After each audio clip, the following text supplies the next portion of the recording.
Hello?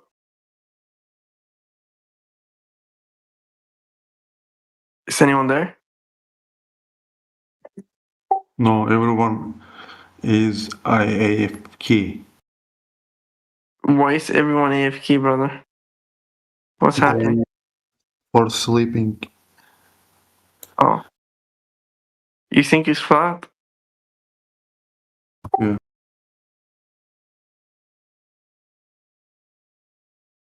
Nice try. Oh.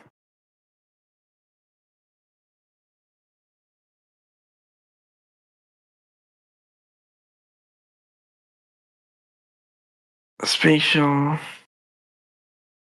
Have you read the articles in the site chat? No, I didn't read.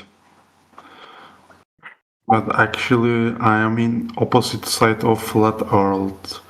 I came here for debating, but everyone is sleeping.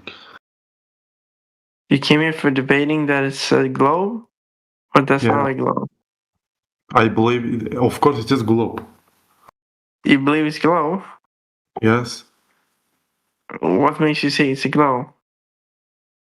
Because I saw it. I went with. What do you mean you saw it? What? What do you mean you saw it? Have you been to space? I went space with spacecraft. Yeah. No, stop lying, bro. It's no joke. You haven't seen anything. You haven't been out there. No, I saw the slope. You have seen an AI slow image.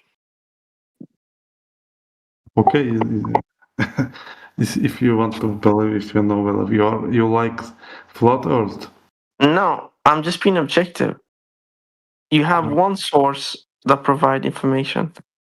How do you know the information is authentic? Because he went to space in the spacecraft, right?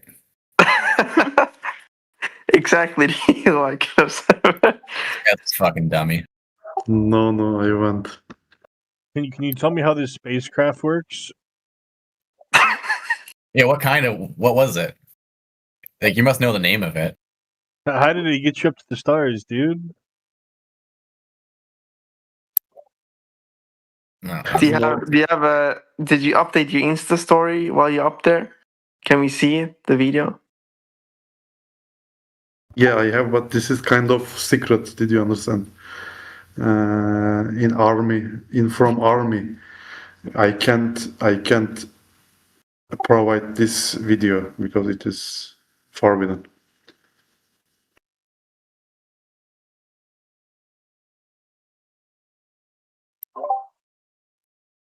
Did they have some kebabs there as well up there in the spaceship? Were they serving some doner kebab? Doner kebab? Yes. What is it? That's it, man, bro. I can hear you're from Turkey, brother.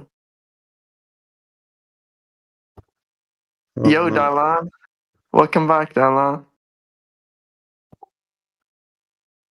Well, I came here for debating scientific, but you are saying to me kebab or something like that. I didn't. Yeah, because you're lying to us and you're saying you went to space in a spacecraft, bro. Like, who the fuck do you take us for?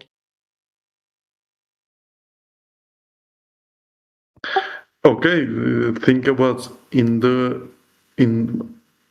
Earth there are many satellites. Did you understand satellites? If the Earth is flat, these satellites. Hitler. Did you understand? These satellites will not work because now there are satellites for telecommunication, something like that. It's not the satellites, it's the underground. You know that the internet is No, not connected through underground. the underground cables? Engineer, bro. I am engineer. I'm computer You're engineer? Well, if you're an engineer, you would know that most of the underground cables are responsible for the telecommunications. Okay, in Elon Musk has internet Starlink. Are you kidding with me? Starlink. How Starlink works? Suka. How how Starlink is working. Tell me. If you are knowing technical details, tell me. I'm engineer. I want to learn it. You're engineer and you're space. I am engineer of your mother pussy. That's why I thought. Okay, tell me how Astronaut, engineer, Starlink is working with Seneca. satellites.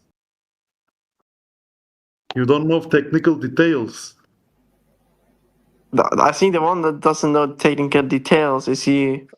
I know Don't technical details of your mother pussy. Yes. keep it respectful. El dictator. Say me how Wait, Starlink. that was not me. That was not me. I swear that was not me. It was Dylan. It was Dylan. I saw him chat. Wasn't me. It was you stole the cookie from the cookie jar. What? No, I don't speak about spacecraft now. I'm speaking about there What's are up, Dan? satellites in the world. Dan. For example, Alan. Starlink. How Starlink is working if there is no globe. Tell me technical detail. I'm computer engineer. How I know every details. Okay, you know better than me, maybe. Okay, tell me technical details. I want to hear. The best version I've gotten so far is satellites are balloons. Then Exactly, it's balloons.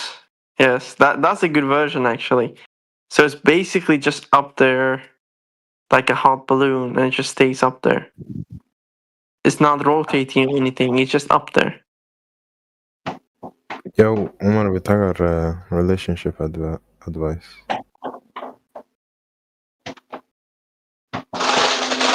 Mod, can you mute Abe? He wants to talk about relationship advice. Whoa, I'm sorry. Whoa, I'm gonna leave right now. Sorry, guys.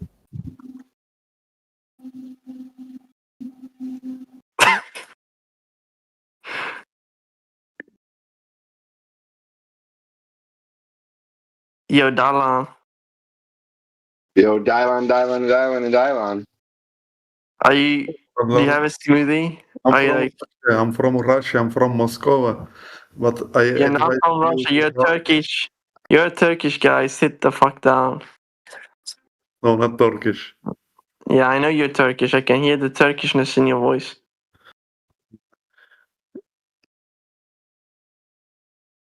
Exactly. Wait, is he Yeah. Russian or Turkish? No, he's you just- Turkish, Dalan. He was coming in here lying that and saying that he went to the space Russia. center. Russia. You're not from fucking Russia. But Yeah. don't say F word. Don't say F word any country in here. It is completely forbidden. Did you understand? What you gonna do about it? Okay, the moderator will meet you. Ooh. Ooh.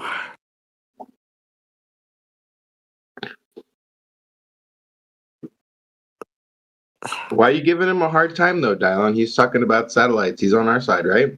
Are you a Glober, Don? Nah. He was just telling a bunch of lies in the beginning, and it was just But you don't know technical details for this debate. No. I only know about the doner kebab. Yeah, then continue to eat it. I can't eat it anymore. I'm gluten intolerant, so I can't eat the bread.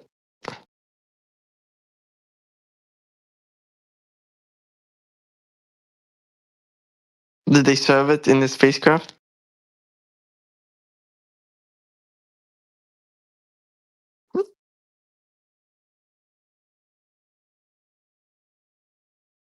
Did you go to space, Mr. Don? This is not important. I went or not. I'm engineer. I'm speaking about from engineer way. It is very important. To disprove flat Earth. But you said you went to space, so maybe you have some evidence, that can prove that it's a sphere. Or not a sphere. You could just take a photo from the window. Okay, it's not about the topic now. Which means not the topic. This is a flat Earth Discord server. Oh, wait, chat. Okay, I disproved flat Earth with scientific way and engineering way, and Okay. you Tell didn't us. put any evidence to me. Yeah, where's your evidence? You're the one. Scientific You want to as disprove engineering. it. You want to disprove it. You need to show evidence. Okay, I said to you, I said there is now in the world there are many Starlink. Yeah, and we told you it's balloons. Balloons. No, this is not balloon. Balloon goes up. Are you kidding? Balloon stays there. Oh my god, this thing is balloon. Are you kidding?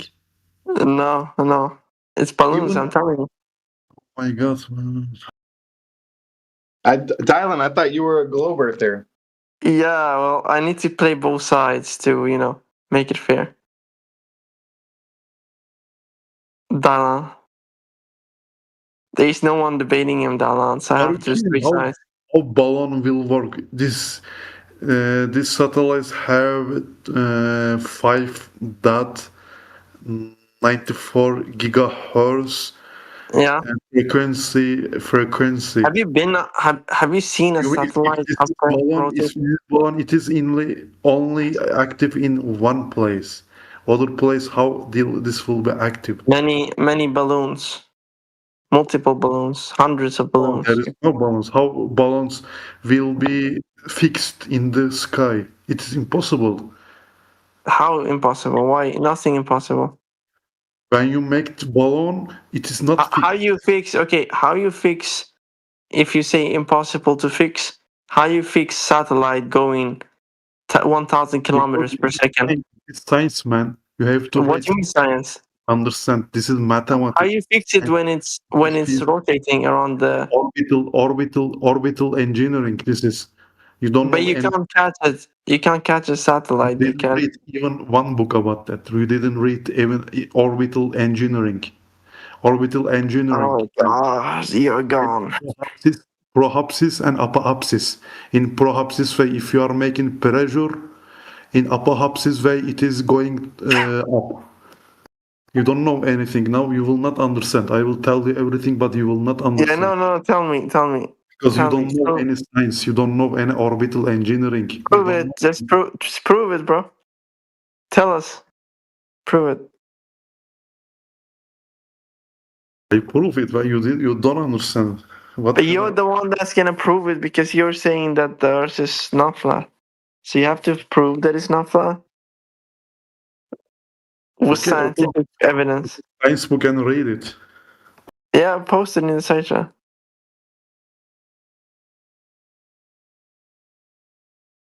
I just looked it up. Apparently, these Starlink satellites are orbiting at 17,000 miles per hour, and it takes them about 95 minutes to make one full revolution around the Earth. Yeah, I mean, imagine let's just hypothesize about it. Like, if they would fix it, like the probability of catching one of those is almost non-existent. But I guess he just doesn't get it in his brain. What do you mean they couldn't catch it? No, he was saying that in order for them to fix it, they can catch it or they can, go up there and fix it. But it's not that easy to go up there and fix it because if it's the velocity of the speed is just incredible. If it's a globe, let's say. Right, but they just have another rocket that they go up and they match the velocity. Yeah, that would be the way to go. But how simple is it to do so? I don't know. And why don't they prove any video of them doing that? Like, fixed video, behind the scenes video. There's never been anything like that, and that's what actually makes me skeptical. On a serious note, like they have never shown a video proof like that long, and it's just fishy. I don't know. It's just I've seen a lot of video from orbit around Earth. Like we could, I know you were very skeptical whether they landed on the moon, but it seems like trips into orbit are not as there's not as much reason to be skeptical. But why don't they show like an image of Australia?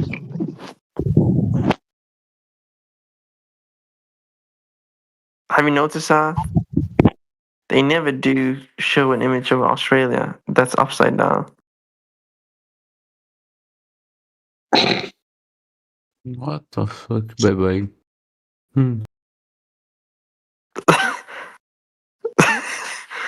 That guy was fun.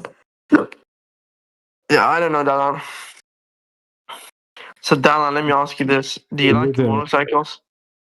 Just quickly, Yes. with a $500 camera, look at what we Yeah. can zoom into on the moon. Like we can zoom in on the top of the moon and we can see the craters and whatever they are, right? And then we can pan down and we can see the bottom of the moon and we can see upside down looking craters or whatever they are with a $500 camera. Yeah. Think about how much bigger the Earth is supposed to be than the moon. Yeah. So even when they're halfway to the moon, right, they Yeah. should be able to zoom in on shit on Exactly. the Earth and show us some upside down mountains and Yeah. and that kind of thing. But nothing. Yeah, that's really what makes me skeptical, Jay, that there is no real life footage of them zooming in, just once and for all, just, prove the disbelievers and just have a footage like that. And like you say, there's never been anything like that. So something doesn't add up. It's just fishy. They just show footage of them like flipping around like their soup and stuff like that. Yeah. So I don't know. Something is just fishy. I don't think one extra picture from something in space is gonna convince anybody. It seems like there's plenty of video. But if you look at Dana, if you look at the side chat, like you would be, if they would zoom it in, you could see stuff like that. Do you see that upside down thing? Like if someone would be from space and they zoom in on a ship, if that ship is on the curvature below, like on the lower horizon below, then, or lower part of the globe, you'll be seeing it upside down from the image or from the camera. So there should be images like that from space easily, right? But there's nothing. So I agree with them there. Like there's really no image. Like imagine how cool that would be when they said they went to the moon a couple of months ago, and they would take an image like that, an upside down image of a crater ship or an airplane, big airplane, whatever, That would be cool to have an image. I work with photography myself. That would be really cool to have a photo like that. But there's none. I don't know, man. I think you'd need a very powerful telescope to be able to resolve something down to that level. No, but like the other guy was saying, like Jay was saying, you can zoom in on the moon with a inexpensive camera. Nikon camera was a telezoom for 500 or whatever. And you can see the craters. Resolve objects that size. No, you can. It's a Nikon something, and you can zoom in, and it literally zooms into the craters, and it's like very inexpensive. From Craters Earth. are gigantic, though. Yeah, but imagine halfway from the moon, and then they just zoom in on the Earth. You would be seeing satellites. You would be seeing planes. You would be seeing a lot of things. That's on our orbits. There's never been a outside image of the space station either, like from halfway there to the moon. They could have done like one where you could see the rotation and the space station, but they haven't done that. So it's, I don't know. There is no images like that, and why wouldn't they want the publicity and take a lot of images of those things? You know, and make fun of flat earthers. But they never did. So I don't know. It's fishy now, man. I don't know. It's just really fishy.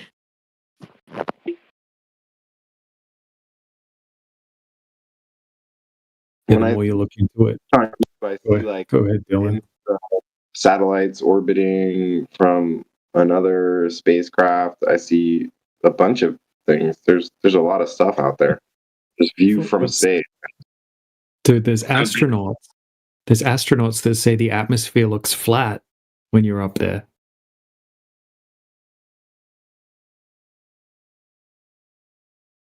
Yeah, I don't think that they're saying that Earth is flat. I think they're probably talking about how thin the atmosphere is. No, What do you no, mean? no, What do you think by the they atmosphere? don't say, oh, they don't say the atmosphere looks thin.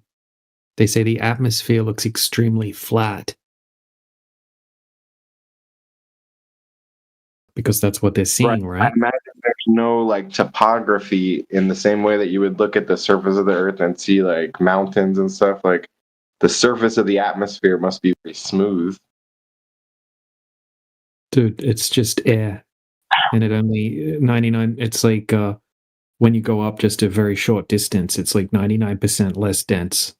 So most of the density is at the surface of the Earth anyway, of the atmosphere. And the Earth's like 4 times bigger than the moon in the globe model. When they can't zoom in on an upside down mountain. Right? They don't have any footage, anything like that. They just show junk pictures that could be faked in like 20 minutes. I don't think upside down really has the same kind of relevance when you're up there. It's just like which angle you're tilting the camera. If you move a camera away from a basketball, right? You zoom into the top, you zoom into the bottom, the shit on the bottom's upside down. Same with the moon and the Earth on a bigger scale. Right, Just but like you we can tilt the zoom into the camera top of the moon. and it's the same We can thing, zoom into right? the moon. We can zoom into the moon and zoom into the top of the moon and then pan down and then you see upside down stuff on the bottom of the moon. It's the same thing in reverse, except the Earth's 4 times bigger. Should be 4 times easier. Right? And then they have all of the money and camera technology in the world. And this is what people were expecting. Finally, they go back to the moon. And all the people were excited for some crazy footage. And all it did was make more flat earthers.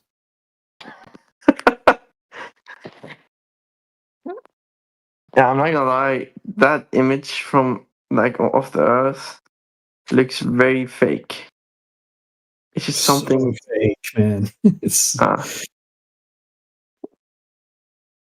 don't know, bro. Like the exposure, you see no star. It just looks fake. and I then don't know. like 2 of the astronauts were literally actors. Really? Yeah, one of them was from the Mad Max movie, and the other one's in some TV series. And then there's a TV host saying, "Oh, the astronauts are straight out of Central Casting." Oh, that's crazy. Why would they? Why would they have someone like that? They should have had someone more credible, not 2 actors. That's crazy. So they are literally laughing at the people. Astronauts. You know, I don't know, man. I think that they're just lying about space travel. They've been doing it since the 60s. That doesn't mean they're lying about flat Earth or anything like that, right? They're just lying about space travel. I don't think the space race ever ended, to be honest. And now it's a huge. Right now they get like $80 million a day in taxpayer money. Not to mention all the extra funding. But where's that money going? Who knows what it's going to? Who knows what they're spending it on? I see. Well, it just doesn't add up. It's very fishy. I don't know. It just doesn't add up, to be honest. It's Like, extremely fishy.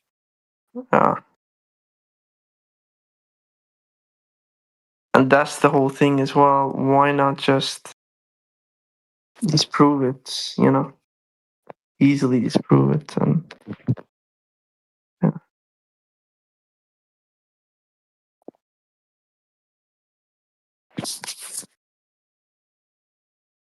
But like, is there a firmament or a dome or what you call it?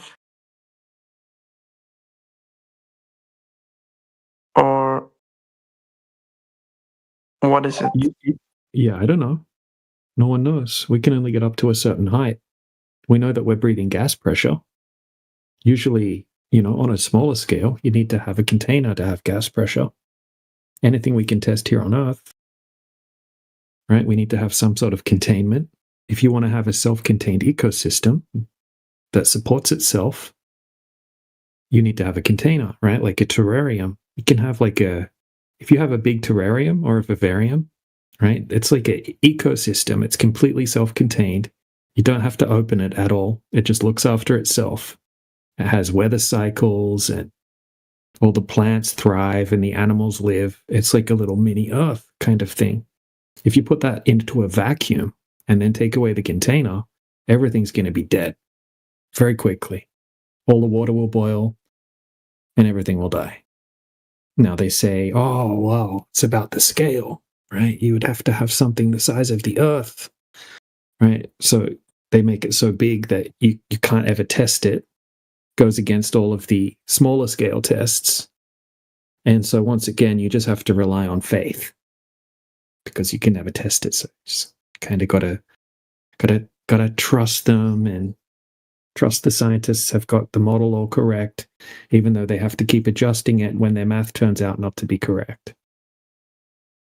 Right? Like they don't know what. I mean, like their equations were wrong by over 95%. So that's why they had to make up dark matter and dark energy, and they have no idea what that is. Now some scientists are saying, oh, maybe we don't need dark matter and dark energy. It's crazy, dude. Then, like, what's even the shape of the universe, right? NASA says the universe is flat, like a sheet of paper. And then you'll see another scientific article. They'll be, oh, the universe is a sphere shape. And then another article will say, oh, the universe is like a donut shape, like a toroid type of shape. It's crazy, dude. They're telling you it rains diamonds on Uranus, it rains diamonds on Neptune, and it rains sideways glass rain on some exoplanet. And there's like black holes, and then there's other black holes that they call them hairy black holes. It's just like, it's crazy shit, man. Imagine if flat earthers were making these claims. But if it's on the TV, people are like, oh, it rains diamonds. Hey, mommy, it rains diamonds on Uranus. Did you know that? What?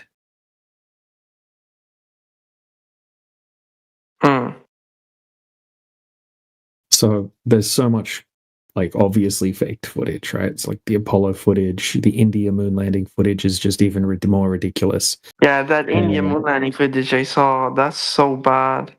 It looks so fake. And then you look at the Soviet footage and you look at the Chinese footage and the Japanese footage, it's even worse. It's so funny. So I think something fishy going on, like you said. And then when we test the surface of the Earth, every single time we test the surface, right, we're not able to find the curvature that should be there. The globe earthers aren't able to find the curvature that should be there. We just experience it like a flat plane. Water needs a container. And then the surface of the water is flat. Like a big lake, right? It's kind of like we live in a big giant lake. We call it the world ocean. You know, all of the ocean is just one ocean. They call different parts of it different oceans, but it's all just one ocean. And you can think of it like a big lake, and then you've got islands that's just like the high spots that are sticking out of the water inside the lake, and we call them continents. And then you can travel from continent to continent, that kind of thing. What happens if you keep going away from the center or away from north, right, towards the south? We don't know. Because no one's ever done that. If you were on a globe, then you would just come back around to where you started again. And that would debunk flat Earth. But no one's ever done that. So. Yeah, it's just something we fishing on. Yeah.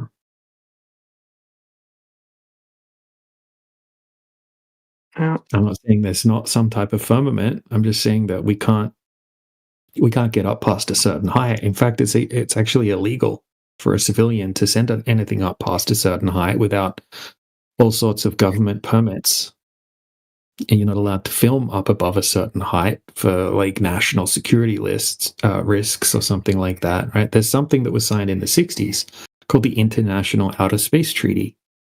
And you're not allowed to send up rockets past a certain height. You're not allowed to send up satellites by yourself or anything like that. It's not even that high. And then it's also, you need permits if you want to go beyond 60 degrees south as well. Strict permits, not just some simple permit, and then you get the permit and then you can go and freely explore in the south. That's not how it works. Super strict permits. Yeah. Extremely expensive, and not to mention it's just dangerous. No. Ships you can take to Antarctica. Like a lot of tourism that goes there. Yeah, dude, you can go on designated trips to like the edge, right? To like the shoreline or to like some little designated section where you can go and take some photos with some penguins on a tour group, right? That's not free exploration.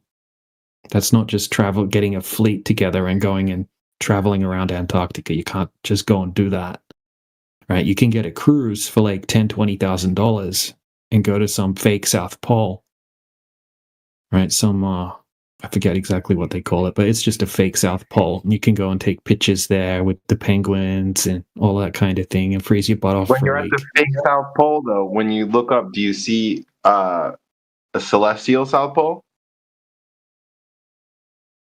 You can see it from Australia. You can see a celestial South Pole. The South Pole's in the sky. Right. So if that's above your head, then it is the real South Pole. What do you mean? It's the South Pole is in the sky. It's a celestial point. It's an apparent celestial point of rotation. That's what the South Pole is. But if you're below that point, if that rotation point is above your head, then you're at the real geographic South Pole. Yeah, well, cool. That's cool. So there's a place that rotates in the sky in the south where it looks like the stars go around it. And then there's some ground underneath that point. How does that make the Earth a globe? I don't see how it could be flat and still have two celestial poles. I mean, what can you explain that to me? That's something I've asked a bunch of times, and the best answer I get is that the sky doesn't affect the ground. Yeah, the sky's above the ground, right? So whatever, it doesn't matter like what your lights are doing on the ceiling of your house, does it? It's not going to change the floor being flat. It's not going to mean that your floor is a globe or something like that. Just because there's 2 points of rotation in the sky, that doesn't mean the Earth's a globe, right? That just means there's 2 points of rotation in the sky. I mean, you can brush your hand through water in a pool and make 2 opposite spinning vortexes in the water. Who knows how the sky works? You don't know what the stars are. Can't close that though, like the celestial sphere is this closed shape where it doesn't seem. The celestial sphere is an imaginary. The celestial sphere is imaginary. And it was invented. You can't duplicate that effect by having 2 separate vortices. What?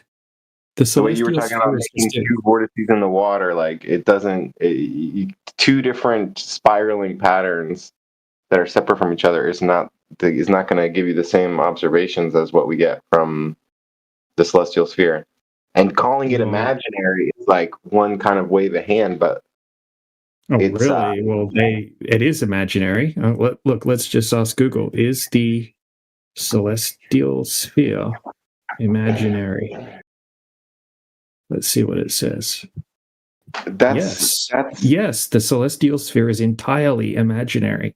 Nobody is saying that it's an actual sphere, but it's a sphere of observation. If you rotate your vision around 360 degrees, look up and down, you have a sphere of observation from a single point too.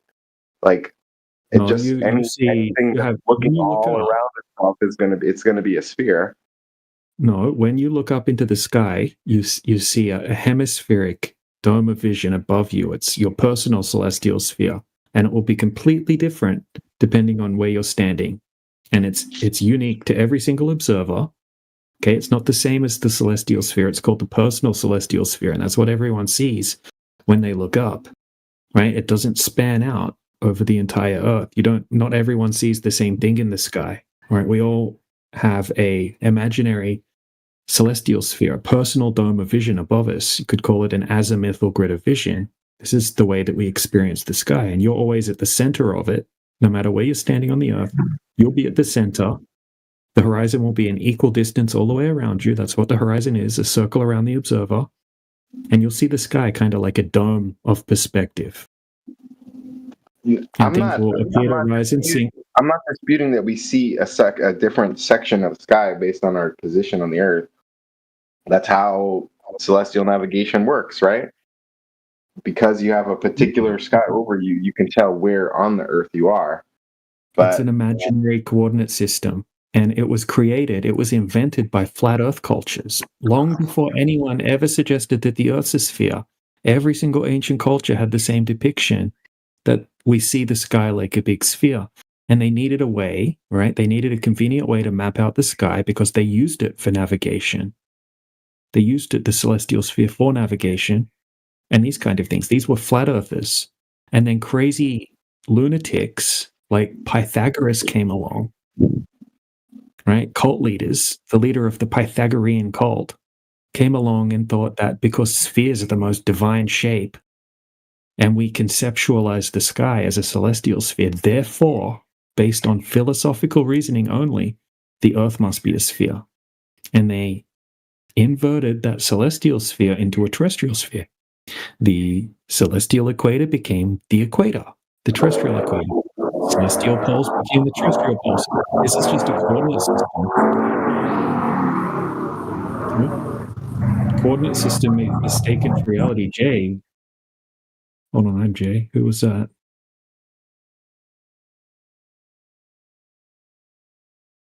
All right. Yeah. Look, dude, if you look into the history of the globe, you'll find out that that's all the globe is. It's just a convenient coordinate system based off the celestial sphere. Nothing more. That's why it doesn't. Coordinate systems are not reality. Maps are not reality. The maps, the modern maps that we're used to, the Mercator map, the AE map, all of these maps are just based off that latitude, longitude coordinate system.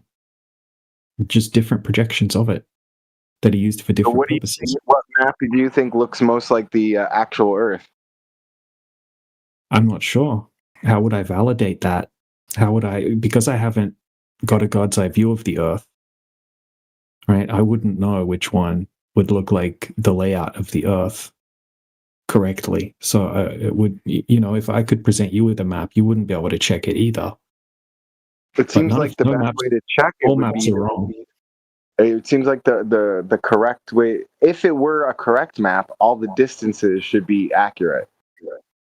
Well, how are you going to validate the distances correctly when you've got vast oceans?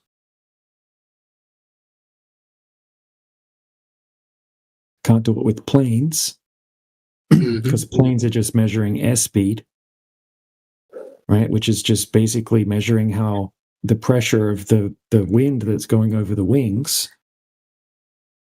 There's devices that you can use to measure the speed over the ground. Well, what you're using is GPS, right? So you can go up on a plane and use your GPS. It'll tell you you're going a certain speed.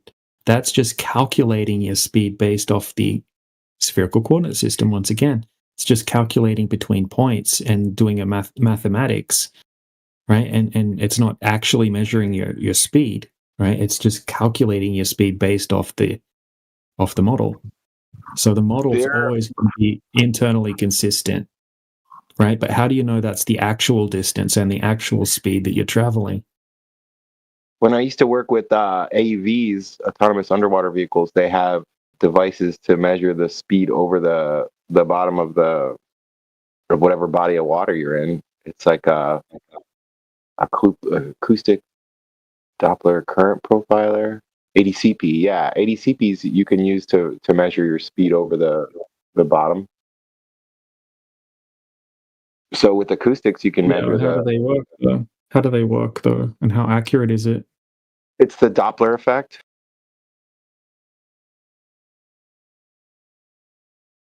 So an acoustic Doppler current profiler uses sound waves to measure how fast and in what direction water is moving across different depths. Yeah, it's a whole current profiler, so you can get like the velocity of the current as well as the velocity of the bottom though. All right, but how's that really going to help you prove if the Earth's a globe or not? You put an ADCP on a plane. Okay, has anyone done that? Not that I know of. I'm just saying, in principle, it should be not terribly difficult to, I mean, measure the speed over the ground for the plane. It seems like you can measure, if you can calculate your position correctly, you should be able to calculate the distance between points in the same way. Well, you can only calculate. How are you going to calculate it though? You're just calculating it based off map coordinates, which is just based off the celestial sphere anyway. So it's kind of like circular reasoning. It's going to be internally consistent, but that doesn't mean that it's true.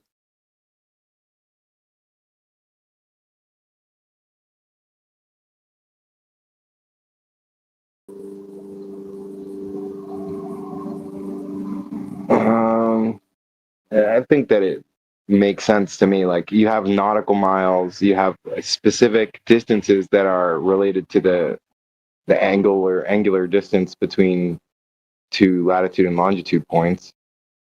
Right, but they come from the celestial sphere. But they do seem to correspond to actual distances. Yeah, who checked that? Who validated that 69 miles per degree of latitude is correct? I think the longest accurate measurement that I've heard of is something like 7 miles or something like that. You know, because we got terrain and elevation changes and inaccuracies in the measuring devices.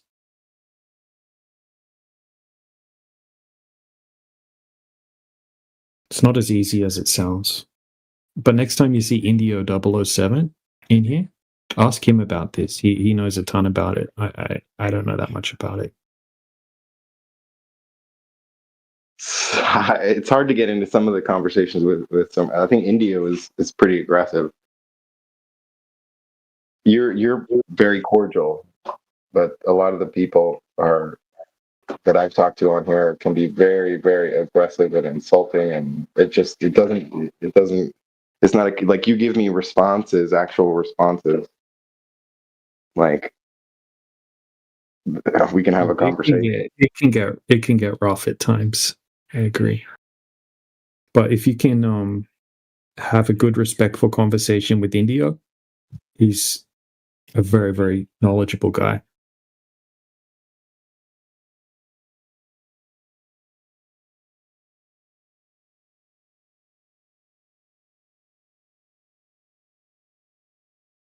It still stands to reason that you can measure the distances between locations. At least rough. The difference, maybe roughly. I could grant the you distance between objects, like between places on a flat Earth map, are so vastly different. Like there isn't a flat Earth map, and the map that you're thinking of as a flat Earth map is actually just a globe map. It's just another coordinate system projection. And look, I completely agree with you that tons of flat earthers claim that's the flat Earth map, which is ridiculous. Why? I still don't get why there isn't. Why isn't there a flat Earth map that we can agree on then?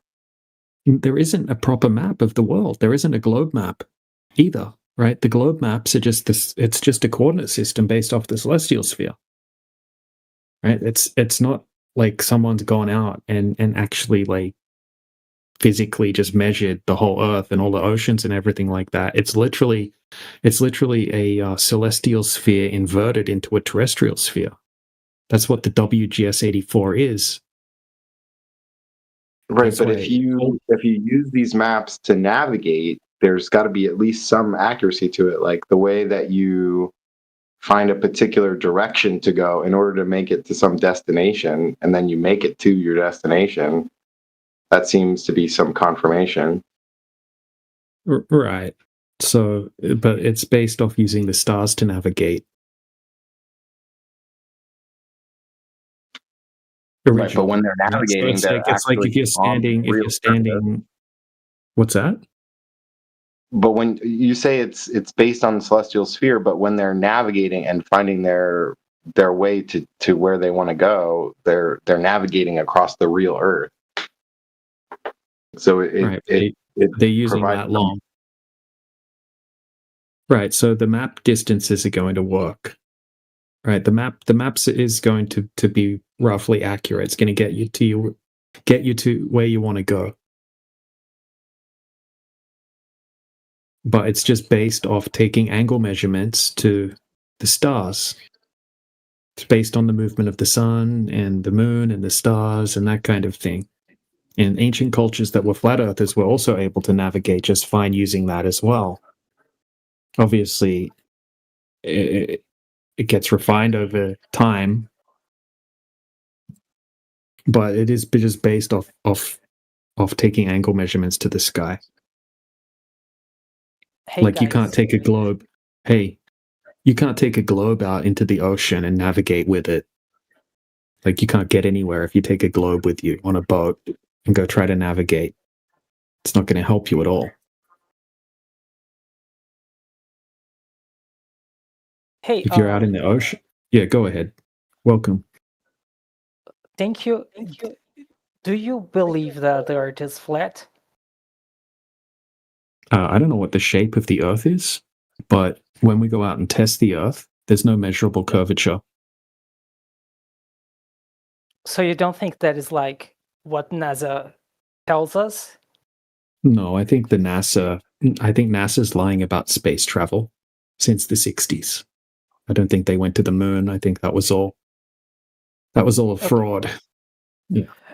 Okay, but I just saw a video on YouTube that a guy put like a camera into a balloon, and he went really, really high in the sky, and you could see kind of the curvature. You don't believe in that?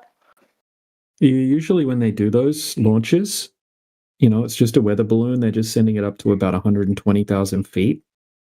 And usually they're just using wide angle lenses. And if you have a close look at the footage, you'll actually see the horizon will look like it's curving.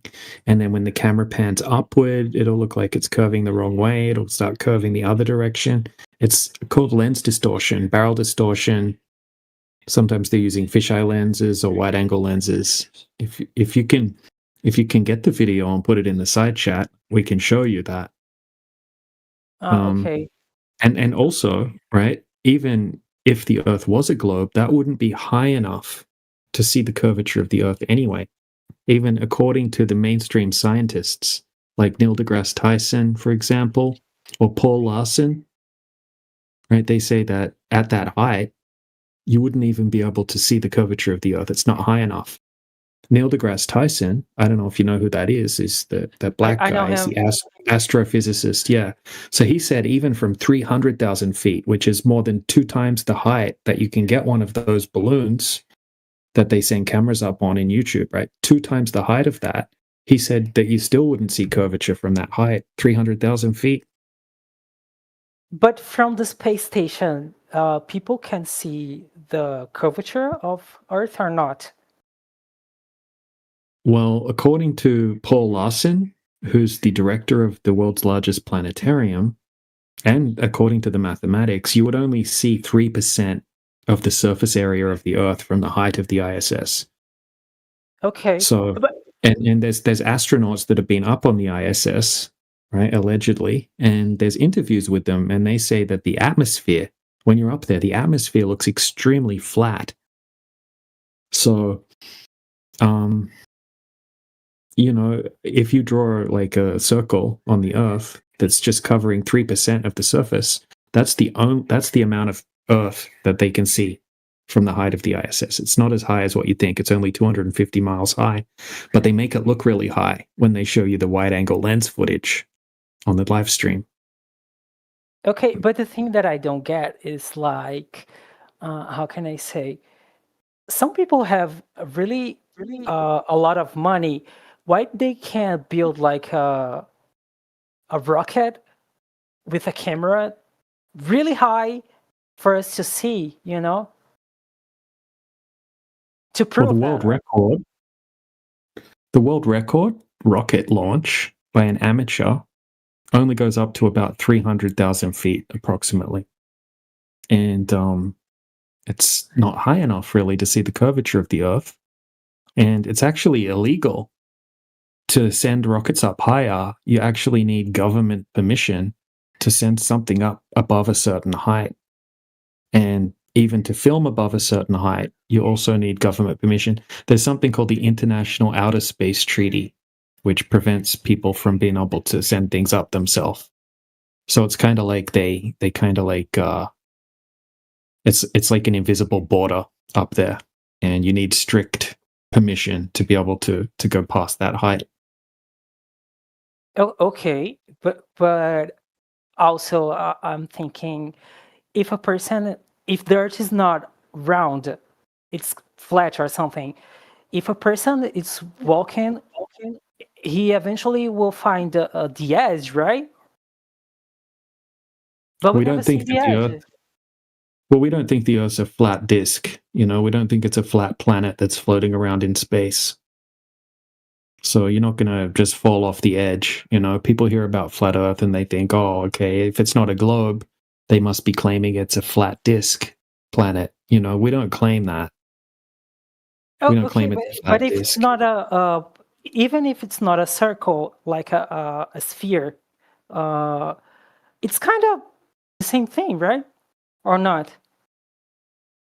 No, If you no, have no. like a different shape, like an asteroid, it's kind of a sphere, but it's not perfect. Right, but okay, so we grew up, we got taught that everything exists within this big heliocentric space vacuum, right? And then there's all these like stars and planets orbiting around inside of it, and that we're on one of those, right? This is a completely different way to think about the system that we live in and the Earth and the cosmology.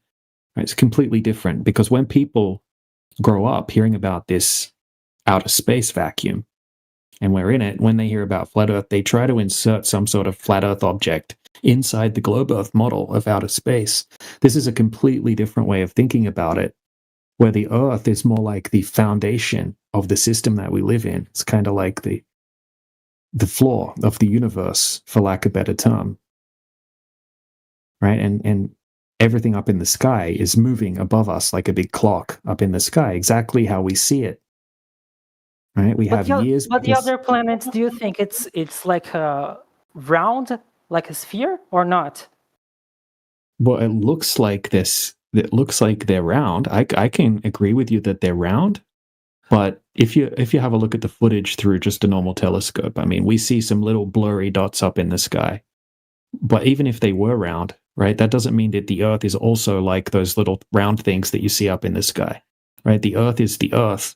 It's like the floor, right? Just because you have some round lights up on your ceiling in your house, that doesn't mean that the floor is also circular, right? Just because something else is something else, that doesn't mean that you should assume that the Earth is also like that. It's like going out into the forest and you see trees everywhere. You're like, oh, how come my dog is also not a tree? Obviously it's just different. It doesn't have any characteristics of a tree. Just like the Earth doesn't have any characteristics of being a globe, because when we go and test it and measure the surface of the Earth, there's no curvature, right? We can zoom in out into the ocean and we can see ships that are 30 miles away that should be completely hidden behind the curvature of the Earth. But we can zoom in because we have amazing technology now, and we can see things that should be hidden behind the curvature of the Earth. and then we test it, and we use lasers and use all sorts of different methods to test for the curvature, and we can't find any. Thousands of tests have been done, essentially, at this point. And it's not that crazy of a claim. We're just claiming the Earth is exactly as we experience it, and we don't experience it as a globe. If you want to have a big body of water, like a lake or a sea or an ocean or a pond or a pool or anything like that, you need to have a container. And then the water is going to be flat on the surface of the container. Right? Water conforms to the shape of its container, and then the surface is flat. Okay, but I have seen like the moon and other planets through a telescope myself, and they all seems to be round, like a globe. I don't think the thing is, I don't know why we cannot just presume that the Earth is also like that.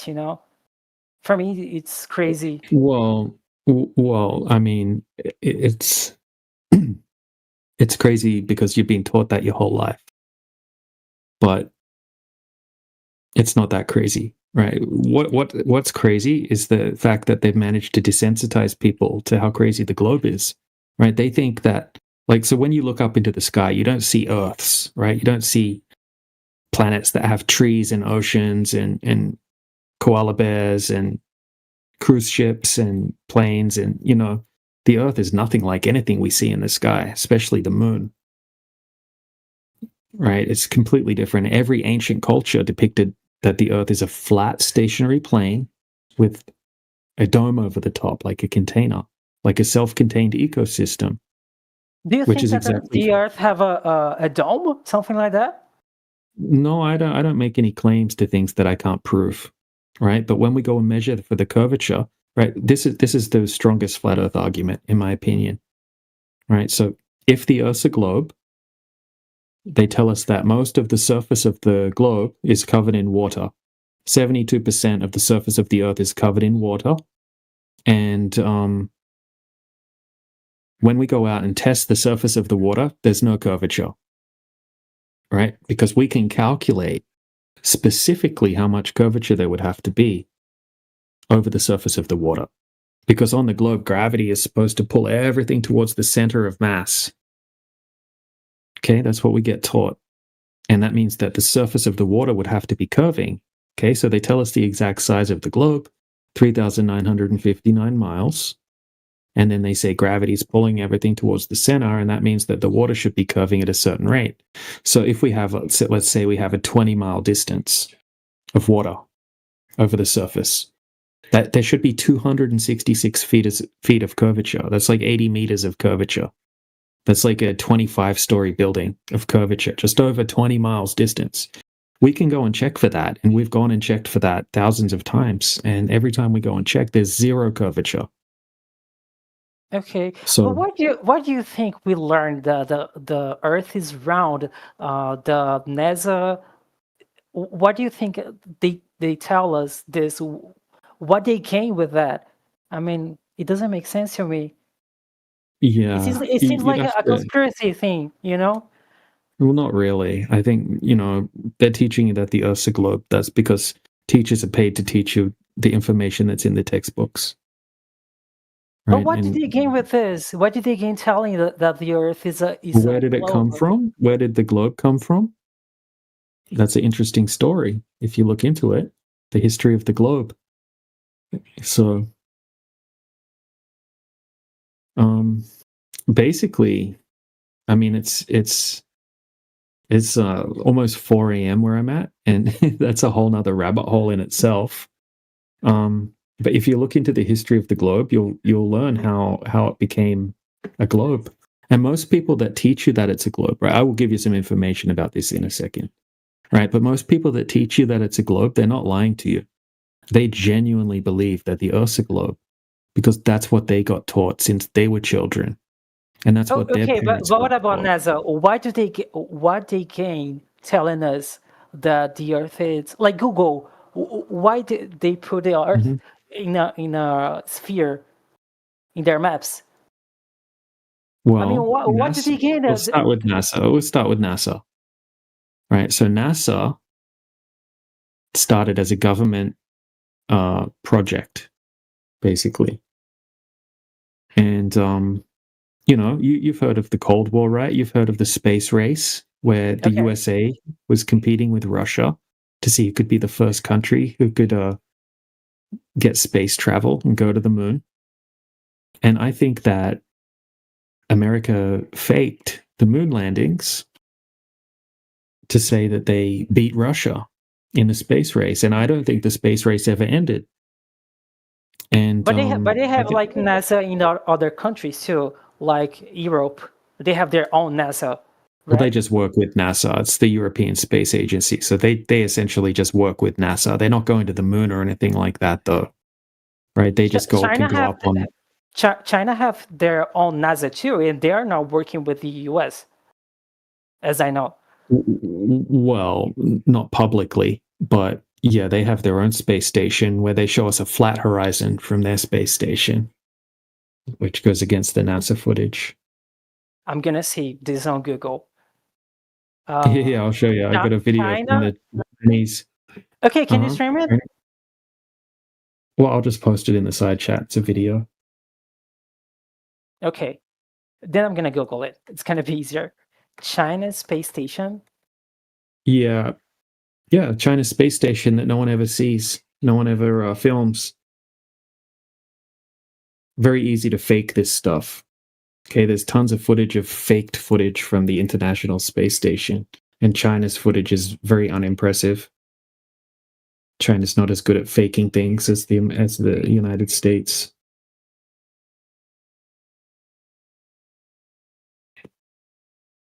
But like when SpaceX launched a rocket, where did it go? Well, I mean, we see the rocket take a parabolic arc, and it goes off out into the ocean, away from where you can see it. We don't know what happens to it after that. Right? Okay. It goes up, it takes a parabolic arc, and it goes out of your view. It goes away from you. And then they switch to I mean, you'd have to switch to your phone or something, or your TV. And then you have to trust that footage that they're showing you is true. I believe that they're launching the rockets, though, right? But the rockets get shot But it's out into coming the back ocean. to Earth, right? Well, they have some types of rockets that they shoot them up and then they come straight back down and they can land them, apparently. That doesn't prove that the Earth's a globe. You can do that if the Earth was flat as well. Just launch a rocket up into the air and then the rocket comes back down and lands. But yeah, hold on, I found that China footage that I was looking for. Okay, but do you think like the astronauts are real? Like they really go to space or no? No. I think they're actonauts. You mean two of the astronauts for the recent Artemis 2 mission were literally actors, right? They have IMDb profiles, and one of them was in Mad Max Fury Road, the movie, and the other guy, the black guy, he was in some other series, right? Some TV series. And then the news reporters are like, "Oh, the Artemis astronaut straight out of Central Casting." So I don't know. Wait. The footage is also super unimpressive. Right. So just look at the horizon.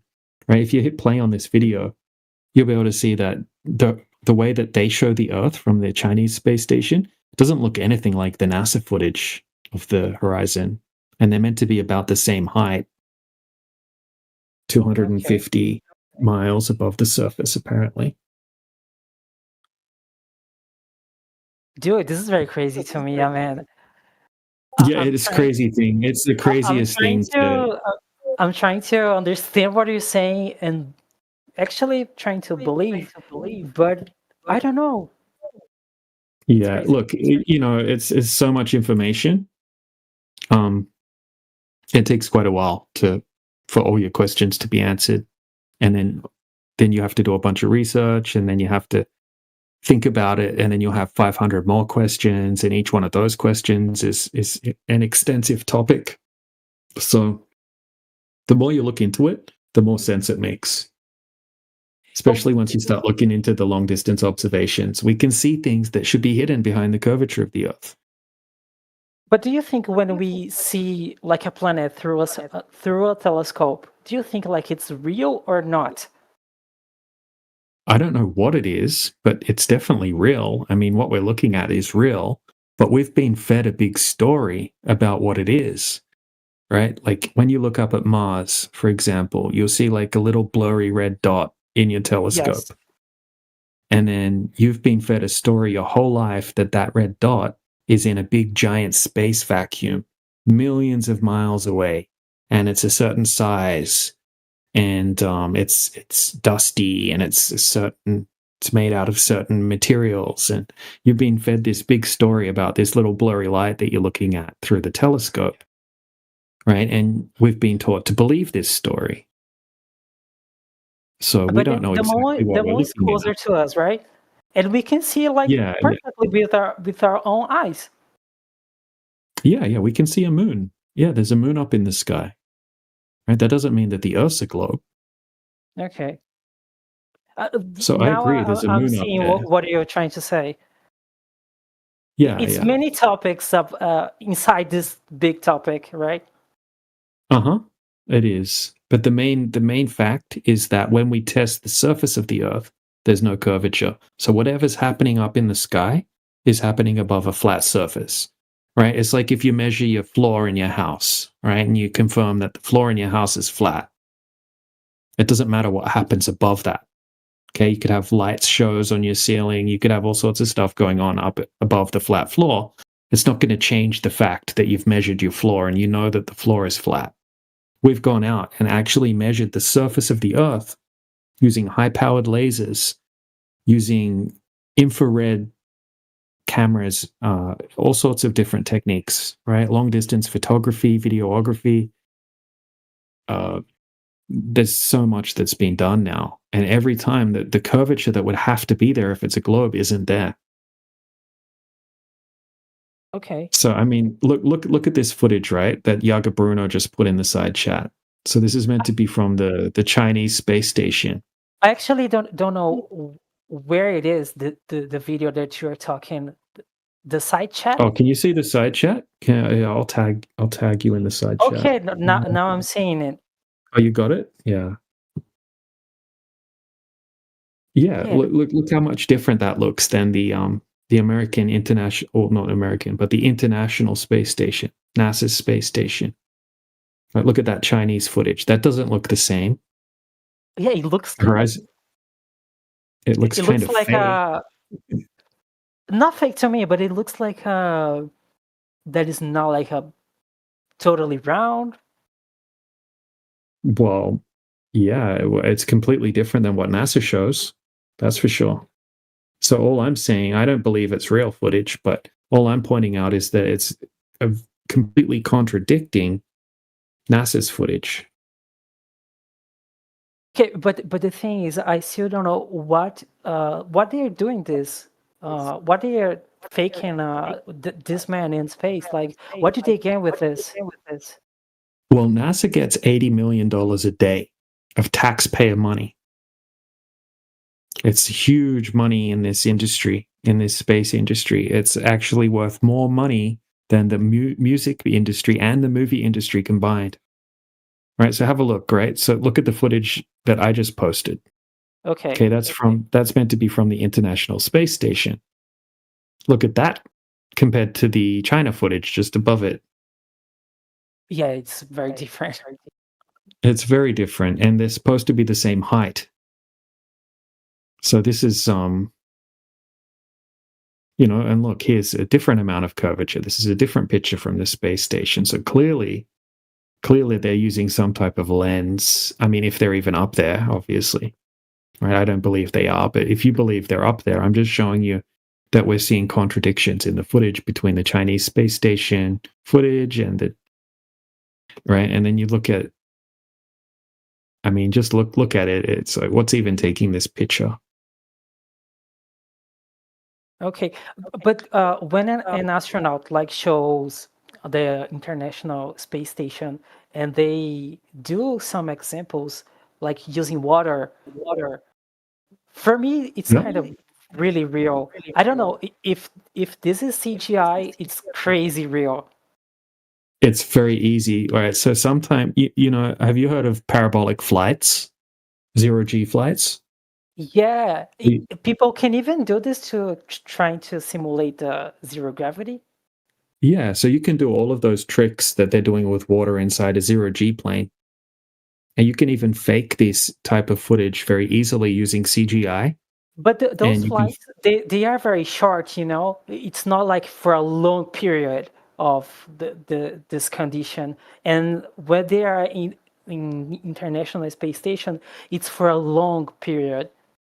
I think about that. right. But I mean, you know, they have like mock-ups of the entire International Space Station inside warehouses, and they actually film interviews inside them, right, where it's exactly the space station right here. Hold on 1 second, let me show you a picture. All right, so here's NASA astronaut Don Pettit. Okay, and here's him doing an interview inside the International Space Station, right? So a direct replica of the space station, and they're going to show this production to people, and he's going to be doing an interview, and it looks like he's in the space station, but he's just in a warehouse inside a space station.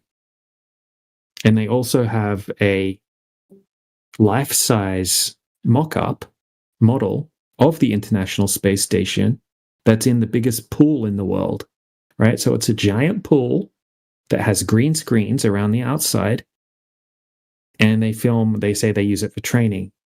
Okay, for some reason it has green screens around the outside. And then if you look at some of the footage that's meant to be from the International Space Station, where they're doing spacewalks, we see bubbles floating around, almost like they're using the pool with the green screens to fake the footage. I'm not sure, right? But I mean, I'm not sure exactly how I know that they have different techniques of faking these scenes, right? They could use harnesses and cables. We've seen them getting caught and tangled in their harnesses and cables. We've seen them evidence of them using green screens, glitching out green screens. We've seen evidence of them doing spacewalks where we can see bubbles in space. We know they have replicas, right? Like this picture here shows. They admit that they do. So, I mean, it's not impossible for them to fake this stuff, right? And they're taking $80 million a day. Most people can't comprehend how much money that is, right? $80 million a day. For what? For some CGI and some interviews, right, where they flip some stuff around. Some footage where they like turn a cup of water upside down or something like that. Ooh, look, we're in space. Yeah, And it's then crazy. it is kind of crazy. Hey, check this footage out. Right, so this is just uploading. So this is meant to be footage from the Apollo 17 footage. So this is it's going to be there in a second, right? This is meant to be the astronauts leaving the moon. Have a look at the footage. Yeah, I already seen this before. Yeah. Yeah, I mean, maybe this footage looked good back in the 60s. Doesn't really look good anymore. You know, they can fake footage in movies. I mean, we see movies like Interstellar, Gravity, and, you know, these types of movies. The quality of the footage looks even better in these movies than it looks than the NASA footage looks, in my opinion. Yeah. Do you think like SpaceX is a scam too, or not? Yeah, I mean, SpaceX is essentially funded by NASA. because people don't trust NASA anymore. There's a lot of people that don't trust NASA. So now they have SpaceX, right? And SpaceX gets funded billions of dollars by NASA. And even Elon Musk said we wouldn't be able to do anything that we do if it wasn't for NASA's funding. So, I mean, SpaceX, I mean, look, they told us that they sent a freaking Tesla up into space. I don't know if you've seen that footage, but it's absolutely ridiculous. And even Elon Musk said that it looks fake. Right? He said, "Oh, we know it's real because it looks so fake." Like, what sort of a statement is that? Yeah, it's crazy. Yeah, like there's so many red flags when it comes to space footage. And once again, they had like a mock-up. They had like a Tesla in a studio. Here, I'll show. Oh, look, I'll put some pictures of the Tesla in the side chat, right? So SpaceX, right? They're saying that they put this Tesla up in space, and then they lost it. But then we have all of these footages of this Tesla on this on this device, whatever is going on here. And then when we look at the footage, we see evidence of the studio lights, and then there's glitches. There's glitches in the footage. Like this one. If you zoom in on the Earth, you can see what looks like a stitch line going down the center of the Earth. Why? What is this? And what is this line? And why is it there? I don't know. And then here's an interview with Elon Musk saying it looks fake. What is this line?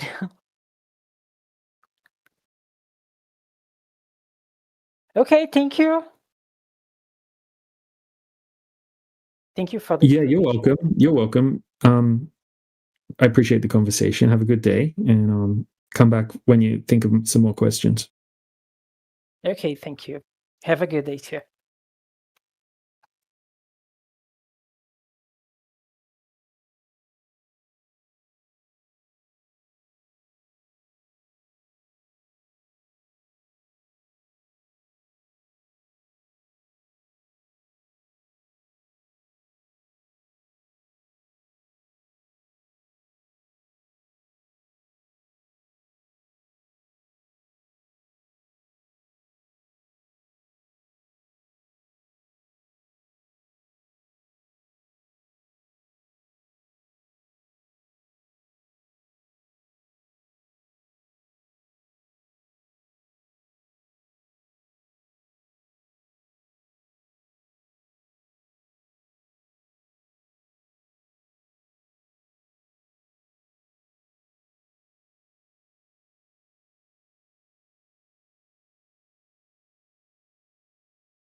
Hello. Shut up. Hello. Okay. Good. Hello. Good.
Hello, is anybody home?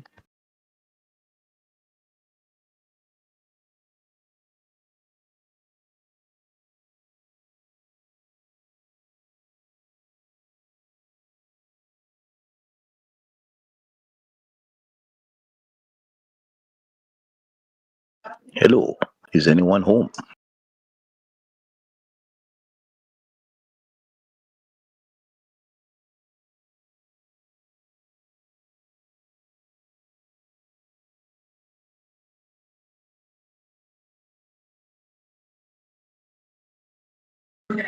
Is anybody home? No. Hey, what's up, man? Greetings. So I see the topic here 24/7 flat earth. Is this 24/7 against flat earthers or for flat earthers? That can't be against reality. It's not about, being for people or against people. It's about what the earth measures to be, what we experience it to be. Oh, okay, so let's take measure. So if I see a table, do I have to measure it to determine that it's a table? To determine it's a table? Probably not. Exactly. So the earth has been seen to be a globe. Has it? Has it been seen to be a globe by you? By me? Who's it been seen to be a globe by? Wait, hold on. If you don't see it, that means it's not a globe. Is that what you're saying? No, you said Earth is seen as a globe. I said by whom? Well, let us begin the process. So Japan has a space agency. They see globe. China has a space program. They've seen globe. Russia does. North Korea does. India. I think you need to double check China's. I think you need to double check China's space station. Have you seen it lately? It looks pretty flat. Yes. No, I've seen it. Yes. No, I've seen globe. I've seen curve. Oh, but so you've seen it on a screen though, right? You haven't seen it in person? Hold on. Do I have to see it to determine that it's a globe? Or can other people see it? I think you have to for you to determine it. You have to see it. But the good thing is, like, if those pictures of curvature were correct, we can easily go out to any large body of water and verify that. Oh, that's two different things. We're told the supposed dimensions, yet when we go check for this supposed curvature, this supposed drop over distance, it simply does not exist. Okay, every time. Unless you can show me something I've never seen in the last 10 years. Yeah, every time I go out and check the curvature values based on the radius, it checks out. Every time I do it. How are you verifying this? Okay, that's because awesome, man. How are you verifying? Yeah. Where I'm from, we have 3-mile buoys off the west coast of the country. When I stand 6 feet off the ground, the sun sets at that buoy every single time there's a clear day. So that matches the radius value of 4,000 miles. I don't understand. Also, I watched a recent Flat Earth and Globe People documentary where they had Flat Earth tell me about come out. Yeah, that was the Discovery Channel. Flat Earthers saw what the Globe folks did, and it matches out. But the Flat Earthers just did flat out deny it. Didn't you guys see the one with the balloon? Yeah, every time we go out and we test the ground.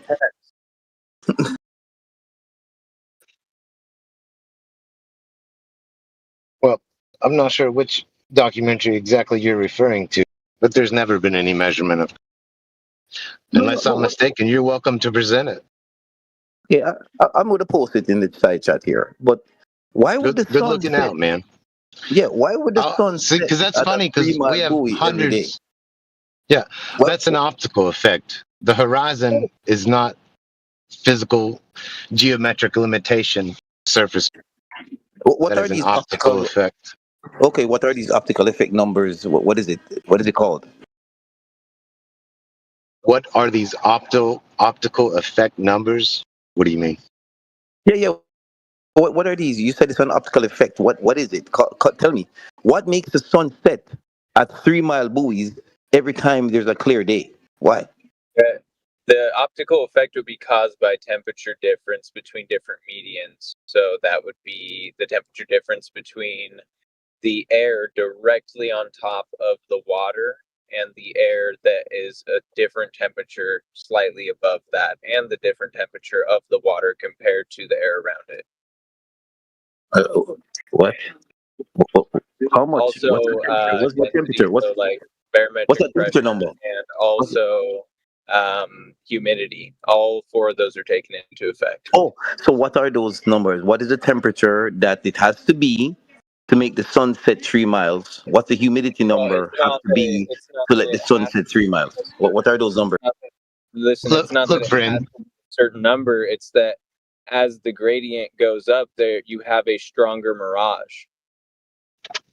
No, yeah. So what's the gradient? Like gradient y equals mx plus c. What is that gradient The number? gradient would be as if the temperature of the ground was hotter than the air that is surrounding it. The colder the air gets and the hotter the ground gets, the stronger of a mirage effect you will get. I'm not throwing out exact numbers. If you want to search, you can search.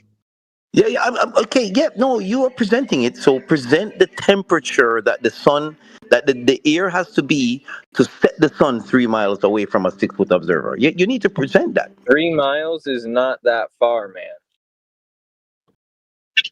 You're the one that's claiming what you're seeing is geometric limitation.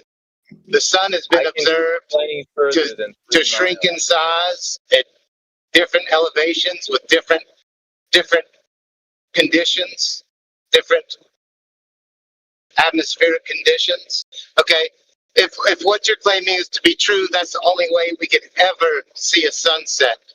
And just because when you have a lower perspective and there's certain conditions or certain places that keep certain humidity levels, certain temperatures, and this might be a more common effect that you see. The fact that it can be observed and seen to set in other ways as to not drop below shows that it's only an optical effect and not physical limitation. Sir, if there is an obstruction in the sky, like a cloud cover, then you won't see the sun. But if the day is clear, every time the day is clear, the sun sets 3 miles. Every time it's clear. Every single time there's a clear day, it hits that 3 mile buoy. So I'm not sure what you're saying. I am saying it has been seen to set very differently than what you are describing. And it could never do that if it was setting due to physical geometric limitation. You're going to need to get a camera, take some photos, take some data down, write it down, like the date, the time that you're taking these, because we know that weather conditions can be proven through literally weather stations, right? Okay, when you have that data, when you have the photos, show them in side chat and prove to us that you're experiencing what you're telling us. Are you saying you have never seen half the sun cut off at the horizon? I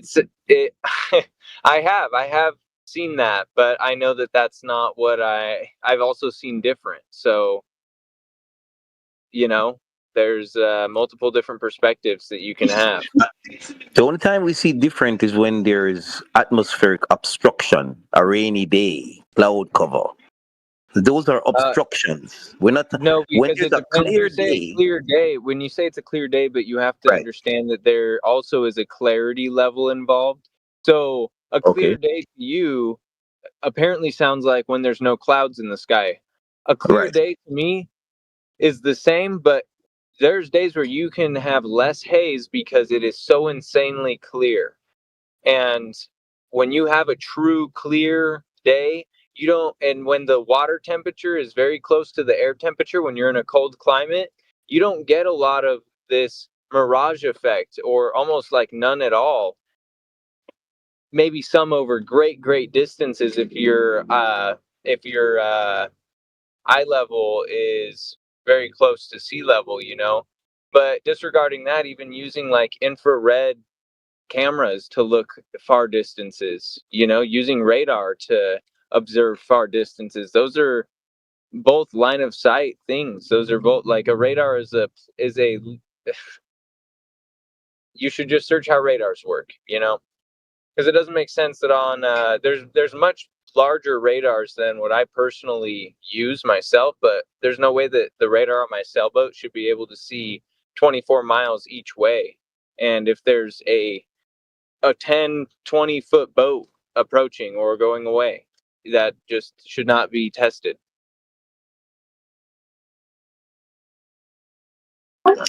Well, I'm just saying I haven't heard any number. I'm the only one that's giving numbers. 3 miles, 3 mile buoys. They're very Okay, so popular. let me give you some numbers. You have an Earth curvature calculator? Yeah, I know the Earth curvature calculator. Yeah. Do you? Okay, so you trust in that math, right? Yes, it works out every time. Yes. Do you have an Earth curvature calculator that also includes the refractive index that you believe in?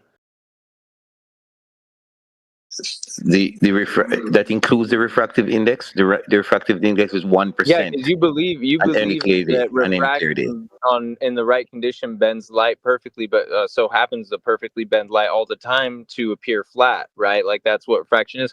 But there's a refractive index, and there's actually like mathematical equation behind how you get an expected refractive index. It's not an exact. You could never get an exact because, well, personally, I just don't believe that it's real. It's a mirage up to a certain point. It doesn't actually have the effect that it can go to supposedly in science. But we'll go over all the math that you trust in, and we'll use the calculator that you want. So you just go to Google or whatever you want and search Earth curvature calculator with refractive index, and you'll find one. And all my measurements are in miles and feet, so you're going to have to change the output to miles and feet. Well, yeah, the Earth radius value is involved. The observer's height is involved. Yes. There's a square root conversion involved. Yes. That gives you the distance to the horizon, depending on the height of the observer. That checks out every single time. Okay, so now I'm not sure why. This is what I'm getting at. Open up the calculator. I'm going to give you some numbers of a personal observation, and then I'll post inside. I don't actually have perms. I'll have to send the photos to someone else to post inside chat of a personal observation that I've made. And let's go based off of my numbers that I've taken to see if it should be possible that I could take a photo of what I took a photo of. You're going to do that? Is that what I'm hearing? Yeah, we're walking through the process with you so that you can explain to us at the end the conclusion that we come to. Okay. So do you know the? Yes, I know. I have gone and personally tested and taken the measurements. I even have the exact coordinates if you would like. If you would like to test me, I have the coordinates, okay? So let's continue. What is the first piece of information that you need? Okay, what's the observer's height? 12 feet off sea level. And what is the distance of the object that they're observing? 229 miles.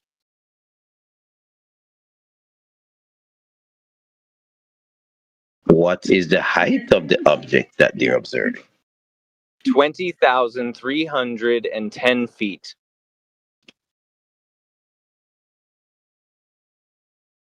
So 12 feet. Hold on. You need the refractive index. Don't forget about your refraction. But the refraction is only 1%. No, the refraction. Okay, at maximum refraction is 1%. Or sorry, Right. is 1. Okay, so it's not Okay. 1%. 1% of refraction would be 0.01. So Okay. let's put in the refractive index. What the refraction was gonna 0.001. be.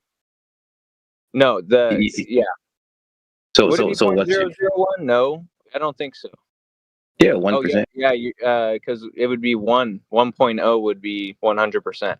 So the refractive index on that day, I did the math at first, but I was incorrect. In this chat with two other people 2 days ago, we redid the math. I took the photo June 2nd, 2026 at 2 p.m.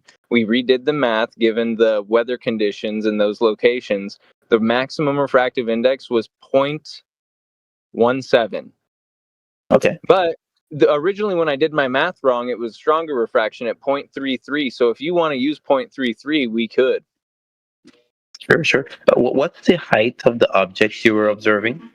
20,310 feet.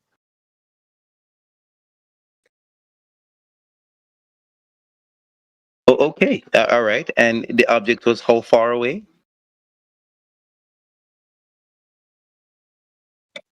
What was that?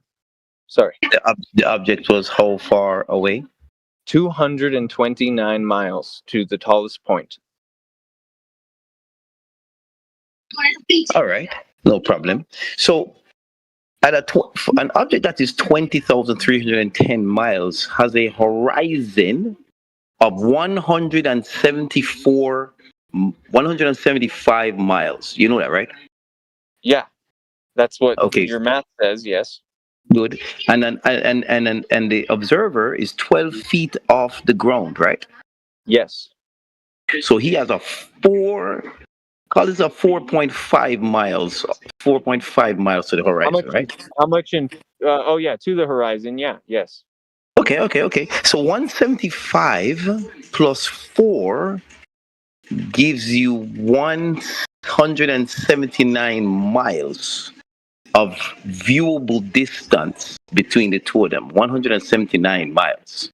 Okay. And so, what's the total coverage in curvature? Right. If you include the refractive index, you can see that object up to 250 miles away. Did you know that? From the 12-foot observer height. Sorry. No, 230. 230 miles away, you can see that object. You know that, right? With how much refraction? With the basic refractive index of 0.01, you can see that object. I don't know where you're doing your math, but I believe you're wrong. Can you take a screenshot of the math and put it inside chat, or send it to somebody to put it inside chat? Yeah, that's what I'm gonna do that right now. But okay. But keep in mind the basic, very, very basic is 179. That only gives you. I know. 179 miles away. 179, which is 180. Let me rephrase it. 100. Okay, so let's just round up. 180 miles away is the furthest you should be able to see the peak of that mountain.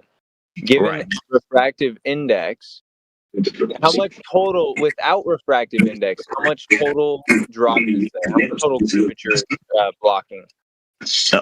And just one more question. What's the distance between the two objects again? 229 miles. 229 miles. All right. So yeah. So this works. So you can see that object about 230, possibly more. Yeah, that checks out. Okay, now send somebody a screenshot of the calculator with the math in it so that they can post that inside chat. Yeah, let me do that. I'm gonna take a picture of my phone. How you still didn't tell me how much feet should be blocked. How many feet of curvature is there of line of sight distance that should be blocked vertically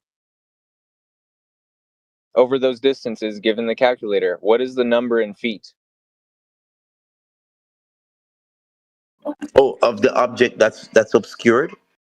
No, I know the height of the object that is supposedly obscured. How many total feet is being blocked by the curvature. Right. So that's what I'm saying. How much of the object is being obscured? Well, we already know Not the object in the distance. the total distance, not like the total distance of obstruction, even if there was no object there. How much? Oh. Yeah, I'm not using that value. I'm not using that formula. I don't care about that formula. Why not? You don't care It's about that irrelevant. formula because of why? That's It's irrelevant. That's No, the it's number we're your trying to premise. find out. We're trying to find out how much. That's exactly what we're trying to find out. How much should we not be able to see? How much should be blocked by curvature? That's the Right. number How I much want should you be? to give me. No. You're asking two questions. I'm not sure. How much of the object is obscured? That's what we're after. Yeah, give me that Right. number because it's going to be the same number. The object will be totally obscured, but there will be also if there was an object even taller than it next to it, would it still be obscured? Would it be showing how much? What is the I want to know all the numbers. I'm not just looking for a basic answer. Well, if there's an You still object haven't that's sent anybody the photo to post in side chat. well, no, but you're asking a lot of questions. I'm not sure. Just give me a chance to respond. I mean, if an object 30,000 feet, if there's a certain so the object beside it that's 30,000 feet, that object is 212 miles away with a horizon. Right. So I'm just saying. I'm just saying. Already, basically, you have 180 miles to that horizon for the 12 foot and the 20,000. Exactly. So that is saying you can only see the very tip of that mountain on the horizon 180 miles away. 180 miles. What? Right. Do we agree with that? Like, okay, Yes. 229 miles is too far. That object, it would be totally obscured. Correct? Totally right. Right. Okay. Who's going to post the photos in side chat for me? Gregory, Right. can you? Right. No. If you include the refractive index value, you can Of see how that much? up to okay. If I just do a 1%, if I do if I do the 0.33 that you said, I can see that object 235 miles away.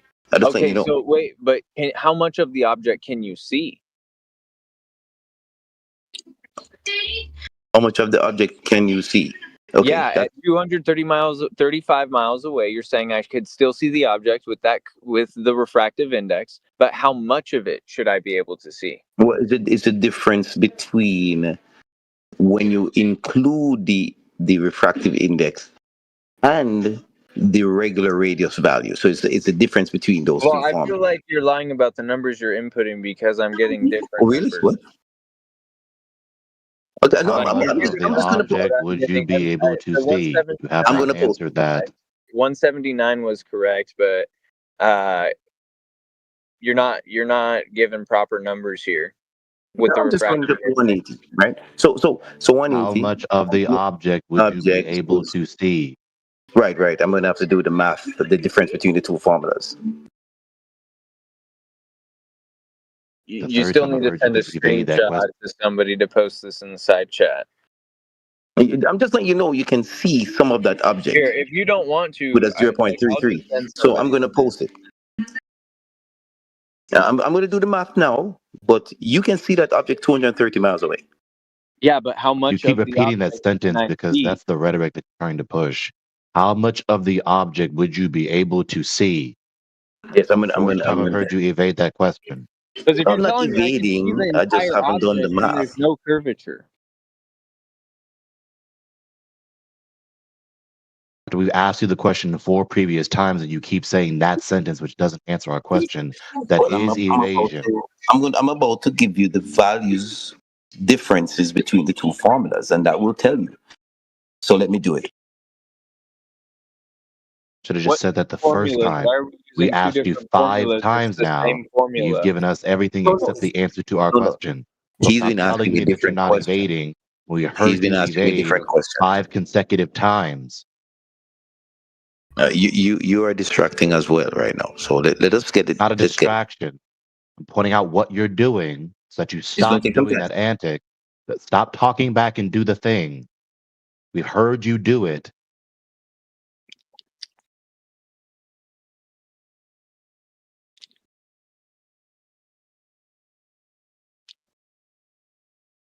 I believe you've spoken to this guy before, Doss Man, but I don't he think I speaks have. to But articulate.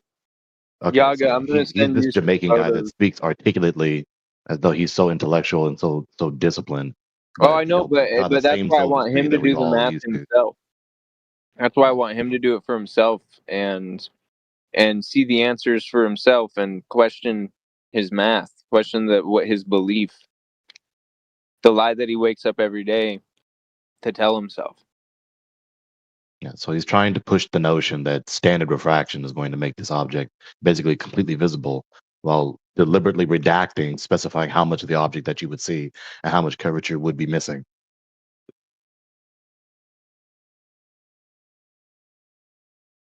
Yaga, Bruno. Oh, whoops! I sent you a wrong image there.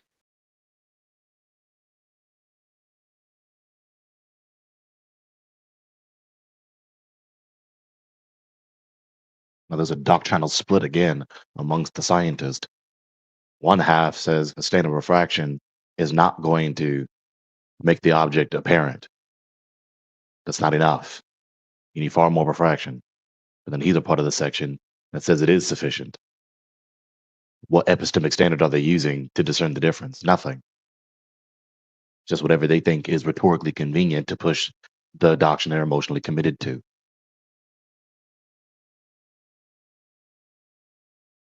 Bruno, I sent you the 3 photos I want posted. No, you didn't miss something. I need you to post them in side chat. I don't have image perms. You do.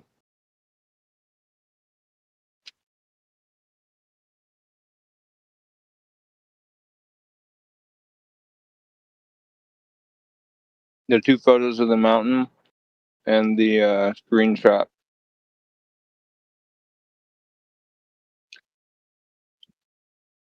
Did that one guy leave or is he still here? Oh, science proof. He's still here. Okay. I have a feeling he's about to leave if he doesn't speak up soon. He's gotten real quiet out of nowhere.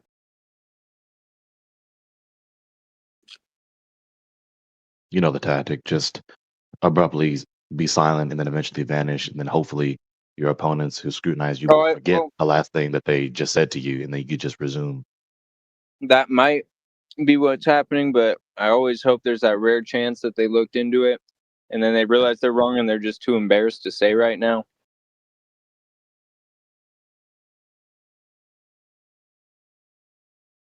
Maybe this guy has changed. I doubt it. Contemptible.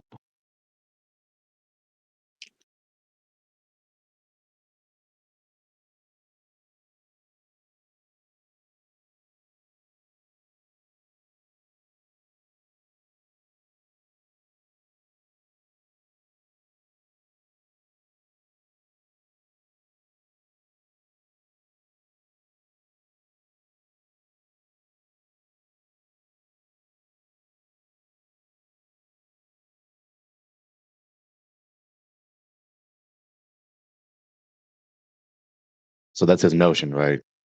The photos that you asked Yaga Bruno to send of that mountain, he's trying to argue, right, just to confirm that Yeah. the standard refraction on the globe, the first photo is from close. I think I've talked to you. The second photo, for his information, is 229 miles away. You can still see the entirety of the mountain that would normally be obstructed from a closer view, which there's no obstruction besides the physical objects, the trees, the little hills. You can see the shoreline across. That's 88 miles of water, 229 miles total from a 12-foot viewpoint. The highest point around me within any of the Homer surrounding area, unless I wanted to go over to the main peak that's too far, in my opinion, you wouldn't be able to see from that angle, would be 1,000 feet high. And even at 1,000 feet high, with the refractive index taken into effect of 0.33, which it technically was excuse me, 0.17 on that day, but using 0.33, you would still only be able to see like the top 600 feet of the peak. And that's if I was at the highest point, not at 12 feet, and if the refractive index was double what it was. Only the top 600 feet, yet we're, much past that point. Yeah, just stick with what it was before trying to, say the intelligence of some other conditions that weren't the case. Sorry, what? I was just saying stick with what was rather than, other hypothetical conditions that weren't the case. Oh, yeah, that's what I'm saying. But I did have to have that argument where someone was like, well, what if you were at a higher elevation? I said, okay, let's take that into effect for your hypothetical. Because I'll play their games and run with their math, and it just won't add up no matter what. So it's okay in my case.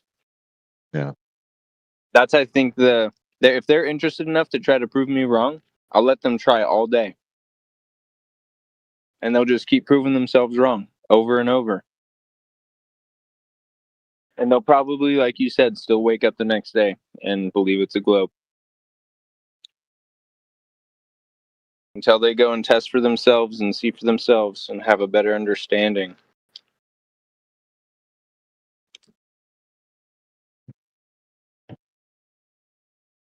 Really ridiculous.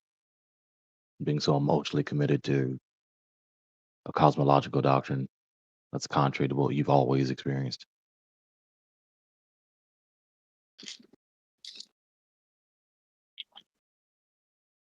The irony is that these are the same people that want to talk as though they use parsimony all the time when you have to abandon parsimony to be committed to the doctrine, contrary to what we experience all the time.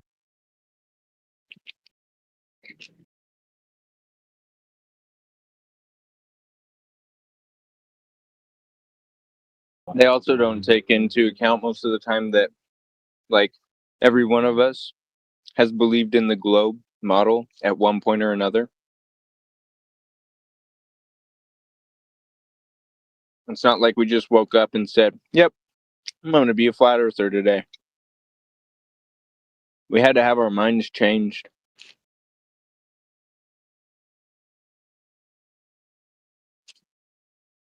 Mostly our egos, Can't hold on to an idea that's fake forever.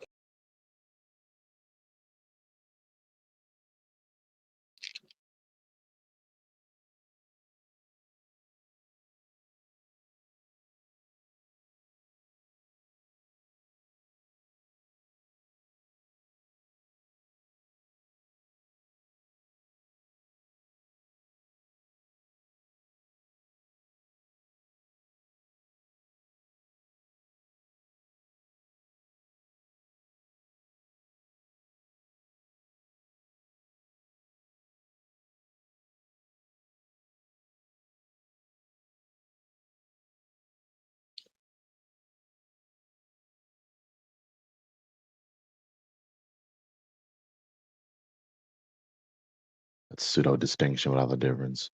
Can never see the geometric horizon, only ever seeing the apparent horizon. That rhetoric literally entails that you've never actually empirically verified the so-called geometric horizon. That's an admission to ignorance. But then you just continue talking after you say that as though you have a leg to stand on.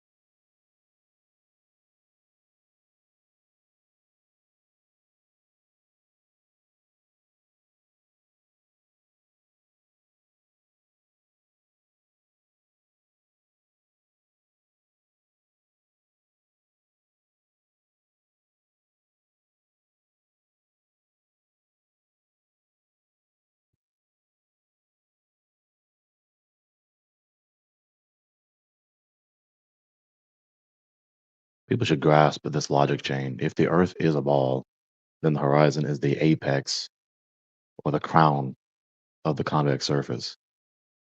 But of course, if you can never find that apex or the crown of the convex surface, and if it indeed is not there, then the horizon is not the crown, the apex of a convex surface, and the surface isn't convex. And that's regardless of whatever supposed figure they want to suppose for the radius or the diameter or the circumference. Hey, science proves globe. You still there? Well, unmute your mic, man. Come on. I want to continue our conversation. I'm done eating my dinner. You sat there silent the whole time I ate and partially talked with Gregory.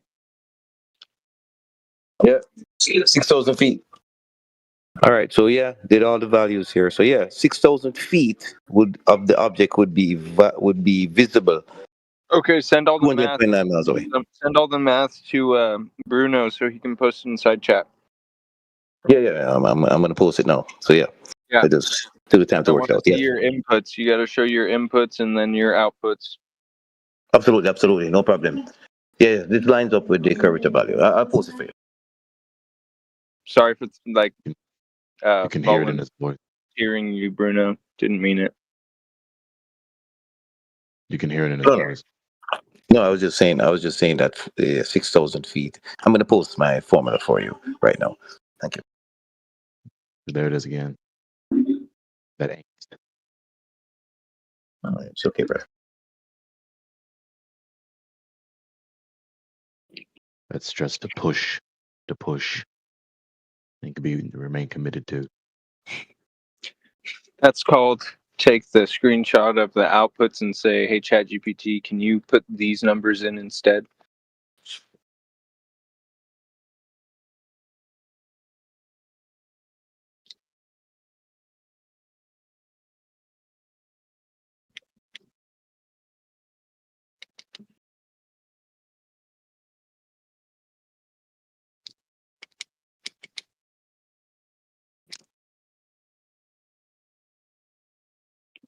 I'll just do the math myself. This is taking so long.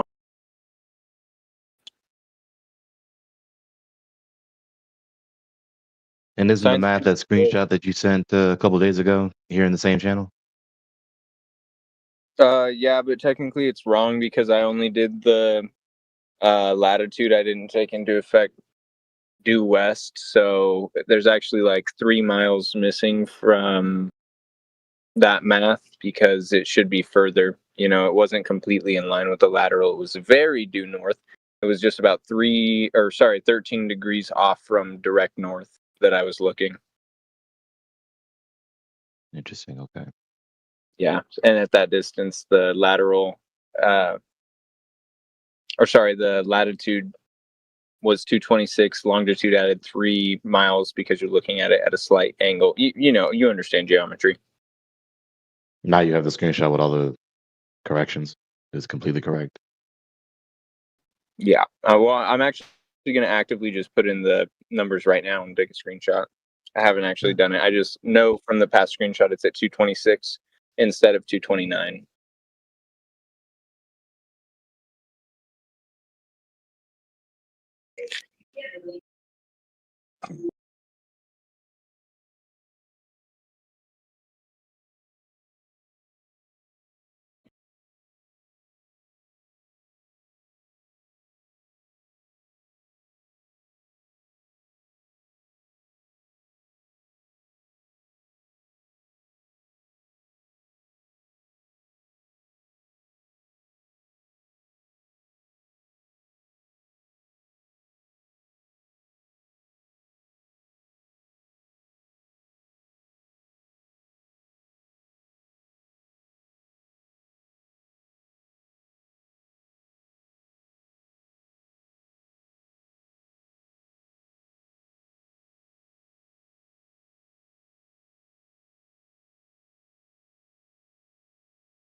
Math itself is already difficult as it is, but then you come across controversies and very emotionally charged controversies.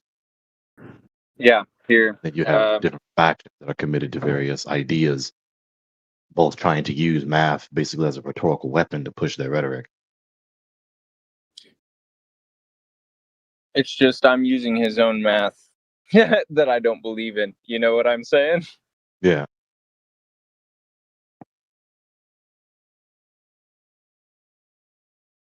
When you're first born into this world, the rhetoric that you're introduced to is that math is just this ironclad, just a rigid factual system of facts. But then you come across, then you dig deeper, and then you go into the highest levels of math in where the wise people are, as it were, so to speak, in the universities, and there's different factions about the fundamental Hey, nature of math. wait, real quick, Bruno, can you post all 4 of those in that order from like if you're reading them like words? It won't. Yeah, it won't allow me to put it. I was trying to put it now. Yeah, I don't think I have permissions. I don't have permissions either. It's okay, but I need the first one has the.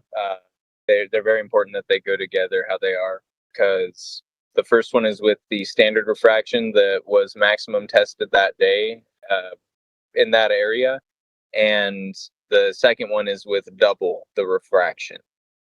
And even if you put it at the maximum refraction, I'll do that right now actually.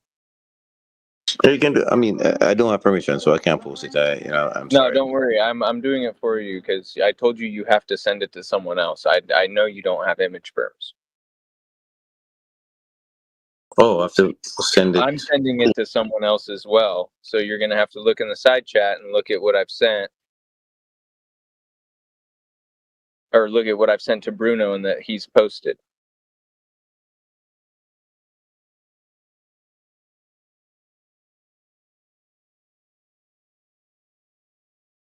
Oh, I can't even put a 1.0 fractive index in. It says 0.9 is the highest it'll allow.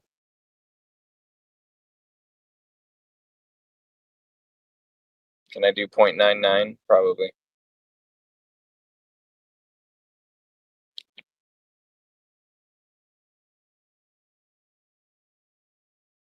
No, I can't. It has to be just 0.9.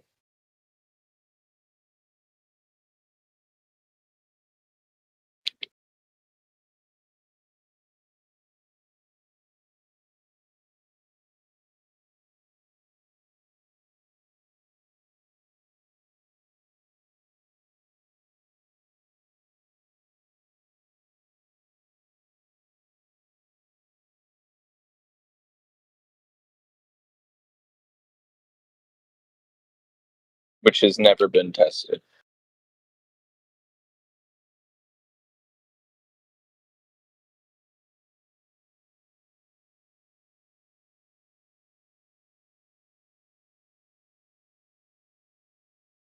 And there's with maximum refraction. Maximum on the scale. Never actually tested. And that still shows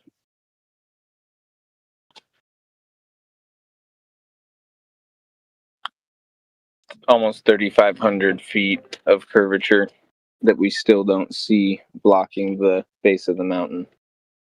Or the isthmus. We don't even see it blocking the isthmus between the 2 different peaks.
Hold on. I just redid the formula. No.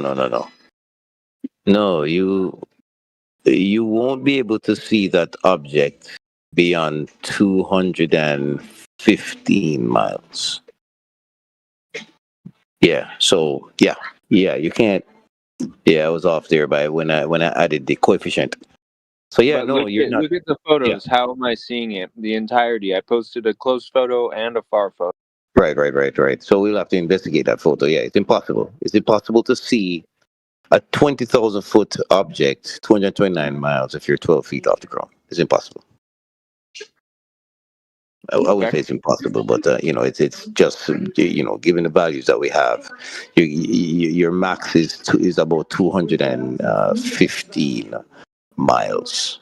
The object is going Okay. to be completely obscured. Yeah, I agree with what your math is putting out. You're getting the right variables according to your math. So, did you see the photos in side chat? Not the Yes, I'm going to screenshots of my investigate. math, but the photos of the Yes, mountain. I'm going to investigate the photos now. So I mean, the best way for us is for everybody who wants to understand this, they're going to have to go out and test this themselves. But yeah, let me look at your photos.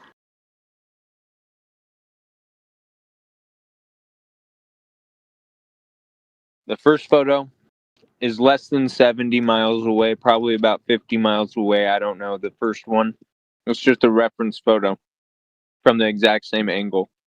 The second photo is 229 miles away from a 12-foot viewpoint off the water at low tide.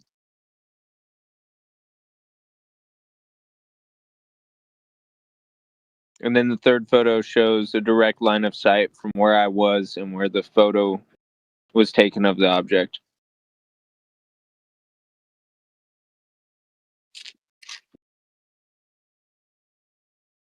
And this is just one observation that somebody was cool enough to share with you, man. But we have a lot better evidence than observations. Yeah, I have a lot better evidence myself. but the thing is, what is Nick? That's Nick Nil Chint. That the place you were? What? The place that the observer was. It says Nick. Yeah, no, that's an area. I was technically in Homer, but yes, that's where I was, down there by Homer. Where that line is, right where that line is.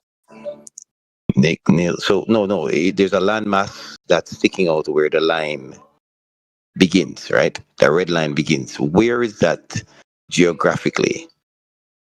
In Alaska. The mountain is Mount McKinley. The mountain you're looking at is Mount McKinley, but where was the observer located? At the very end of that red line, if you look opposite at the very bottom of the photo, there's a little red dot. That's where I pinged my location from where I was standing there on my maps, hence why it's saved.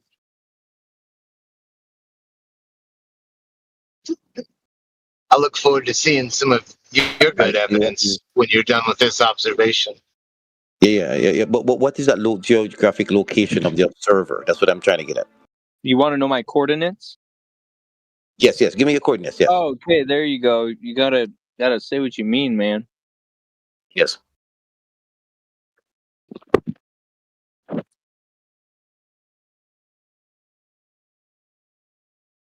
Let me go to my notes and pull them really quick.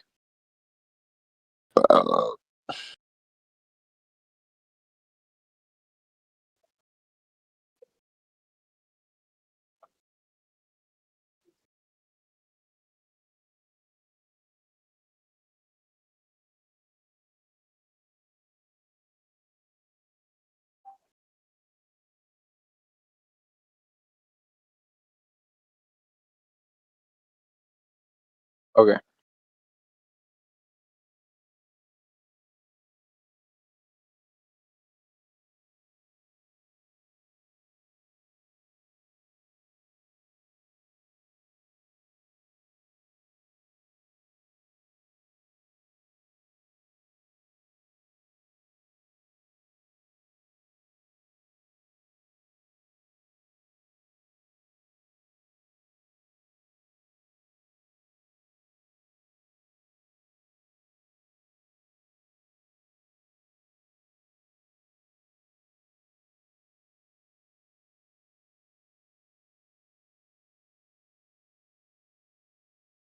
If you look inside chat, first set of coordinates are where I was standing. Second set of coordinates is the mountain, which is public information you can search online and get.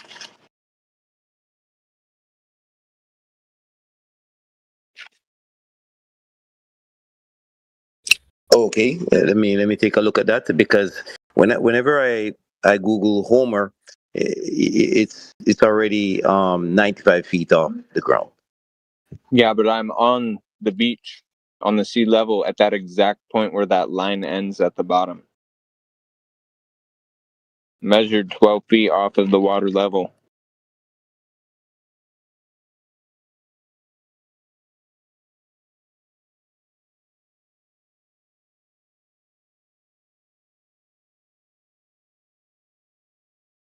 Hi guys. Oh, and actually those coordinates will probably read like -20 or -30 feet water level, but that's at average sea level. It was low tide, like I said. I have the screenshot of my actual compass where it says at low tide I was -30 feet.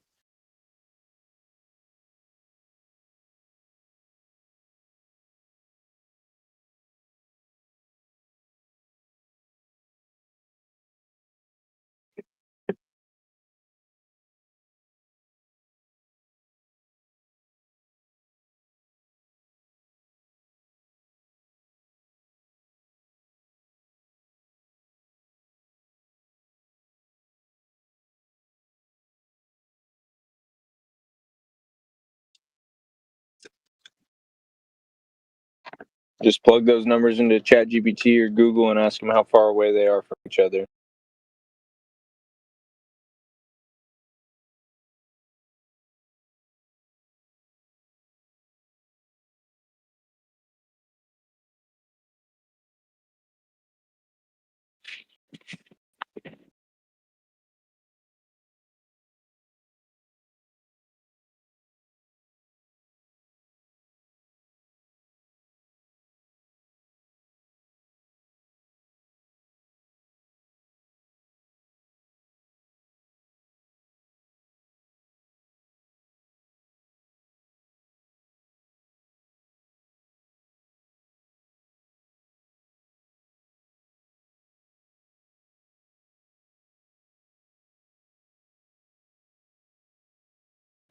I'm gonna run into the store and grab a beer really quick.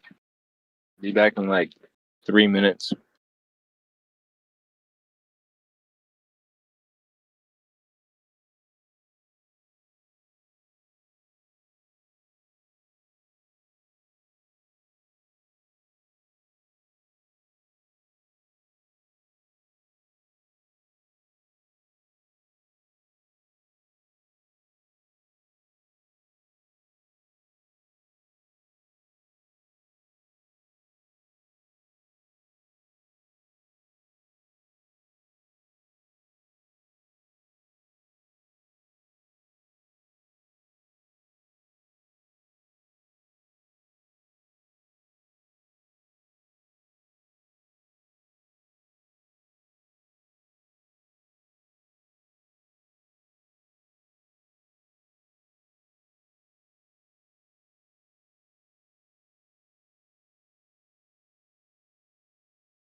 I thought that was a deer.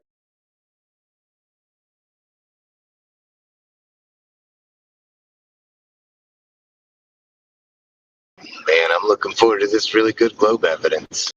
I hope it's measurement of surface curvature. No, it's basically due to things we see in the sky.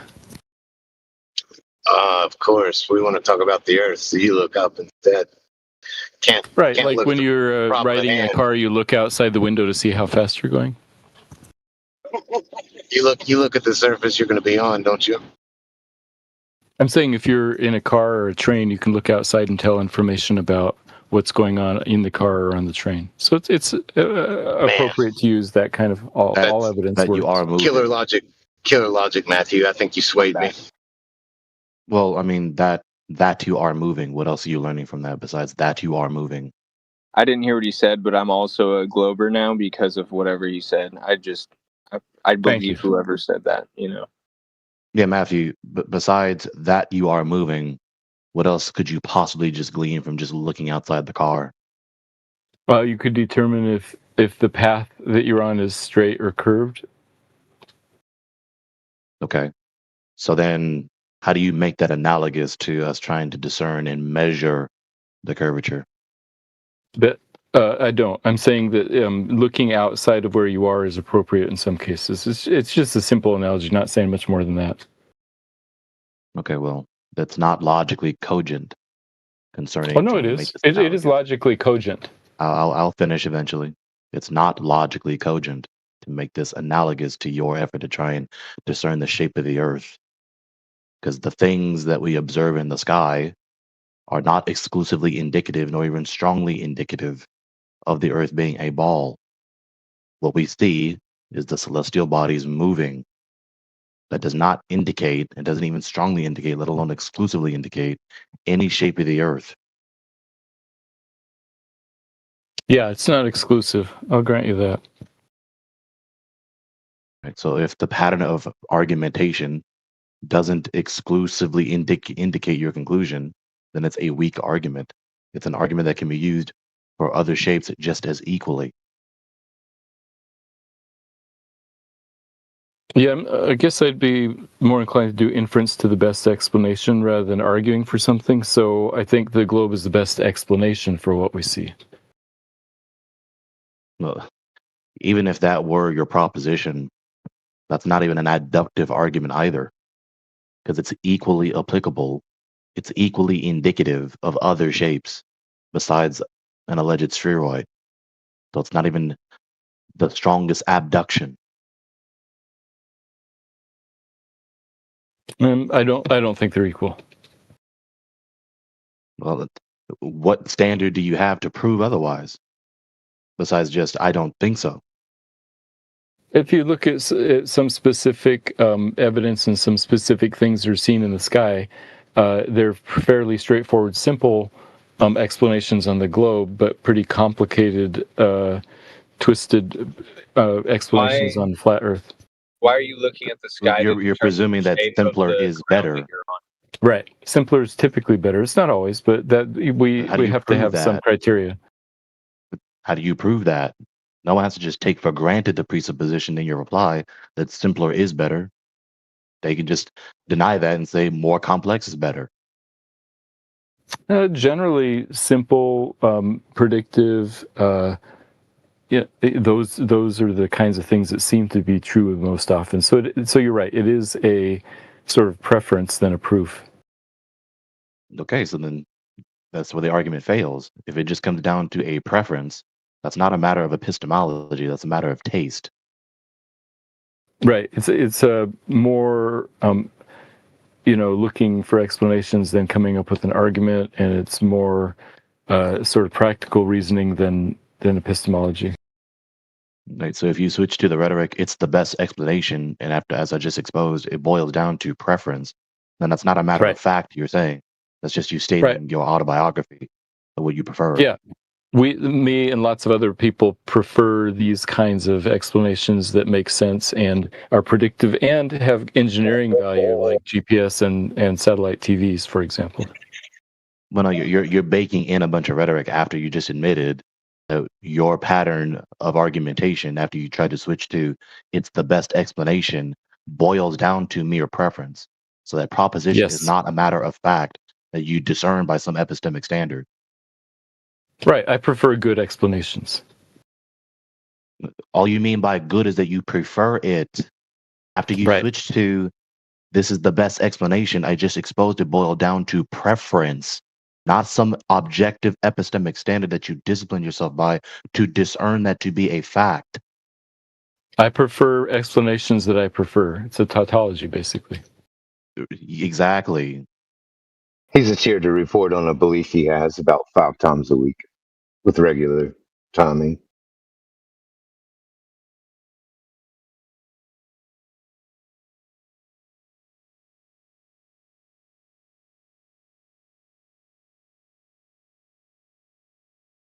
You see, you have to press some people to the actual entailments of their replies, because what they'll do is that they'll refuse to be consistent with what they said, the entailments of what they said, and they'll continue spouting off additional rhetoric after that given proposition, as though it pushes to their position to be true, but it doesn't push to be true. You're either going with this is a fact or not. Besides that, you're talking about something that's not a matter of fact. And if you're trying to push it to be a matter of fact, you have to use some type of logically sound type of argument, induction, abduction, and the strongest being deduction. They certainly don't have any deduction, because the Earth being a ball is not necessarily true. It isn't as though the Earth couldn't be anything else except a ball. They don't have an abduction. There's no epistemic standard to discern any quote-unquote explanation to be the best, except by matters of fact, because this is a matter of empirical fact. And their inductions are all weak. All their inductions are weak. Right, so that brings up a good point. What do you call it when a gay couple fights? A cogent argument.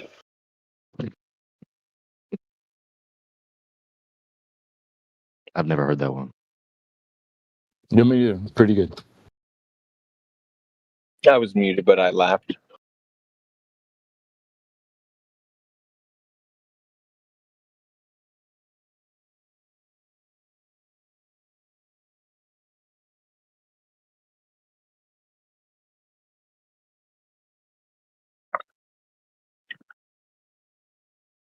Thousands of years since the 6th century BCE, it's been nothing but weak induction and fallacious argumentation with this doctrine.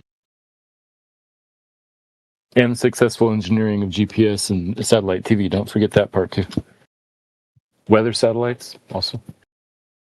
No. False, incoherent, fallacious doctrines are not the precondition for technological advancement.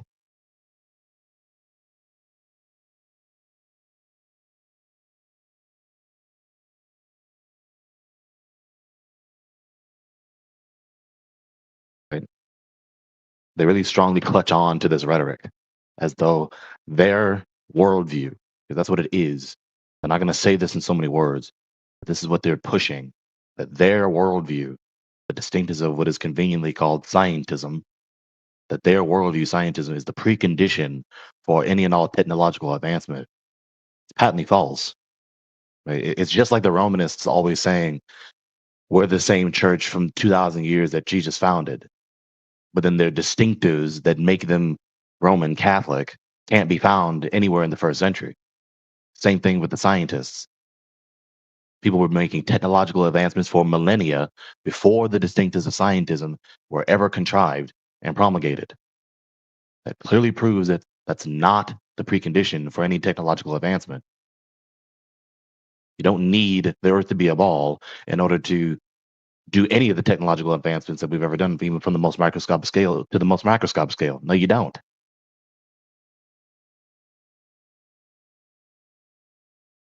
How do you get satellite TV transmitters to work if the Earth is not a ball? If the Earth is flat? The question is, why is it the necessary precondition? Because you asserted in the first place that basically the Earth must be a ball in order for us to have TV and electromagnetic devices using that to communicate, to send and receive signals. Why must the Earth be a ball in order for these things to function? Okay. No, point taken. I see it doesn't follow from that. I would have to reword it somehow.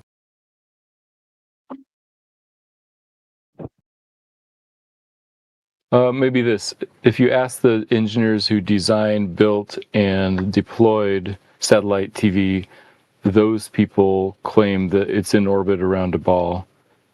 And the fact that their satellite TV transmitters work inclines me to believe them.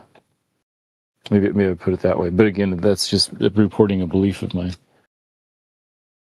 As you just said right there. In addition to that, do you think, I mean, so the notion basically that is being pushed right now is you have group A, let's say there's 10 smart people, to use very simple language, who were the primary drivers of the project to build satellite A. Then eventually they complete their end, and now they got someone to subsidize them and provide for them and be their benefactors so that they can achieve their end, which is getting at least one satellite, let's say 1,000 satellites or more, up into the sky. Are they tracking every detail? Because they're not the ones who are the heads of the project. They're not the executive producers. They're not the ones who are paying for everything. They're the smart people being subsidized. The one who's paying for everything is the one who controls everything. No, we're not doing that. Oh, we can do that. No, we're not doing that. I'm not spending my money on that. It's not always the smartest person that's controlling everything. It's the one who has the most assets to complete the project that's controlling everything. So even if the smartest person working on the project or the smartest group working on the project, is involved, that does not mean they're tracking every detail. So there might be compartmentalization or something. Not everybody knows it. Okay.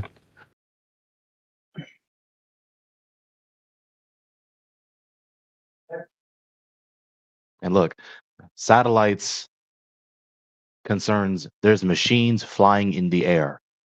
There's machines high above the ground. That, even if it were true, doesn't necessarily entail any shape of the earth. There can be machines high in the air above a flat surface, or a convex surface, or a concave surface. Dang right. I know something, Gregory? One time this kid told me, he said, I'm a Christian, but I can't imagine a worldwide deception. And I was like, what? Yeah. I was like, wait a minute, dude. So you believe in the Bible? He's like, yes. I said, so that what's in there is scripture from God, yes. And in that book it says there's an agent who's capable of deceiving the whole world, yet you don't believe there could be a worldwide deception. That doesn't make any sense, brother. And not just capable, he's doing it. Yeah, it's not even speculative in the Bible. Yeah, and this is one subject that is just a simple part of deception. Yeah. But that's what boggles my mind is when, it's one thing if somebody doesn't have a worldview that has an agent in it that is a world deceiver. But like if you're a Christian or even Muslims, even many of the other great world religions they have agents within their own worldview that are against humanity and practice deception on a grand scale. Yet they'll sit there and tell you, I can't even imagine that everything just isn't exactly how the powers that be say it. There's no possible way I could be deceived. Yeah, man, that's weird. It's just being inconsistent. Of course, people. Let's do a little. Yeah, let's do a little. I'm about to fall asleep, boys. So I'm gonna go to bed. But y'all have a wonderful night. Peace. Don't dream about falling off the curve of the earth. Dude, I dream every night. I go in circles around the globe all night long. It's a nonstop nightmare. Dude, I have a bidet and a refracting toilet, so I can get the spots in case I miss. Oh, you can. Yeah, you can get the spots that go around the curve of your ass. All right. Good night. Night. No, it's because you could see all the way around the earth. That's why. I see what you did there. You left him with the image of your ass to go to sleep with. Sneaky. No, that wasn't actually the joke. The joke was supposed to be about Rumpus, who said, with the right refraction, I could see my own ass.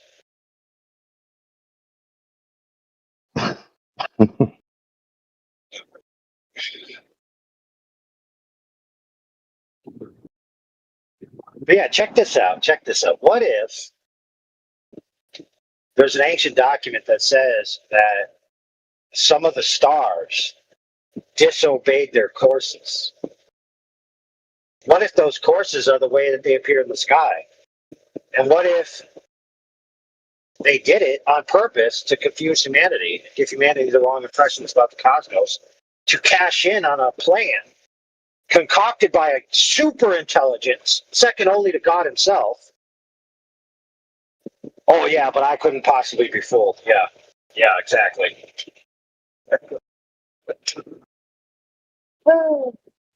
I mean, look, either you be consistent or not. And if you're not going to be consistent, then you're not even get off the stage.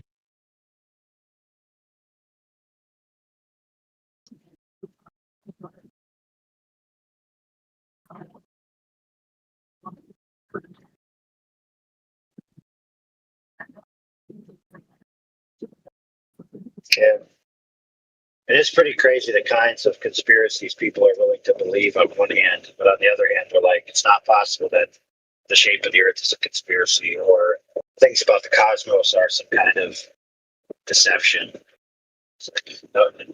And there's just no parity in their thoughts about one subject versus the other. You know, so often all the error that is contrived is the result of a refusal to be consistent because it's too emotionally disturbing and emotionally tolerated. Less about an inability to be consistent in spite of a sincere effort.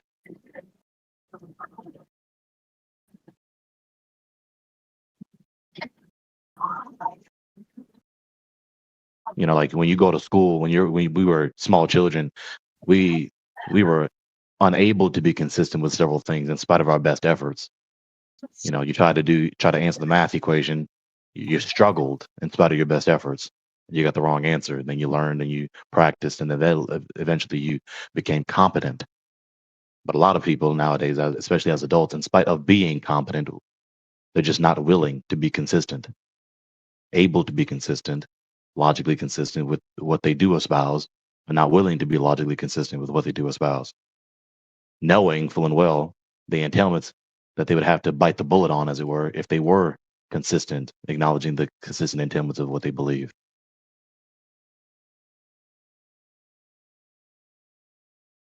I think one of the wildest conspiracies people believe in is they believe that all of their senses and atmospheric conditions are conspiring together to make a curved surface look flat every single day. Yeah. Yeah.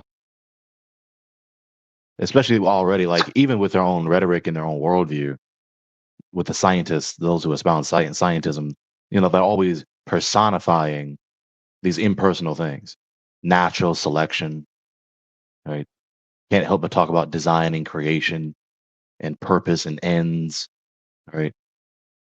So for some reason, the impersonal, to be straightforward, the impersonal materials that is the sun, the light, the atmosphere, et cetera, seem to be behaving contrary to their described, initially stated nature and the way they usually function.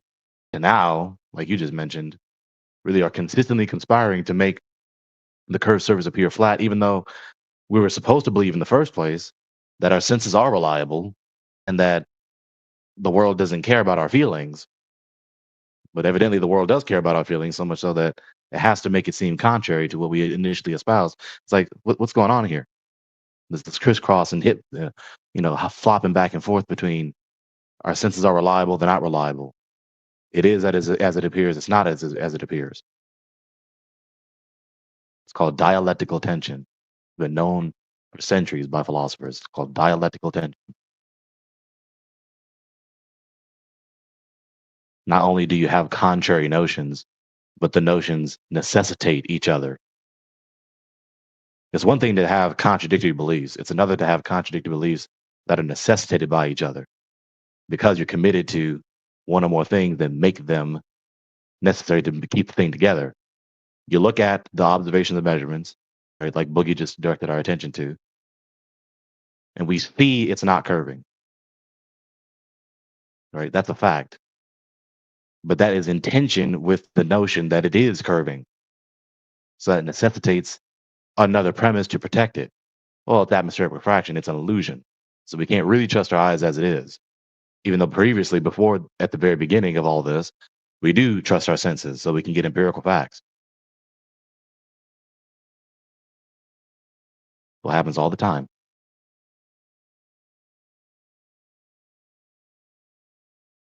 A coherent position doesn't have dialectical tension, but they do have dialectical tension. So their position is not even coherent. And you need a coherent framework to make any empirical facts make any sense. You need a coherent framework in your head to make any empirical facts make any sense. In order for you to even accurately recognize I'm speaking to you right now, you have a coherent framework to interpret the sound that you're hearing right now, so that you can comprehend the messages I'm conveying to you in this language, or that you're looking at whatever device you're looking at, your laptop, phone, whatever have you, so you can navigate it accurately to get to this channel or leave this channel and go wherever else, or turn it off, turn it on.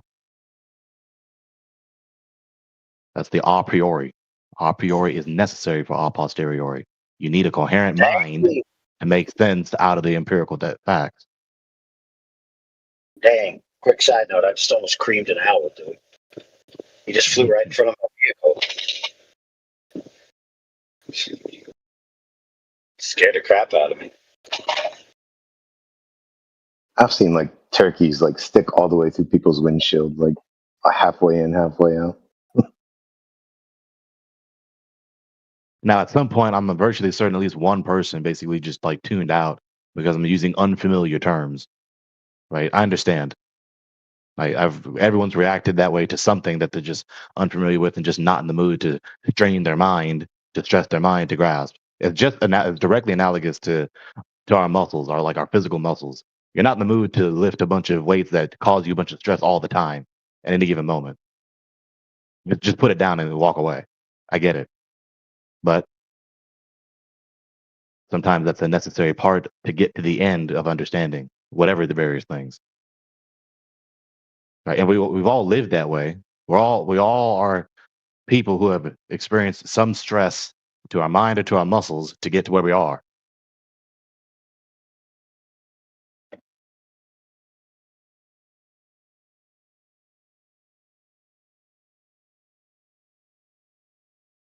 I'm not talking to you as someone who perfectly all the time it just subjects himself to a bunch of stress of the mind or the muscles, especially the muscles. Not in the mood for that all the time.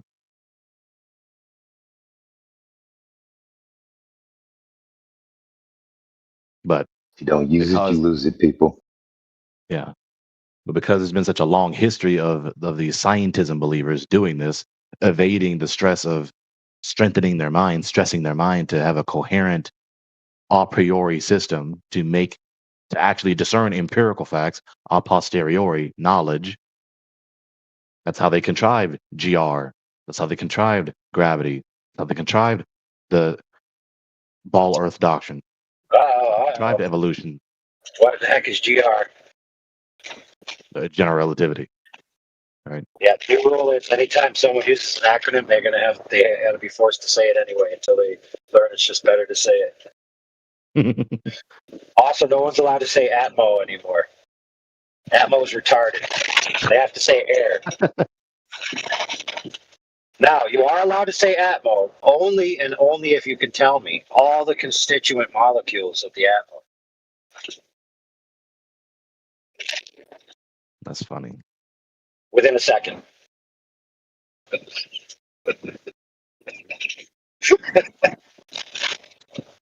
Well, yeah. See, the way I figure it, bro. This is the way I figure it. You see, if I say I got a cup of pure water, what's in the cup? Water. Water. Right. It's one thing. Now, yes, it's many parts to make the whole cup, sure, but it's one thing. It's water. But the air is not one thing. It's air. There's What no if I air say I have molecule. what if I say I have a can of Coke? That's not one thing. That's multiple ingredients, Holmes. No, that's what I meant though. Isn't that what you're alluding to with the most? Oh, Well, yeah. atmosphere, The atmosphere is a conglomeration, and by saying atmo rather than atmosphere because you don't like the atmosphere on the end, you're still just saying something that doesn't need to be said. It's just a redundancy. You might as well just say air. Like you don't gain any points by saying atmo. And the funny thing is, you see, when people try to use rhetoric like that, and then I come along and I correct what I can detect is a tacit false presumption underneath the rhetoric, which is that sphere only denotes the ball shape, when that's not the case, not back in Greece in ancient times, and not even in English either. Sphere doesn't only denote the ball shape; it also can refer to the area.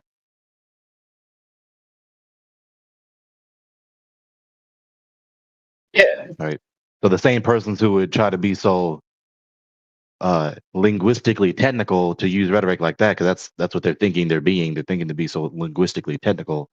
Then I correct one of their very nuanced errors, and then talk back at me as though I'm the one being too pedantic when I'm doing the same thing they're doing. You want to hear one, dude? Check this. So, part A. Gas pressure requires a container. Okay. Part B. I don't know the shape or structure or form or location of the container. Part C. Atmosphere is a paradox. Gases take the shape of their container. Atmo means air. Sphere means sphere. There's no sphere-shaped air. Okay. Well, you just previously told me you don't know the shape of the container that you say must exist. How do you know it's not a sphere-shaped container? I rest my case. All right. There's that first and foremost, because that is the right way to begin. Like, step one is internal criticism. Is it even coherent given its premises? No.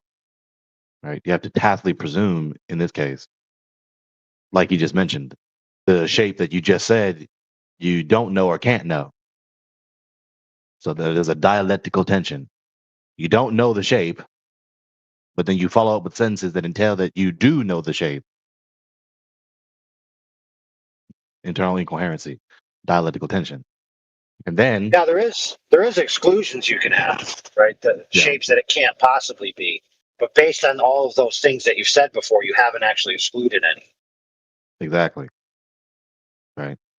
So that's why it's the whole point of language is to use its elements to say what you mean, either in speech or text. It is the responsibility of the center to accurately, skillfully use it, not just slap whatever words together, whatever linguistic elements together, as though any hodgepodge of linguistic elements is going to convey what they mean. Like, no. Okay, you have to say what you mean. If I'm going to accurately convey what I mean to convey in verbal language right now, I have to say it out loud. I have to say what I mean. And most people don't have that skill. They struggle. But instead of just taking the responsibility on themselves, I'm not very good at saying what I mean. They'll insist on blaming everyone else or everything else. People even blame the language itself. When they're not even competent at the language that they're trying to communicate in, they'll blame the language for why they're not good at communicating in it.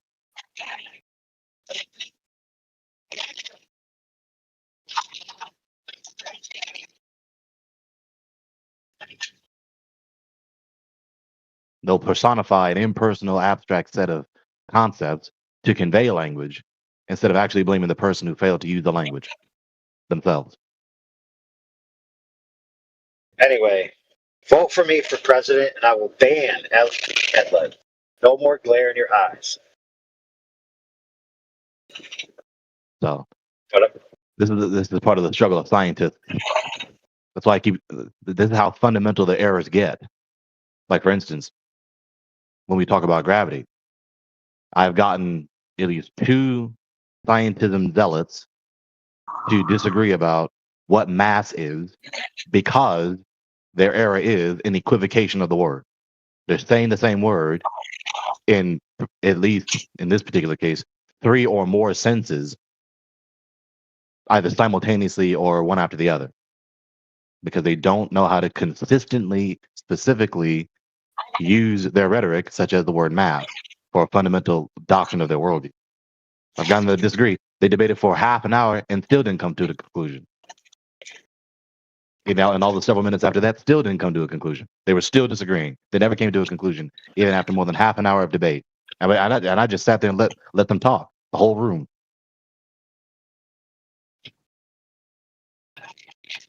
Fundamental errors, that these are real types of errors. They're fundamental errors, the worst types of errors. When you can't even coherently articulate yourself, that's when you know you're in the wrong position. That's the easy way to end up with no hands. Exactly.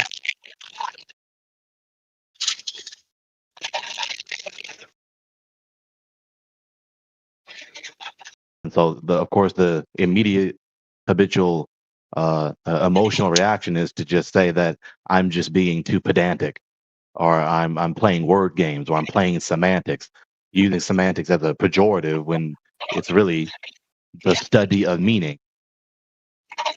I mean, what sense does it make for someone who's supposedly so knowledgeable to ridicule meaning? Can you have a true proposition? Can you know a true proposition if the proposition doesn't even mean anything? Of course not. Of course, a meaningless proposition is a contradiction too. There's no such thing. It's not a proposition. Yeah, but they don't need all of that. They just need cool sounding explanations. Yeah, that's what I'm looking for. I'm looking for true explanations. You gotta have meaning in order to have that. Right? Gotta have meaning. Gotta have semantic qualities to the explanations in order for the explanations to be explanations, let alone be true. Right? So you have to say what you mean. Matthew, what experiment proved uniformitarianism? I think it's a properly basic belief. I don't know that there's any experiment that you need. Right. There isn't one. There isn't an experiment. Right.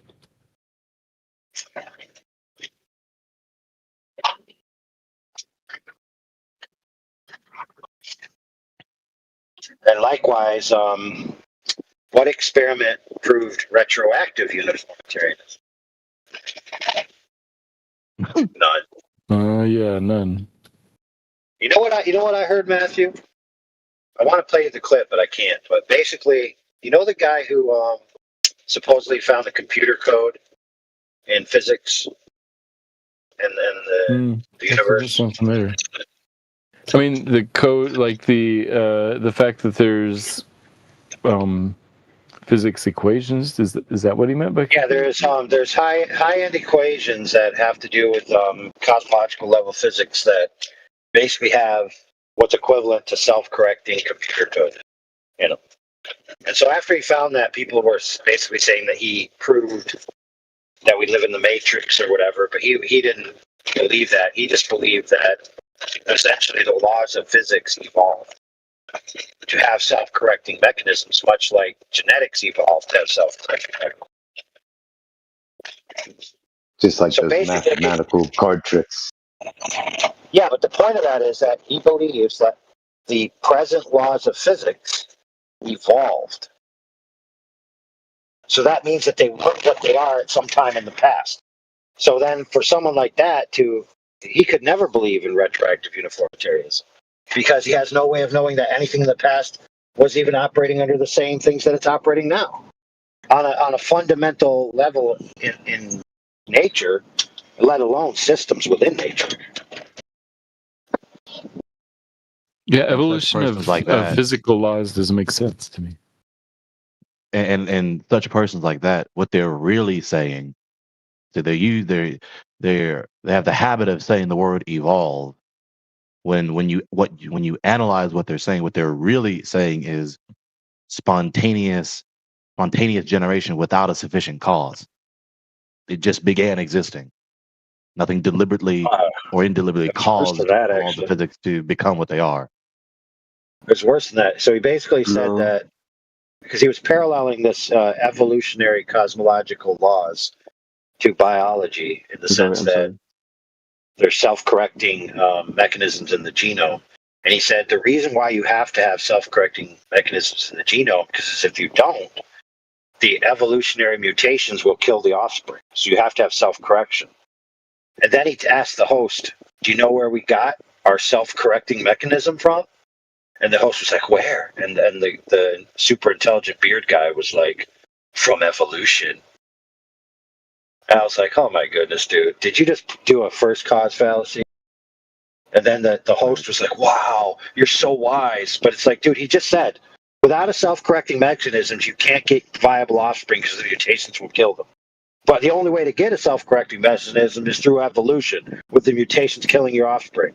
So it's like, wow, dude, way to shoot yourself in the foot. Like, look, all their rhetoric for the past more than a century has ruined people's understanding of this, because they abuse language. They're bad at rhetoric. Evolution denotes change. There's different types of change. It's not in so they use evolution to refer to this alleged process, specifically a constant, more complex and improvement, right? That's what they getting at in their rhetoric, even though they don't explicitly say it, because they use vague rhetoric such as just constantly using the term evolution. And then they're also trying to espouse what is actually, like I just said, spontaneous generation without an efficient cause. Right? When you open the door to go to work, the door doesn't just open. That's not what happens. You voluntarily moved your muscles so you can push the door or pull the door. The door didn't just open. But that's what they're espousing. Things just began existing and just began functioning the way they do. Yeah, but there's something that people gloss over, which is like when they're hearing these, science wizards basically blow smoke up their skirt. They're like so enamored with this person, they go googly-eyed, that they miss the point where the guy is basically saying that I'm going to avoid the most rational conclusion, which is that the intelligent code that self-corrects and makes everything work, and without it, it wouldn't work. It's not coming from something that it needed in the first place, but rather the most basic thing where it comes from, which is an intelligent agent. Exactly. That's the only known place you can get that type of information is from an intelligent agent. There's literally no example contrary-wise. It's the most rational, most Occam's razor conclusion. It really is. Exactly. And not only what we've always seen, it's the most rational with parsimony, Occam's razor. The contrary, because there's only two options, is incoherent.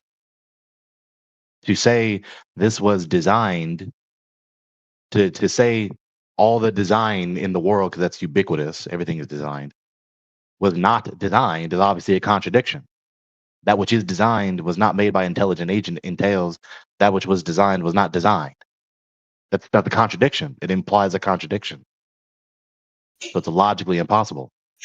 Well, one of the problems too is they don't think that an agent existed prior to biology existing, because you need biology to have a brain to then have sentience, rather than sentience first.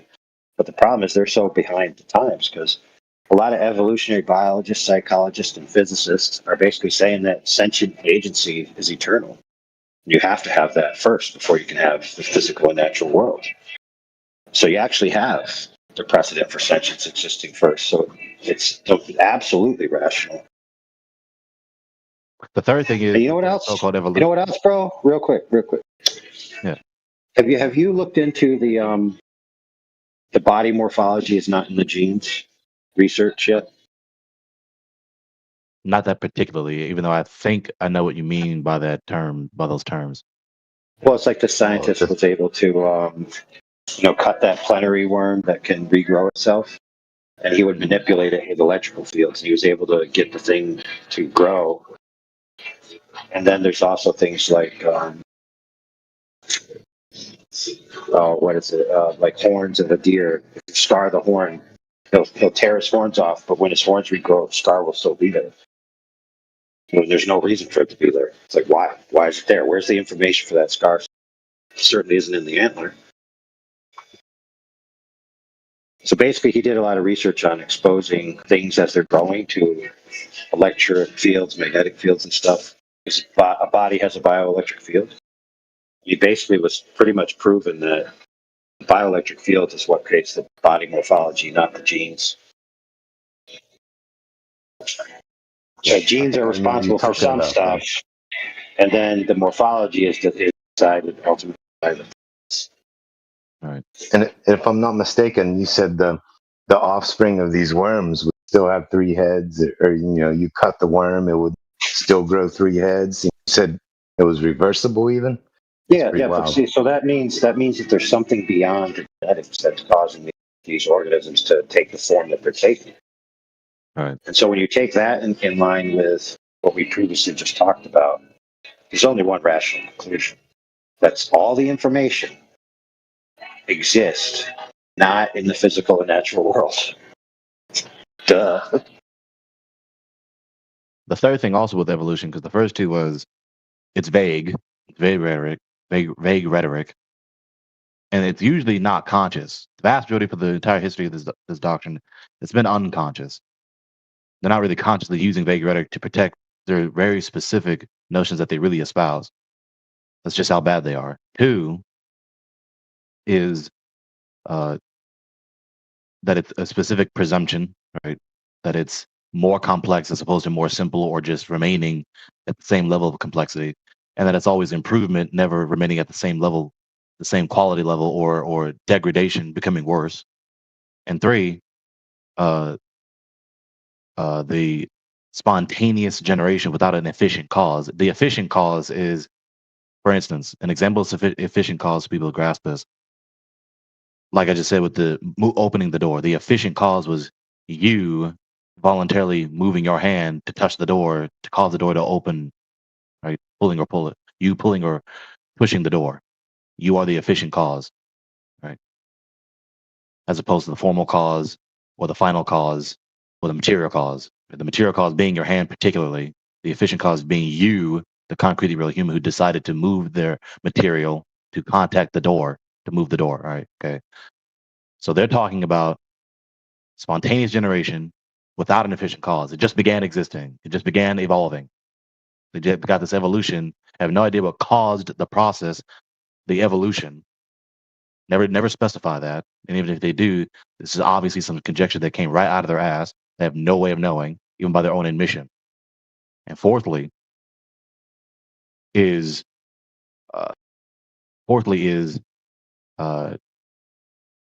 I hate when this happens to me. Let me pause. I'm gonna remember it. I'm gonna ask Matthew a question. Hey Matthew, you don't subscribe to everything involving on scum, do you? Oh no, God Almighty. Then how do we have machines floating in the air? Oh, I don't think we do. I mean, there's some balloons up there. That's just as relevant to evolution as it is the shape of the Earth. What does evolution have to do with satellite TV? Nothing. Same thing as the shape of the Earth has nothing. I'm confused about this whole thing. What? Say it again. I was simply.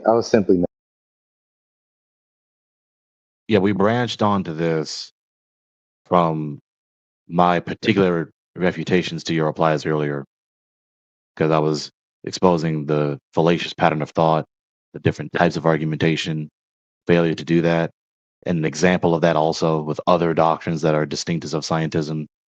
Then we went on to evolution. Now here we are. That's where it began.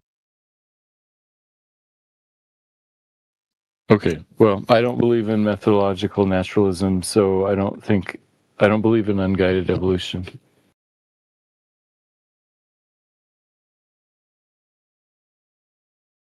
At least you have enough sense for that. Now be consistent all the way.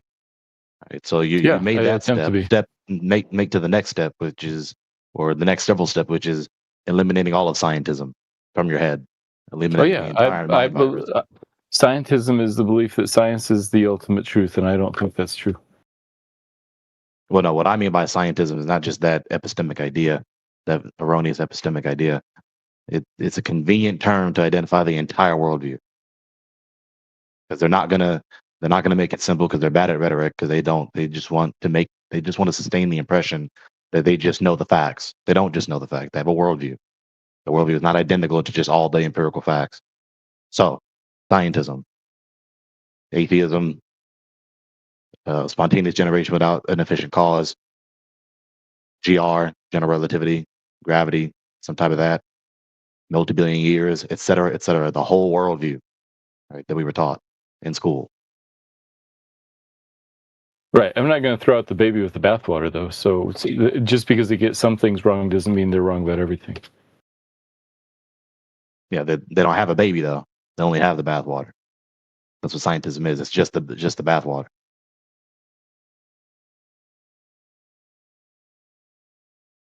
Yeah, it's not because they get some things wrong about the globe. It's because we measure it to be flat. That's why they're wrong about the globe. So again, what happens, all right, we make the observations and measurements. We see things that should be obstructed, but they're not. They should be entirely obstructed, but they're not. Then relapse to taking refuge into atmospheric refraction. Then identify the 4 specific entailments of that, all of which are false and never corroborated. And then either the scientism devotee either just digs in their heels to keep talking back after the debate is over at that point, or they concede. That's where we're at. That's where we're at. And I'll specify these 4 entailments. I wrote them down so that no one misses them and no one distorts them. Give me a moment.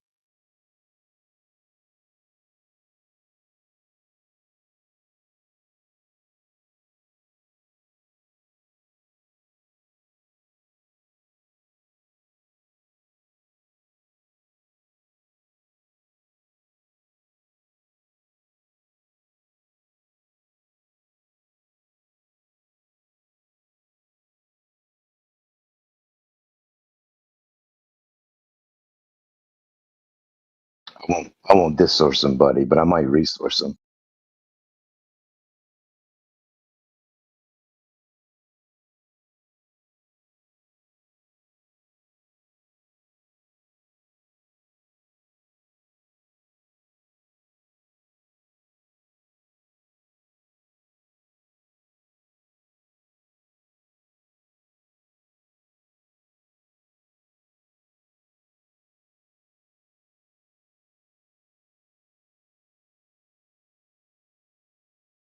We'll just tell McToon to come over here, Shane. I'm sure he will. It'd be easy work for a man of his caliber.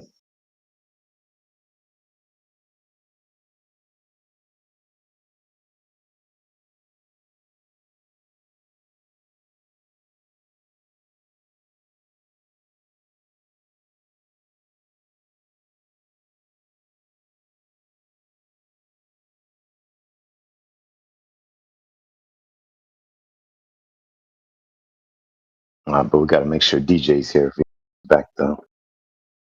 He'll tilt in 5 seconds instead of 15.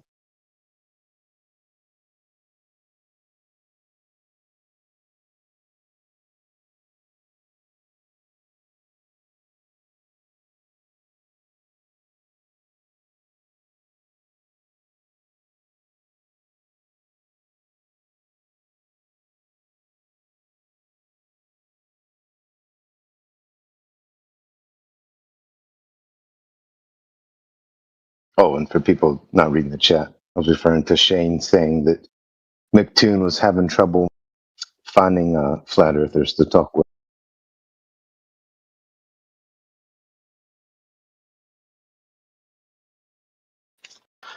Oh man.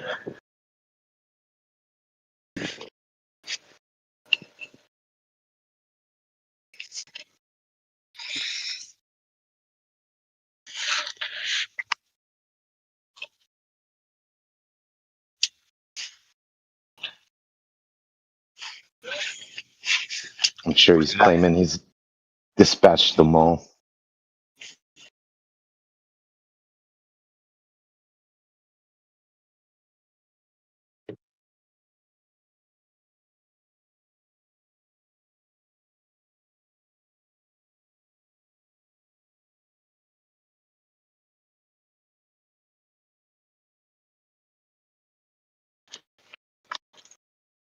I'm pretty sure Indio has an invitation to debate him.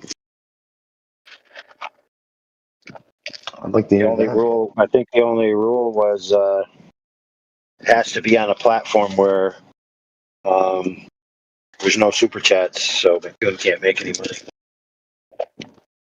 Oh, he ain't gonna do it if there ain't no Grifton.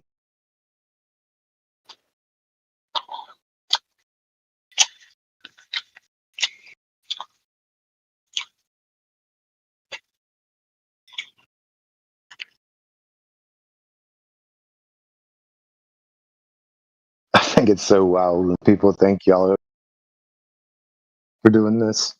It's crazy. Okay, I finally made out to type it again. So at the bottom of the open chat, the 4 entailments, right, that are not only false but are never corroborated. Well, actually, the reverse. Let me reverse that. They're not only never corroborated, they're false, right? And that which implies false implications is false.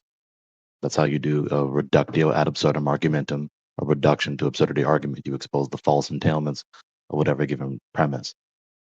So if they try to explain away the observations and measurements by atmospheric refraction, right, where the things that should be obstructed are not, the things that should not be visible are visible, they entail making curved surfaces appear flat, curving the light, not merely bending it. They'll say bending, but they love to use vague rhetoric to protect their premises. But it's actually curving the light so that it moves along the curvature of the earth to then finally reach our eyes instead of extending off into the void and never touching our eyes or crashing into the earth on the surface and never reaching our eyes. So yes, curving the light, not merely bending it. Number 3, refracting the light to the less dense medium, contrary to how refraction actually functions, right? And making objects completely obstructed appear on the top thereof. Right? It's supposed to be behind the curvature, but all of a sudden it's appearing on the top, as it were, the apex of the convex surface, instead of being obstructed back there behind the curve, behind the ocean hill, as it were. No corroboration for any of these, and they're all false.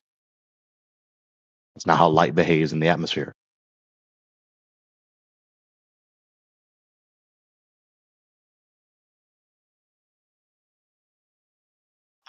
And I don't think people.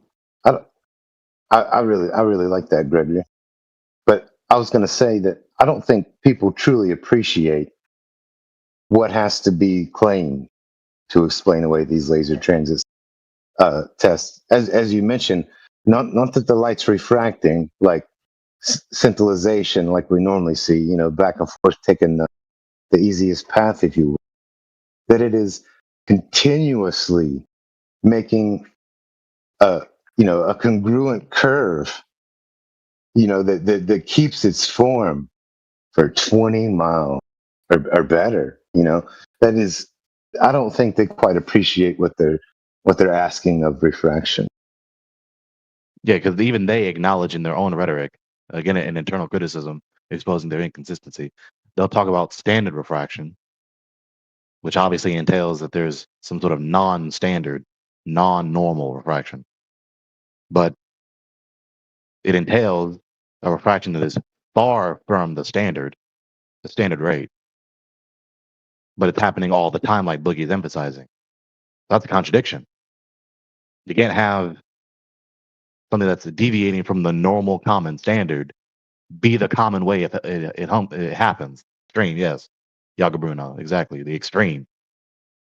You can't have a non-standard, non-normal, uncommon thing commonly happening the vast majority of the time.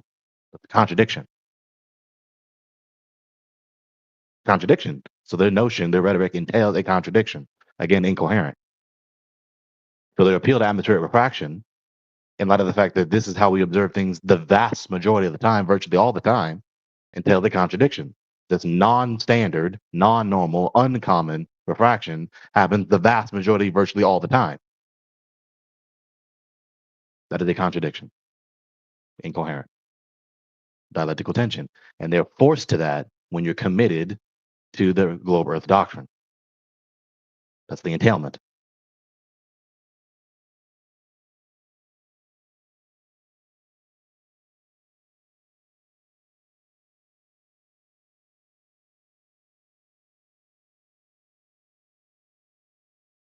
If you're supposed to be so smart, you know so much empirical facts about the world, and you're so smart about all these empirical facts about the world, you should be logically consistent, at least consistent, at least. The next step, the highest level is be logically sound. At least be logically consistent. They're not even managing that. They're not even managing that.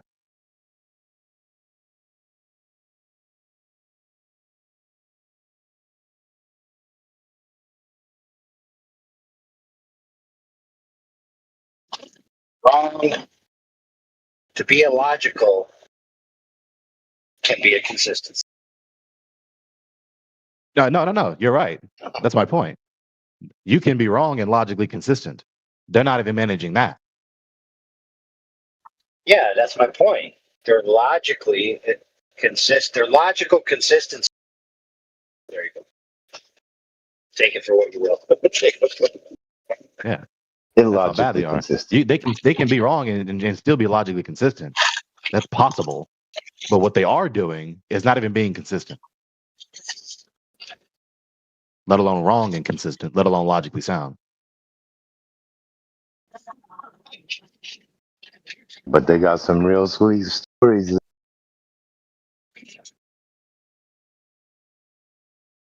Pretty cartoons.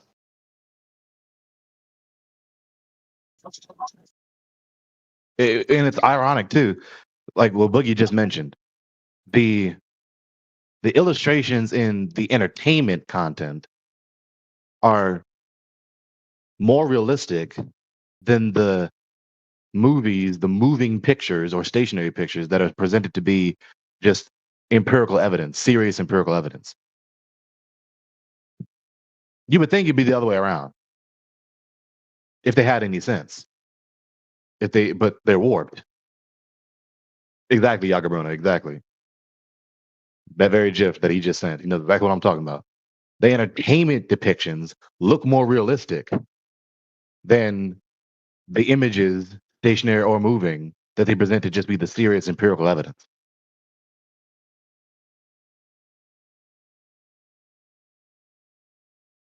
That lends strong credence to the suspicion that the public is being mocked. Because they could easily do it the other way around.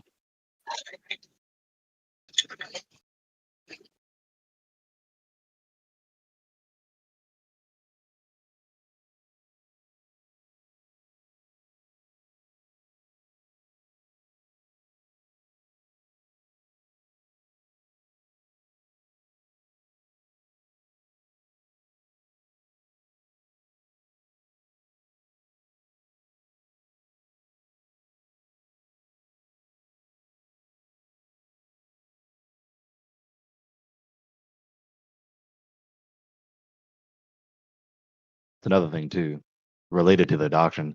But and most people don't think it through. Some do, but most people don't. The some that do, they realize they exist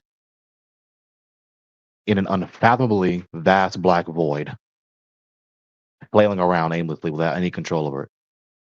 They're not controlling where they go in this vast black void.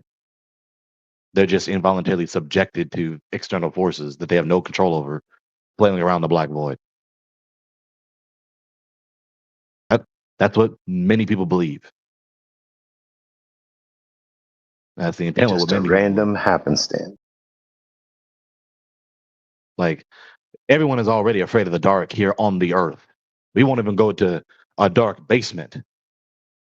But we're inundated to believe the cosmological doctrine that the entire world is basically the dark room or the dark forest that everyone avoids. And that is the most inhospitable, most imaginably inhospitable environment, period. Not even air, not even light. No light, no air, no stability, just a vast black void. That's not even a doctrine worth hanging on to. In principle, why be committed to that? Why be emotionally committed to that? Why emotionally clutch to the doctrine that it's true? Why? It's literally in principle no good. No good at all. So you are emotionally devoted to believing that you live in the most imaginably inhospitable, black, airless, dark environment possible. You want to believe that? You'll defend that doctrine against any and all criticism in defiance of what you've actually experienced your entire life. We don't live in what we see here in Gravity, in that movie. We have never lived like that. No one has ever lived like that. Even in scientism, in the worldview, only 700 have ever been close to being in that environment. Only 700.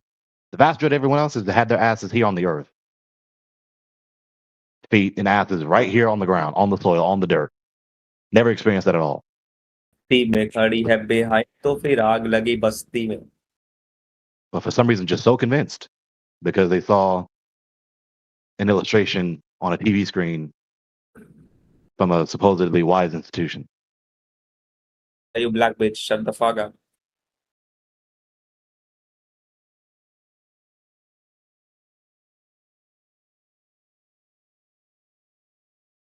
I think he wants your number, bro. It's too bad.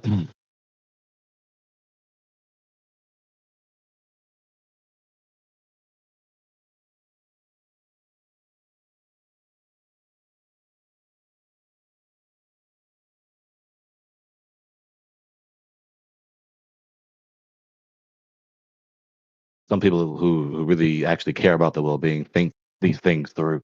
What doctrine's even worth believing, worth clutching, worth keeping grip on? Even if it were true, what good is it? That's a real thing. It's a real thing to consider.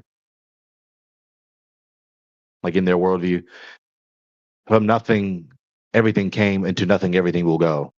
And as of now, everything is as good as nothing. That's the worldview. That is scientism. You can categorize that in axiology, the study of value. That is a part of the worldview.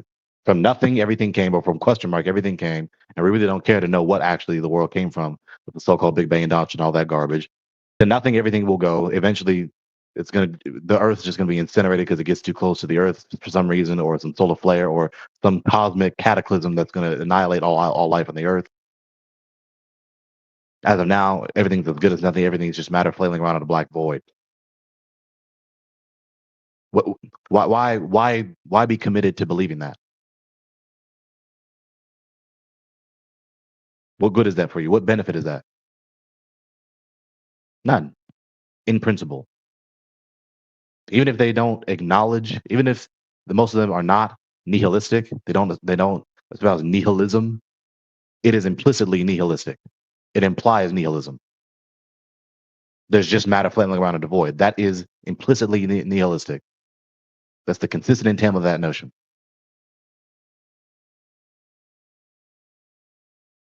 The value at best is just a concept humans contrived to cope with the reality of existing in this worthless black void with a bunch of worthless matter for no purpose.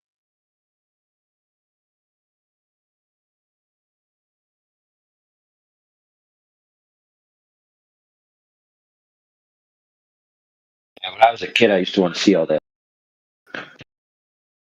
You know, like a star crashing into a rock.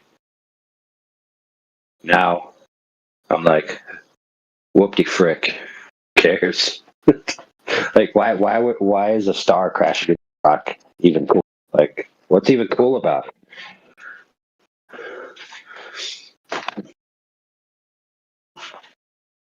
So a lot of these apologists, polemicists, and evangelists for scientism, they're really just, again, not being consistent with the intent of their worldview. They're specifically their cosmology and their cosmogony. Cosmogony, the origin of the universe. Cosmology, the structure of the universe, the world. But they're just not being consistent. What they're doing is they're emotionally committed to an anti-Bible campaign. Whatever they associate into this is for the Bible, as it were, category, they are emotionally committed to resisting that. That's really what it is. Because the doctrine itself is not worth defending. This is a weapon to use to resist. It's more about what they're against, not what they're for.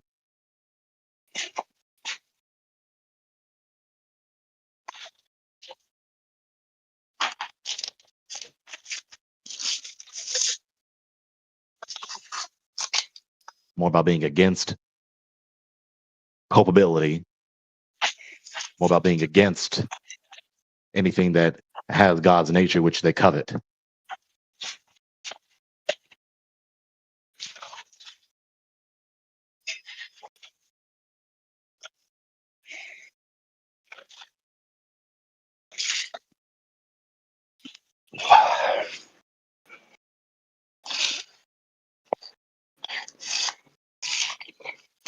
And some people roll their eyes and tune out when these observations are being articulated, but that's just to, again, be irrational. We live in a world where there are motives. There's all these doctrines that's been espoused for centuries and longer because people did them based on motives. It'd be foolish to not thoroughly appreciate and recognize and acknowledge the motives that drove people to contrive the doctrines in the first place and promulgate them for however long they've been promulgated.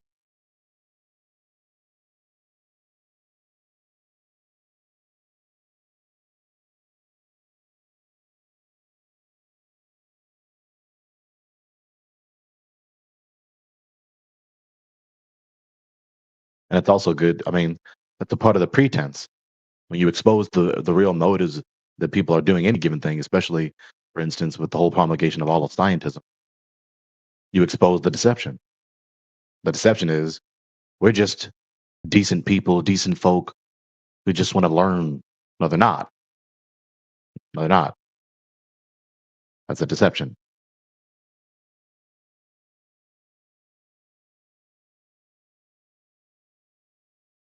Like we've all heard the facts about Pythagoras, right? The globe Earth doctrine was contrived in the first place because of Pythagoras's metaphysical line of conjecture and presumption. That's where it began. It did not begin from some observation that was just so compelling that the Earth is a ball. It's not where it began.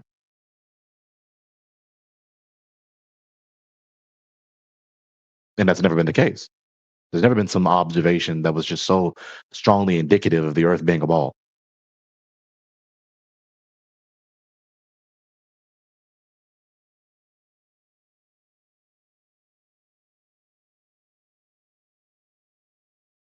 Exactly. Exactly, Bruno. So if that's where it began, and the entire history of its promulgation has been devoid of actual any empirical credentials, any empirical evidence to corroborate the doctrine, that alone is a refutation. Right? The deception is that it's been rigorously verified by such smart people throughout the centuries. No, it isn't. When you actually study the record, even do an internal critique and observation of scientism, that's not where it began. It began with Pythagoras' metaphysical conjecture and presumptions. And then subsequent generations took his presumption for granted as a presupposition, as a default, without corroborating it, interpreting various phenomena through that presupposition. Even the very measurements, interpreting the measurements, Eratosthenes and his sticks, or Aristotle and his calculations, through that unverified presupposition. Pythagorean presupposition. Same thing with everyone else up to the present. That's what's been done. And we live in a distinctly inconvenient era since the 1950s with these humongous psyops that have deceived people into believing that we actually went far enough into the sky away from the Earth to see the Earth be a ball. Yep. Another Pythagorean doctrine Bruno just sent, right? The central fire, which is basically what people believe now. They may not use that term, but the concept is the same. Pythagoras' central fire, or today's great attractor. And the way they illustrate it is the same way you'd illustrate the central fire. This humongous orb of light that everything else is swirling around in the black void. That's what it is.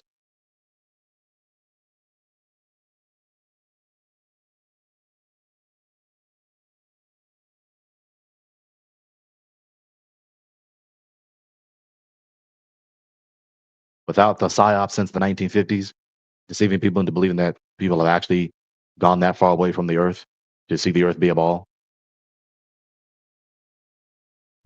In their own worldview, there's only been what? I think about 10. It's only been the Apollo mission that went to the moon. That one Apollo mission that went to the moon. In their worldview, the only people that ever saw the entire Earth be a ball. Everyone else only allegedly saw the curve.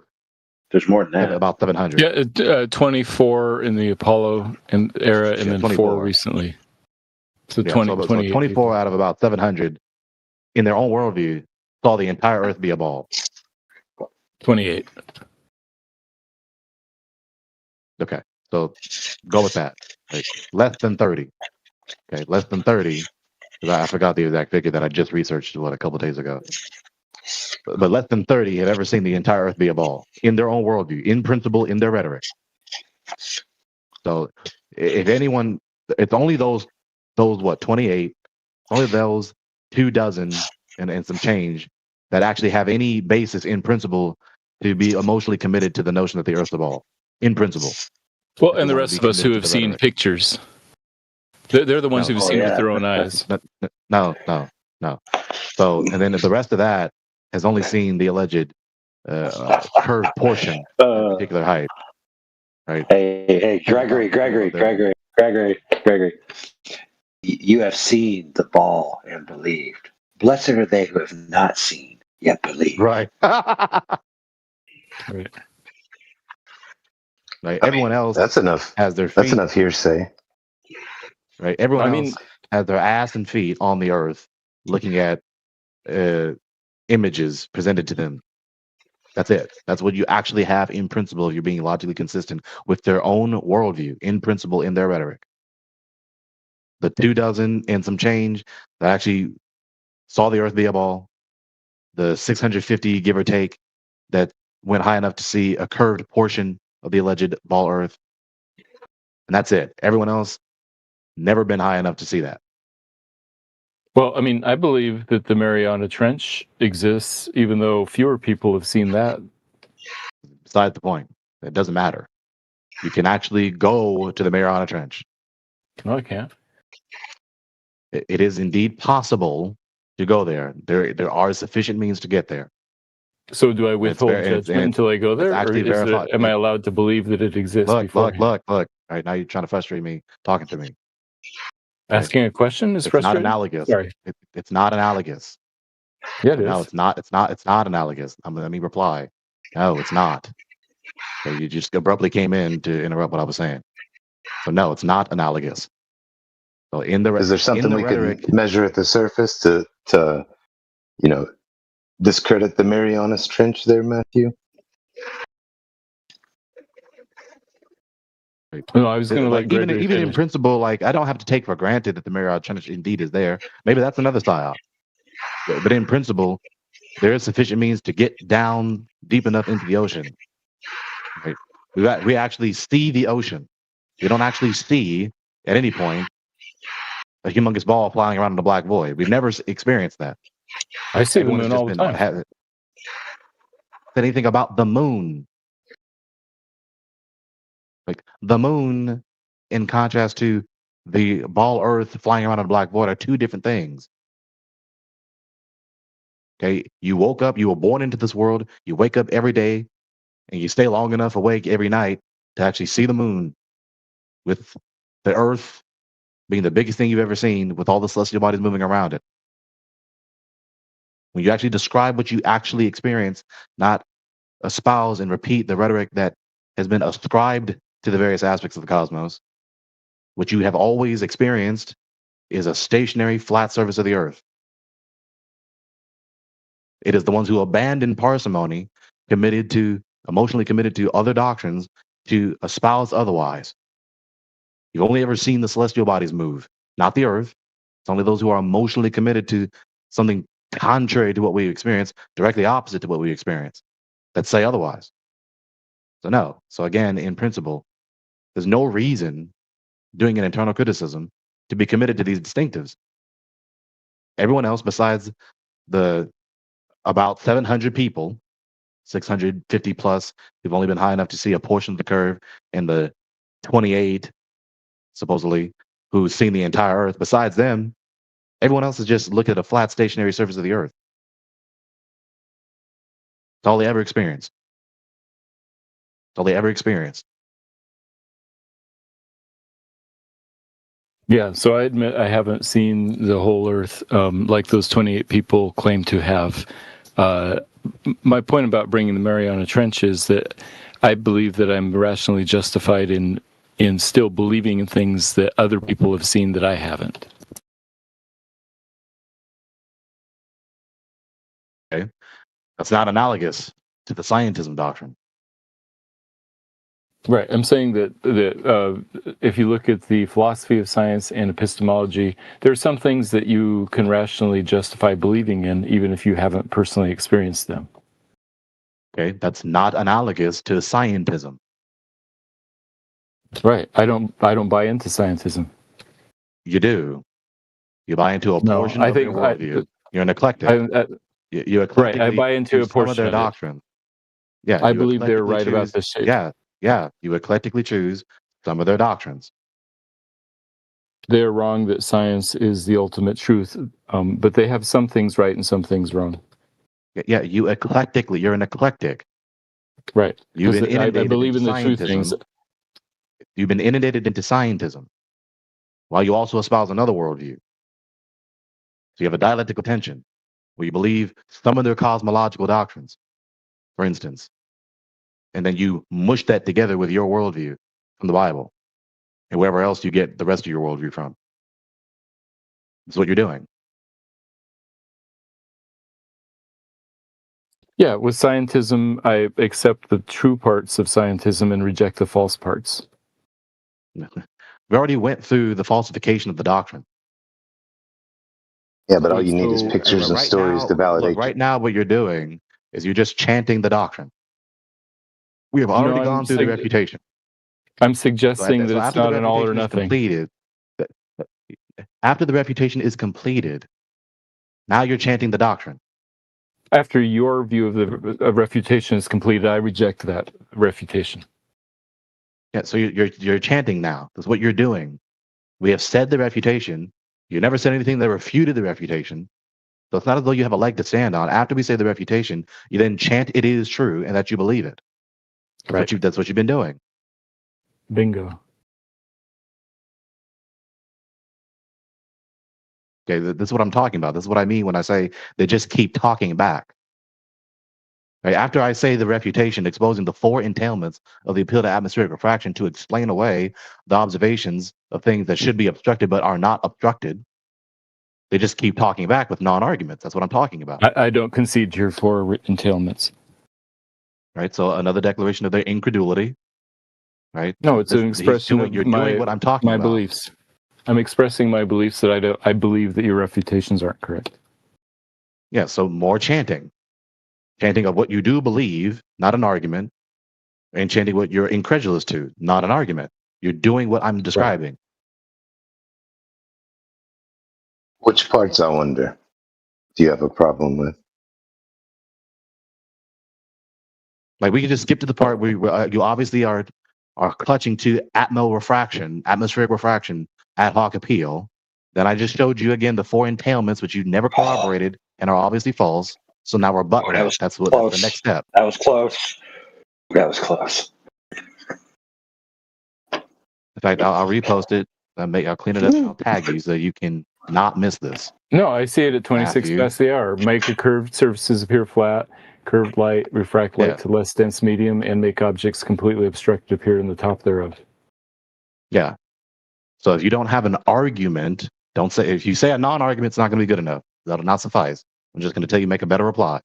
Best reply you can say is to try and say a sound argument to refute any of this, or to corroborate. Either corroborate. I don't have an argument, or refute them. Okay. So then the debate is over. That's the end point. Good. Yeah, listen, brother. Listen. He sees your argument and he raises you an explanation. There you go. Right. How many explanations?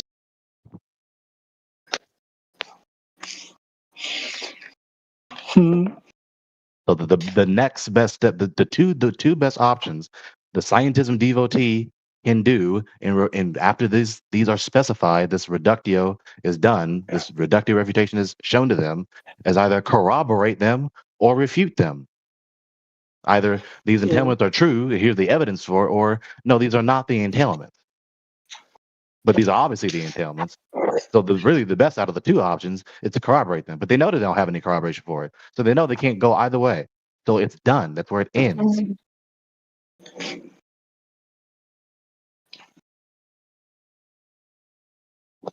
Yeah, I'm not going to convince you. I mean, I could explain why they don't mean anything to me, but I'm not. I don't expect to change your mind. Explaining that they are not meaningful to you at best conveys that either you're unable to comprehend what I just said in clear English, or you're unwilling to do so in spite of being able. That does not refute them or corroborate the entailment of the appealed atmospheric refraction. Oh God. Yo guys, Yeah, this, so, like channel name is like- really intriguing. I'm Hey, sorry to guys. intrude, but like, Oh, what's the proof if you're that you sorry guys to have for, intrude, maybe you flat should Earth? maybe you Very can sit sudden back for influx of 30 new users. seconds and sort of see what's going on before you start talking. Why not? Yeah. I mean, We might need moderation. anyway. Yeah, listen for The Earth 30 is definitely seconds. not that, bro. Like I I'm live just on kind a of curious. Do mountain. you guys You have know what I like mean? Like, evidence?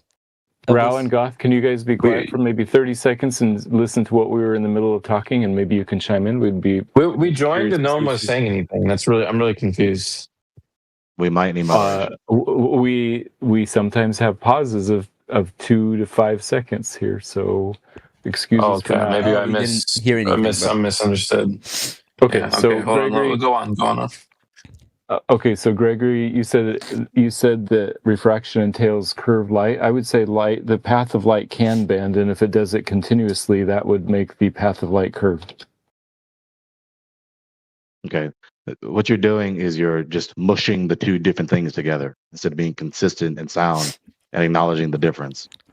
Okay. You're either saying the light is bending at an angle or that it's curving. But if you go with the former, then it'll either bend toward the more dense medium as it really behaves and not reach our eyes, just infinitely extending into the void, as it were, in principle, or bending toward the surface of the earth, never contacting our eyes. So you need the light to not merely bend, quote unquote, which is ambiguous or vague rhetoric to protect the doctrine. You need the light to curve. Right. If light which continuously you have no bends, corroboration for it. yeah, I would say if light continuously bends, then I would call that the curving. That light follows a curved path sometimes. Look, it's just saying if it did behave this way. That's not corroboration. Right. I'm not I have gonna a rule question it for out you as a guys. possibility. Yeah, Goth, go ahead. Let's Well, see look, what you- Wait, you're just appealing to a which mere one of you guys, possible like- explanation. That's not corroboration nor refutation. What you need to do is you don't know how things sound like.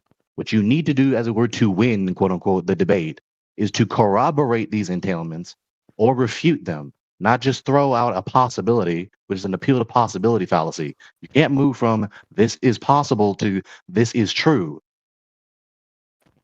Like which? Okay. Or this is Let possible me to check the this is chat. the Someone's case. typing. Yeah, I'm saying it's not impossible. I'm not saying it's. All right, Gregory wins that round. All right, what's the new guys have to say? What's up, new guys? Okay, so like, who here is like for like flat Earth, and who's like, Everybody against except for me. it? Everyone except for you. Okay. Have you guys heard of the Magallanes expedition? I assume not. Okay. So Portuguese sailors were, I believe, the first or second to make a detailed circumnavigation of like the globe. So like if circumnavigation is possible, right? And the Portuguese sailors back in like the 1500s sailed around like Earth and they ended up in the exact same spot, how would the Earth be flat? Oh, so I'm gonna go out my back door. walk around my house to my front door, slap it, walk around the rest of my house, arrive back at my back door. Does that mean my house is a globe? That's not what they did. That's not what they did. Check the link I sent. That's not what they did. That's fallacious. And how do you explain the time zones? Time zones. Yeah. Yeah, it's different time. It's different times and different zones. There you go. How do you explain that celestial objects that we can observe from Earth are all round? I mean, then there is why light on Hold one on, bro. side Hey, whoa, and whoa, whoa, darkness whoa, on whoa. the other side. Hey, brother. Homie just asked a question, and then rather than let his question be answered, you just asked another question. No, you definitely Yeah, this- answered it. You said you just walk around your house, but that's not an answer. That's Holy crap. a red herring, bro. No, bro. Yeah. You see, this is what they do. That in was this the world. answer They to just that try to question. Then he answers another Yeah. question. Okay. What more did you We want just to heard add you to your answer distort- to his we just original heard you question? distort the pattern of. We just heard you distort the pattern of replies. Just stop that. The last question that you asked, AI tried to answer, then someone else interjected. Yeah, we forgot the question. What was the question again, brother? Oh, who, me? I mean, like, if the Earth is flat, I can go out and buy a telescope right now. Why is every single celestial object round? Well, usually spheroids. It depends if they're Oh, gas sure. giants. Yep. So the reason why everything that's not the Earth is not what the Earth is because the Earth is not those things. The Earth is not what? The Earth is not those things. That is why they are not what the Earth is. Uh-huh. How do you explain International Space Station footage? Of what? Yeah. Of the Earth. Doing what? Of the Earth being round. Like, there's International Space Station footage. Wait a minute. So you're Like saying some that like the a International government Space psyop? Station shows the Earth being round? Yeah, of course. Go ahead. What do you mean? What do you mean by 100%. round? What do you mean by round? As in a spheroid. Earth is a spheroid. No, friend. Listen, I'm going to make this perfectly clear to you. There's no International Space Station footage that shows it as a sphere. Yes, there is. Okay, I got you. Since like you No, guys there are isn't. allergic to using Google. Common knowledge, bro. Shine a flashlight on a sphere. Hey, and Rao, take a photo of it, get you can muted. easily tell that it's a Get sphere muted. based on the lighting of the. Muted. Thanks, buddy. Hope you guys weren't buds. Anyway, sorry for that distraction. What were you saying? Oh, what I meant by that is that what I meant by that, friend, is that it doesn't show a globe.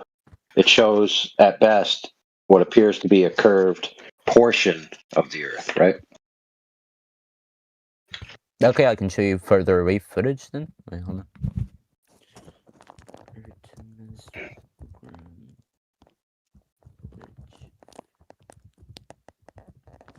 And how would the Earth?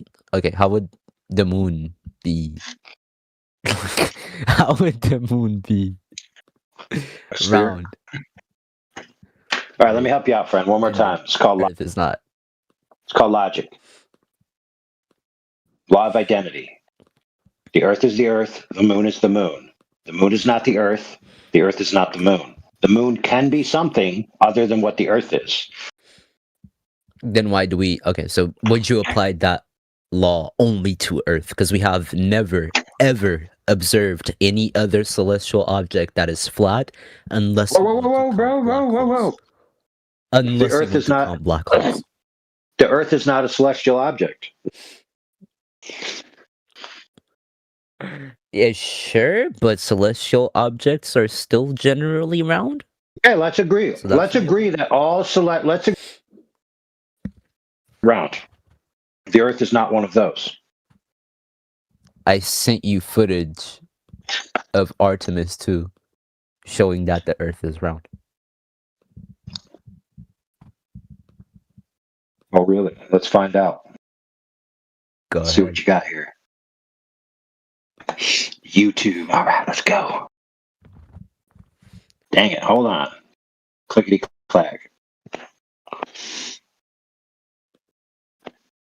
There's more, by the way. Wait. Let's see. They have A small 12,000. portion of the Earth, a small. And then it cuts where you see the whole Earth. You don't see the side. It looks like freaking CGI, bro. Images. 504 looks like CGI, brother. Well, CGI. that so really you think that really every single convinced me, bro. image is like. So you think it's like a government psyop?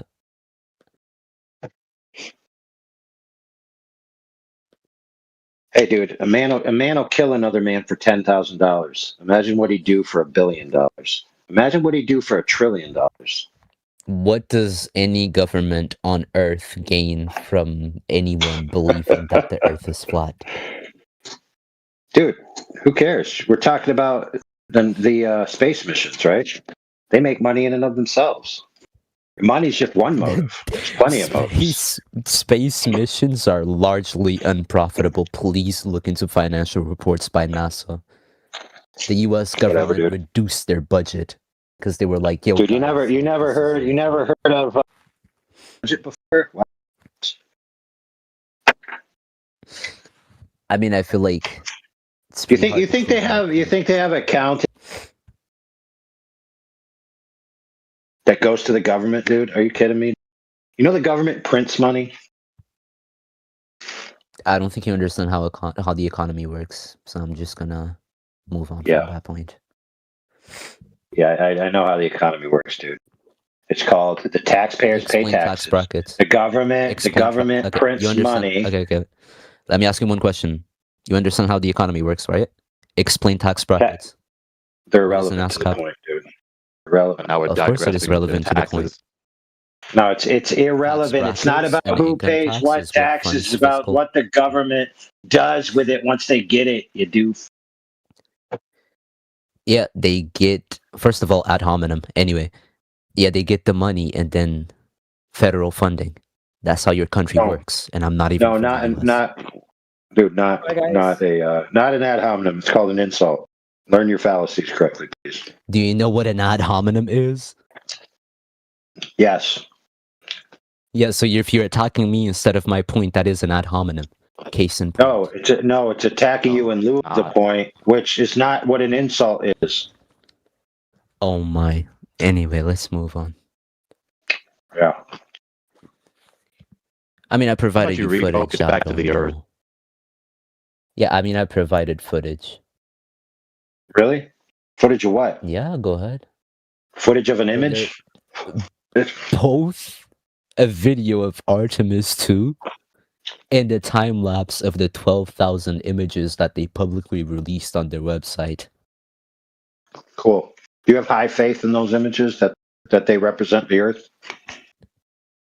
As it really is? Tell you what, yeah. Tell you what. Okay. You guys can I'd agree with you.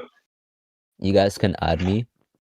And I will, in about 5 months, probably have enough saved up to probably like send some sort of like hot air balloon or some shit like that. What's that supposed to do? And then we'll try to see if the Earth is flat or not. Dude, a hot air balloon is never any balloon is never going to make it high enough to see the Earth hot curve. Air balloon, for lack of a better like term. I don't know. I know what you mean. That's why I said any balloon. Yeah. To any, because you can get higher with different types of balloons, but there's no balloon that's going to get high enough to see the Earth curvature, friend. Maybe. I mean, let me look into it. I don't want to make a statement. Oh, maybe. Okay, I do. Okay, let me look into it.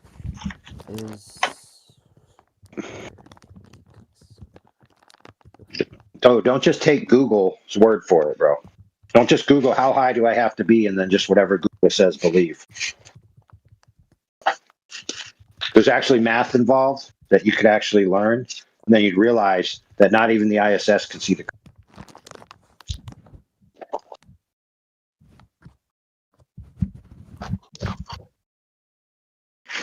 You know who taught me that? A planetarium director. They have it. It's not even that expensive. It's from Amazon. Wait, hold on. Say less. Yeah, dude. Send up a balloon to a location that's not even high enough to see. And then when you see a curved image, believe that you saw the Earth. and just do a confirmation bias loop.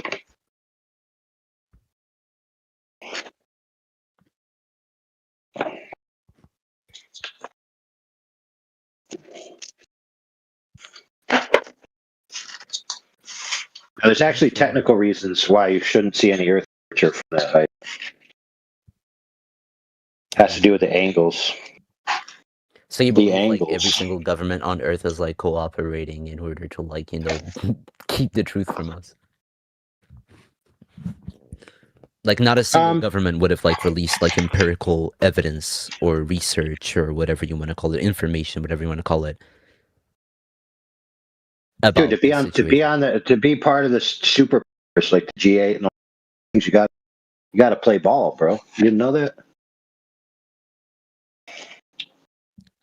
A part of what elites? Like, what are you basing this on? Man, dude, you never heard of the G8, the G20? Never heard of the Antarctic Treaty? You never heard of the dudes that have the space missions, all and certain things, all this stuff. I mean, China and Russia are barred from participating in like space missions. I don't know what your point is. Oh, they don't have their own space missions? They have their own, but they're not funded or, in agreements with the U.S. They got barred because of the Ukraine and whatever wars. So if these nations, right, so they're just so they're just not buddy. Why would they agree on other things? No, they're not disagreeing. They're just not helping, dude. It's a big difference. You're yet to provide a motive on like how's that beneficial? Listen, it doesn't matter what motive I provide. You added me. Okay, AI overall didn't say anything this form. Ad hominem attacking the person making the argument rather than the argument itself. When the attack on the person is completely irrelevant to the argument the person is making. So that he did do that. Dude, ad hominem fallacy is you're a moron, therefore you're wrong, not you're a moron. An end of sentence. Yeah, he doesn't know, bro. He thinks insults don't exist. Okay, fair. Then he's insulting me. I don't see how like that invalidates the point. Like, sure, it's not an ad hominem technically speaking, sure, but he's being disrespectful. That he committed the ad hominem fallacy. Okay, cool. Okay, cool. I admit it. I'm wrong. Move on. I admit it. I'm wrong. Move on. So noisily concede you're wrong instead of acting like an adult. I literally conceded that I'm wrong. So noisily concede while talking to me to try and just hasten past what I'm saying to you. You're lagging. I have no clue what you're saying. So just noisily try to concede, try and just throw me away because you can't emotionally tolerate being corrected. No, of course I can. Did I lash out at you? Did I insult you? Like you literally just made a bunch of noise when you can hear me talking for the purpose of suppressing my replies. You don't have to be bothered hearing it. I'm not trying to suppress your replies. You know, you're denying what you just did, what everyone heard you just did 10 seconds ago. Okay, good for you. You still insulted your me. mic is trash right now. Yeah, plus fix your microphone.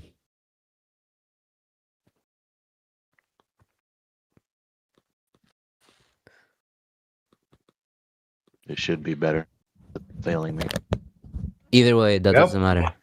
He was still the one being disrespectful and insulting me, not me. Get over yourself. Yeah, but you disrespected my intelligence first. I didn't disrespect your intelligence. It's a debate. Okay, well, I took it as disrespect to my intelligence when you asked me. That was so banal that you shouldn't have wasted your time asking it. As disrespect, therefore, I shall proceed to insult you. You realize how stupid that sounds? Whatever, dude. Hey, what's the 3 primary colors? Let me look this up. Actually. Yeah, 3 primary colors. Pronto. Is Amazon. Okay, Amazon. Observe space.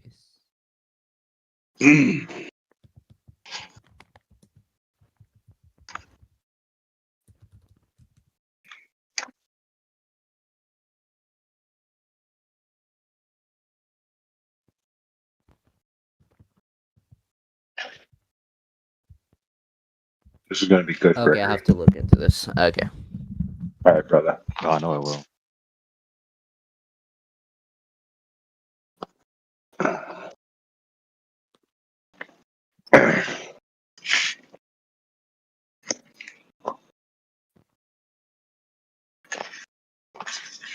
Yeah, the current point we're on is what? How high do you have to go to see the curve of the Earth? Oh yeah. They give a broad range. Hopefully he finds it. They give a broad range from 35,000 feet to 50,000 feet. Wow, dude, that's laughable. You know why? You know why they say that, Gregory? Because they want people to believe that they're seeing it from a plane. Exactly. They want the people to believe that they're seeing the curve at cruising height of a regular, commercial airline. Yeah, because then everybody can do it. You see, everybody can. You don't need a balloon. Just hop on a You don't commercial need a airline. rocket. Right there. Yeah. Yeah, you don't need to become Katy Perry's boyfriend and go. Exactly. That alone, if you have any sense of self-respect, should give you pause and be suspicious.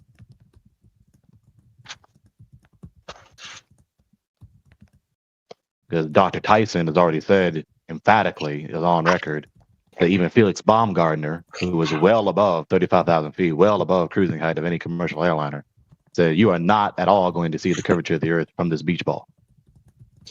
The beach ball being analogous to the Earth, being 2 kilometers above the beach ball. And his not to be undone, one of his fellow planetarium directors, Paul Larson, who I think was actually in the runnings to be one of the guys to. So a tried and true global believer. He did a course, a lecture, not a course, at his university, basically teaching the kids that even the ISS. He had a diagram. He had a model of the ball that was blue with a white circle for what the ISS would see. He demonstrated the math, how all the angles are equidistant, all the drop angles are the same. And he basically said, if you have the same drop angle and the same distance, 360 degrees, anywhere you look, your entire field of view is occupied by the same data. Would you have a side or the other? You can't.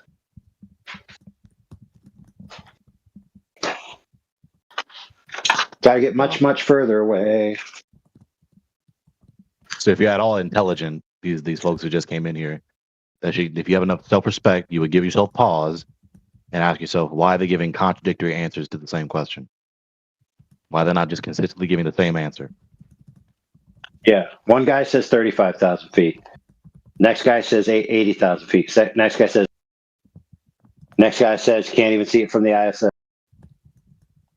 Then the Chinese ISS publishes a flat horizon image, while they're only 27 kilometers removed from the other ISS, which shows a curved horizon. So, I mean, what's up? It's like everybody needs to, do a new council of IKEA and get their story straight.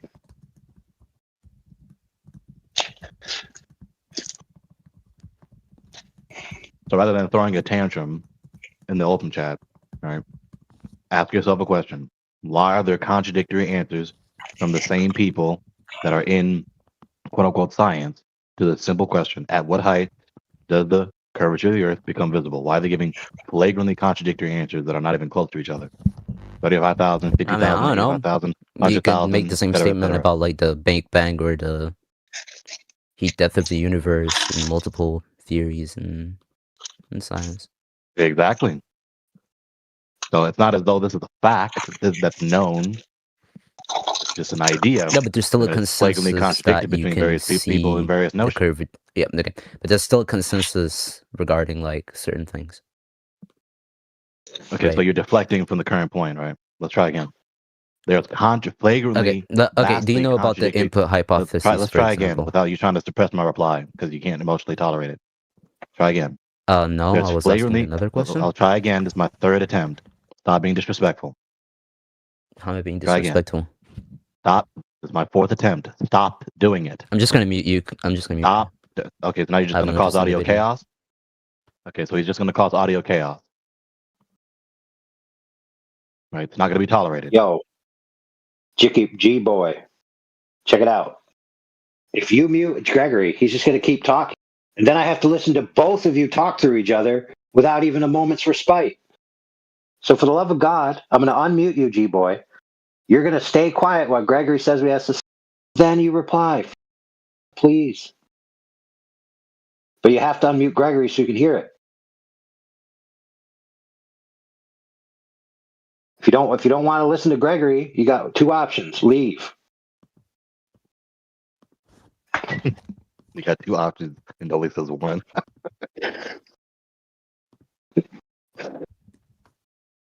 So, as I was saying for the fifth time, I'm gonna keep as him you muted. noisily try to prevent Yeah, I'll- my reply from being heard, and he leaves. But what did I do? I consistently articulated the entailment. Right? It's a simple It thing. doesn't really matter what you were doing. Exactly. Every time you started speaking, so it really didn't matter what. Exactly.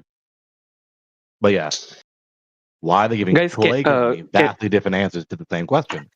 That's obviously an can I ask a incoherent question? disclosure that, again, someone else trying to do the same thing. You can hear me talking, so you do have the ability to wait. It's not as though I'm going to say a whole hour lecture. Stop doing that. Well, to be fair, Gregory, we're not sure of these yet, so maybe he can't wait. Maybe. So they're giving flagrantly different answers to the same question. They're not even close. Not even close by a few feet or a few hundred feet. They're vastly different. Right? 30,000, 35,000, 50,000, 100,000. However high the ISS is, like more than 100,000 feet. They're giving flagrantly different answers. That clearly exposes they're not saying a fact they know. But they would just give the same consistent reply.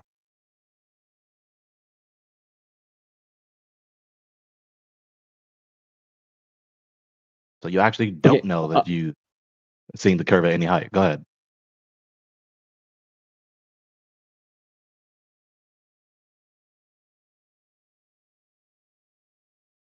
I repeat, go ahead.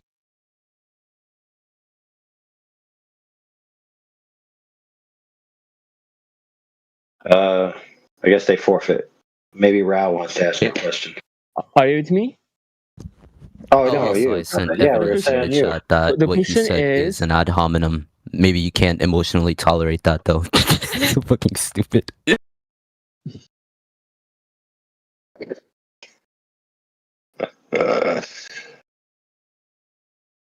Guys, I have Anyway, two questions. Can I ask? go ahead, brother. The first question is why? I mean, it is. I'm asking very politely. I don't mean to be rude. So, with all due respect, why you have muted Rao? Because he's in our group. You have your own group, right? So we are all engaging in a very respectful conversation with logics and with scientific evidence. No, he So I wasn't. really request He you to wasn't. please unmute him. He wasn't engaging respectfully. So no, that's false. Okay. So my second question is, like on a flat model, the sun should be visible from everywhere at once, right? Just at different angles. But that is not what happens, is it? We get actual hard lines of day and night, a terminator that sweeps across the globe. That only works if Earth is a sphere spinning toward and away from the sun. So why do we have like darkness on one side and lightness on the other side if the Earth is flat? Okay. So what you're doing is you're presuming these other cosmological ideas in your question. You have to prove you know the size of the sun and the moon, that it's flagrantly bigger than the Earth, the sun, and that it's the specific dimensions that you've been taught about the moon, and the specific distances to the moon, and that we live in a cosmic black void for them to flail around. Those are all the presumptions that are behind your question, and no one has to take them for granted.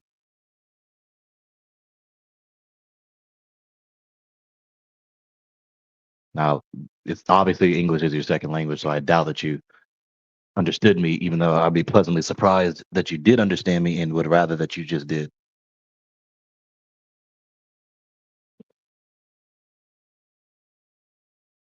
Because obviously you think that our position is that the Earth disk flying around Yeah, these obviously. humongous balls in the black void, and that's not our position. Okay, although English is my second language, I can perfectly explain myself and I can understand, right? Um, so I did not see any concrete evidence or logic in your reply, right? Because it's a proven fact all over the world that Earth is in a sphere shape, right? So if you see the Putin, like the United States, the Russia, the China, they do not get along well with each other. If one country wanted to lie, like let's just suppose US is lying, okay, Earth is a flat, then why is China and Russia supporting that? I mean, they are all in perfect synchronization. Why are not they raising the voice or anything? They all believe, whether it is China, Russia, USA, Iran, Pakistan, India, they all believe that Earth is a spherical shape. It's not a flat Earth. If it was a flat Earth, then somebody somewhere, India or Iran or someone like in a who's like a rival of US, they would have be very upfront of that. They would have said, no guys, see, the United States is lying, the Earth is not really round, You gotta end it it is a by flat. Yeah. at some point. You gotta actually finish the question. Now you're saying a whole entire lecture in the form of a question. Okay. Before you digress to something else, go back. Before you digress to something else, okay, go back to the thing that you just glossed over. Your question was concerning, what was it? Why day and night? Okay, day and night. Your question presumes, number one, the Earth is a ball. Well, China is actually, scrutinizing day and night on flat Earth. Your question presumes the lore you've been taught about the sun and moon and the cosmos overall. Number one, the sun is a humongous gas ball with those specific dimensions at that particular distance away. Number two, the specific alleged dimensions of the moon and its alleged distance away from us. And that it's all happening in a cosmic black void. Three presumptions that are behind your question. We don't have to take for granted that we exist in this humongous black void with a bunch of balls flailing around in it. That's not what we ever observed when we wake up every day looking at the sky. That's not what we see. That's the lore that's ascribed to the stars and the sun and the moon.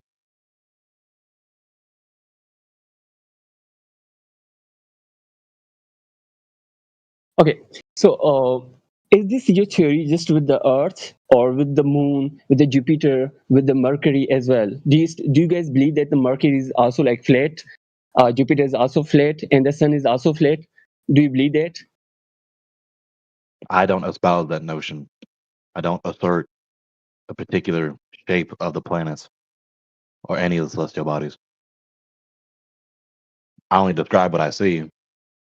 Some of them I see circular, seemingly circular objects. Just because it seems to be circular doesn't necessarily indicate or even strongly indicate or exclusively indicate that they are balls.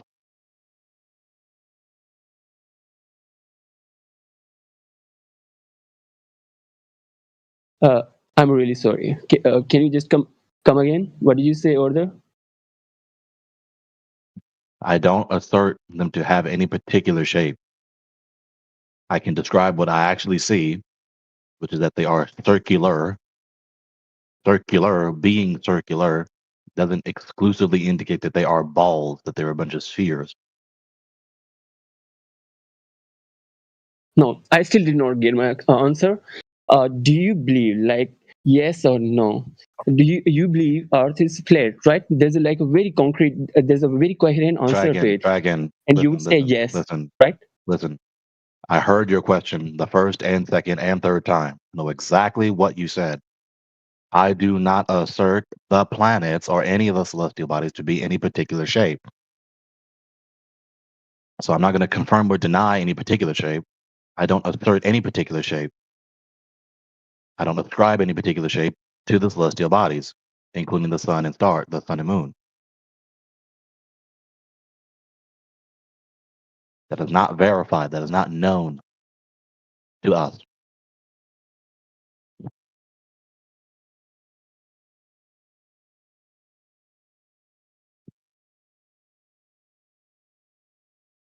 What you are doing, what you in particular, and people like you are actually doing, you're taking for granted a bunch of lore, Lore. You don't know what that word means.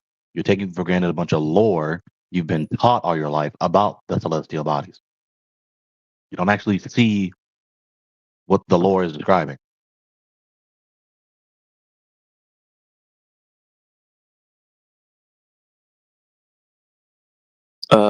I'm sorry. May I say something if you are not in a discussion? Go ahead. Yeah, sure. Go ahead. Yeah, I'm sorry for interrupting. Listen, Mr. Gregory, I know the main argument is that there is no measured curvature on Earth. And if we want to have a pointful conversation, we should have a perspective or a proof about the curvature of Earth that has been directly measured without any assumption, right? I understand this argument, but if you just put it aside for a second, I want to ask you, if this whole thing is a lie and it's just all made up and has been delivered to generations, as a lie. So I mean, how does it make so much sense, and how does it work so well? This model, see what I mean? The ball model. And I want to ask you, how do you just I don't want to use the word deny, but how do you ignore the facts that the things in the sky affect the Earth? See my question? Do I have a point? Okay, let me answer your first question. It makes sense, quote unquote, from you, and quote unquote works so well, is on its face ambiguous. So now I have to make the best inference as to what you really mean to convey. I have to just infer what you probably wanted to convey, because what you said is vague. It doesn't really lend any credence to the position you're trying to push. So the best inference I can guess as to what you really wanted to convey is that, as it were, what either all our technological advancements that we actually use on the Earth is somehow dependent upon the world, the cosmos being the way we're taught, or that you can't do all that without believing the cosmos that we're taught, the cosmology that we're taught, or something along those lines. Now, that's just my best inference as to what you conveyed. What you said is just vague. So what do you mean by it makes sense, besides you just comprehend it? You just mentally grasp it. I'm sorry. My argument is that lots of science and lots of phenomenons in the Earth and outside the Earth work well with the ball model. For example, like meteorology, right? The way we predict the, I don't know, weather, or like sun or Antarctica, or the way that the stars are not the same, stuff like that. I don't want to repeat the same thing over and over again. I mean, they just work, right? They work so well with the ball model. Okay, let's try again, because this is just ambiguous and vague rhetoric. If you're trying to debate and if you're trying to prove that you know what you're talking about, you have to be specific. So what do you mean by it makes sense and it works so well? What do you mean? You have to specify. What you did, you just repeated the very words I'm asking you to specify about. To be specific, for example, I would say Antarctica. So Antarctica only works if the Earth is a sphere. And I know you want to say that, okay, you claim that because you have a pre-assumption in your head, right? This would be your answer, maybe. But I mean, all of these phenomenons, work so well with the ball model. Am I specific enough, or am I still vague? Maybe it's because English is your second language. I don't know. But you're just repeating the very rhetoric that you said in the first place that I'm asking you to specify with. You just specified Antarctica, but you just repeated the very rhetoric that's the focus right now. That it works, it works, it works. What do you mean it works? So, in order for the Antarctica sun to happen, it has to be a sphere model. Otherwise, it won't take place. See what I mean? Lots of. Oh, that is more specific. Now, with this specifically, present to me your deductive syllogism, because that's the best way to prove this. You said it must be this, as though it's necessarily the case that in order for us to observe what we observe in Antarctica, the word must be a ball. That entails that you have a deductive syllogism to prove that conclusion, if you do present it. I mean, it would be complicated for me because I need a visual graphics right here to fully comprehend to you. But I just, in short terms, I would say, I don't know. Yeah, I don't know. It just works. I mean, if you put, you don't yeah, know. So I mean, that's where that ends. You don't know. So for you to then say, but what else? What else that to interrupt me for? Right? You just said you don't know. You do not know. So it's not as though what you're saying is a fact. You know, you don't know. You're just saying what you believe strongly. I mean, I just don't know how to, without visual graphics and a 3D model show this to you. Okay, I didn't ask you about any of that. Yeah. Stop. But shove all that aside. What I said was present to me your deductive syllogism that proves that that must, that has to be, that necessarily is the case. Yeah. I see your point now. Yeah, I mean, I will think about it. Okay. Right. So you do not know that's a fact. Your assertion, your proposition, this must be, has to be, necessarily is the case, is not a fact you know. It's just what you strongly believe right now.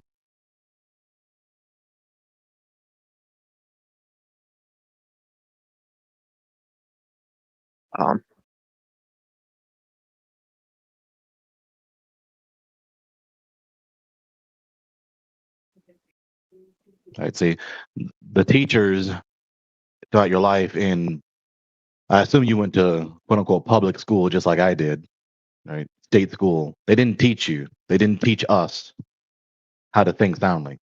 They didn't teach logic. They just strongly inundated us with a bunch of content and a bunch of ideas and a bunch of doctrines.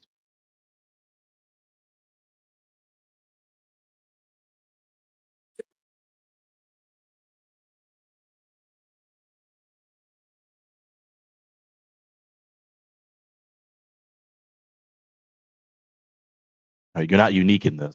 The vast majority of the time, everyone who tries to resist us and push the worldview scientism that virtually all the schools teach, they always run into these basic elementary fallacies when trying to advocate the globe and anything else. They don't know how to argue soundly, which exposes that they don't actually know what they're so strongly convinced to believe. I mean, the thing is, I'm not 100% capable of presenting what is in my head to prove my point. See what I mean? Because I may just say that, okay, in order for Antarctica to happen, the North Pole must be in darkness for 6 months, complete 6 months, and the opposite pole must be in under sunshine for 6 months. So I just don't know how to present the model But yeah, I mean, in Look, order. I get it. I'm tracking that. That's like the third time you said that. We Yeah, get it. yeah. I'm sorry. You I'm you sorry. want to, yeah, we get it. You want to push the notion that you do know, you just don't know how to say it. But of course, what you've demonstrated so far is that you do not know.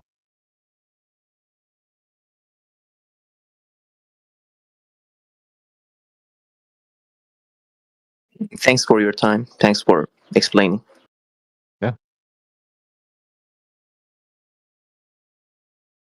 Maybe Rao has a change of heart and he can behave better. Hopefully, I'm trying to extend him an olive branch so he can continue and kill the radio silence.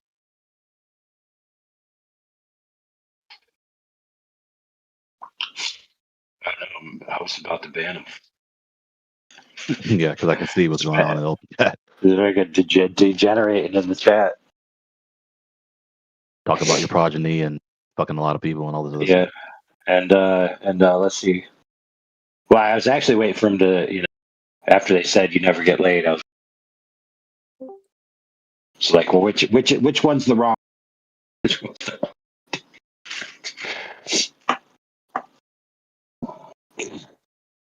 Hey, there you go, Mr. Interview. There's your row, being all debating so eloquent. I mean, interview, you're not muted, so you can reply, right? You take like a very long time to reply. So, but maybe you can like speed up your replies when you sitting there for like 5 seconds silent. So, if you have a refutation, then go ahead and say it. But chat skinking is not gonna work. Okay, so I would like to make a clean breast of myself. I'm not an ignorant, so I would be very straightforward with it. I do not have much knowledge about the astronomy or those terminologies. What I knew so far, the kind of questions that I had, I asked you, right? But I can come up with more preparation. And the answer and the questions that I had, which I posed to you, you did not give me the satisfactory answers. So maybe I will come tomorrow. I will research about it more and then come. Yeah. So instead of sounding like a complete idiot, no, I'm choosing silence. Okay. Now, when you say not satisfactory, you just don't like my answers, or do you think that's some sort of like objective criterion to evaluate my answers? Because if you just don't like my answers, then I mean, there's your autobiography concerning your attitude to my answers, but that does nothing to expose them to be erroneous or whatever.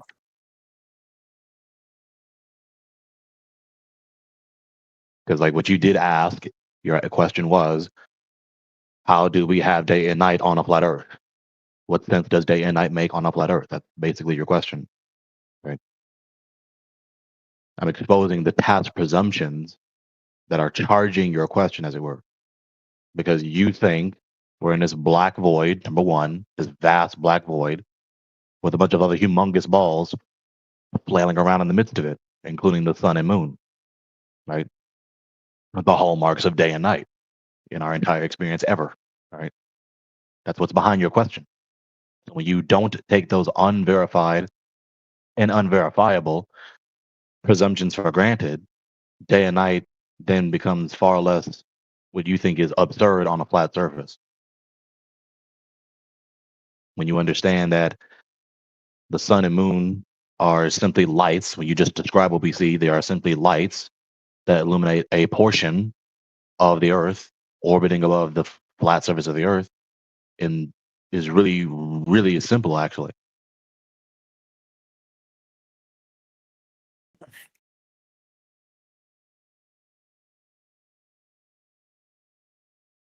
Like just describe what we've always experienced, not the lore that we've never experienced. Describe what we actually experienced our entire days that we've been conscious on a stationary flat Earth, in the celestial bodies orbiting above the Earth. All the celestial bodies are above the flat surface of the Earth. That's what we always experience. Yeah. Watch this, Gregory. Bro was making fun of you for not being able about the stuff in the chat. So I'm gonna double down and say, of course he had to leave because he knew he was about to get rid.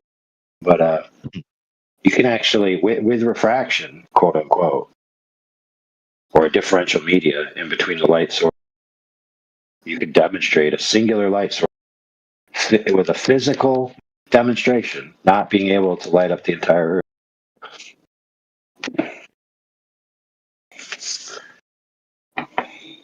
So, I mean, I guess he had to bail, but whatever. He said, "You're the reason why God drinks." Did he say that in open chat? Did he really? Yeah. I see the messages talking about me being God's greatest warrior. That'd be something else. Yes. Why did Jesus see it. agree? Why did 41 minutes Jesus after the agree to hour. turn the water into wine? Because he saw Gregory in the future. Gregory's God's greatest warrior and also a bloke who can't explain why the sun sense we all have our strengths after also the reason God's probably drinking right now. Wow.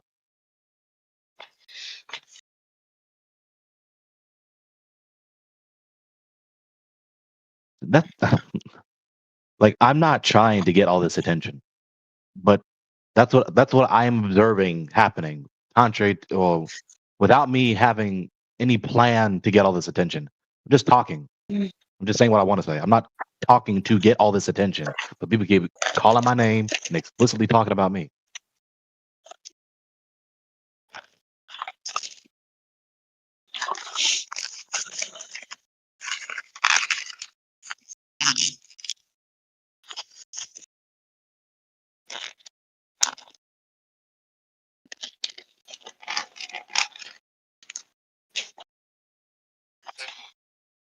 It's funny how people with weak arguments just tend to talk about people.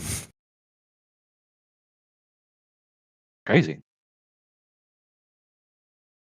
I don't know what it is. I don't know if it's what I'm saying or the timbre of my voice, like the distinct quality that indicates, oh, that's Gregory's voice, or the tone that I'm speaking with, or I don't know what. I don't know what. Oh, Gregory. Homie still tried to post. Here's proof that he was at home. Yeah, I saw that. I told him he disrespected me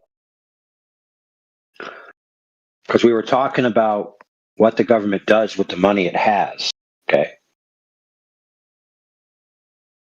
So I said people pay taxes, the government gets the money, and then they do such and so with the money once they have it, or they print money or whatever. And then they said, "Oh, so you know how it works? Well, then explain tax brackets?" And so I said, taxation brackets anything to do with taxes after they acquire the money. What they do with it, you doof. So is that an ad hominem? No, it's a silly. It's a colloquial way to describe what is a silly person giving a silly reply. I mean, bloviating as though they know economics more when they just blundered a basic element of economics. Right. They were basic. Yes, but they were all basic portion of the logic because the point of the argument had nothing to do with.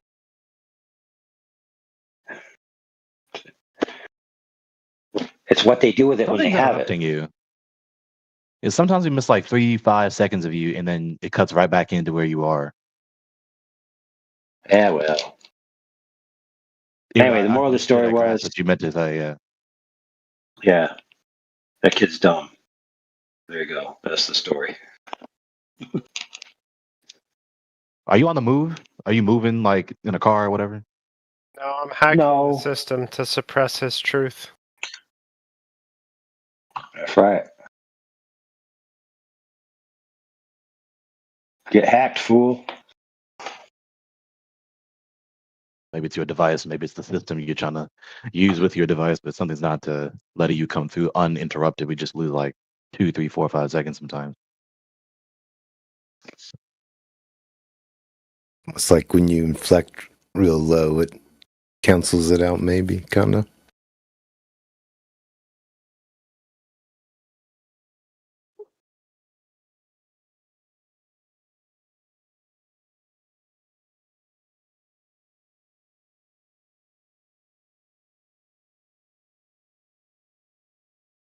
but it's not too bad.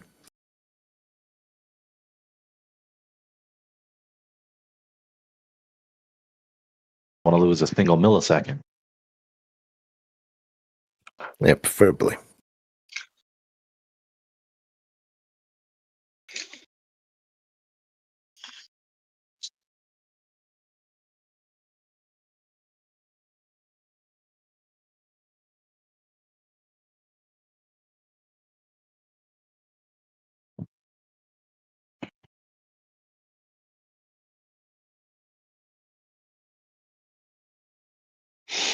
I feel like they were a group because they like that group that just came in and then left a few minutes ago. They came in consecutively, one after the other, like less than a second. Like, badom, badom, badom, badom. He said they were, dude. He said they were a group. Don't you remember? Yeah, I remember. He said we had a group. We had respectful debaters. All of us respect each other, and we never, talk about your sex life or that you are, make God drink. We never talk about you making your God drink and wishing he never invented people because you're so dumb. Well, that's not how we do it. Yeah, like he literally complained about me speaking diplomatically. You saw what he said earlier? Yeah. What did he say? Hold on. What did he say? Let me read it. It was funny. Like even when I'm they tried to browbeat us. Cordial. Yeah. Then they tried to browbeat us that we only speak one language. I'm like, dude, why would I bother learning the world's languages when you're all trying so hard to learn mine? In the English and still failing. I'll tell them, hey, when you become king of the world, you can decide which languages you don't want to speak. He said 30 minutes after the hour, they're playing with their words to sound diplomatic, but they lack solid answers. The line they love to use is English is your second language.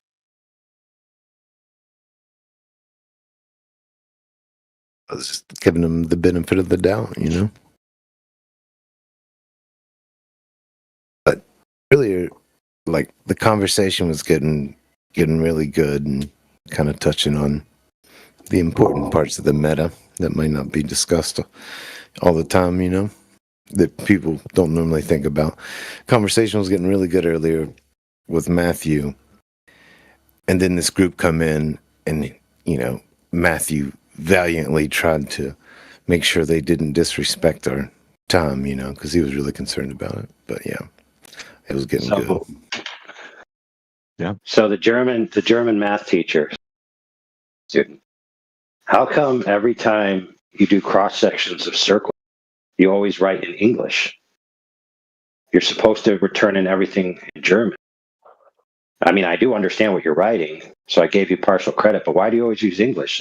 And the student goes to the math professor. He says, well, English is my second language.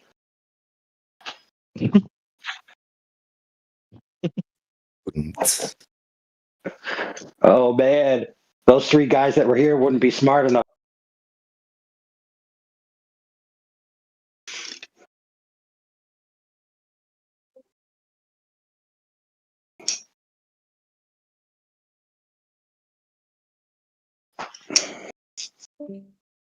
Sometimes it's hard though when you're saying things like that because if your mic sucks, people can't hear the word you're actually saying. I think my mic kind of sucks, but Gregory just dipped. If you didn't see that. No, your mic sounds good. Thank you. Yeah, it sounds good. Dang. I always fail to command space when multiple people are talking. It's much easier for me in real life.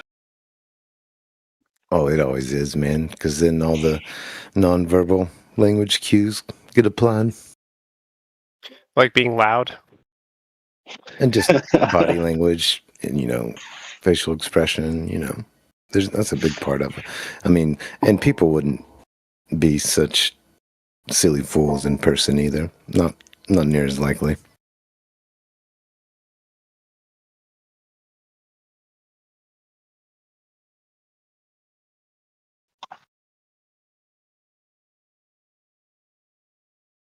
You don't see too many trolls out and about.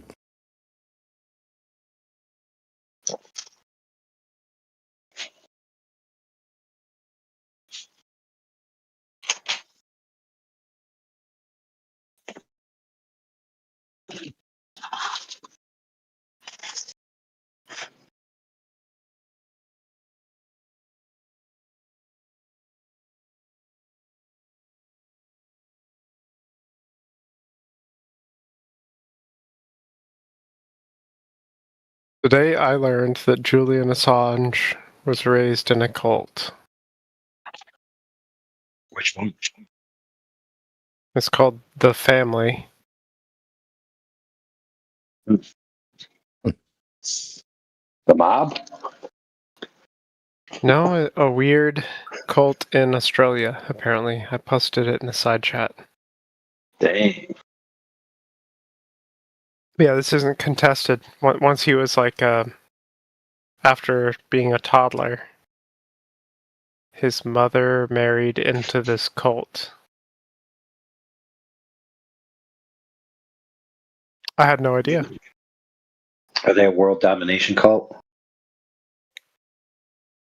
I don't know, I didn't get any details. The family taught an eclectic mixture of Christianity and Hinduism, with other Eastern and Western religions. You know, Mormonism is a cult. That's debatable.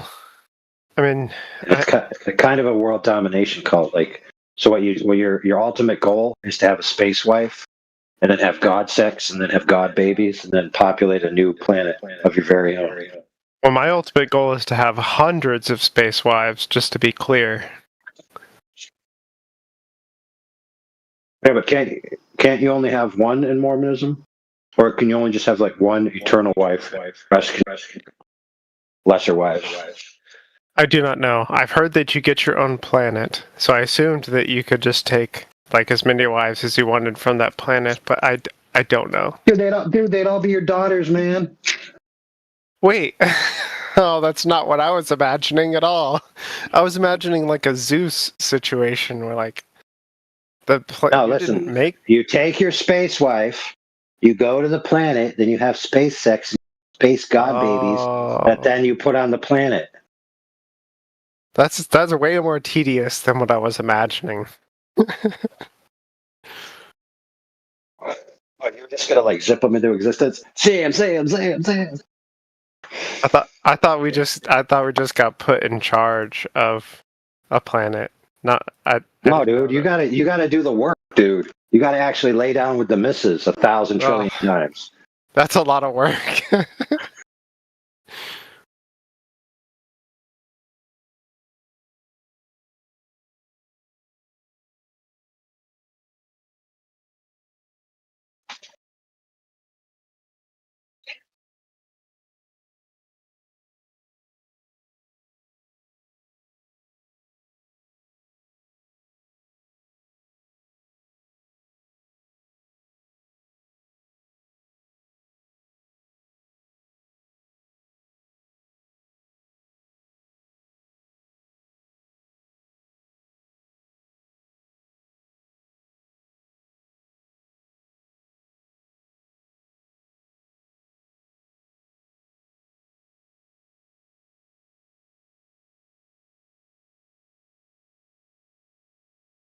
Okay. So Wikipedia doesn't talk about getting put in charge of planets or anything, but it does say one of the key qualifications for exaltation being the kind of life that God lives.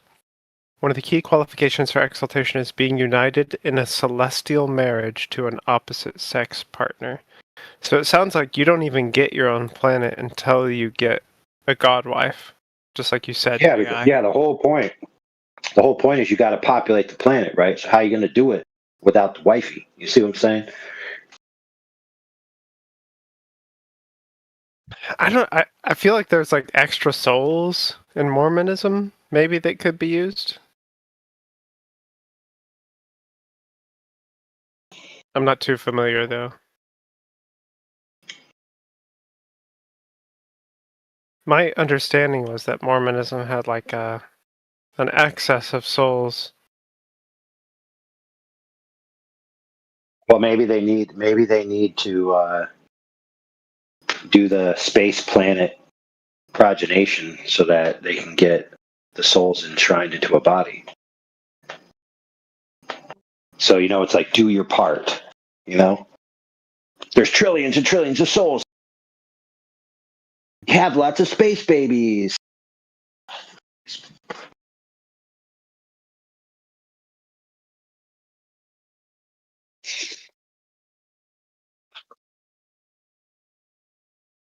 we can barely even get Earth women to have babies. I don't know how you're going to get space women to have babies. I would. I shouldn't say that. Idiocracy is my favorite movie. Yeah, dude. It's pretty much reality, right? Yeah, it's prescient. It wasn't supposed to be, but yes, it is reality. That's not what it was created to be, though. Just like 1984.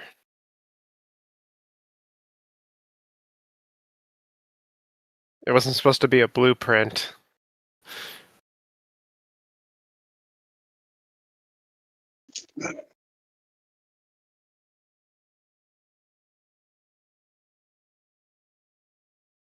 Oh, and don't forget the Georgia Guidestones. Got to keep that population low. You know what else about the Georgia Guidestones? If I'm not mistaken, it has a perfect line directly to Polaris when you look through the hole. You know what else about the Georgia Guidestones? It's to see Polaris. And then, shortly thereafter, they got blown up with a rocket.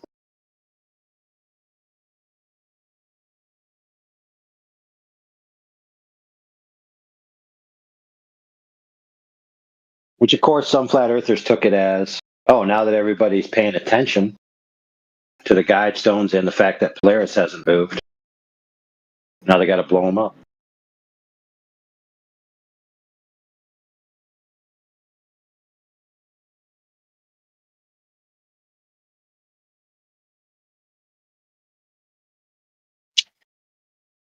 It sure was pretty convenient timing, going along with all this fancy technology we're playing with and seeing with and measuring with. Fair enough. But let's also not leave out possibilities. It's entirely possible that some of the flat earthers who visited the Georgia came back later to blow it up so that they could use it as a point to talk about to make them important. And if you think that flat earther wouldn't do something, because flat earthers are the pinnacle of humanity and would never do anything immoral, holy crap, you got a lot to learn. Yeah, that would You be were a cutting naive view. You were cutting out for important parts of that, but you said that flat earthers could have possibly seen the Georgia Guidestones and then gone back to blow them up? So I'm just saying, in the human condition, people are sometimes willing to do things to self-aggrandize. It's like I went to the Georgia Guidestones. And to then they prove got something. blown up. And then they got blown up. Oh my goodness, No, yeah, that sounds like something I would do. I believe it. And I'm not actually accusing anybody of doing it. I'm just saying, like, these are possibilities that have to be considered.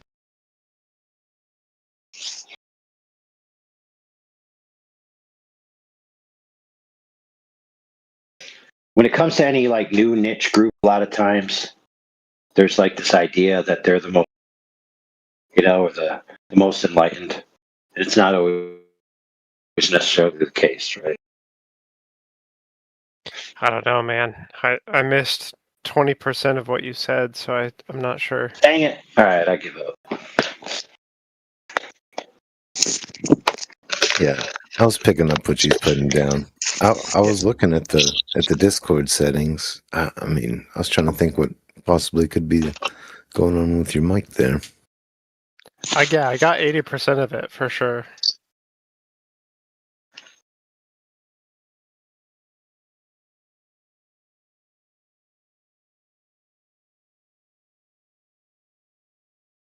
But that last 20% makes me a bit confused sometimes.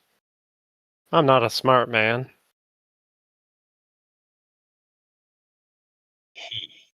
But I know what love is. Thank you.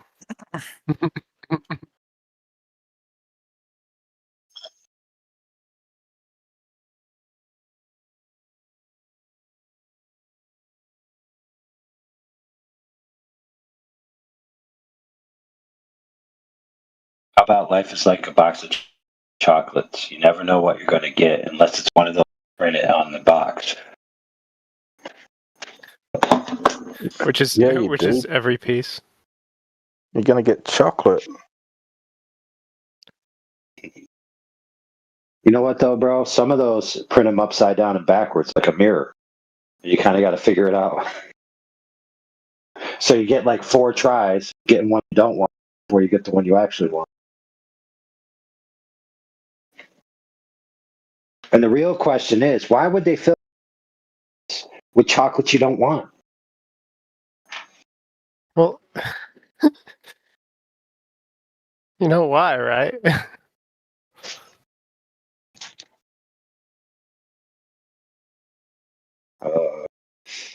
Nope.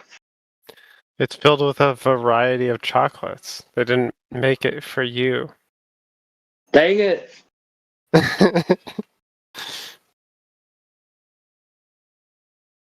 You know, Yeah, the ones with the fruit filling were my favorite. Pretty much all the rest I hated. I remember being young and thinking that the coconut ones were whack. I like coconut chocolate now. But I'm old.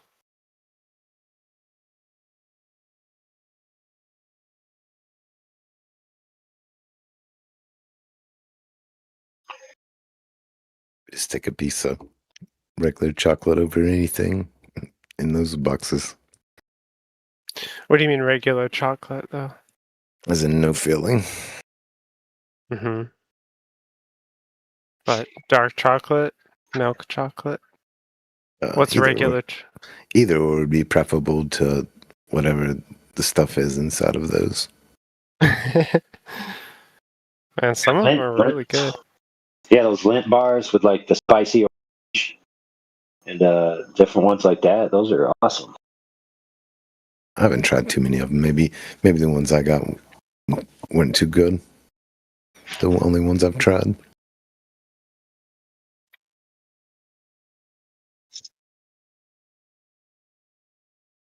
I just remember them being like way too rich.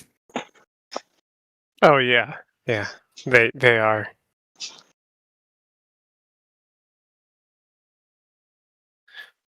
Like in my normal mood, my normal disposition, I would eat them in sixths.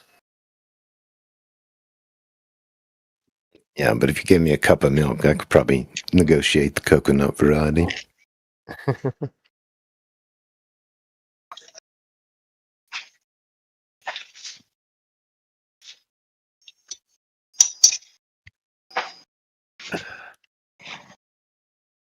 I'm almost out of beer, which means it's almost bedtime. Pretty good indicator of time, huh? Indeed.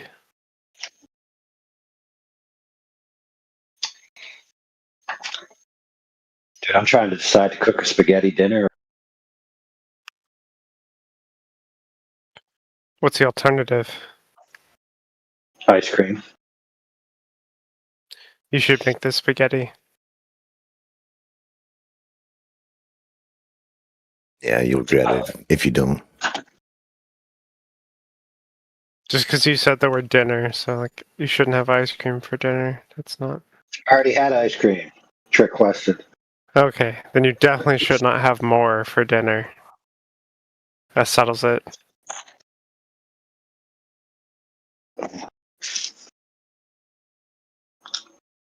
I do like me some ice cream though.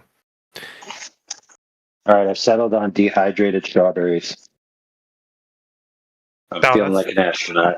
But in the ice cream, though, right? Too much sugar for dinner, but it's still really good snack. Excuse me. Just put them on top of the ice cream with some pecans, and then that would be dinner. Dude, pooping in space probably sucks so bad. Yeah, I mean, yeah, you guys don't believe in it, but like microgravity exists, like, 'cause you can imagine it in the shuttle, right? And yeah, that's all we can do. Yeah, but like, imagine pooping in the shuttle. and pooping in microgravity. It'd be I mean, terrible.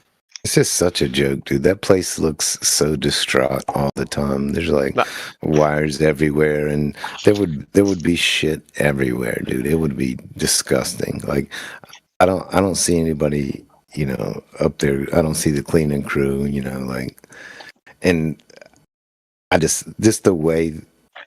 This is someone that's ran wires for a living at one stage, like. It irks me to see the wires in that place. It does look a bit wild, doesn't it? Have you seen the recent video of bloopers of the French astronaut? Maybe not.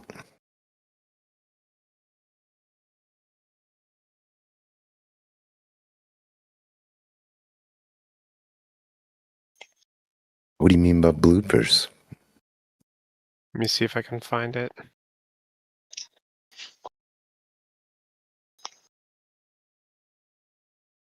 Yeah, they got wire tidy management everywhere, but a shuttle.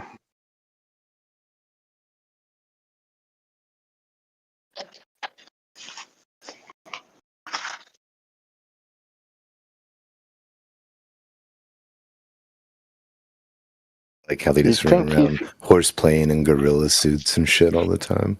Like imagine like people behaving like that on a submarine or something.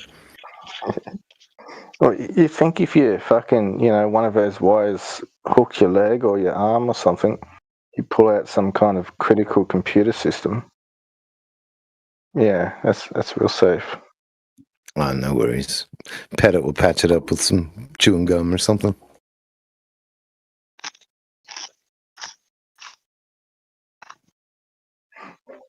Some shit floating through the air. Dude, it would have to be gross. You couldn't have those people up there. There ain't no showers. And you already mentioned the toilet facilities. That place would.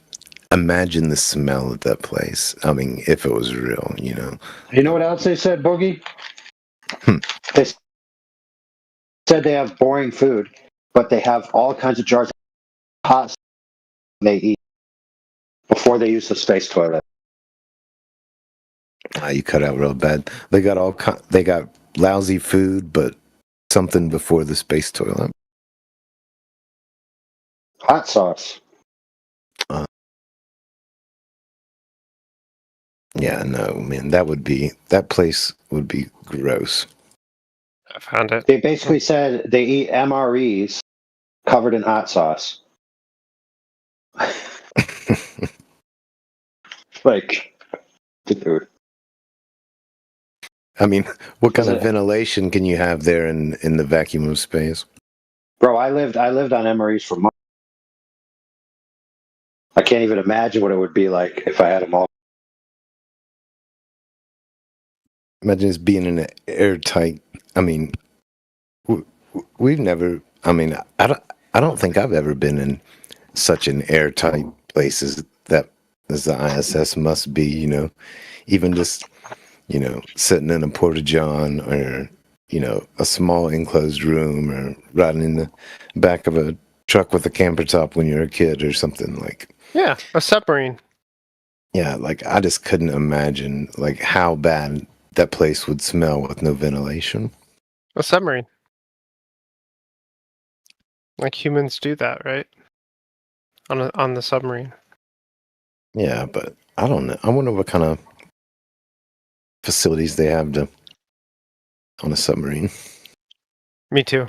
Washroom facilities. The only thing I've learned about is like terrestrial purification features like activated carbon.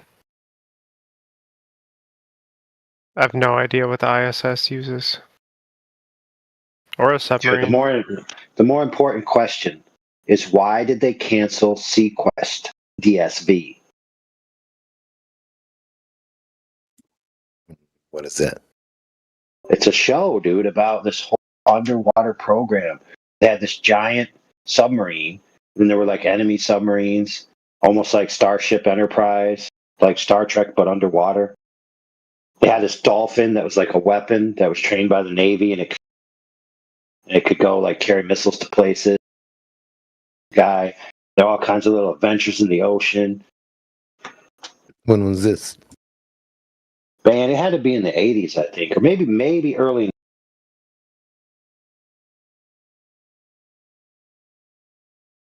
There was a lot of things back then that were about the ocean and underground. And then after that phase went out, then vanishing space.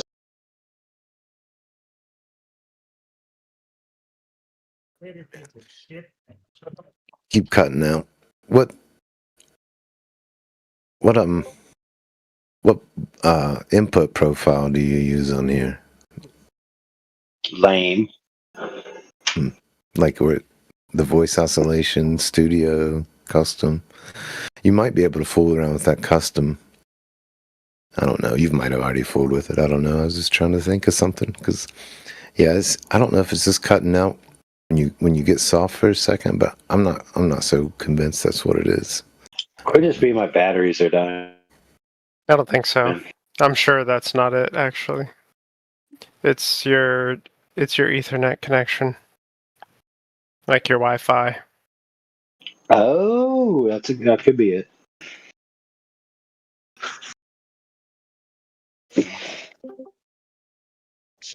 Well, that progeny's on up the bandwidth.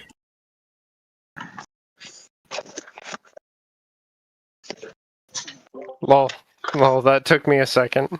Yeah, that's very unlikely, but possible.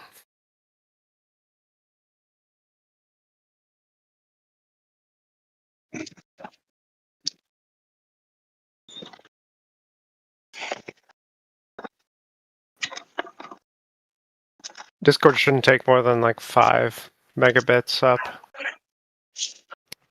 And if you guys, most of you should have more than 20 megabits up. You can go to fast.com to find out. You're the one that claimed it was the speed. Do you have any evidence to support this? It's okay. So you said speed, but I was talking about the bandwidth. Well, the internet in general. I mean, the connection. Yes. Speed has nuance, right? There's the bandwidth of the connection and the latency of the connection. No, I appreciate what you were doing though. That was funny.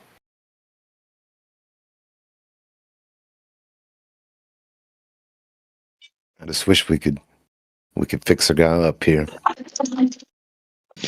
Yeah, I think he just needs a new microphone, ultimately. Or maybe better Wi-Fi.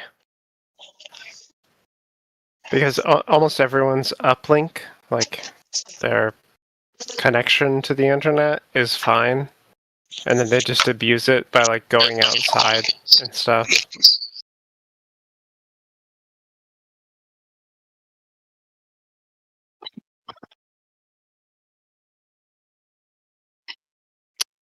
But I mean, in 2026, probably most people on Discord have fiber optic running right to their house.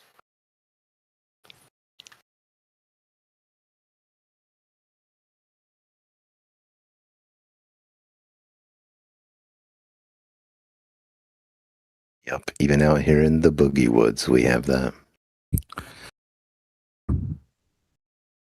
The guy, he never has a good mic.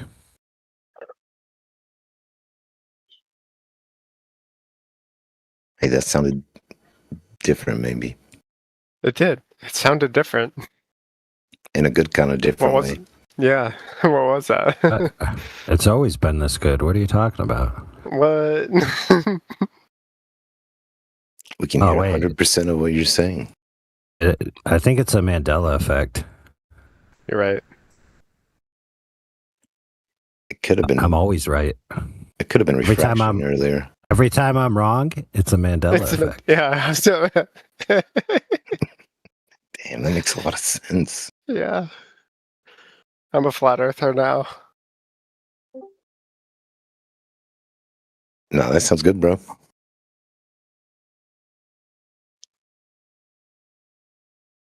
That's this how is my snowball Yeti, or blue snowball, or whatever. This one here is just like a $50 fine.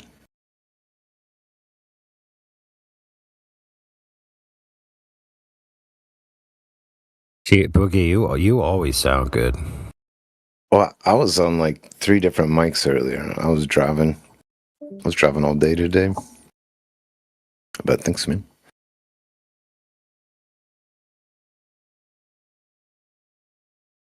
Let's see, who else always sounds good? Over Fences always sounds good. Yeah, she's Elijah. Elijah, he always sounds good.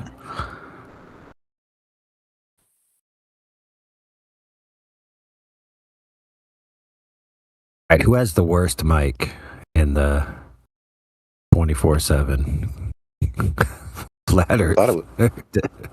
I thought it was this one guy, but I think that was just a Mandela effect. So I don't know now. I do not have the worst mic. No. Not this mic. But what is this mic? I just mean overall. No, you can't average it out. You have different mics. Like you obviously switched it up on us. I've heard worse. No. When you're saying who has the worst mic, you have to average it out. Like their overall presence on, and then how bad they are most of the time. No, see, that's not fair. Because someone could have the best mic and the worst mic simultaneously. And everyone up. Yeah. But what we mean by is like what we're hearing, like who sounds the worst, basically.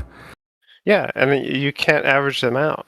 Like the same person could have at the same time the worst mic and the best mic.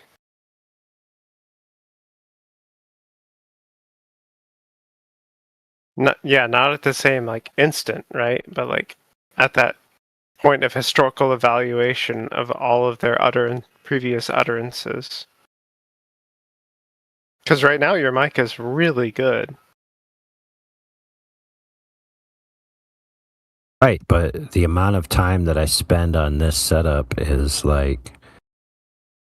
Okay, so I've been in the Flat Earth for about 10 years. And the amount of time that I've had a mic that's this good is like... definitely less than 100 hours out of 10 years worth of being in there. So, you got it like a couple days ago. So statistically irrelevant. No, I've had this mic for years, dude, but I barely ever use it. But it's the same device as before, though. Oh, this is a laptop with a mic. Usually I use my phone with a headset or little earbuds. Oh, I got you. I was just trying to figure out what it was again. How is the laptop is like 10 times better? How is that possible? I don't know. So I've had expensive earbuds, cheap earbuds. A really good headset is the little earbuds corded. Apple standard ones, they're like $20. Those standard 3.5 Apples, those are amazing. Those were always good. Yes. But now the phones don't have 3.5 jacks anymore. Yes. I don't like the earbuds, man.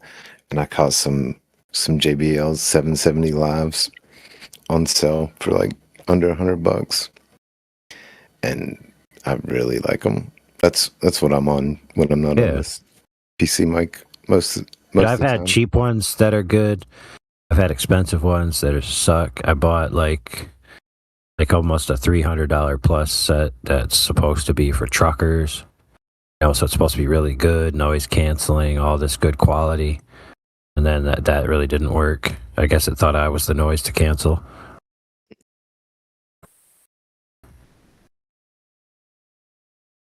That's what it feels like when you're talking. You'll be like 2/3 of your way through the sentence, and then it just turns off. Yeah, it's not like you weren't loud and clear before. It just the crisp algorithm is designed to detect human voices. So sometimes it doesn't recognize me as human. You're a lizard. I knew it. No, I'm not a lizard, Humanity's dude. slipping out. Oh yeah, so I'm a lizard pretending to be an AI. Yeah. You're convincing Oh the my Earth goodness. is convincing Well, us let the me Earth is flat. dude, hold on. Can I pass my Turing test by convincing the auditor that I'm a lizard person? Yeah, your Turing test is different because you actually have to convince them that you're an AI, not that you're human. So it's way harder.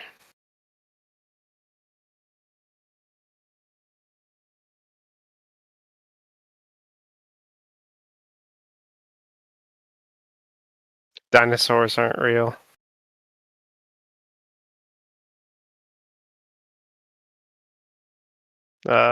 Anyone still there? Hello? Dinosaurs was real. I remember watching episodes of it in the 90s. No. Dinosaurs aren't real. God put them there to test your faith.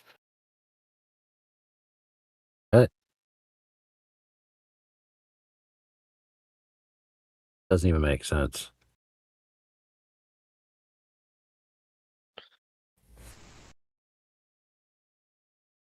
But all right.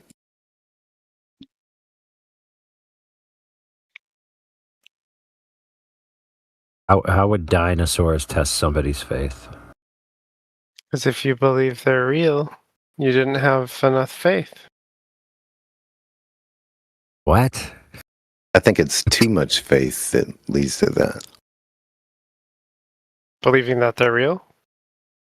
Yeah. Yeah, exactly. Yeah. Faith in lies, in worldly lies. Yep. Yeah. That's what I'm saying. Well, the guys that started the whole Dino Rush, they weren't really trustworthy.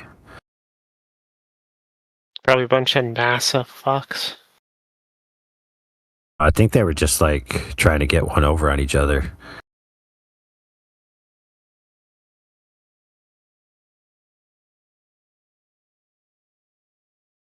Maybe they were trying to get their names attached to fantastical stories in books.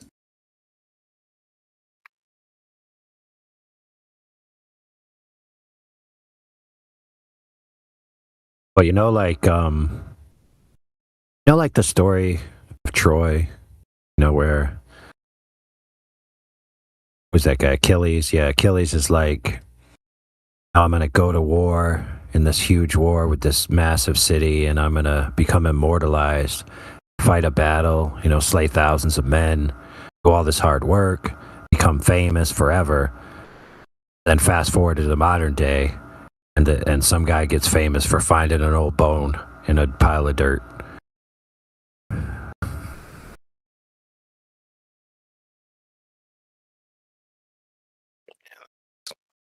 Quite the change.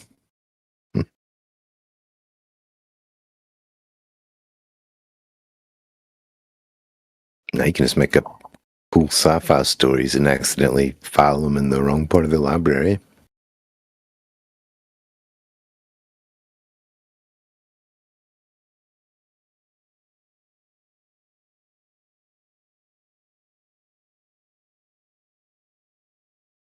If I'm not mistaken, wasn't that whole story about somebody took some guy's chick, and then the guy was like, I want my chick back. So, hey, how about all you guys come and get killed so I can get my chick back? I'm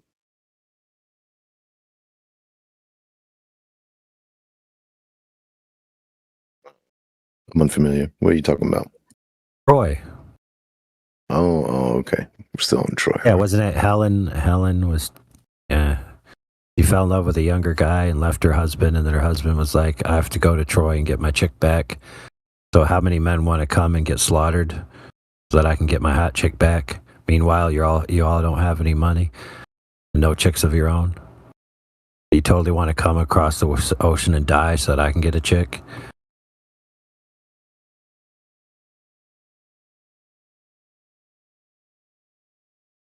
Don't sound too enticing, doesn't it?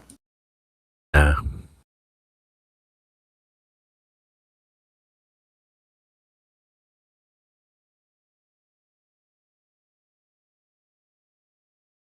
But, you know, a lot of people back then looked at their leaders as some kind of, you know, demigods or celebrities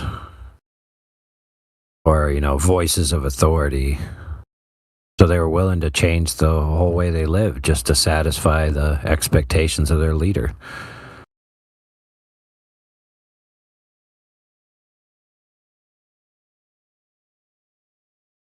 Yeah. Popular, advantageous in crowd that you would want to find yourself in.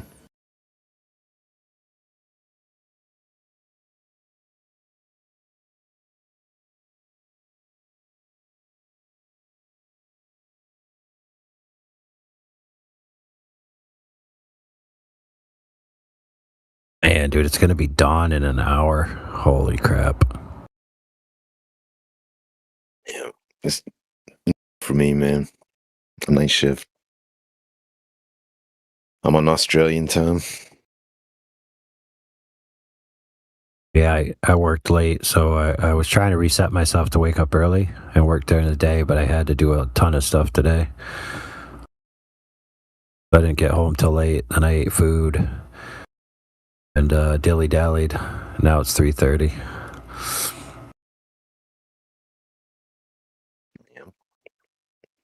You'll have that sneak right up on you.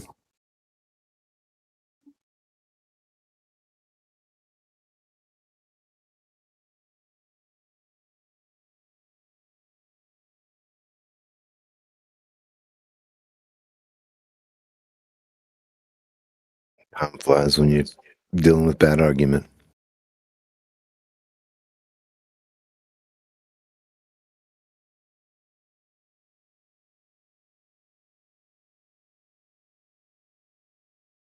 Well, I posted bloopers in the side chat. The space bloopers video I was talking about. It's like, this is the NASA bloopers reel. Well, you think they're up there faking it, man? Why would they do that?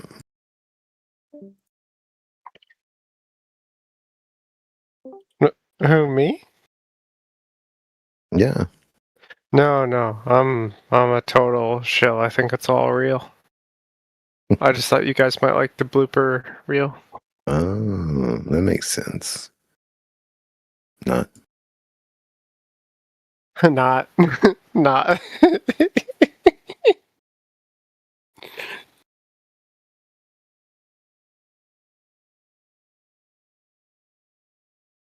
I'll check them out. There might be a couple new ones I haven't seen.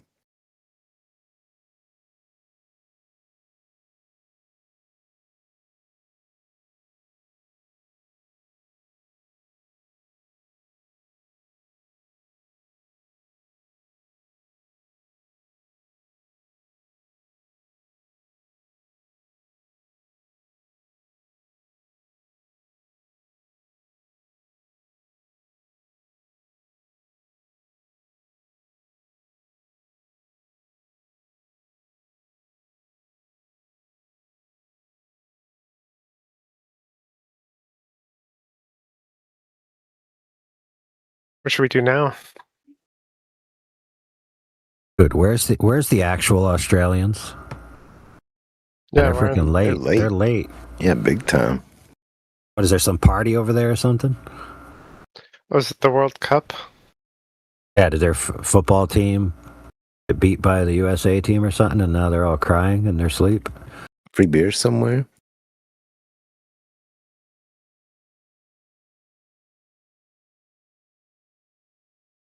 Oh man, I gotta go brush my teeth and wash my eyes out with bleach. Oh wait a minute. I mean, I gotta wash the bleach out of my eyes. Dude, I was doing bleaching today, like killing mold. Oh no. Yes. I'd say I'm not interested in your manicuring protocols.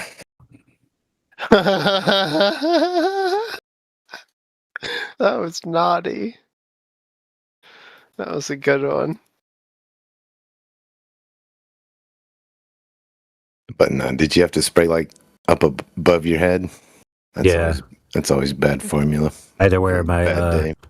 I had to wear my respirator mask, but I didn't. I only have my glasses on, so that when you spray it, it turns into the gas real quick, burns your eyes. Get out of there and take breaks, but still, I can still feel it. Yeah, and surely the respirator doesn't get rid of all of it. No, not totally.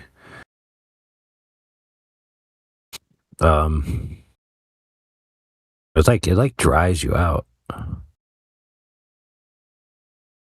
Like my eyes feel like I had been wearing my contacts for a long time when they dry out.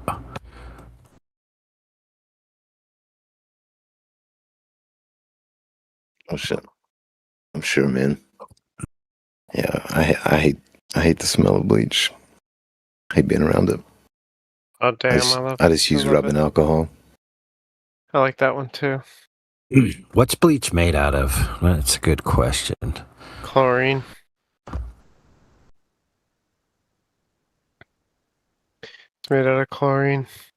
So I just hopped on another server, and it was Elder Bear talking about 24/7, talking about something that he talked about. What? And I should have called him out because Elder Bear is full of shit and he doesn't know what you guys talk about, and Elder Bear sucks. What was he saying though? You didn't really explain anything. Well, I was only in there for a couple seconds, but he said, "Oh yeah, now 24/7 doesn't talk about 69 degrees something something." I don't know. He's an idiot. Oh yeah, he came to our channel and said we had to talk about 69 miles per degree. So he's like remembering his own false memories. Is that actually what he said though? 69 miles per degree? What? Yeah.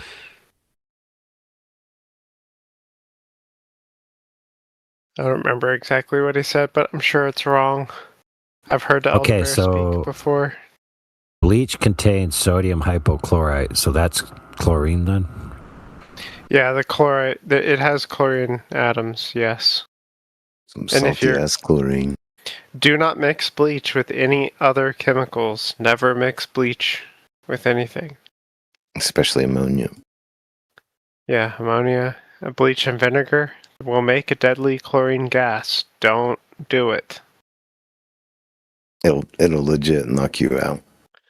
It will legit put you in danger. It can hurt you in a way that you will never recover. And it can kill you too. Yeah, I seen a dude knock himself out one time with it, accidentally. What the, from inhaling chlorine? No, like cleaning a bathroom and being a dumbass. With ammonia. He was using ammonia. Yep, something that had some bleach already sprayed on it. Yeah. And was like down scrubbing and like got him a big old lung full.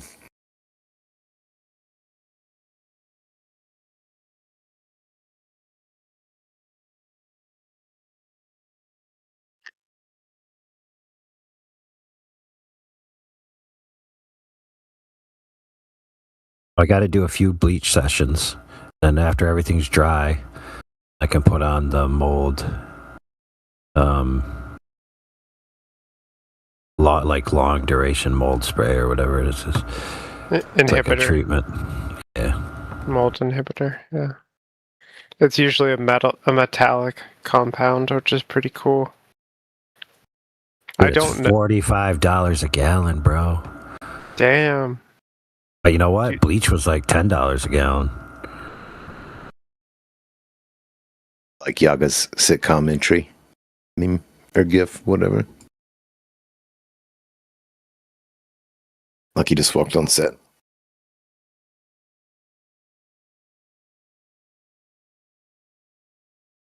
Oh man, the babe from The Ring died. Dang.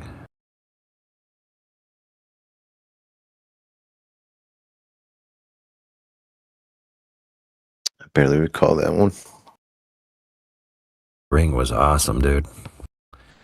But most people didn't really have the precursor to it, which was the video game. I probably haven't watched the whole thing. Ring, that's where the little girl comes out of the well on a VCR tape. And if you watch the tape, then you get a phone call. And it says, "Where's the Earth curvature?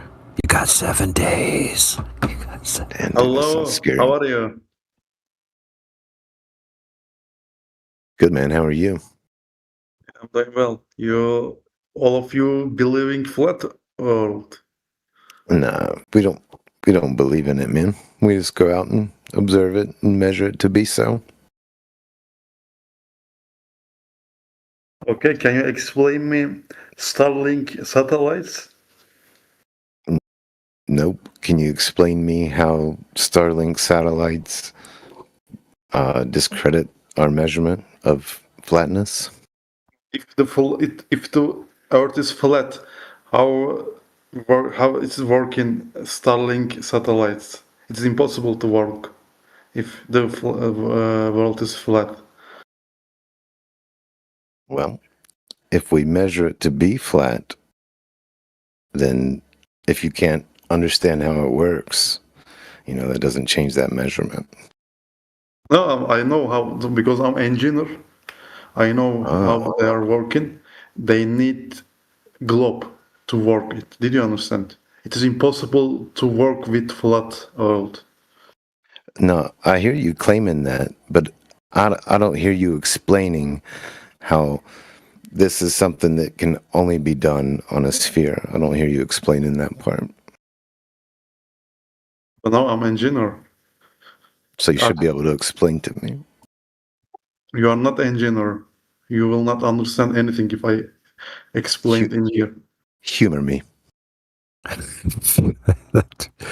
Oh my goodness. Dude, I'm an advanced cybernetic entity from the future. Yeah, I'm probably not smart enough to put it together, but we'll give it to our AI here. See, he had to leave. He had to leave immediately. He's like, "Dang, I'm only an engineer." I know it so well that I know that I couldn't explain it to you because you wouldn't understand it.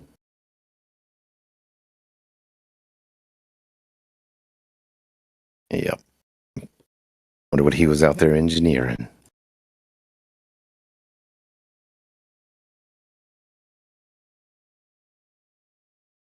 All right. Enjoy the last luscious sounds of the glorious mic. It'll be 3 to 5 weeks of bad mic before you ever hear this again. And people are going to start thinking it's a myth. That's what they're going to say. I'm going to be like, no, he sounded good this one night. And they're going to be like, yeah, whatever. Boogie, there's a non-zero probability that I've turned 17 flat earthers gay. And so the less I use this mic, the better. I understand. You gotta consider these things. That's mighty considerate of you. I know, right? Nice. Hey, Boogie. Boogie, I would like you to answer the question just straight up, no bullshit. How do satellite communications work on the flat Earth? Because I'm connecting to something. If I got a Starlink or a satellite phone, how does that work? What's up there? It's clearly something up there. What's keeping it up there? That's a legitimate question. Just answer it. No bullshit. Hey, I don't understand why you think this can only happen. We can only have devices in the air. I never said that. And I never said that. Here, let me rephrase it. If you were to ask me how do satellites work on the globe Earth, I can explain it to you. It goes rockets, it goes orbits, gravity, escape velocity. That's my answer. Now I'm asking, what is your answer? How does it work on the flat Earth? I'm not saying, oh, it's impossible. I don't know what's possible because I don't believe in the flat Earth. Answer the question. No bullshit. How does it work on the flat Earth? You can't ask me a bullshit question and then be claiming no bullshit. It's not bullshit. Your answer, your response, that response was bullshit. You didn't actually answer. The Earth because is the simple measured fact. to be flat. Are you going to let me respond? Okay. The I Earth is understand. measured to be flat. I understand the Earth is measured You flat. need But to you tell also me. understand. You also understand that people pay Starlink subscriptions and they connect to the internet when they're not in the range of cell phone towers. So just to answer the question, what are they connecting to? I'm not claiming that devices can't be up in the air, okay? Okay, well, how are they? Okay, how are they There's staying many up? ways this could be accomplished, you know. And you How are they shoot, and you're staying saying you're shooting your rocket up in the air, and then now there's devices, there's machines in the air. None of this has required a curved surface. We measure the surface to be flat. You have to tell me No. things It does being up because in the air, orbits, floating they up in stay the up because air they're they stay up requires because they're in a orbit. sphere. They stay up. They stay up because they're in orbit, so they don't require any kind of constant thrust or fuel to stay up there. That's your claim. So they're in orbit. no. There's many ways that machines can be up above the ground, and you have not explained how that requires Tell me. the surface to be curved. I did explain it. You just didn't understand it. I said gravity and orbits allow something to stay in geostationary orbit without requiring fuel. Yes, or this like is how you believe that everything up above in the sky, flying around, floating around, whatever means it has to stay up there. Just because you have an explanation of one way. Are you going to let me talk? Dude, you're avoiding the question. I'm not going You're to avoiding answer the your question. question if you're not going to let me talk, man. You're avoiding it. I'm sitting You're here. turning I'm trying around. to You're putting answer words in my it, mouth, and you're you're trying to interrupting me. strawman me. No, I'm not. I'm telling you, you haven't proved how this technology that you believe how it works.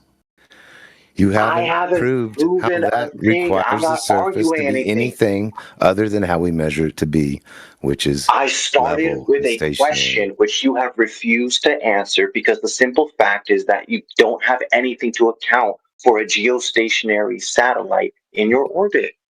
Dude, I asked you a question. You still haven't answered it. You I'm can't not making even any prove argument about that anything. they're quote My unquote argument. geostationary. Okay. Yeah, you can. Do you know what a directional antenna is? Look, bro. No. Don't run away. Don't pivot. Don't run away. Don't pivot. Don't run away. Don't pivot. Exactly what you asked me about. Geostationary Machines up satellites. above us. What am I pivoting Yes. to? Well, okay. What so am I don't run pivoting away. to?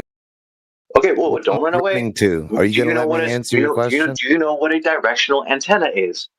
Because you can use them to Is an triangulate antenna the that position of works in a certain geostationary direction? satellites. Yeah, exactly. So you know that there's the signals coming from the That was a guess. geostationary That was a satellite. guess I made. So you have the signal coming from the satellite, and then you can move your antenna around until you get a max signal strength, and then the direction you're pointing is the direction that the signal's coming from, right? You're with me so You far. need to explain to me how this is exclusive to being done. There are many means for things to be up in the air. Okay, one of them you haven't told me that you one of believe them. that you have no evidence haven't of. told me one of them. You keep saying there's many ways. There's many ways it could work. There's many ways it could work. Tell me one way it works on the flat Earth. You still haven't answered the question. How does it work on the flat High Earth? altitude planes that fly for days, weeks, probably. There are devices that fall that people see that are attached to big balloons. NASA has a known balloon, Satelloon program. There might be other means that are kept from the knowledge of the public. There could be, who knows, man? There's several right there. And it doesn't matter because you believe a certain way that this is being accomplished. Okay? It does not make it exclusive to the surface being curved. And regardless of whatever you think orbits doesn't necessitate change the curved direct surfaces. measurements. There is no drop over distance. There is no curvature. Hey, So you want to talk your about direct inability measurements? to understand Hey, you want, any hey, way you want, besides the no, story you were no, no. given of how a Dude, machine can be suspended in the air does not negate the measurements that we get every single time. Hey, you want to talk about observed measurements? Are you familiar with the Minos experiment at Fermilab? Are you trying to run to something else? Are you going to explain to me how machines up in the air are exclusive to the Earth being a globe? Yeah, orbits are exclusive to globes. Once again, that's just one means that it could be done. hmm Okay, so you tell me, all right, balloons, right? Balloons in high altitude planes, right? When okay. So first of all, Maybe 8 there's inches per mile signals being squared. bounced. No, hang on. So 8 inches per mile squared is like a bullshit flat earther thing. It's not like anything real. But Is let's that why start. all the globe zealots use it for their Earth curve calculators? No, it's super accurate to 400 miles. Exactly. That's why it's used and accepted. Okay. So let's take your whatever, right? I don't even need 400 miles. Let's just do 1 mile, right? You have 2 observers, 1 mile apart. Their difference in height is going to be 8 inches. That's pretty much nothing, right? And do you agree that 8 inches is not very much? Over a mile, that would probably be hard to see with the eye, yes. Okay. So, and we also established that directional antennas are capable of establishing the bearing of What does a that signal have to source. do with these two people standing a mile apart? Because they both have a directional antenna, and they are both receiving the same signal from a GPS satellite, which is geostationary orbit above them. Okay. Which could be a machine suspended by other means, yes? Okay, yes. It could I be know, a but here's- signal but being no, bounced. I understand that. Yes. Hang on, let me finish. Because I did let you finish, right? Even though we're being contentious, I did let you finish. The issue that the issue that you're going to run into is that when those two people use simple trigonometry, right, and they can assume that they're at the same height, even though there's an 8-inch difference, it doesn't really matter because they're a mile apart, right? They will find that the place where that the altitude of that signal source that they're measuring is above the altitude of like the atmosphere, right? It's like extremely high up. It's like multiple times the radius of the Earth. Well, the hypothetical globe, right? So tell me, all right, no high altitude plane, okay, no balloon is going that far up above the atmosphere. I can look up the actual altitude of geostationary satellites. So You are tell me, assuming me, you, and everybody else are aware of all means this could be accomplished, okay? You're assuming that so you signals are cannot be bounced up and you come are down in officially whatever angles abandoning. needed to be, like other No, so signals have been bounced I'm sorry. before, Are you denying even before trigonometry claimed now? satellites. Are you denying trigonometry? Is that it now? Or are Did you I just say invoking that? sci-fi Did anti-graph bullshit? I didn't say anything about trigonometry. I said there are other means for this to be accomplished. You believe one story of how this is done. Okay, so with you're no way to abandoning high-altitude substantiate planes it, and balloons. and you still have not told me how any of Are this you is abandoning exclusive high-altitude to a planes and curved balloons? surface. Are you abandoning high-altitude planes and balloons? I'm not abandoning anything. There are other ways this could be accomplished, and none of this, regardless, will negate the measurements that are taken over and over. Try again, kid. Just because you ignore the existence of refraction and atmospheric ducting doesn't mean they're not real. So, a geostationary orbit is located at an altitude of approximately 35,000 kilometers or 22,000 miles above the Earth's equator. So tell me, how do we verify something- this? Like I said, trigonometry. 2 observers 1 mile apart. They can measure the angle to the signal source. We've and they can use already trigonometry to calculate the altitude. established there's other means this could be done. There's other technology that can accomplish this. Signals could be bounced. There could be other ways. Machinery suspended up in the air, and you still have not explained how any of this is exclusive to being done over a curved surface. No, okay, because here, I can give you a very coherent and internally consistent explanation of geostationary orbits, and You can give obviously me you would all the agree explanations that you want, dude. orbits. No, hang on. Orbits are exclusive to the globe model. Do you agree with that? Like the kinds of orbits I'm describing? Can you show me an orbit? In reality, can you show me an orbit, please? Yeah, dude, we can go out at night. We can go stargazing. It'll be real romantic, and I can show you and point out to you Starlink satellites orbiting the Earth. You can show their complete orbit. You can show this, not just them coming to our field of view. Oh, do you mean can I our field of teleport view. you? Okay, dude. Even if I teleported you 100,000 miles up into space, so you could see the whole Earth, you wouldn't see the orbits. Okay, this isn't fucking So KSP. you can't confirm these orbits. You can't confirm this story. You would have to take a long exposure. Actually, yeah, you fucking can. You can look at the fucking images from Artemis, and they have a fucking sequence of photos. And if you just got fucking paint them pictures. together with long exposure, you can actually see the You satellites got orbiting. pictures. What the fuck would you even accept? And let's not fucking run away anymore, okay? Evidence, Let's get not back on pictures. topic. Evidence. Let's get back on You're topic. the one that's running away. Tell me how. You ran away from not being able to make this exclusive over a curved surface. Tell me how GPS satellites maintain an altitude of 22,000 miles. You are begging the question fallacy right there. How have you confirmed that GPS satellites actually exist where you think they do, sir? Because that's not how GPS works. That's ground positioning. Sorry to interrupt, but I just had to say something there. Appreciate it, Jen. I actually got some Okay, food here so real just quick. to I'll catch be you back up, here Jen. shortly, if you don't mind. Yeah, go ahead. So the answer is Thanks, okay. No, so the answer is directional antennas and trigonometry. Two observers can measure a simultaneous signal from the same source, and they can use trigonometry to calculate its height. Jin CBR is the world's greatest scientist. You don't stand a chance. Thank you very much indeed. Thank you for my. I see my. Thanks for the accolade, and my reputation has preceded me here. So no, unfortunately, this is the fucking retard who was arguing that you can't measure curves with miles because that's a linear measurement. This guy's fucking idiot. What the hell are you talking about? No. It is a linear measurement. A mile is a linear measurement. A mile is definitely a straight linear measurement, isn't it? It's a linear measurement. So unit of measurement. AI had to come in here and spank your ass and tell you how much of a fucking retard you're sounding, how embarrassing you were for the flat Earth community just because we're spewing such fucking idiotic retarded bullshit. Jin CBR you don't understand the basic fundamentals of metrology and mathematics. Shut the fuck up. He's the world's greatest scientist. He knows everything. He knows about life. Dude, all of the other flat earthers were calling him fucking retarded and telling him to shut the fuck up because he was making him look bad.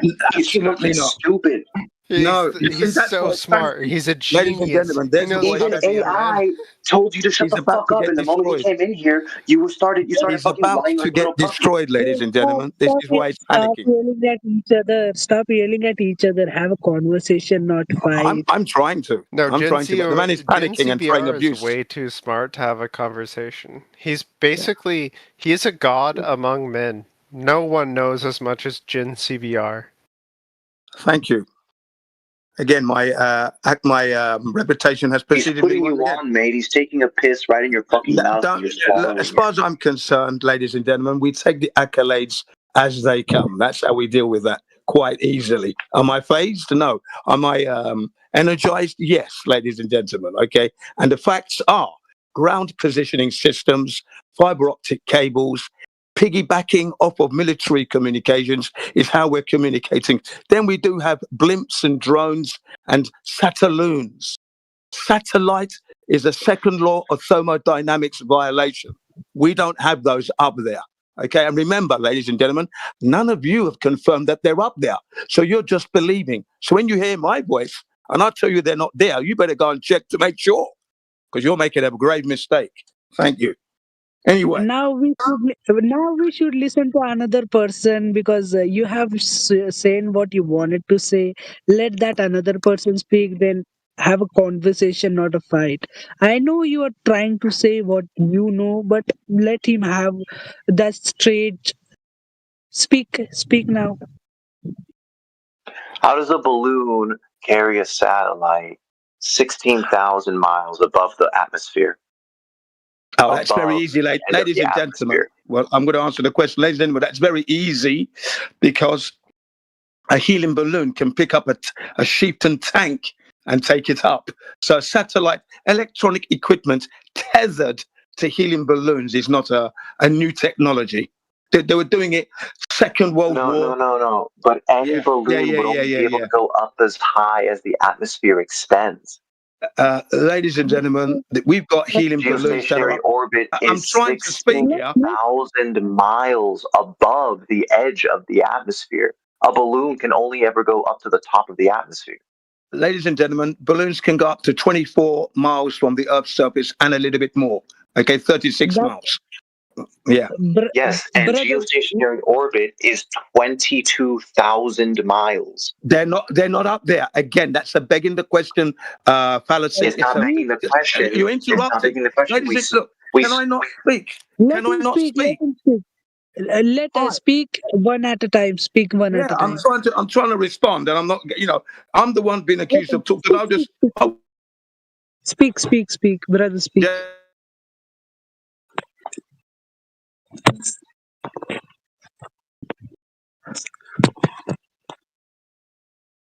Speak now, brother. Brother, speak. Have a Cold conversation. welding, and then I'm not finished yet. You can clearly hear me speaking. Shut your bloody mouth, will you? So, ladies and gentlemen, I'm trying to look. I have a lot to say. Yeah. Every time you interrupt, you cause a delay. I have more to say than you do. So let me finish. Thank you. I think delaying you from speaking is probably like a fucking human gift to humanity, bro. I just came here and trying to convey I'm trying to have become a kind of mediator between you, and you're trying to yell at me. You are yelling. No, I'm not yelling at you. I'm not yelling at you. Real quick, Jen, brother, you weren't coming through. It really was blank air. It really was blank air when he started to talk. Your voice wasn't coming through for a while. Okay, well, I'll start again. So I'll start again, ladies and gentlemen. So basically, what I'm trying to say is this: how did the individual speaking towards satellites at 22,000 miles from the Earth's surface, how was that confirmed? Because I have stated categorically, it's a second law of thermodynamics violation, and there are problems with the cold welding and degassing. Okay, well, you asked the question. I'm gonna respond to it. I don't know what the fuck you're talking about. Thermodynamics. Two observers, 1 mile apart. Their heights on our globe, they would only vary by 8 inches. Remember, 8 inches per mile squared. So 2 observers, 1 mile apart, both using directional antennas to pick up signals. The directional antenna, you can point it all around in whatever direction you want. And then when you're pointing directly at the source of the signal, that's when the signal is maximized. That's how you can tell where the signal is coming from. So they have 2 observers, 1 mile apart. They're both pointing their antennas up, and that's where they see maximum signal strength. And then they have to both point it at an angle. So the satellite is providing the signal, and the 2 observers form a triangle, and they use the angles that they measure and trigonometry to calculate the altitude. Ladies and gentlemen, that is all hogwash because he's not addressing the phenomena that I mentioned. The outgassing the question you asked me was how was the altitude determined? I didn't interrupt you asked me was how was the altitude determined? I didn't interrupt him at all when he was speaking. I understand. You did not interrupt. I know you did not interrupt it, but speak calmly. Speak calmly. I know you're trying to make your point. Until I get interrupted. I'm usually calm until I get interrupted. Thank you. Brother, mute the guy. Right, now, as I was saying, ladies and gentlemen, what he said was hogwash because he did not address the phenomenon known as cold welding and degassing, which is known as outgassing in the United States, or off-gassing for that matter. The problem is this. Because that's not the question you asked me. I am not finished talking. Thank you. Let me finish, will you? Right. You're just pivoting away. You're not even responding. It's a begging. You're still interrupting, sir. Thank you. It's a violation, second law of thermodynamics violation, if we're talking about 22,000 miles from the Earth's surface. Okay, that we don't go to space. because of these problems. And then there's the cosmic ray problem and radiation. Okay, there's a lot to consider. Go ahead. The question you asked me was, how was it determined that the signal source is 22,000 miles above the Earth's surface? That's not the question I asked. I did not ask you that question. That was literally what came out of your fucking mouth. That was not the question I asked you. No, that's not the question. I said what you're putting forward is a begging the question fallacy. And how did it's you not confirm? Begging the question. Hang on. How did you confirm that? You just don't understand the words that come out of your own mouth. I'm trying to give you what I said. You're still interrupting. I asked you, how did you confirm that those satellites are in the place, knowing you didn't know this, but the obstacles of outgassing, cold welding, cosmic ray particles, and radiations, these are the problems that these satellites would have to overcome. How did they overcome all this, ladies and gentlemen? I work with vacuum chambers every single fucking day that are lined with copper. And guess what? Guess what? Do you think the fucking copper evaporates into the vacuum? Ladies and gentlemen, satellites are made how about of you fucking respond to me? I'm the one talking to you, retard. There's no fucking ladies and gentlemen that are going to respond to you, dude. I'm the one talking to you. Fucking talk to me. I'm talking to you and the ladies and gentlemen who are listening. Thank you. Metals don't fucking evaporate in a vacuum, okay? You have a fucking satellite that's floating through space. Right. It's fucking fine. Yeah. Watch your language. Ladies and gentlemen, as I was you in your asshole, you little fucking British limey cunt. There Hey, you go. stop yelling at each other. Don't yell. You are having conversation. You're just yelling at each other. Who the fuck are you, Colby? Are you a flat earther or what? Like, whose side are you on? Nah, I'm your side. I know I'm your side, but I'm trying to like he should understand that. But he's like yelling, and you should let him. I am not yelling. I only yell if I get interrupted. That's the only time I yell. Okay. Yes, now, am I throwing? Hang on a minute. I'm still talking. I'm still I'm not talking to talking. you anymore. I'm not interested in hearing Get from you. out of here, then. I want Kuldeep to answer one question. I want Kuldeep to answer one question. Hey, Kuldeep. I'm going to carry on. I'm in place at the moment. Can you measure a curve in a unit of length? What? I did not listen to it. Can you measure a curve with a unit of length? A curve? Yes. With a unit of length. It would depend on the length, but the answer would be yes. No. That's the question. Yeah, the answer is yes. Yes, it's not yes.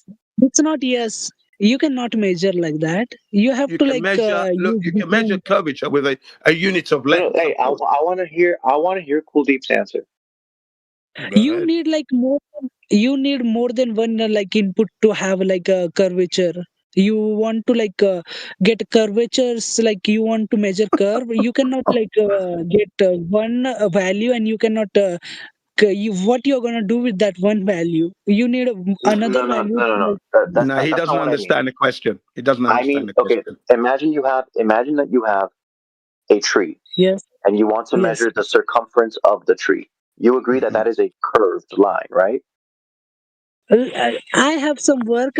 I will back here like in a few seconds. Can you wait here? Like I have work. Well, I will be here. You go up and do that. Don't worry about it. Don't worry about it. I was just the answer to the question is yes. Of course, you can with a length of rope or string. You can measure curvature. That's not what we're talking about. We're saying to you that the idea that there are satellites geostationary on a globe ball that doesn't exist begs the question. It's a fallacy right there. No, it doesn't. Okay, he hasn't confirmed. You're interrupting. He hasn't confirmed. Did you even understand? Is a globe. You haven't confirmed that. That's what we have to do first. And when you build upon a false premise, ladies and gentlemen, whatever is built upon a false premise has to be deemed null and void. Null and void. Actually, not. Anyway, the fucking point is, did you even understand what I said with all the trigonometry stuff? Did you even understand that? Because I know mathematics is as far as I'm concerned, ladies and gentlemen, not only did I understand it, I actually put it to him that he didn't answer my question. So there we are. What question didn't I answer? And now he doesn't remember the question now. I mean, come on. Who are you? Who are you, sir? You seem to be Your whole lost. Are you sure you're in the right about room? cold Are you welding equipped to and have this conversation? outgassing Are is you? such bullshit. You are throwing so much insults and foul language. It is unbelievable. It's Flat Earth. Generally a family show. Generally. What the fuck are you talking about, dude? What was There the you go. question? More swearing.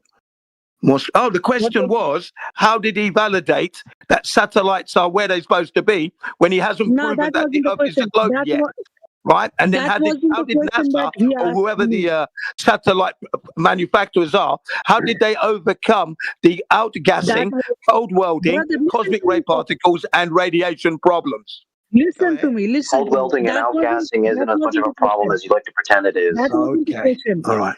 Okay. Yeah, I mean that's simple truth. That's a simple truth. Go Most ahead. metals have naturally forming oxide layers that prevent cold welding, and outgassing doesn't fucking magically evaporate everything into nothing. You're fucking Yeah, I'm retarded. sure. I'm sure. Yeah. Brother, Go ahead. Anyway. Go ahead. brother, question. You asked me the question. Okay, here's the You question. asked me a question. A meter. Do you agree a meter is a linear distance? Yes. Can the circumference of a circle be measured in meters? Yes. Okay, so therefore a curve can be measured with meters? Yes. Okay, and is there anything incoherent about saying that a curved surface is measured using a linear unit? I'm I'm not familiar with English. I'm not a native English speaker, so I'm not Did any familiar of that? with Okay, that. so that was it. Yes, That was the only question. Because Jin thinks that you can't measure a curve with a linear unit of measurement because he doesn't understand I didn't say that or at all. That wasn't my trigonometry or position, anything. actually. That's not my position. So you've That was your misunderstood. position the other day, and AI you've overlord came in here misrepresented and he my smacked your position. little ass. And that was your position the other day, and everybody, My all the position flatters were hasn't telling you changed that you were from the wrong. other day. And You're AI had to come misrepresenting. in here. AI came in here and he called you a fucking idiot, and he told you No, that he you're didn't making call me. flatters No, look he bad didn't call because me an yes, he effing idiot absolutely at did. all. And then you No, started he did not. kowtowing to No, them, he and you're did like, not. "Oh, sir, yes, sir. Oh, yes, sir. Yes, sir. You're so right. Sir. No, You're such a that genius. did not You're so happen right." at all. I'm Yes, sorry. because you're a fucking You pathetic are sycophant who misrepresenting the doesn't position understand once again. mathematics, who doesn't understand Typical. any kind of science. Typical. I mean, you're honestly so Typical. pathetic. Typical Glober Peter, hasn't you're got a all kind of like postcard. you're like the most Right? cognitive dissonant You're kind of like coming in losers on here it. with no Honestly. proof at all, just fallacies and fraudulent statements, and then trying to character assassinate me. What you don't seem to understand is that I'm indestructible, totally and completely. I don't get phased by what you say. It doesn't stop me. The You facts are, fucking idiot. you haven't The mere proven to the world existence that's of listening out satellite there how communications you've proves the overcome the Earth is a globe. outgassing, cold welding, cosmic ray particles and radiation problem that you will find if you were ever to go to space or if they were ever to deploy any kind of satellite, which is not possible, a technological impossibility anyway, but you haven't validated the globe to begin with. So whatever you have going on, You are aware. You are null and void at this aware. point.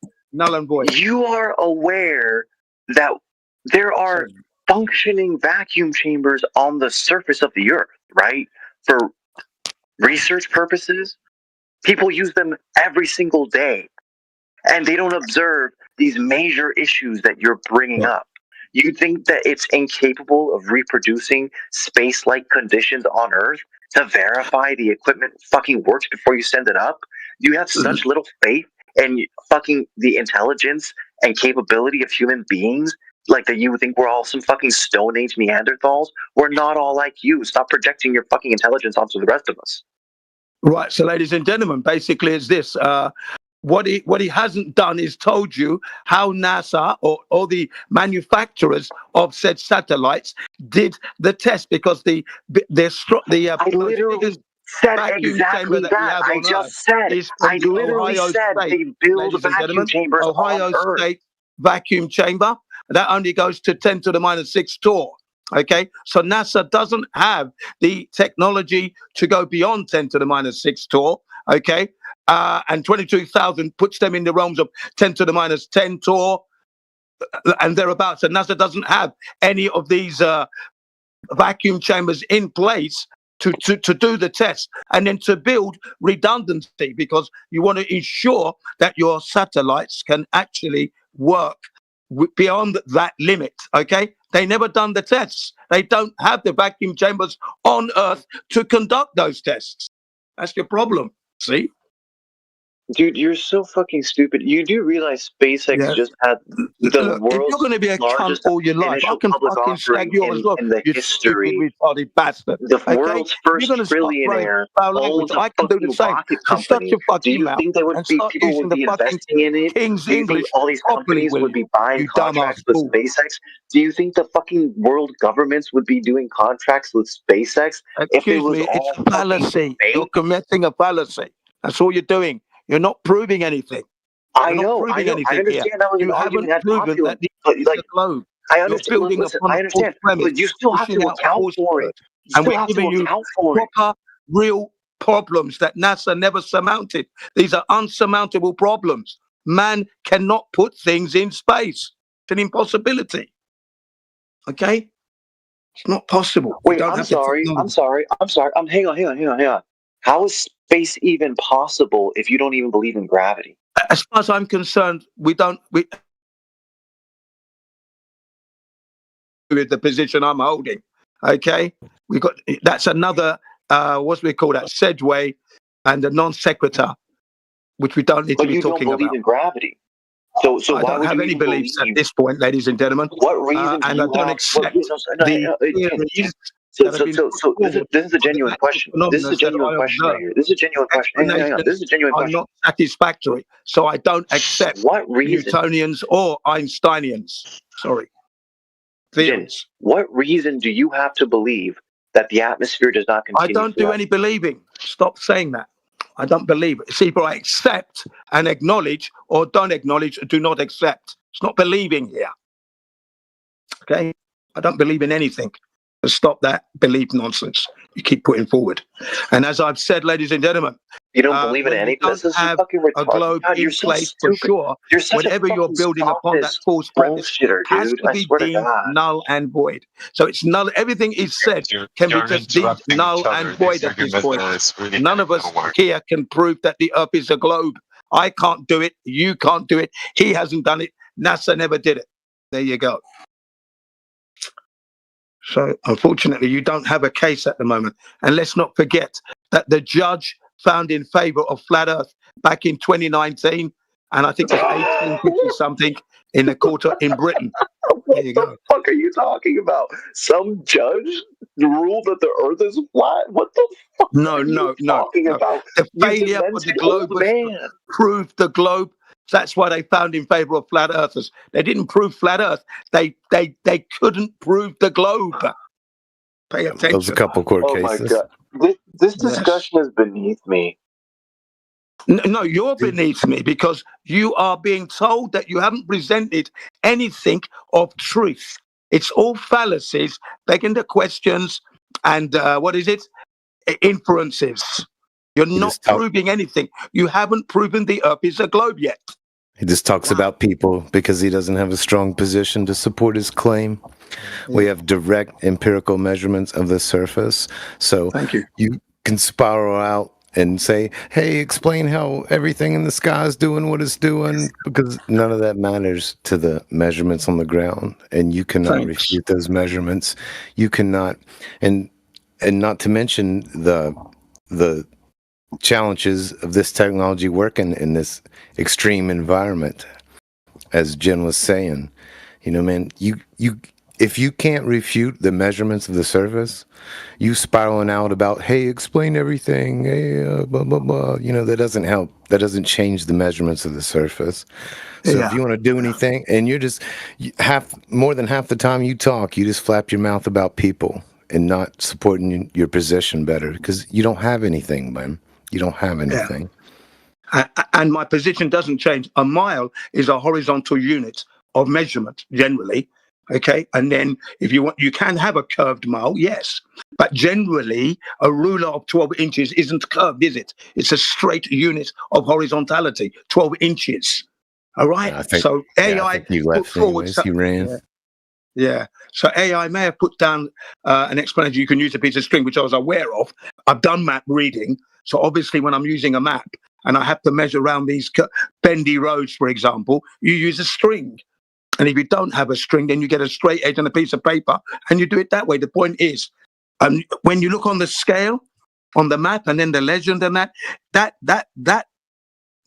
scale is horizontal. It's not curved. So when I'm not wrong in what I stated. My position doesn't change. Yeah, some lame kid, man. He just has to attack you because he can't attack your position.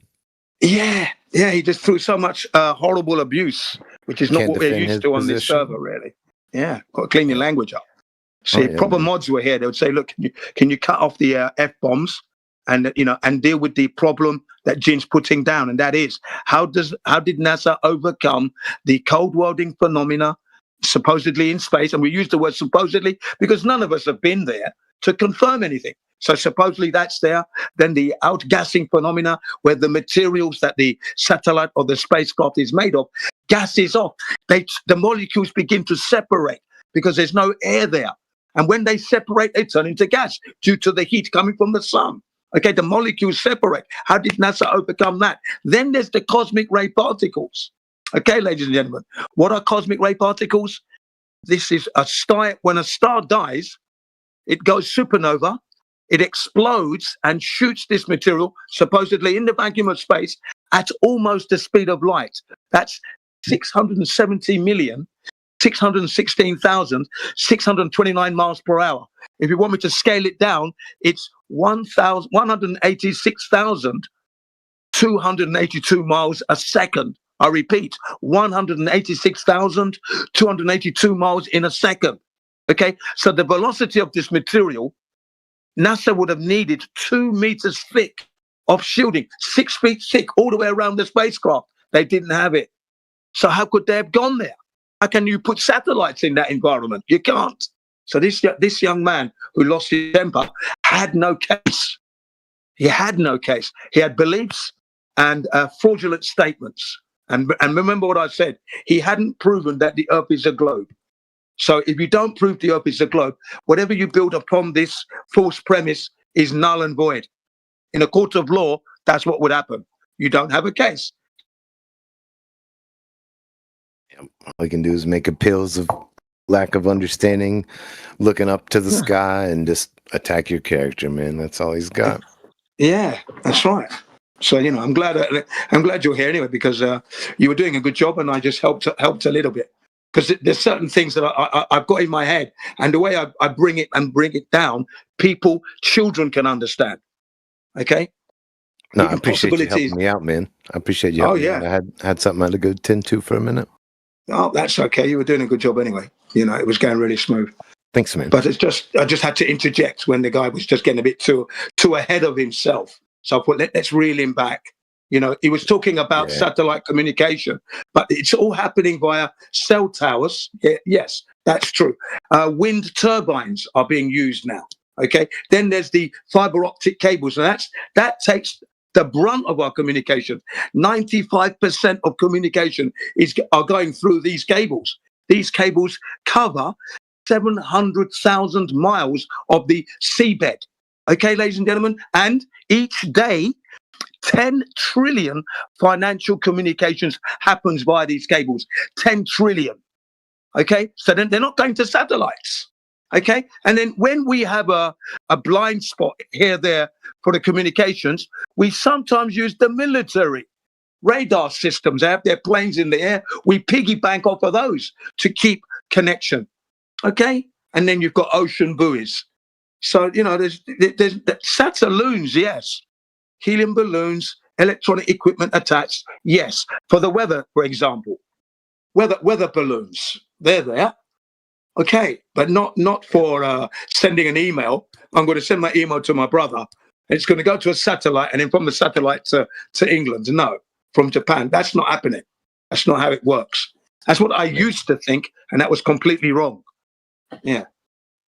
No, like you said, man, it's all 99.9% on the ground. And just, for the listening audience, we'll even still man that guy's horrible, weak argument. He was talking about two people being a mile apart and would be 8 inches different. And he was talking about, calculating this drop in elevation from triangulating to a supposed satellite at a certain height. Such a ridiculous claim, you know. Thank you. First of all, Convoluted. yeah, it has nothing to do. It cannot negate the direct measurements of the surface, first of all. So it doesn't even need to be entertained, but we still can entertain it. It's still super weak because there's multiple other means this could be accomplished. There is, of course, the incredible distances, even if it's not nearly as high, that the paths could deviate slightly due to conditions in the air. Yeah. And there's other means, and to assume that we know all the means possible this could be done, is silly. And signals can be bounced. Yeah. They claim to have bounced signals way before satellites were in the air. There's multiple ways that it could be accomplished, and he's stuck with his one little story he knows about an orbit that he cannot verify or show any evidence to support. And that's all he's got. It's nothing. Yeah. That's his whole argument. Because I had this out with him before on the politics before, and what he was trying to do was trying to debunk the off-gassing and the cold welding phenomena that are there. He's trying to debunk that with this satellite geostation. But I said, you're begging the question, because you really haven't proven that the Earth is a globe here. Can you prove the globe first?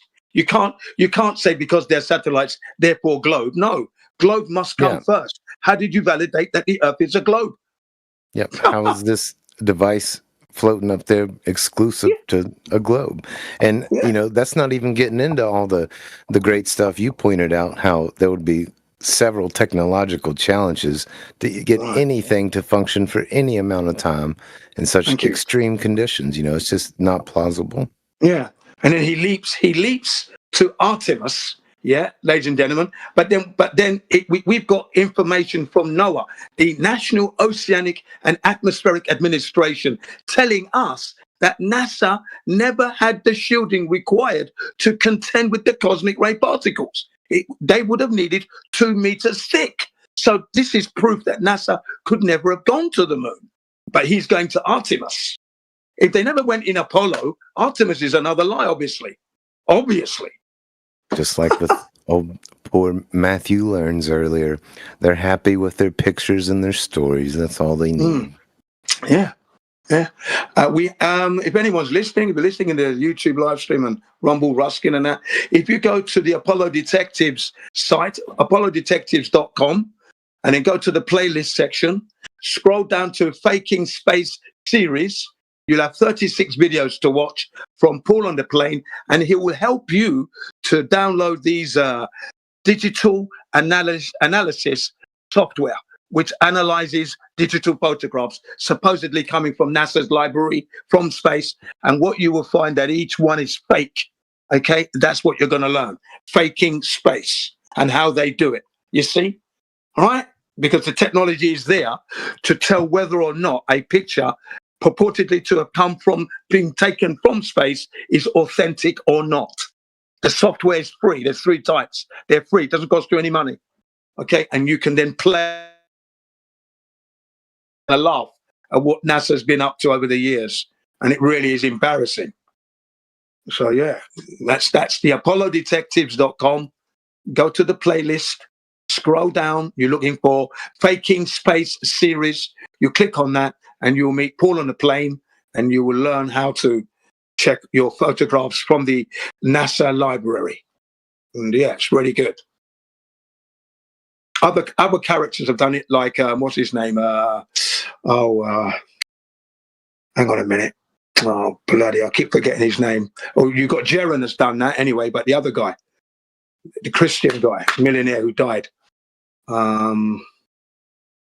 Rob Skipper. That's it. Rob Skipper also done this. So he's analysed NASA photos and found that they were fake, and they have to be fake because we can't go there. So they've got to be fake. And what you learn is how they fake it.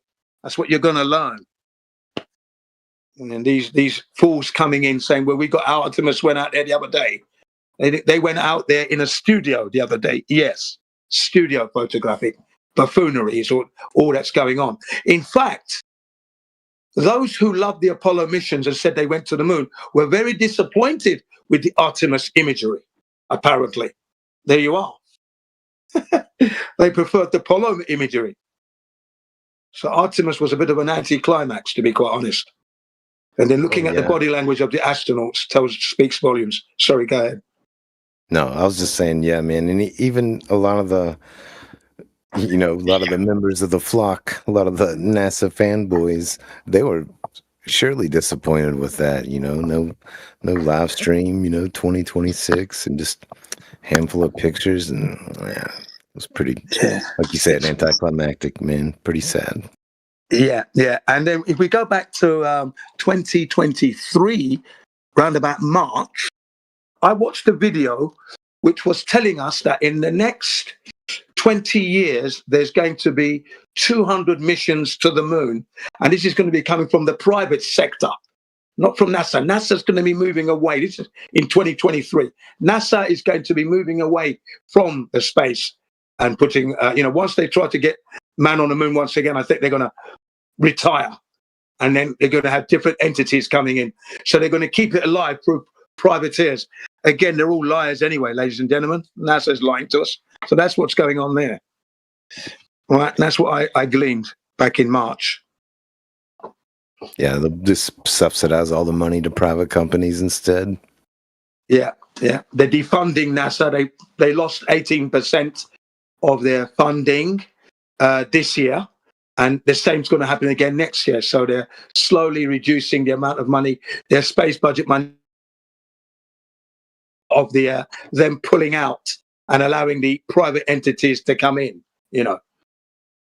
whoever they are. Okay. Be some pockets getting lined. Yeah, exactly. Yeah. Stories getting told. How do you think Elon Musk became this supposed trillionaire? Fraudulent all the way. Yeah. He has lied his way to that position. Oh yeah, biggest welfare recipient there is. It's all subsidized money handout from the government. Yeah, that's how they create it, you see. And then those who are indoctrinated into believing all this stuff just keep on believing and carry on. They don't check anything. They don't question anything. And then when we bring to them some anomalies and things they need to check out, you get this, like the last character, nothing but insults and effing and bliming. That's all he can do. Terrible. Yep. They have no evidence to support their claim. That's all they can do is lash out and desperately try to attack your character. Yeah. Pretty pathetic. It is. I've made myself well known in a place called Black Heaven now, that slowly but surely they're beginning to warm to the things I'm saying, because one or two of them now have gone to go and look at the materials I've posted, and they've done a little research. They're coming back and saying, Gene's right. I said, yeah, actually, the content you looked at, those people were right. We give them the credit, because they're the one, so they're beginning to see now that we've got something, because and I said it to them at the beginning, because you haven't checked, you don't know. You can't make that claim, the opposite globe. You haven't checked it yet. You haven't confirmed anything. Right. So go and confirm, awesome, will you? Just got to plant them seeds. That's all you can do. The hard work's up to them. Hard work's up to the individual, and there's no way you can go out here and claim to be looking for the truth, if you don't even know how to be truthful with yourself. Yeah. What is? Yeah. Such a great point. That's why I always go to that point you just said there. I'm going to be appealing to your honesty and integrity, because without it, there's no point in having the conversation. Do you know what I mean? There's no point, because you're not going to be honest now. You can't be honest to yourself, because it's going to be reliant on your experiences. Yeah, definitely. 100%. Yeah. Yeah, welcome to the server, whoever that was. You've reached the 24/7 Flat Earth Discord on the English Hub. And if you have any questions related to the topic matter, please ask your questions. My colleagues and I here are willing to help you out. Go ahead and welcome. Yeah, people are jumping in and out, you see. But yeah, so ladies and gentlemen, this is how we roll. We try to keep you in the realms of integrity here, and we rely on you to be honest to yourself. So if I say to you, you've never measured the curvature of the earth, you're going to sit there and think, yeah, he's right. You're not going to say, yes, I have, when you haven't. Or you've never seen the curvature of the earth, and you're going to say, yes, I have, from an aeroplane. But no, because I've been on many aeroplanes. I've never seen the curvature from an aeroplane, right? And they do say sometimes the perspex glass that you look through can sometimes facilitate that curvature. Well, I've never experienced that on a plane ever. I'm a motorcyclist, and my helmet visor, that screen that we put, that's on the, that's a very sharp curve. And yet when I look through that, all the letterings, the street numbers and the signs are perfect. They're not distorted. Okay, and that's on a helmet visor, which is a very steep curve. Much, you know, the aeroplane fuselage is almost flat. Okay, so there, you know, so I know what I'm talking about when I say I've never seen curvature through those windows ever. Right, you know, I can bring you some real proofs there that you've never seen curvature from any aeroplane window, even though the claim is there that it can sometimes do that. Of course, it's not even a mathematical possibility. That's right. That's right. Because we're measuring it level. That's the thing. You cannot be measuring Earth flat and suddenly be given a ball as Earth. That, and there's not enough height. There's not enough height to see enough of the sphere, if it was a sphere, to even start to see curvature at that height. Yeah, that's true as well. In a way, yeah. I mean, we're talking, 5-6 miles off the Earth's surface. We're measuring it level here.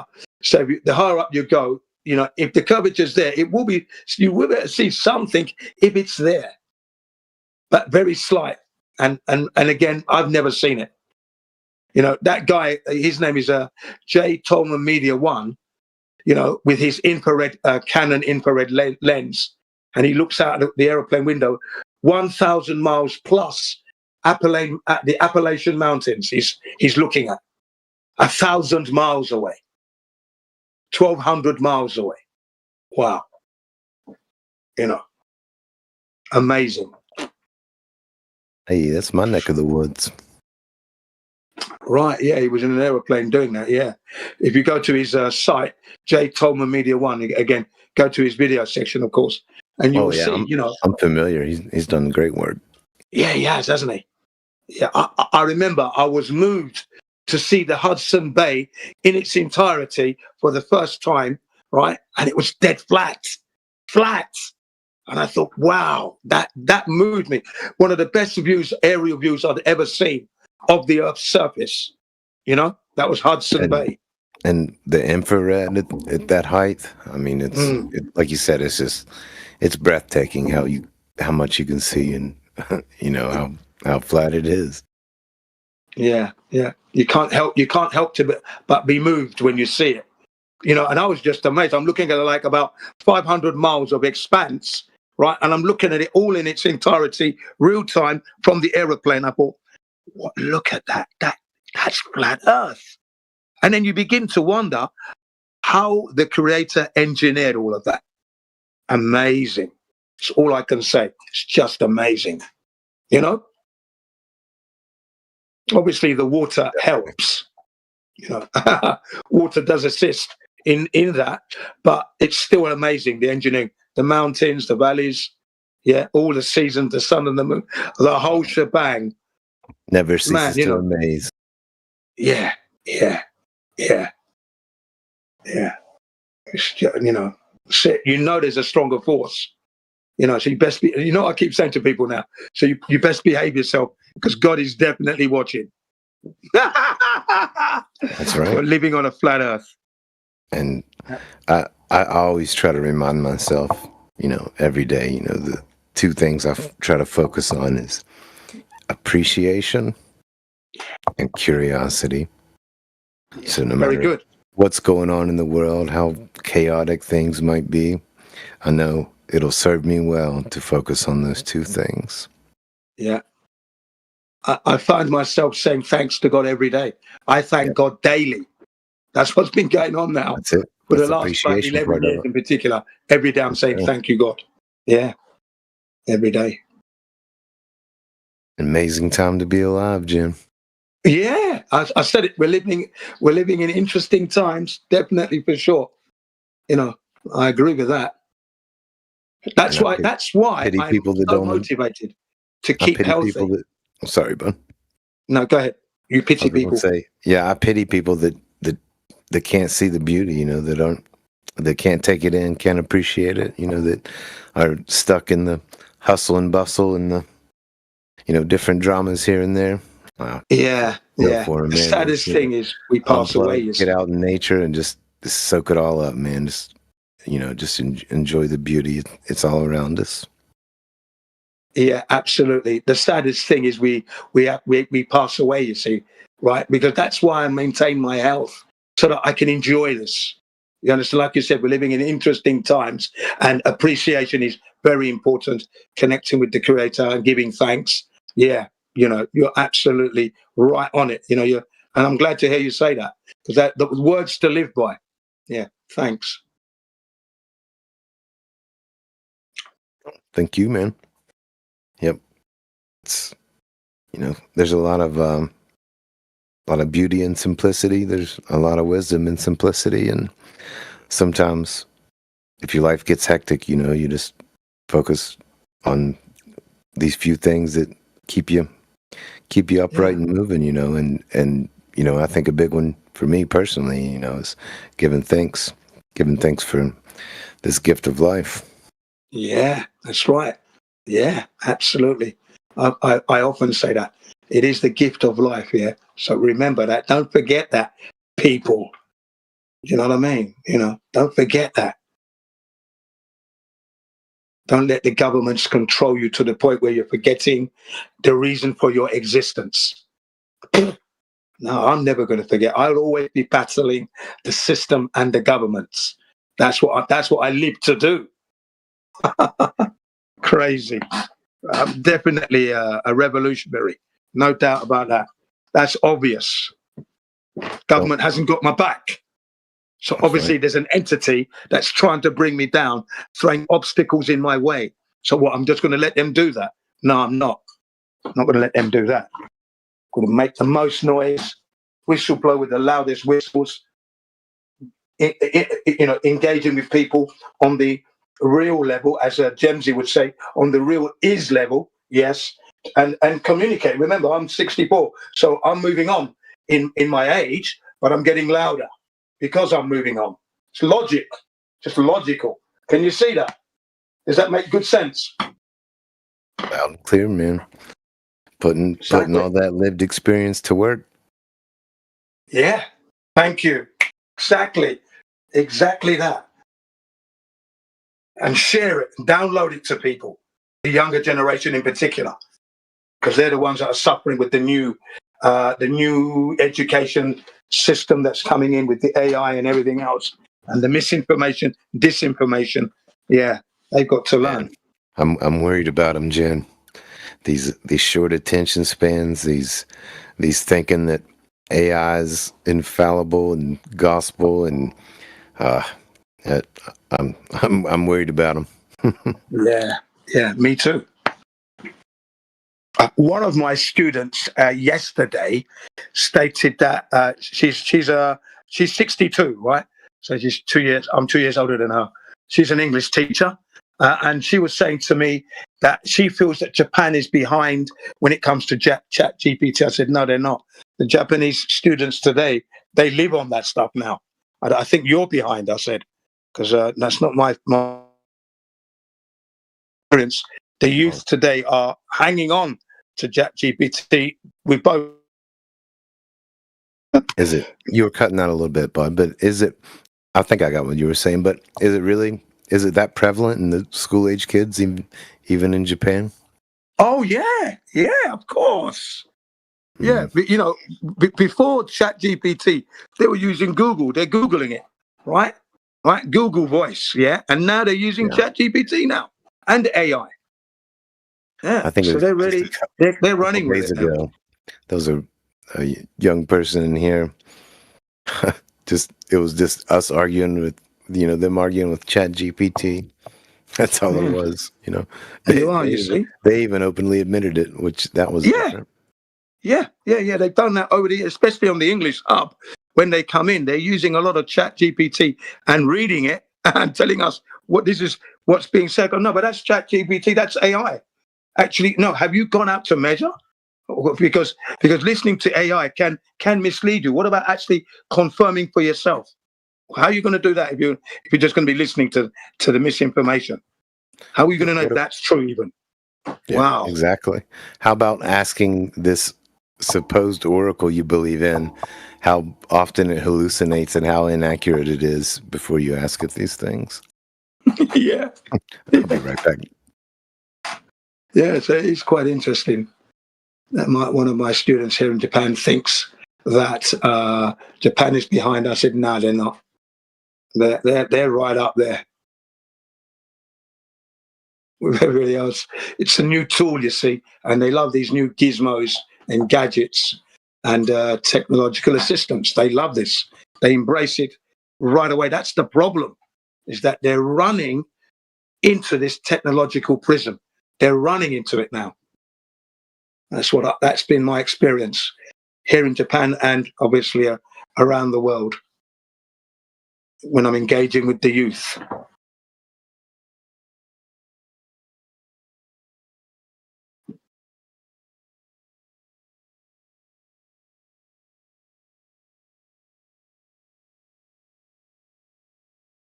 So I'm a little concerned there that the education system is using AI now, and that's helping them.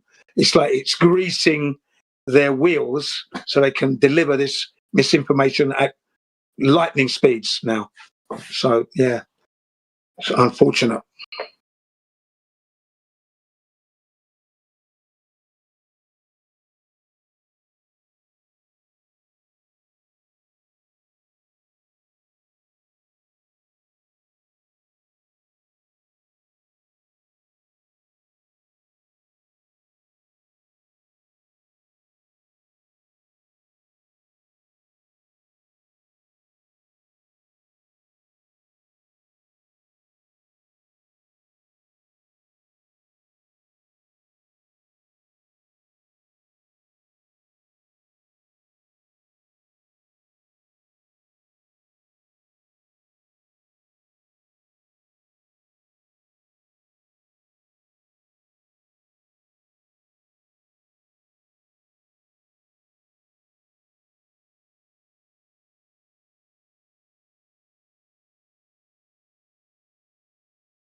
Hey, hey guys, am I audible?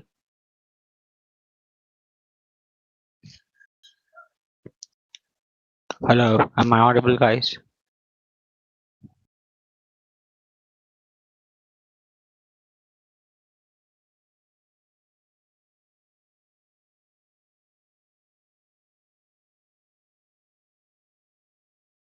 Yes, you are audible, coming in loud and clear.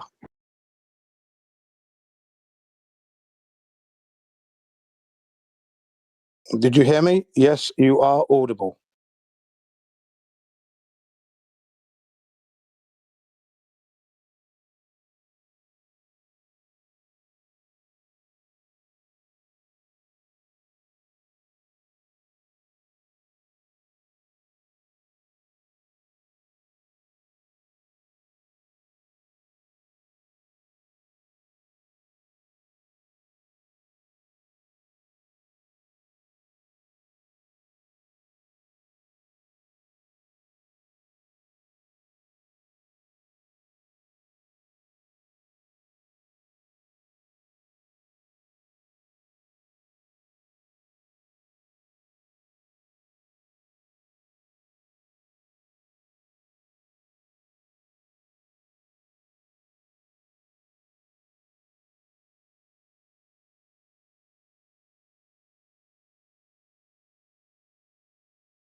Why is it always so quiet over here?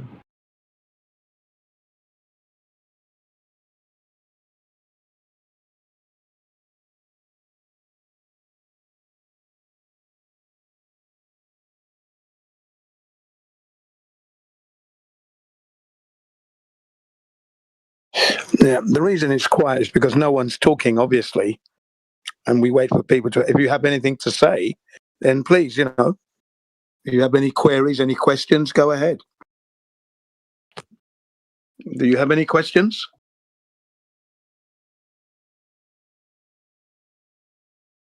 Yeah. Do you have any questions?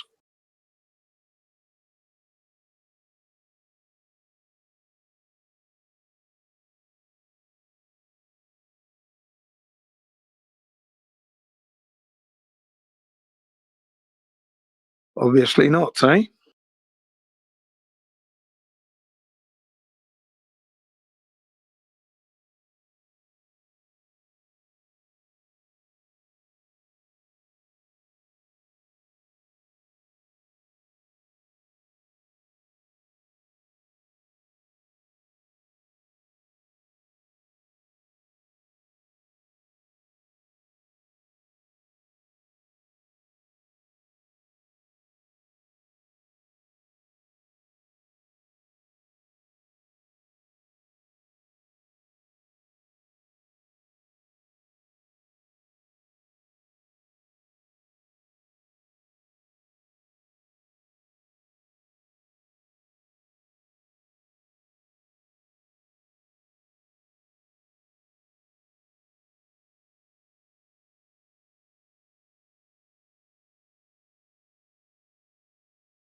Hello.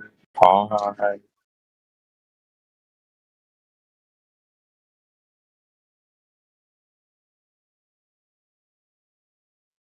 Hello, flat earthers. How's your day? Well, thank you for asking. It's going okay. How's your day? I'm doing pretty well. Oh, good, good. And what is your name, sir? Your username, that name? is.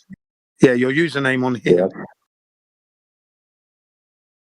You can just call me Frado. Faro. Is that what your name is on the server? Yeah, Faro? Yep. Okay, welcome, Faro. Is this your first time? It's Frado. Oh, sorry, yeah, Parado. You've been here before then, yeah? Sorry,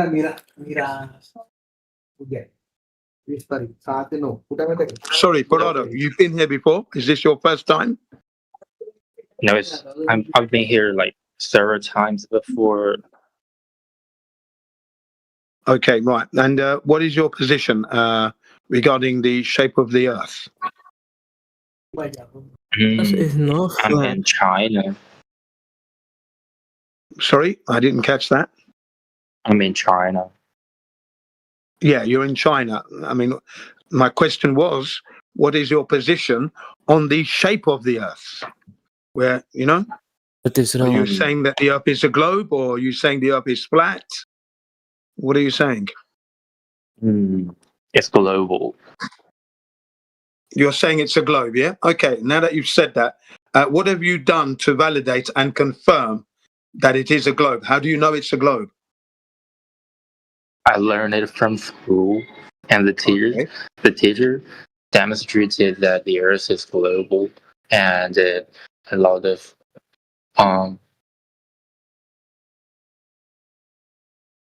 Okay, Farado, can you tell me how the teacher demonstrated that? How did the teacher demonstrate that to you?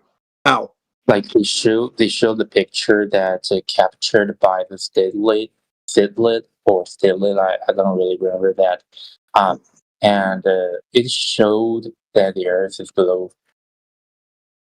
Okay, so you're looking at the satellite images, right, from NASA, no doubt. Okay, right. Okay, so you haven't actually checked for yourself, though. From the spacecraft, like there's a lot of astronomic companies all over the world. Like some of them are from America, China, or there's any other. Okay, then you know, here we're flat earthers, yeah. We're saying it's flat because we're not able to measure the curvature. That's ourselves individually here. We've actually made the effort to try and measure the curvature of the Earth, only to find that the Earth isn't curving and it's flat, horizontal. And it doesn't mean the Earth is a flat shape. All we're saying is that the surface of the Earth is flat, not curving. Okay. So have you done any measurements yourself to confirm the pictures that you've seen? So if there are other people that measure the Earth had the curvature before? Can you ask that question again? Like if there's any other people measure the Earth had the curvature in the past? Well, as far as we know, and that I heard of, whose name is Aristophanes or Eratosthenes, who lived supposedly 2,500 years ago, supposedly measured curvature, but we know that he didn't, in that he assumed curvature. He measured flat Earth and assumed the curvature on the distance to the sun, etc. So outside of that character, I don't know any human being who has measured curvature. Do you know anybody who's measured the curvature of the Earth? Let me ask AI. You're not. Oh, okay, yeah. So you're asking AI. No, I'm asking you, do you know anybody who has measured the curvature of the Earth? Actually, I'm not an expert, so I don't Yeah, but I'm going to hang on. The question still stands. Do you know anybody who has measured the curvature of the Earth currently, presently? Do you know anybody? Not that much because I didn't read a lot articles about it. Okay. So the answer is you don't know then. Is that right? You don't know anybody. Yeah. How Okay. to see curvature in Chinese? Curvature. Yeah, curvature. Yeah. Well, you know what it is. You're looking it up. In Japanese, it's kokuritsu. But I'm not Japanese. I know. I don't speak Chinese. Very little Chinese I speak.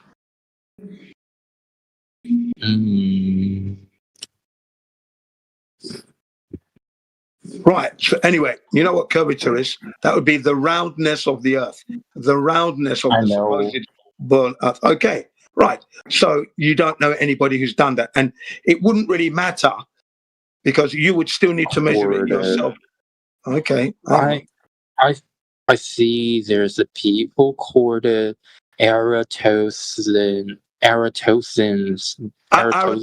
Yeah, I just said that. I just mentioned that just now. And AI Berenice. Yeah. Eratosthenes, yes. 2,500 years ago. I just said that. I repeat, I just said that about 2 minutes ago. Okay? We can't validate that. And he assumed the curvature.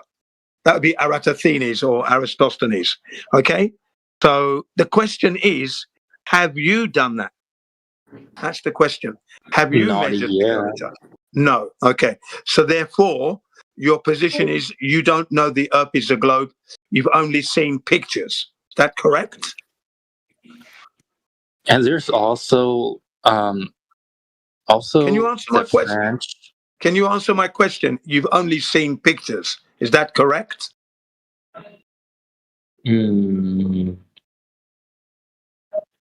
Oh, you haven't seen pictures then? See what picture? The pictures the teachers showed you at school. Isn't that what you said? Yeah? Yeah.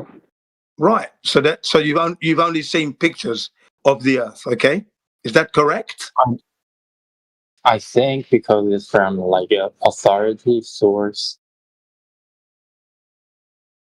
Yeah, and we're questioning the authorities' source because I've tried to measure the curvature of the Earth and I've never found it. Only horizontality, only level, horizontal, flat Earth, not curving, no curvature. Okay. So my suggestion to you is you cannot rely on the pictures because we know that the pictures are fake. They're not real. Okay. So that means you don't believe in authority. Yeah, I don't believe in any authority. No, I don't trust any authority because I don't think they've earned my trust. And as a human being, I have a right to question and challenge their claims. Okay, and then we've checked for ourselves, only to find that they're not telling the truth. Okay. Then I want to know: do you work for a life? I can't hear you. Do you work for a life? Yeah, that's not really important. But yes, I am employed. I do work. Yes, but that's not necessary in order to know whether or not an authority is telling me the truth. I don't need to have a job. So that's not relevant. Do you understand? It's not important. If you don't believe in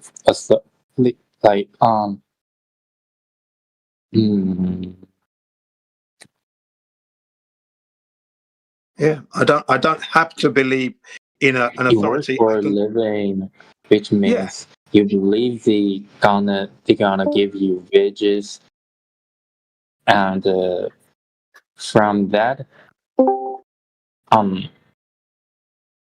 perspective, it can say that you believe in the authority to some extent.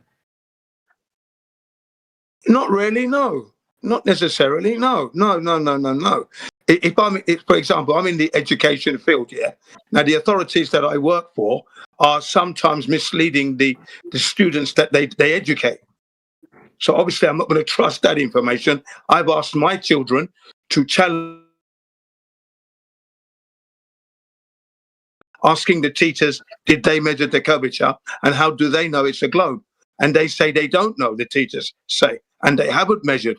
So my son then asks, my sons, 4 boys, they're asking the teacher, well, then how do we know that we're on a globe then? See?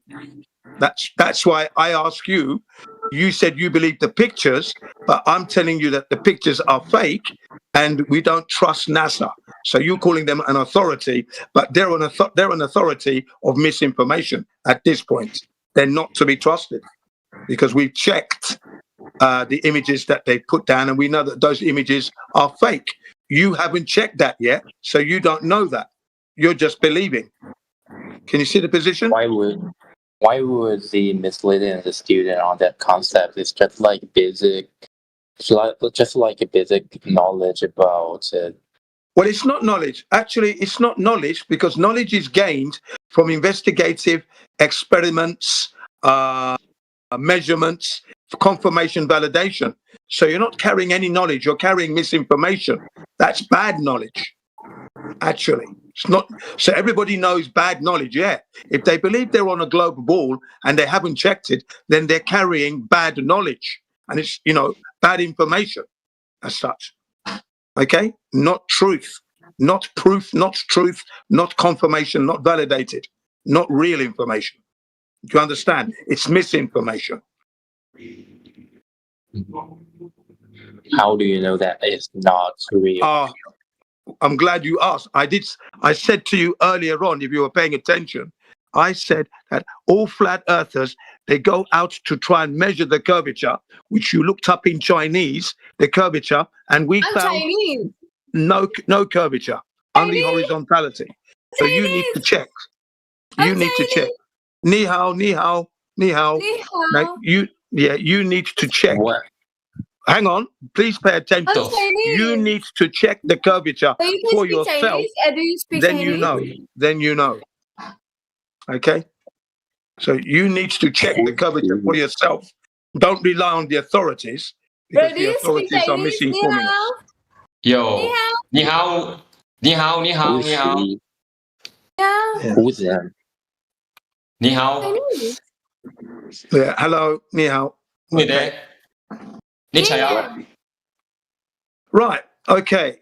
So basically, the position for you, Farado, is that you will need to check the curvature for yourself. That means you've got to go out and start to measure the curvature of the Earth. Wait, where are you from? Me, I'm in Japan at the moment, but I'm an African. Oh, konnichiwa. Hi, konnichiwa. Genki desu ka? Genki desu Oh ka? my god. O kigen wa dou desu ka? Kigen. Okay, Jane. Right. Anyway, so Farada, do you understand your position now? Like what position? Well, your position is this, ladies and gentlemen, if you're listening. Farada's position is this. He's trusting images which he hasn't validated to be true, okay? And he hasn't gone out to measure the curvature of the Earth to confirm that the Earth is curving, so he hasn't got any knowledge of the Earth being a globe. Only the pictures that he hasn't checked, that he was given at school, and that's it. And believing maybe some Greek 2,500 years ago that we cannot prove lived. That's your position currently. But I had to deal with my temporary need. Like I'm looking for someone to practice my IELTS speaking test, and then I could deal with this question, like how to measure the curvature of the Earth. Oh, that's very easy because I think you can agree that from point A, that would be your position, to point B, the object you're looking at, there should be some curvature between you and the object you're looking at. Do you agree or disagree? But the priority for me now is to practice the speaking test. Okay, well that's fine. You're doing that quite well right now. You're practicing speaking right now. The thing is, you're in a flat Earth server, Hello? right? Hey. You know. No, Okay. that is Nigga, that did you is that's totally mean different. nigger? Like You fuck up they're gonna nigger, ask straight up fuck up nigger. they're Bad gonna ask nigger. me weird Whoa, questions whoa, in the whoa, whoa, test, whoa, like whoa. like like like do you think rules are important Nigger. to children? Something like that. It's really Bad hard to nigger. answer. Bad nigger. Yeah. Well, I'm not able to hear you because we got Yes, the N word. little nigger If there bitch. are any moderators in here, it would be lovely if they could fire up their fingers and hit the button. Of course, unless they enjoy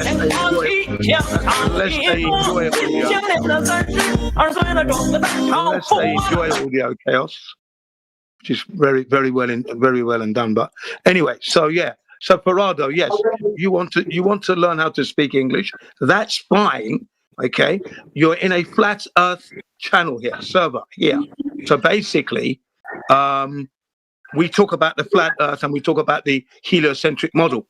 Those are the two things we talk about, and maybe a little bit of space and rockets and the moon landings. Okay, generally that's what we're talking about. Okay. Now I asked you a straightforward question: what is the shape of the Earth? How do you know? You said it's a globe ball. How do you know that? Pictures from school. They're not real. Okay. So the position for you is to go and check.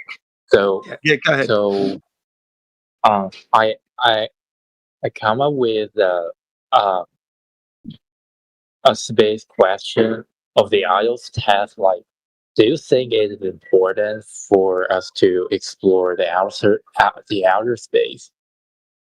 No, it's a waste of taxpayers. It's a waste of the taxpayers' money because we cannot go to outer space. We can never go there. They're lying about that. That's waste of our money. The tax money is being wasted.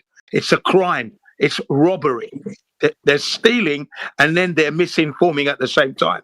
So it's a crime punishable by putting them into prison and stripping them of their wealth. So you take the authority, you shut it down, and every individual that's pushing the misinformation should be put into jail for the misuse of taxpayers' money. Okay? Okay, that's a quite concrete answer. Absolutely, yeah. Because they're taking the money that we earn, okay, and then lying to us about going to space when they're not going to space. Okay, so no, we don't need to go there. We can't go there because we do not have the technology. So what we should be using the money for is for what's the word I'm looking for here? For facilitating peace and harmony, good health, good information, good food, yeah, togetherness, rather than wasting money and creating wars and illnesses, etc., etc. I won't say any more than that because that's not talking flat Earth, even though it is happening on a flat Earth. But anyway, yeah, okay. So that's my position with the question you asked me. What about you? Do you think it's a good thing to go to space?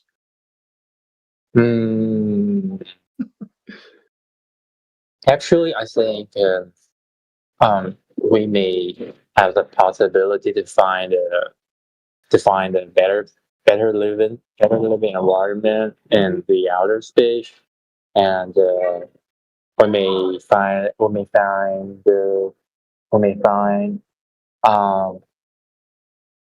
alien. Yeah, that's really all fantasy. You see, the problem is we will never be able to leave the Earth to go anywhere. Okay, humanity will never get to that point because that's not what we're here for on this Earth. So the creator of the flat Earth has made it impossible for us to go to space and to those objects. It's not a place we can go to. Okay, and also whatever we're told about the objects isn't true because we can't prove what they tell us. Okay? Everything is theoretical. Nothing is actually actual proof at all. Nothing. Okay? So we don't know what those objects are. Those things we call planets. Planets, we don't know what they are. We can never go there. So it's just fantasy and wishing, which I think is a real bad waste of time. There's more to enjoy on the flat Earth that you live on and explore the Earth rather than trying to go to a region that you'll never be able to go to. Okay? So, Parada? so is the Earth is a planet? No, the Earth is not a planet. No, because when we translate the word planet from like Greek and Latin into English, it means wandering star. So the objects that are above our head that are wandering, Earth isn't wandering. Earth isn't a star. Earth has life. It's the only thing we know that has life. So it's not a planet. It can never be classified as a planet. It's a category error. Okay, it's an error. We're not a planet. We have life here.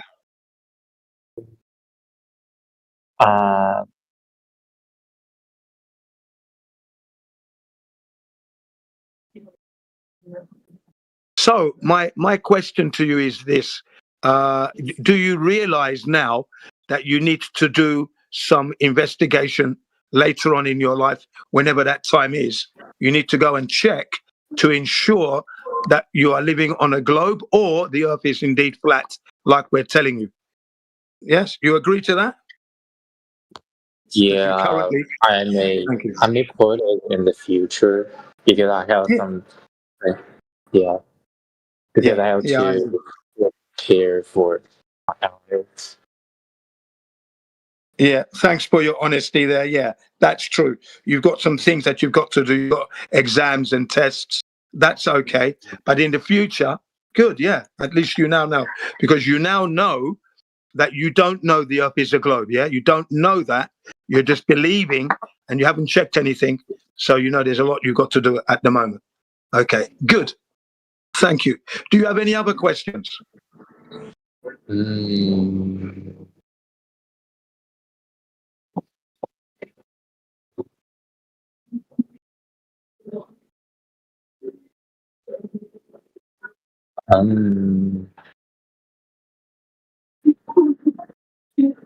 May I have a request for you? You got a request? Go ahead. Yeah. Could you please practice the IELTS speaking part in your spare time with me? Sorry, no, I can't hear you. Can you speak better, please? Okay. So could you help me with my IELTS speaking test in your spare time? Because I need someone. Yeah, because I need someone to ask me these questions, and I need someone to correct my grammar mistake. And I won't have time for that because I'm quite busy myself. And then if I do have any spare time, I like to discuss flat Earth and other things that are going on in the world. So I don't really have that time to do that.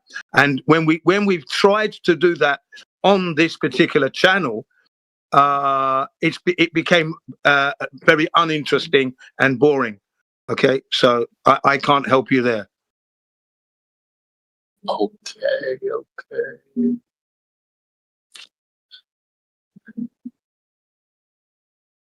That's why we try to help you whilst we're discussing a particular topic. In this case, it's the heliocentric model versus the flat Earth truth. Okay, and from there you can pick up some good English vocabulary, pronunciation, and the truth at the same time. Okay. All right. Yeah. But by the way, I've ever been to Japan before, like in Tokyo. Oh, you've never been to Japan before? Yeah, well, it's a nice place. I've ever been to. Yeah, I've been to I'm in Japan right now. Yeah. Okay. Yeah.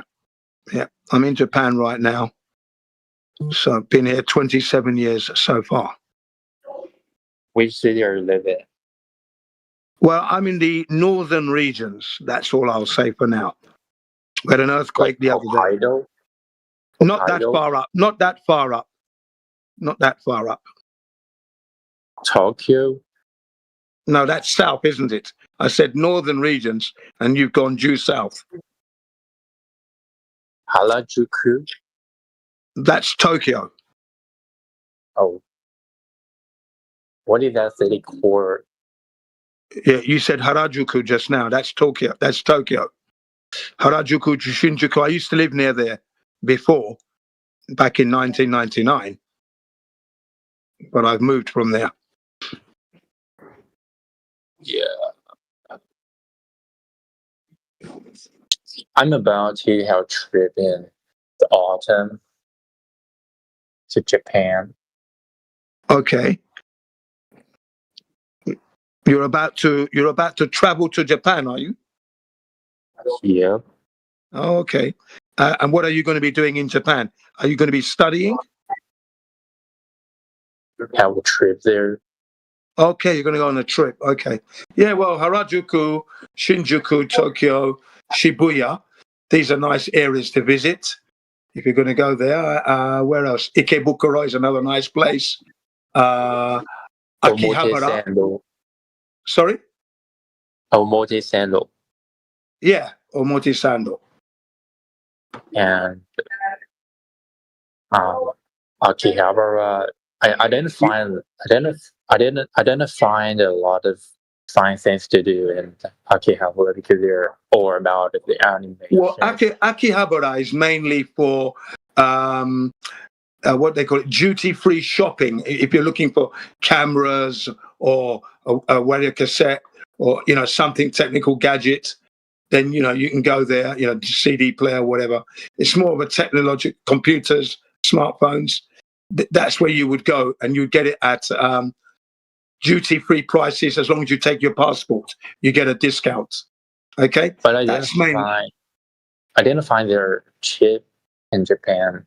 I found they're more pricey compared to the price in China. Okay, yeah, that would be true though. Yes, Japan is more expensive than China. I would agree. But if you went to Akihabara and you took your passport, you could get a discount. In fact, you will get a discount. I mean, the headphones and headset in Japan quite expensive. Mm. Yeah. Yeah, well, I mean, obviously, if it's cheaper in China, then you would buy in China. But if you see something you want in Japan, in Akihabara, you can get a discount. Discount is possible, provided you have your passport. Okay? Then you can get a discount. And you can negotiate quite a good discount. I've done that numerous times here in Japan. But I heard you cannot negotiate the price in Japan because I don't know. A lot of people said that. Let me tell you something. That would depend on the individual. I'm very good. I'm very, very good at negotiating prices when I want to buy something. I'm an expert at it, actually. So I've always never paid the asking price, and always managed to get a discount for what I want to buy, especially when I first arrived in Japan. Anyway, I try to negotiate the price in Ginza, like what's that store called? In a more, was that more Mizuku or yeah, I know that store, department store. Well, what is that store called? Like, yeah, I have a. Yeah, I managed to get a discount. Again, I managed to get a discount even in that store you're talking about. Clothing. I bought clothing. Do you have a broad discount, like 5% off? Yeah. Give me a card.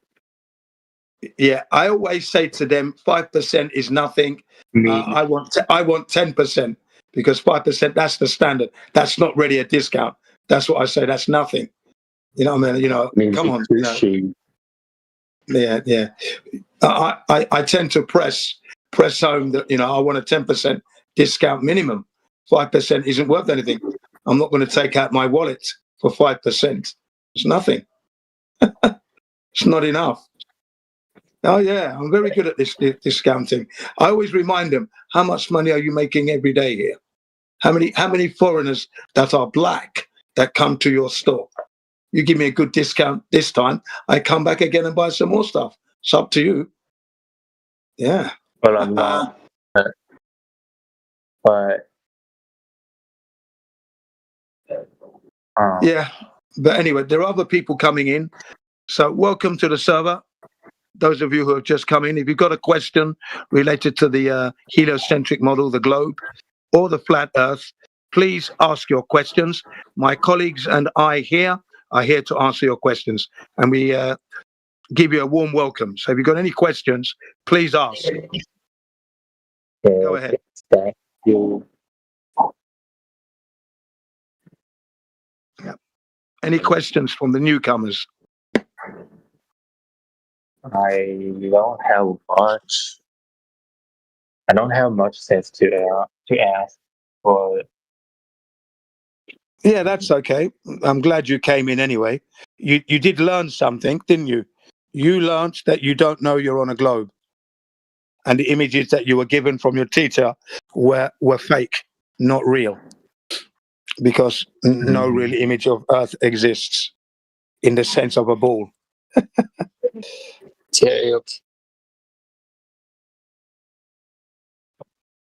Okay, I have to go. Bye. Thank you very much, Farado. Come back. You too. Come back again if you have any more questions. So, and don't forget, you've got to check. Remember to question the authorities. Don't just accept them as if they're telling you the truth, because they're not always telling you the truth. Thank you. Okay, bye. Bye. Thank you very much. So, ladies and gentlemen, an appeal to authority isn't always the best thing when you're trying to prove your case, right? Especially regarding the shape of the Earth. Appealing to NASA imagery doesn't really work here, because we know that NASA really are pushing out a lot of fake imagery. Everything they do is fakery, not to be trusted. No space agency, for that matter. So that would include JAXA, Japanese Space Agency, RASA, the Russian, ESA or ESA, European, right? And then you've got the Chinese, the Indians, Israel, Saudi Arabia. Okay, none of these space agencies, Canadians, none of them are worth anything. They're misleading us all the way, whilst stealing your taxes and misusing it. Question everything they tell you. Don't accept anything on face value.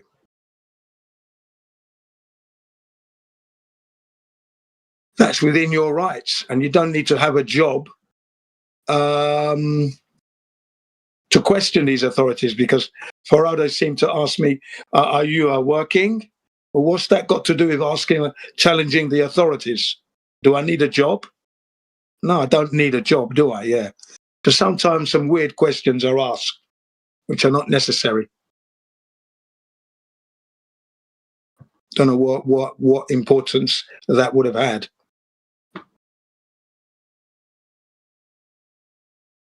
Okay, yeah. So, check the authorities, question them. Yeah, question them to your satisfaction. Okay, any questions, anybody? No? All right, well, I'll go back on mute for now then. Thank you very much.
So on a similar note, I've been talking with Majin in back chats. He's all over the combat laser test and the David Bricker simulation of the U.S. standard atmosphere model against it. And the Vorontsov paper that describes more of the setup of the combat laser test. I'm gonna go on go hands free and just ramble a little. All right, so I think it was like in 2010, the U.S. Air Force and U.S. I think Navy was also jointly involved. They set up what was called the Combat Laser Test. Combat is actually an acronym for something.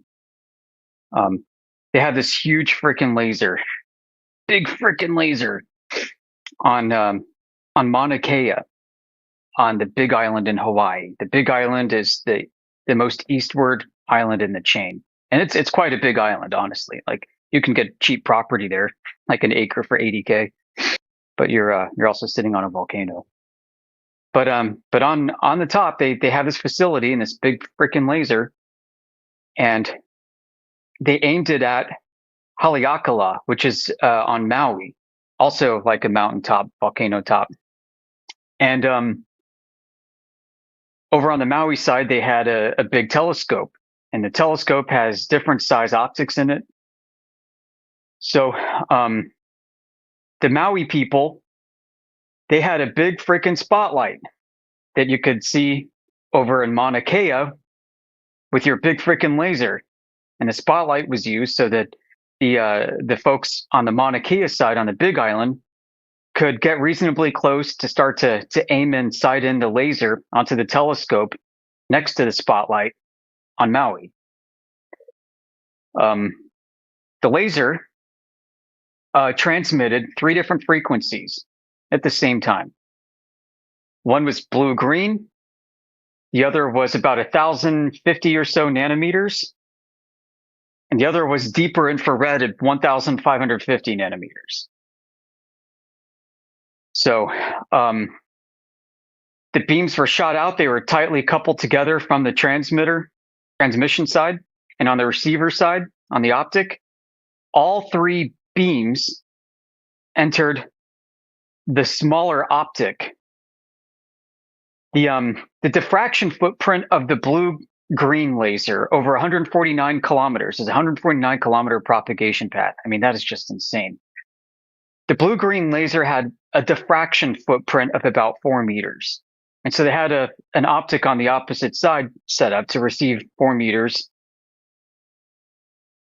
All 3 wavelengths were seen entering the 4-meter optic at the same time. The super deep infrared, the nearer infrared, and the blue-green. And at similar angles to each other. This is very important because what it means is the simultaneity of receiving all 3 wavelengths means that you didn't have like the highly active and energetic green frequency take a wandering path in the middle and then recombine, clustering together with the infrared lasers upon arrival. The path, the time of flight of each of these beams was exactly the same, which means you didn't have like the IR beams going straighter and the green beam taking a geodesic, like I was saying. They all 3 left at the same time and arrived at the same time at similar angles, and all 3 were seen within the 4-meter optic.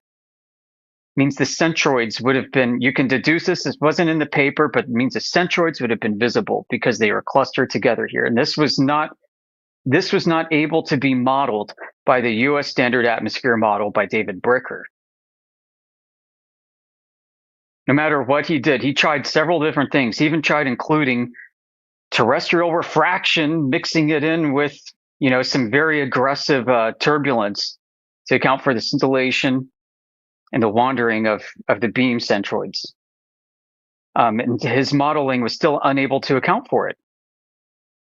And they determined that I think his best model would only be used for propagation distances under 100 kilometers, but could not go and be accurate to their use within the full 149 kilometer distance. So this is why this test refutes terrestrial refraction, because refraction wasn't present. Refraction was simply just not present for all three wavelengths. So I thought that was very interesting. That's amazing. Yep. Did they have any? Okay, Bill. They have any explanation, or other than it just worked? I don't think. I mean, no, but just the U.S. standard atmosphere model was inadequate.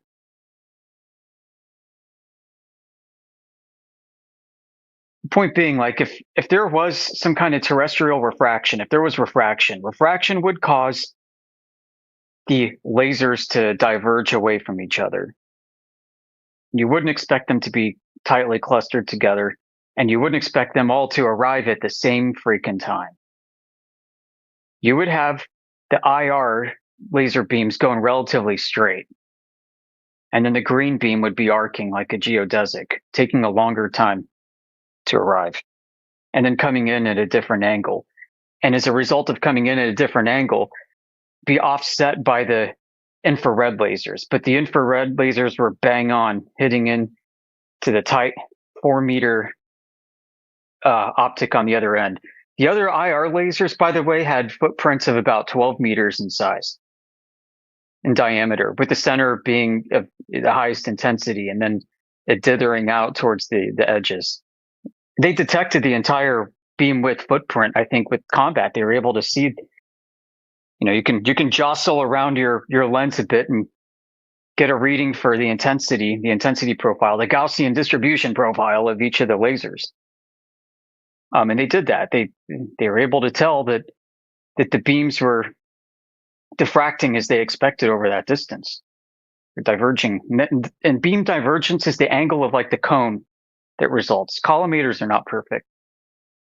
So, I mean, I think that's pretty impressive. I mean, 4 meters over 149 kilometers, that's a pretty tight beam. But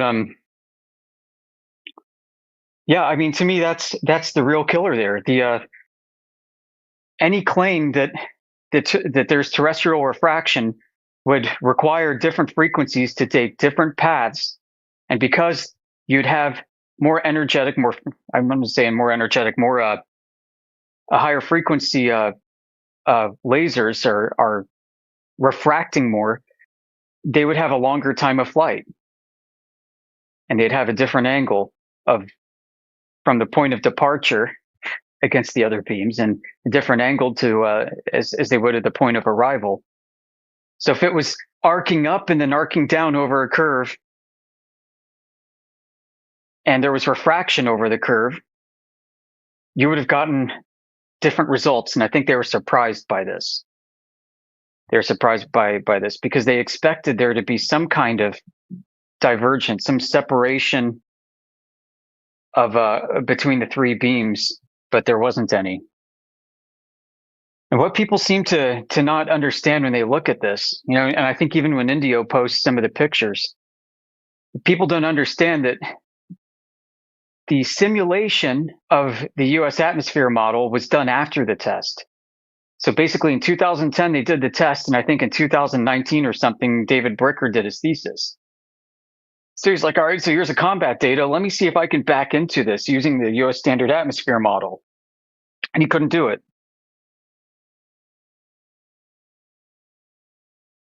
There's another paper by Vorontsov, and they couldn't do it either. So there are a bunch of there may be 4 or 5 papers you can find out there floating around about this, studying that 2010 demonstration, that test.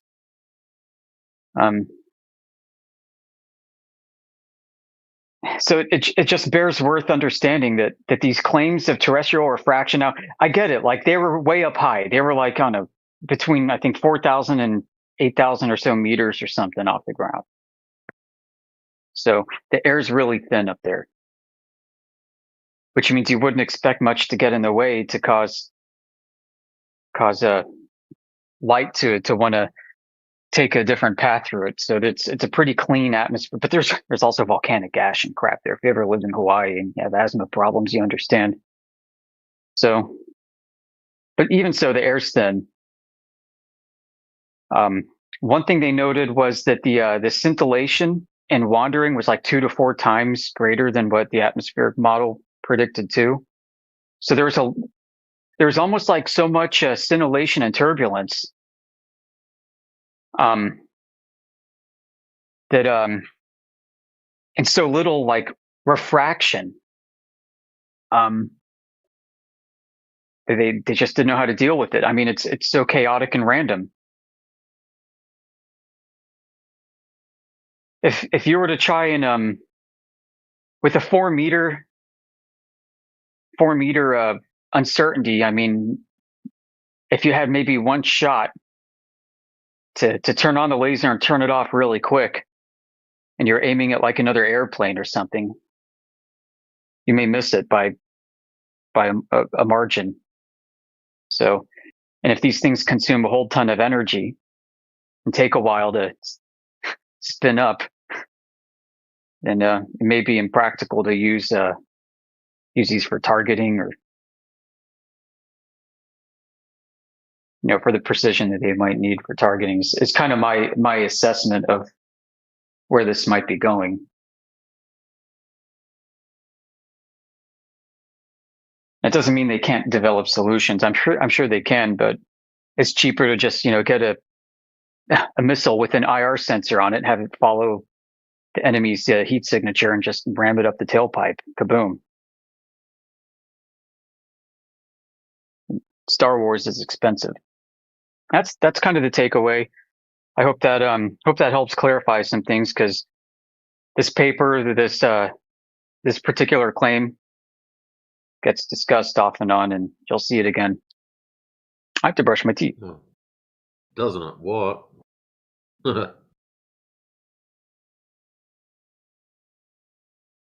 But before I do, let me go post some of the artifacts here. I'll post the 2 papers by David Bricker and by Vorontsov. It's important because David Bricker focused on atmospheric modeling of the test and failing at it. And the Vorontsov paper is valuable because it describes a setup that David Bricker didn't have in his paper. So you can see what the name of the laser is. It's called the EOS. You can see how they basically not built it, but just set it up for the testing. And that's important because we have to have the values for how big the apertures are and the angles that they were able to set and adjust the laser and the optic at the other end by, and so on. So I'll post those, and I'll post some other media here. And now I got to go on mute for a little bit.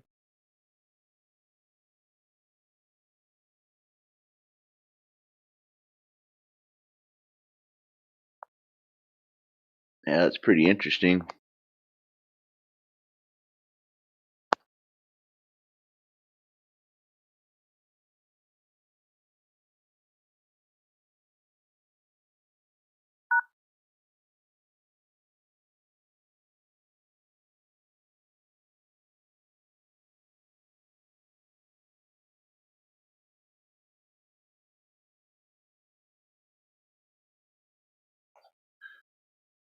Hey, Matrix, was it you or I forget who shared the William Hyde Wollaston comment the other day?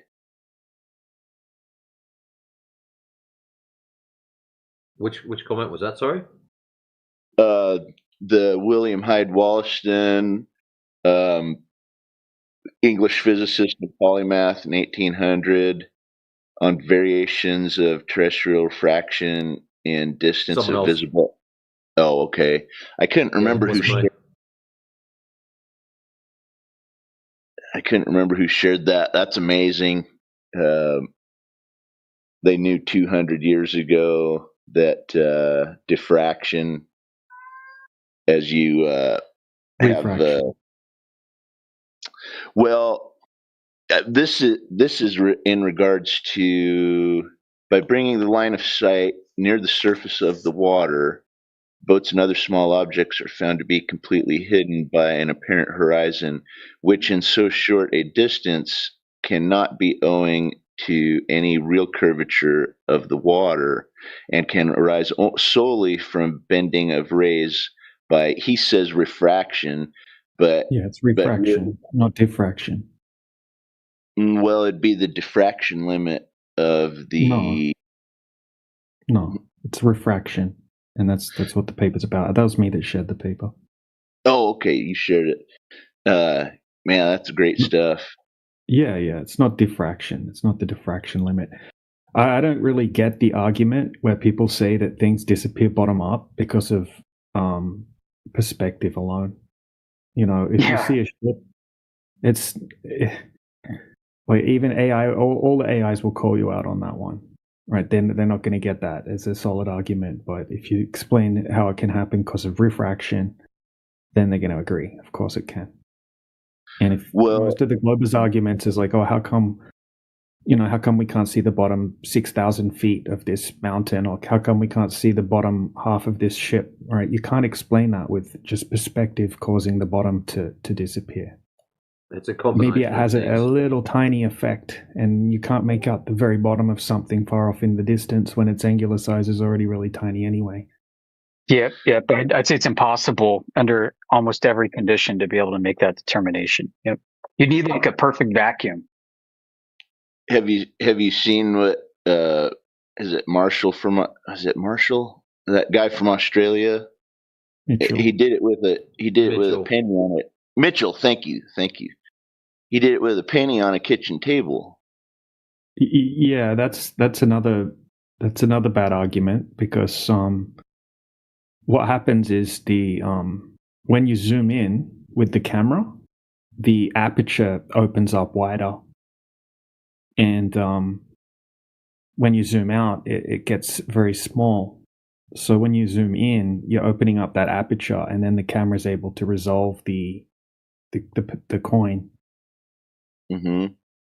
And people have tested it by putting sticky tape right on the over the whole center of the lens, and you can still see the coin perfectly. You can't even see the sticky tape because of the way the light enters the sensor in the camera.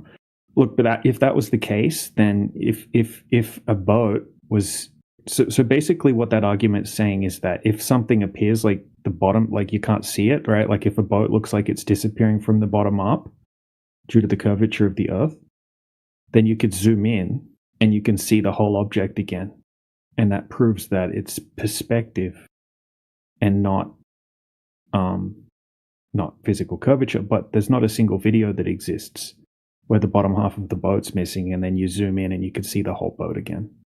That doesn't ever happen. It's not that there literally isn't a single video of zooming a boat back in, right? Where it's like the whole bottom part of the boat's missing and then you zoom in and you can see the whole boat again, right? If you zoom in on a boat where the bottom part of the boat looks like it's missing, it's just a zoomed in version of the bottom of the boat missing. Right? I'll show you exactly like an example of it right now. Well, I'm trying to think of examples. Yeah, I don't have those on hand, but like this one, for instance. All right, see, so here's a big ship, right? So, all right, so that ship that we can see there, that's this ship. All right, I'll post a picture of the ship. Right, that's this ship here. It's called the Mandarin Arrow, and in the image above that, the guy went to the beach, and in the morning, it's like, all right, the whole bottom of the ship's clearly missing there, right? So the flat Earth argument with the coin on the table thing will be like, oh, all right, so we could just zoom in and bring the ship back to view. Right, that doesn't happen ever, right? So he zooms in, and wow, look, it's the exact same amount still hidden. Mic check. Anybody hear me?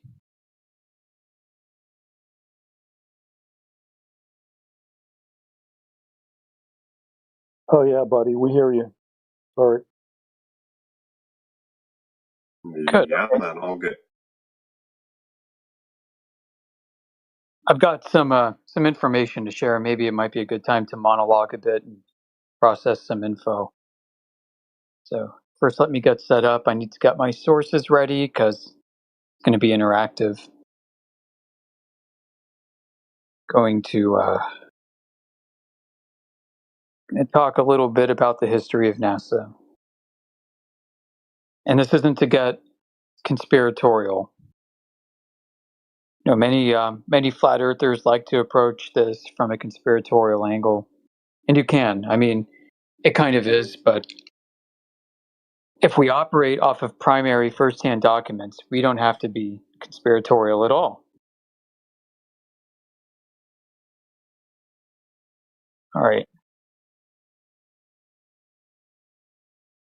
What I'm going to do is I'm going to present links to our NASA channel on 24/7 Flat Earth, our Discord server. So I'm assuming most people are going to be acquainted with this place. If you're not, feel free to join discord.gg/Flat Earth.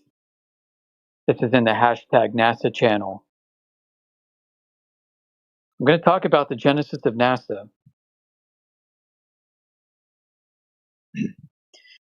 So 1951, April 4th, 1951, President Harry Truman, he signed a presidential directive. The directive was called Establishing the Psychological Strategy Board. This directive's purpose was to authorize and provide for the more effective planning, coordination, and conduct of psychological operations. That's right, that's where this begins. So here's a link to that.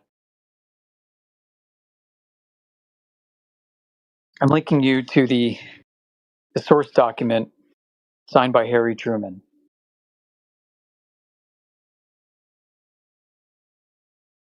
The Psychological Strategy Board is the organization formed after the Allied victory of World War II. Their mission was to cement the victory of the Allied powers into the minds of everybody on Earth from now until forevermore, as a force to be reckoned with, as a force that nobody could overcome and topple.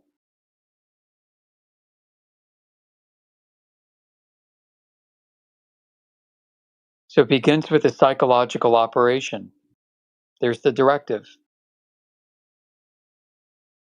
The next president came a couple years later, so that was April 4th, 1951. Now on September 2nd, 1953, President Eisenhower came along,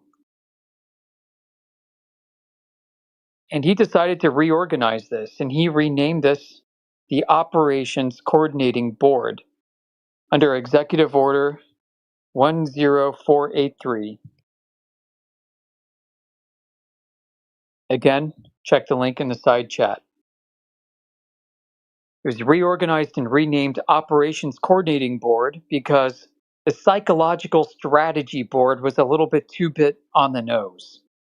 You know, if you're going to conduct covert operations, among which include PSYOPs, you don't want to call yourself like the PSYOP Warfare Office.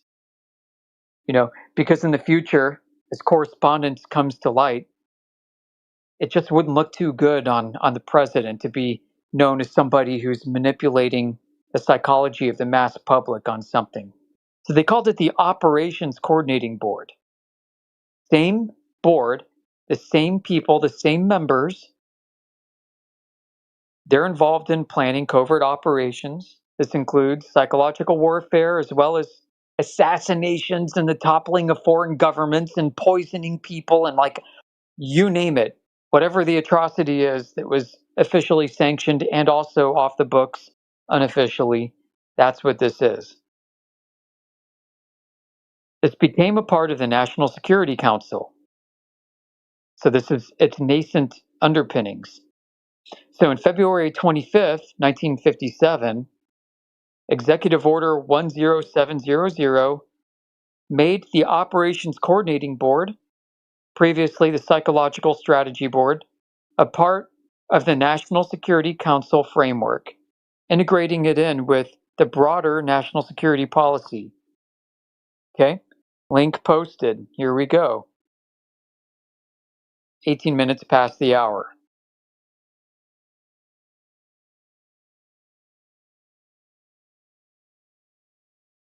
All right, let me get the next link ready. So this is 1957, right? This is the height of the space race, America, Russia, capitalism versus communism. The Sputnik program came to the forefront. The Sputnik program prompted the Eisenhower administration to commission MIT. Yes, that MIT, Massachusetts Institution of Technology, MIT in Boston, right? A scientist named Dr. James Killian from MIT. They commissioned him to staff the president's scientific advisory committee to study Sputnik, to study the implications and complications of it. His efforts contributed then to the next executive order, 10483, as well as the Killian Report, which I'm posting a link to now. The Killian Report, named after the guy himself. Okay, here it is. The Killian Report outlines all the implications of what if the Russians beat us to the space program, the space race, the space story. Do we lose the upper hand? Do we lose forever defining what the mysterious outer space realm is for the people now into the future? Okay. It's more of a sociological study than anything else, the Killian Report. The Killian Report and Dr. Killian himself was behind the framework behind National Security Council 5814 by the Operations Coordinating Board. This is the big one, 20 minutes past the hour. NSC 5814. You can Google it.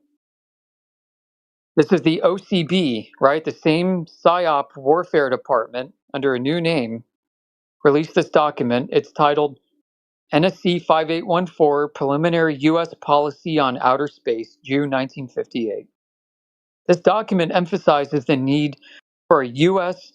space program, United States-led space program for the world. This document includes a very specific psychological exploitation objective. It calls for, quote unquote, the judicious selection of outer space projects, even those with limited scientific value, primarily to achieve a favorable worldwide psychological impact. Essentially, creating a space program, paragraph 62, which leads to NASA. The purpose is to project technological power and capabilities, whether or not they exist. All right, let's continue. This memo entails a discussion of which agency should chair the working group underneath the Operations Coordinating Board, who should be a part of it. It was agreed that the CIA would provide its own representative under the State Department until the newly formed National Aeronautics and Space Administration was in a position to provide leadership unto its own. Don't believe me?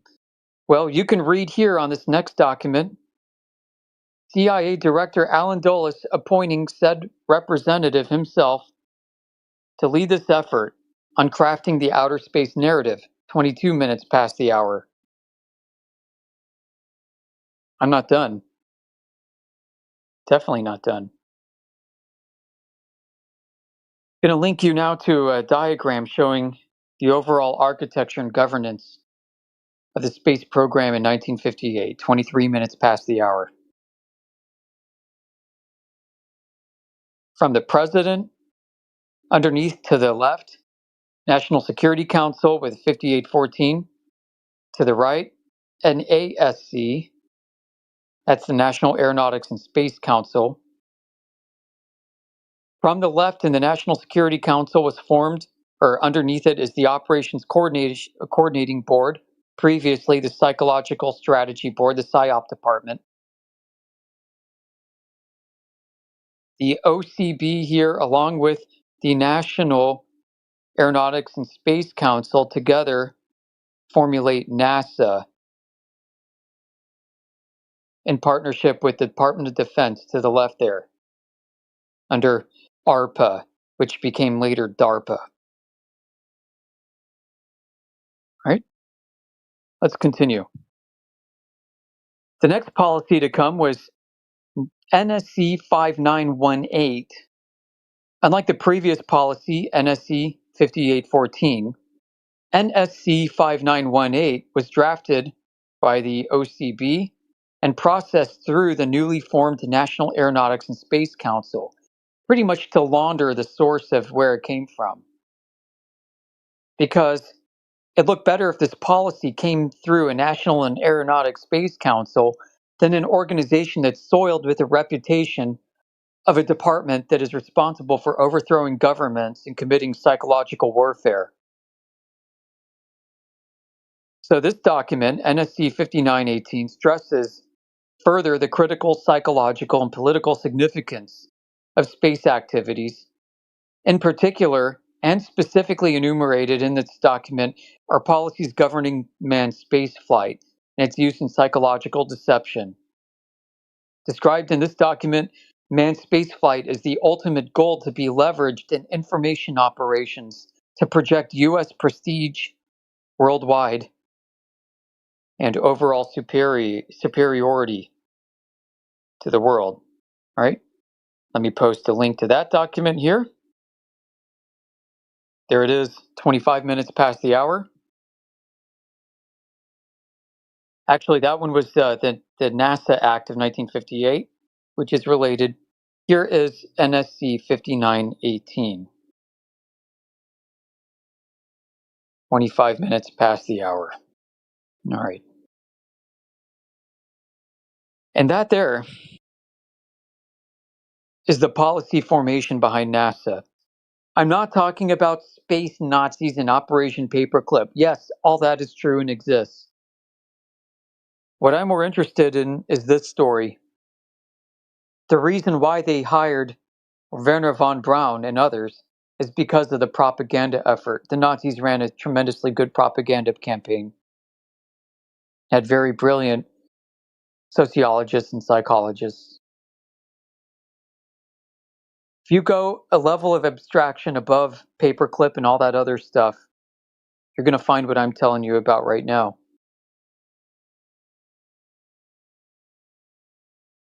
So here I'm pasting in chat as a helpful diagram to keep it all together. Coordination of covert missions, the Operations Coordinating Board, the flow of documentation, the same people who coordinate the overthrow of foreign governments and assassinations of people and psychological operations for the president created NASA. These are the documents. These are the documents. Would you like to see a portion of these? I think you would. So I'm now going to post excerpts from some of these documents, which you can read yourself if you follow the links. Okay. So now let me go into my directory. And I'm going to pull up some screenshots of these documents. The first one I did read earlier, but I'll read it again because it's been a while. It's been a couple hours. This is from NSC 5814. 28 minutes past the hour. This is from the Presidential Psychological Warfare Department called the Operations Coordinating Board, National Security Council 5814.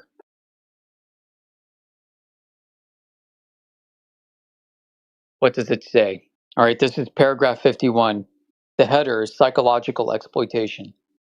In the near future, while the USSR has a superior capability in space technology, judiciously select projects for implementation which, while having scientific or military value, are designed to achieve a favorable worldwide psychological impact. Next paragraph, 52. Identify to the greatest extent possible the interests and aspirations of other free world nations in outer space with U.S. sponsored activities and accomplishments.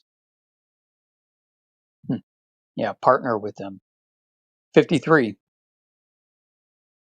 Yeah, that means partner with them for psychological Do you guys realize what I just read? Paragraph 52 is to identify the interests and aspirations of other countries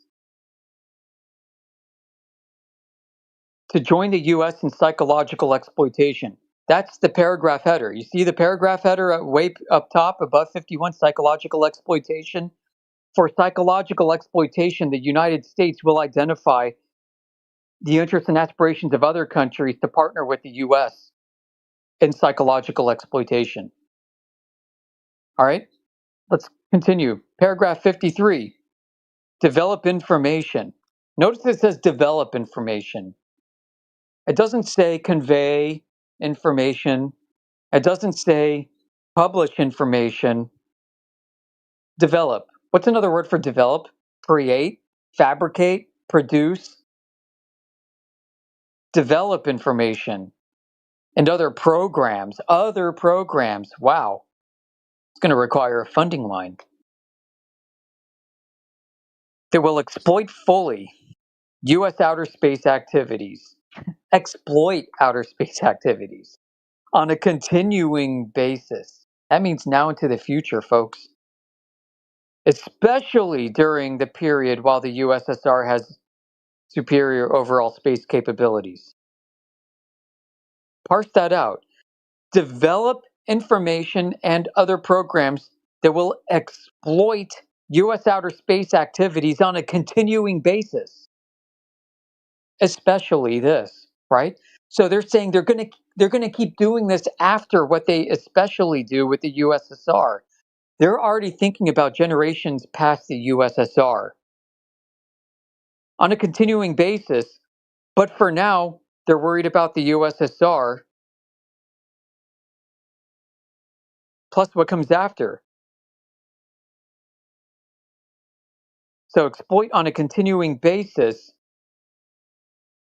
programs which are designed to counter the psychological impact of Soviet outer space activities and what comes afterwards, to present U.S. outer space progress in the most favorable comparative light.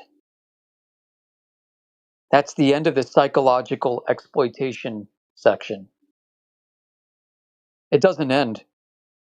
My screenshot still has another section on reconnaissance satellites with a beautiful asterisk above it. You can go read what that asterisk denotes. That asterisk denotes a footnote below.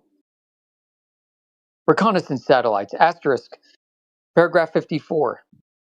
In anticipation of the availability of reconnaissance satellites, seek urgently a political framework which will place the U.S. reconnaissance satellites in a political and psychological context most favorable to the United States. I'll read that one more time. Place the use of satellites in a political and psychological context most favorable to the United States. This is NASA's founding document. Chapter 55, or paragraph 55, sorry. At the earliest technologically practicable date, use reconnaissance satellites to enhance the maximum extent of the U.S. intelligence effort. And people wonder, why was NASA classified as an intelligence agency by Donald Trump in September of 2025? Guess what, folks? They always were. This is their history. Hello, flatties. Hi. Let's just get rid of him right away then if he's going to act like that. Yep, go ahead, mute. I'm still not done yet.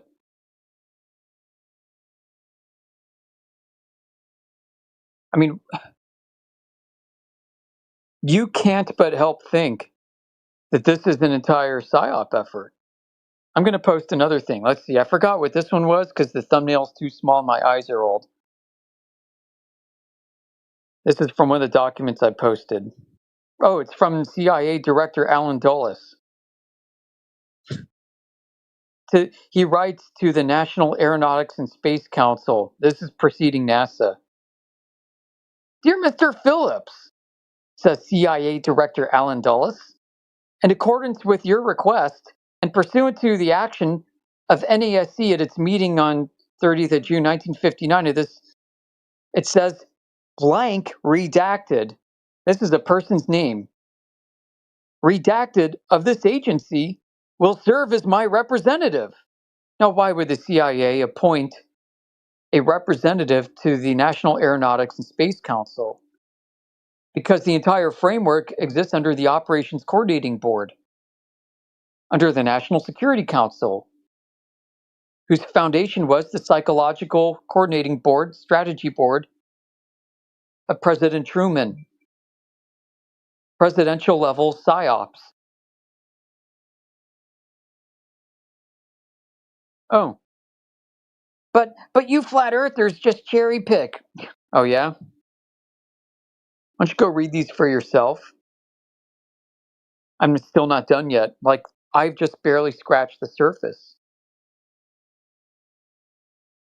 Let me find something else. Okay, I'm posting another random screen cap. I forgot what this was from.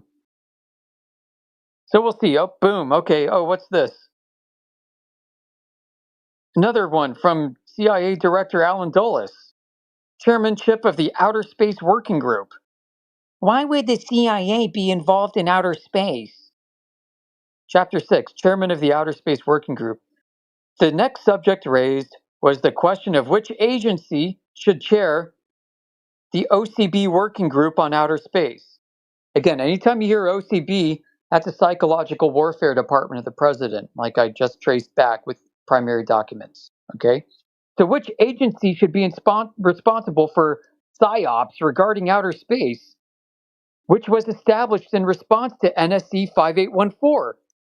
Oh, wait, that's the document that I just read that had that entire section on psychological exploitation. After some discussion, it was agreed that the State Department would provide a chairman to the group, at least until such a time NASA is in a position to provide the leadership, says Alan Dulles. Oh, you know what's really funny? You know what came after this in the timeline? The previous screen cap I shared, where Alan Dulles nominates a redacted name to that very position to be responsible for the outer space program until NASA gets stood up. Oh my goodness.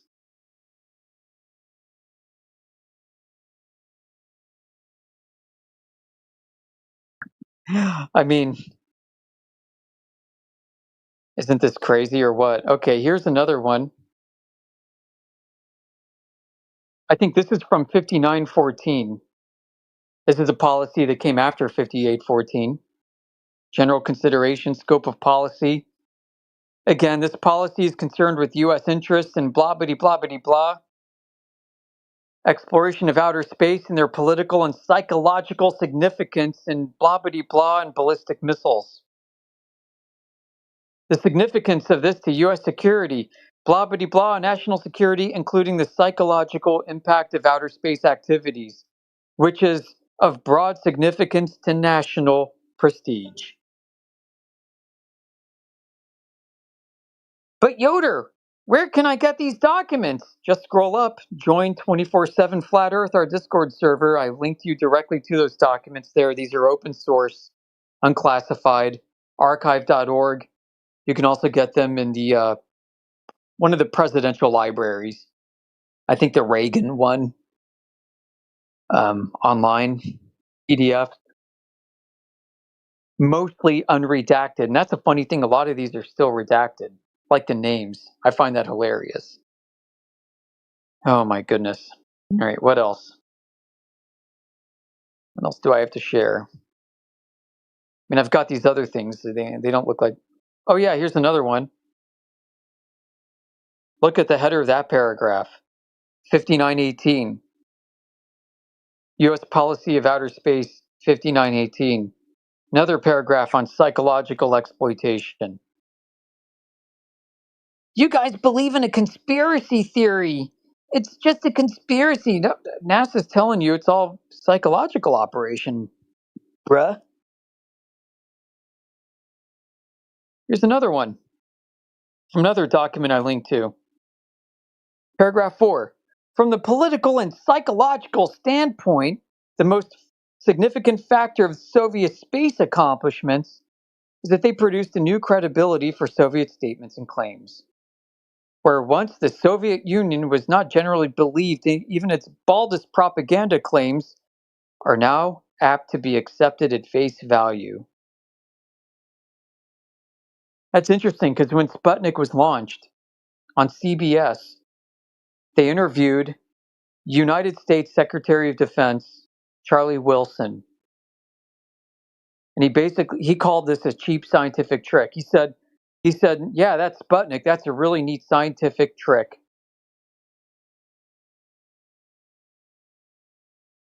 Why would he call Sputnik a scientific trick if the whole world is to accept that it really orbited a globe? He calls it a scientific trick, and the United States at some point starts to convince the American public that it wasn't a scientific trick, that it was an actual technological achievement. You know what? I can actually point to these documents that show that there's a vested interest in the United States to actually help the Soviets advance the idea of what outer space is. Why? Because the United States plans to dominate it.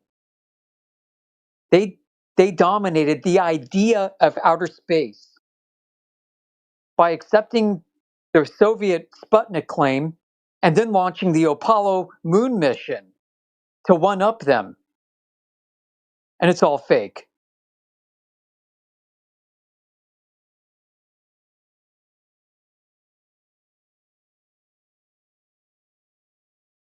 Isn't that interesting? So if you want to know more, if you want to find out more, hang out with us. We are 24/7 Flat Earth. We're here 24/7, 365, live streaming, multiple platforms. We're on Discord, principally. We're live streaming to YouTube channels, Rumble, Spotify, X, Twitter, and some other places too.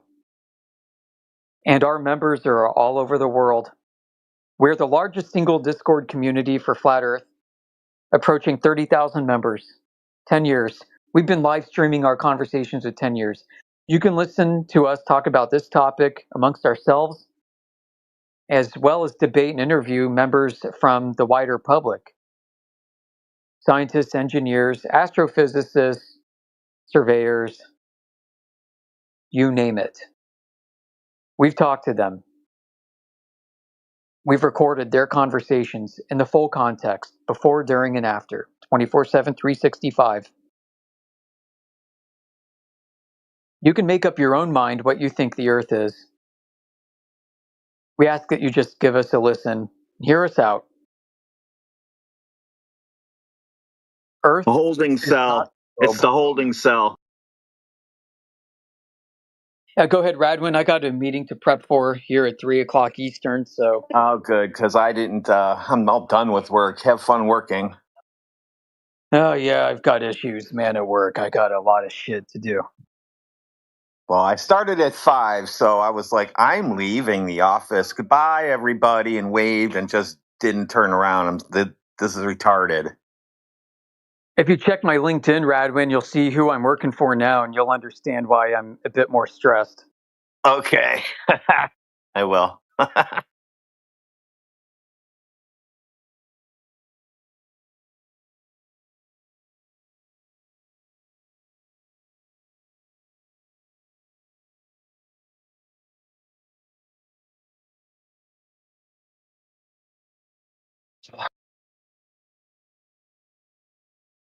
Scientifically, it's been proven that the Earth is not flat, and it's only a minority opinion.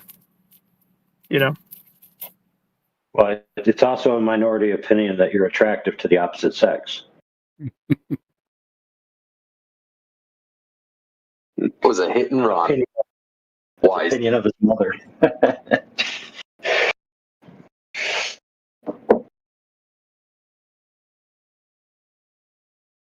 I was hoping that friend would stay around. Scientifically proven. Sounded like I was going to go somewhere. Hey, go message him wherever he went to.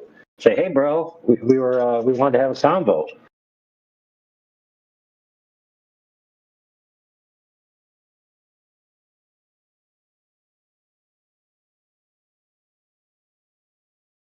Matrix, you ever cut PVC?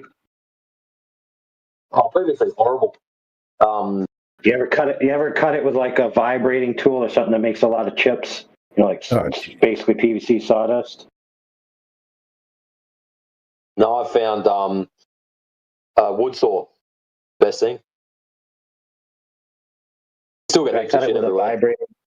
I cut it with a vibrating saw, and it was really sticking to my hands. And I'm like, why is my hands all covered in this stuff? And then I realized, oh dang, I put on hand cream because my hands were really dry earlier, right? So I put on all I use for hand cream when I'm working is Vaseline. So it's like it was sticking to me. Like, you remember that movie Bloodsport where they dip their hands in honey and then they dip it into glass? Oh yeah, on the gloves, cut each honey other. or hot wax and glass. Yep. Yeah, something like that. That's how I felt.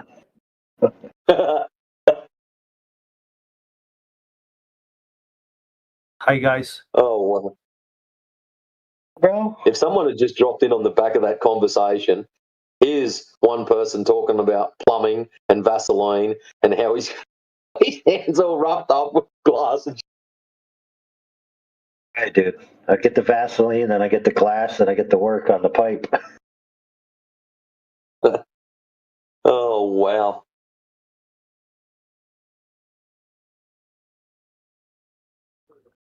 How you doing, guys?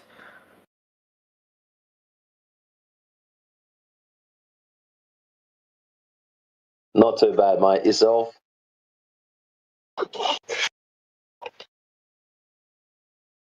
What is this about? What the Champions Globe Defender means? Sorry, I'm new here.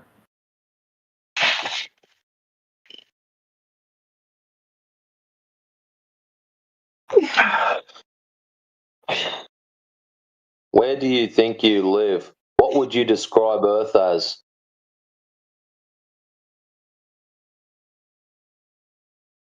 Describe what? Earth. Earth? Like giant.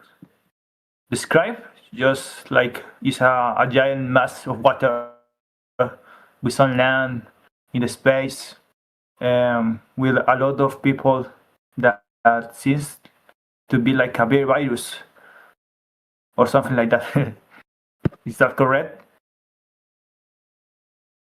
Well, the space thing, ball thing, that's what they mean by globe, is the ball.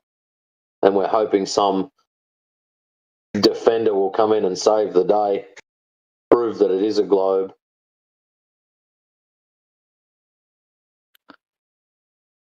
Oh my god. But defend of what? Defend from like the climate change? No, not for climate change, no.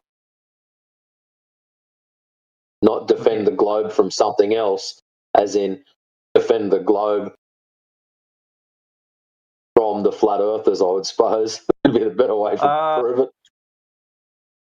I understood. Oh my God. Yes, it's difficult to like to say something where when you don't see it, like is difficult because behind a globe there's so many science, and to most of people it's difficult to understand like science, and they like most of people are very lazy to really go deep.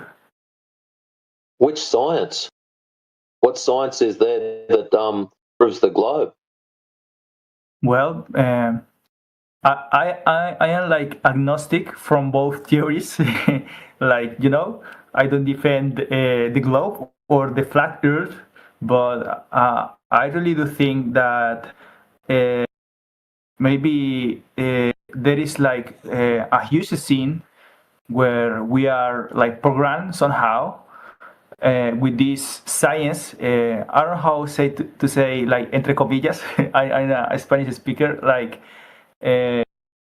well, I mean, I don't know if I don't really know if the Earth is a globe or is a flat, but I really do think that this kind of thing is to waste of time and to distract us for what really matters in our lives, that are the things we see every day. I don't know. What do you think?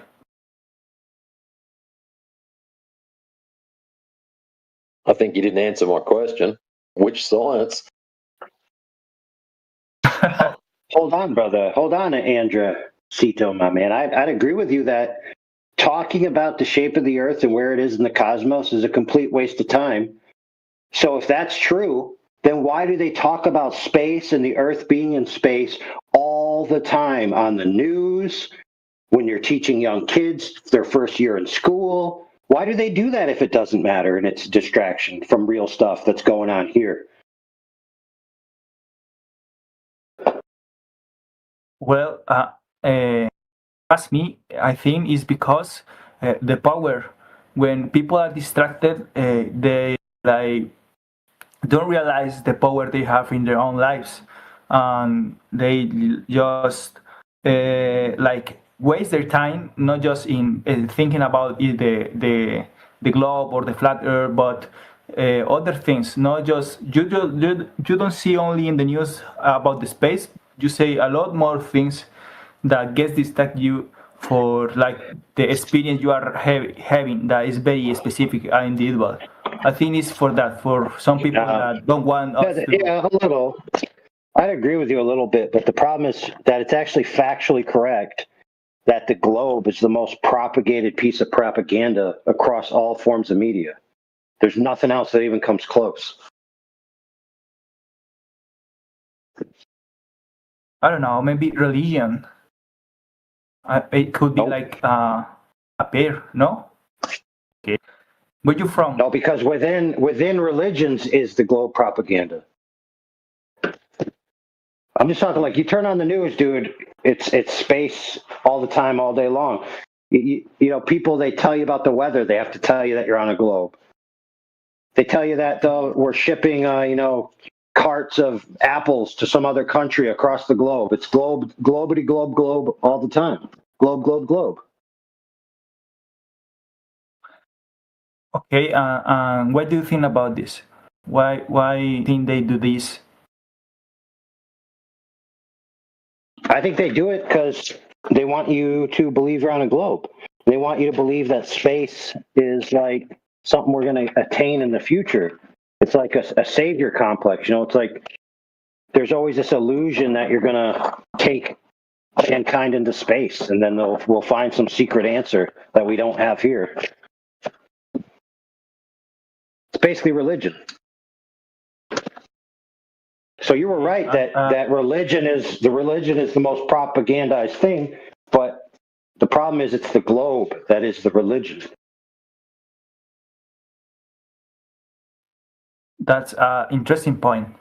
Like, it's by hand. But what do you think? Do you think the air is flat, or you don't know and you are just debating? Listen, friend. Like I was telling the friend earlier here that I was I'm doing plumbing, which means I'm putting pipes in for water drainage, and I have to tilt them at an angle, diagonally.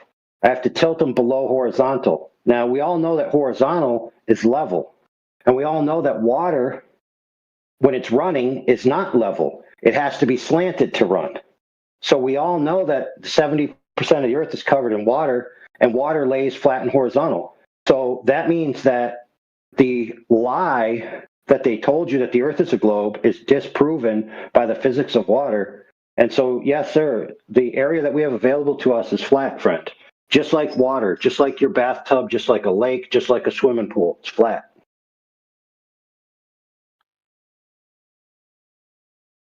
Well, I have a question.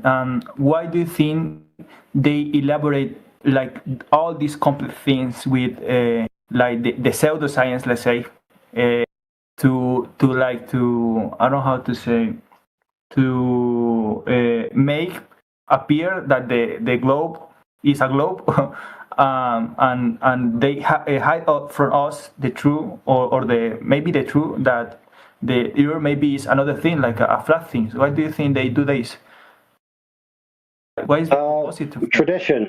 Tradition, dude. But look, I already said it's a religion, but then it's also a tradition. But why? Why the purpose of that? Well, when mankind was starting out, we didn't know the whole extent of the world, but we all experienced this flat. Some people came along and said, oh, look, when we look at the sky and we look at the earth, there's certain things, maybe it's a globe. People were like, oh, that's a cool idea.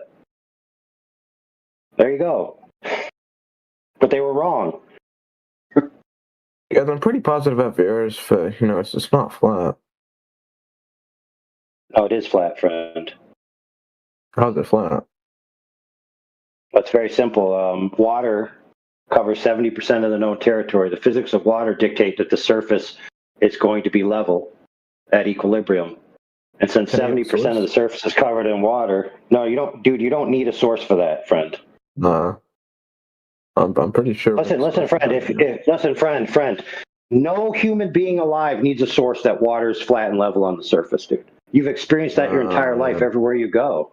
Why are you calling me friend? But anyways, wait. Hey, listen, enemy. Listen, enemy. I have a tool in my hand. It's called a level. So, listen, enemy. In my hand is a level, and the level has a liquid in it. And when that liquid reaches equilibrium with the air bubble that's inside, that tool is level, horizontal. You know this. There's no source needed. Are you positive? Dude, this is the benchmark standard of how we do everything in the world, bro. Yeah, but hold on. What about photos from like space? Like the blue marble photo. Well, it depends on which one you're talking about.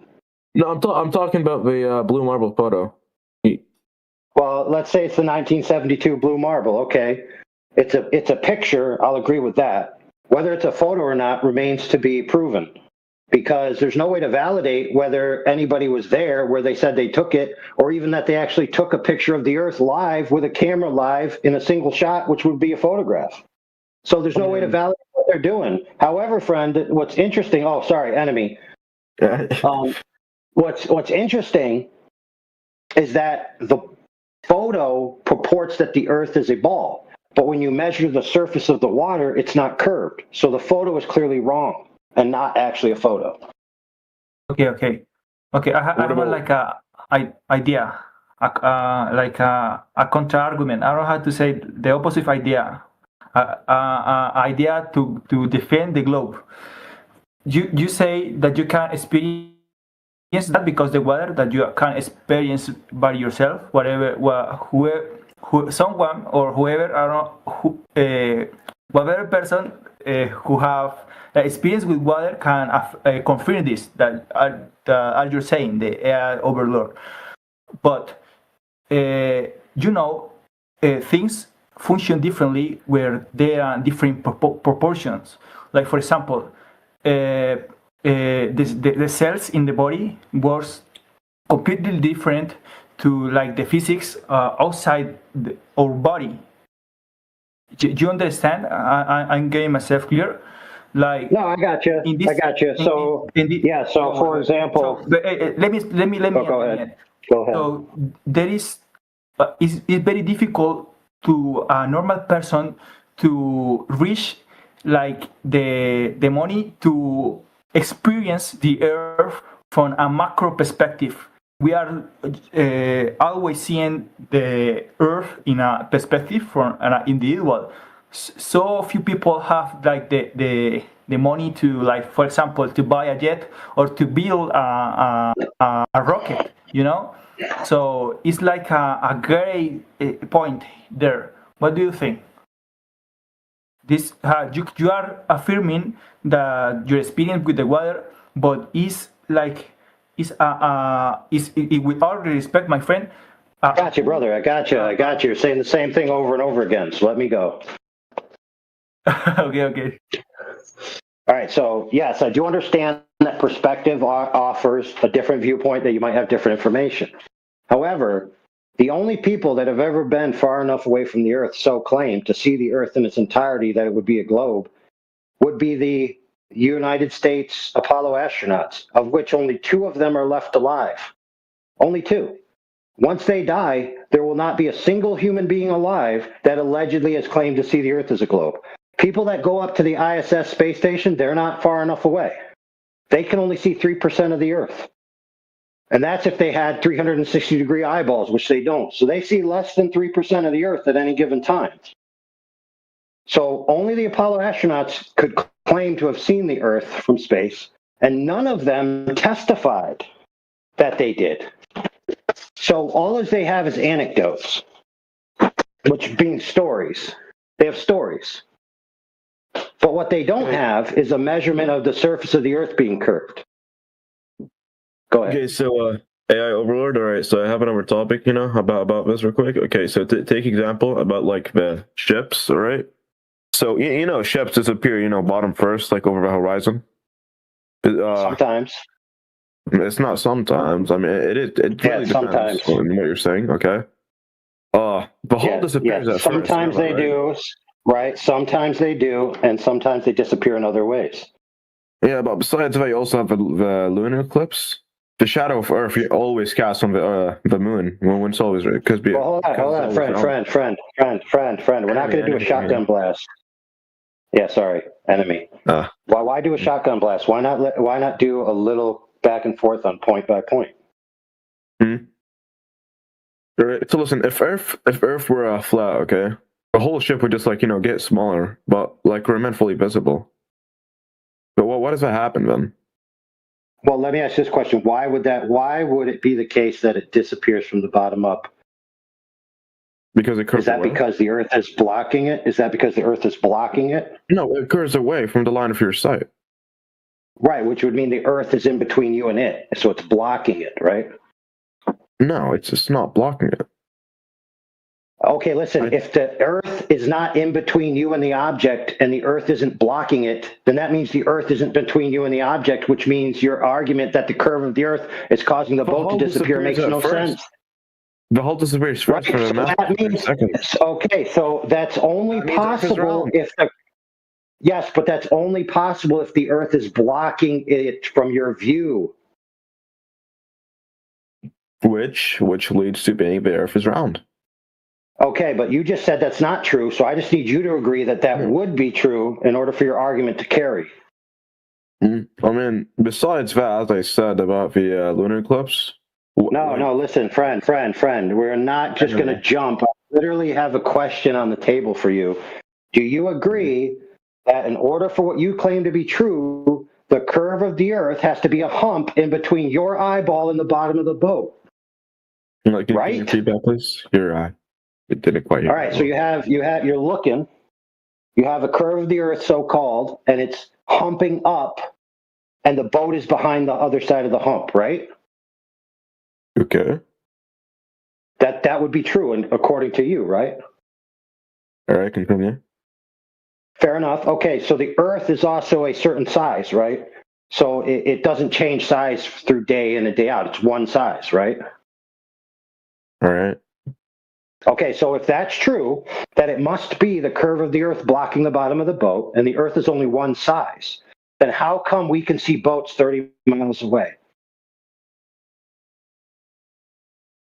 I mean, but like, here's the thing: the hole disappears at first, then the mass. No, it doesn't. I already listen. I'm agreeing with you at that point. If that's true, then these other questions, we can clearly see boats 30 miles away. Now, let me help you put this in perspective.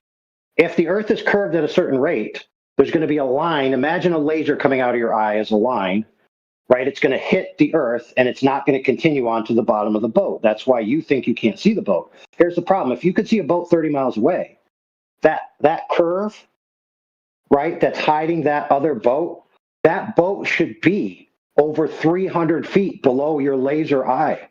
So that means that boat would be impossible to see if the Earth was curved in the manner in which you say, and if the Earth's curve is causing boats to disappear. So it's clearly not the case that it's the curve of the Earth causing boats to disappear. Not only can you see boats 30 miles away, but I can see boats disappear 1,000 feet away on my lake that I live in the same town.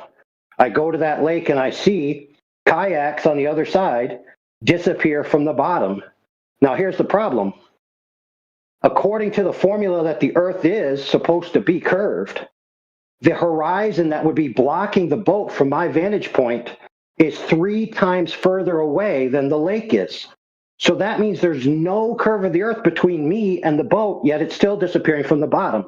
So if I have examples of what you claim is only caused by the curve of the Earth happening before the curve, and I'm seeing boats way, way, way after the curve, then it's clear what's going on is an optical effect, and it's not the curve of the Earth causing it. Uh-huh. Yeah, I think you got it correct, I guess. I don't have any claims. Yeah, fair enough. But listen, friend, I would agree with you that if the Earth was a globe, that yes, boats would disappear from the bottom. But because we have so much contradictory evidence about the nature of the horizon and boats disappearing, it's not an exclusive proof to say, therefore, the Earth is a globe. All right, so what's your next point? My next point is here, let me just pull it real quick. My next point is about the lunar eclipse. So during a lunar eclipse, what happens is that, starting with 1, Earth faces between the sun and the moon. 2, the shadow of Earth casts over the moon because it's always round. And number 3 is only a spherical object casts a circular shadow from every angle. Oh. Okay, let's investigate that. So your worldview, the Earth is a ball, and the moon is a ball, and the sun is shining, and the Earth is in the way, and the Earth's silhouette is round, and therefore it's now shining a round silhouette onto a round moon and creating a round shadow. That's your claim, right? Yeah. Okay, here's the problem.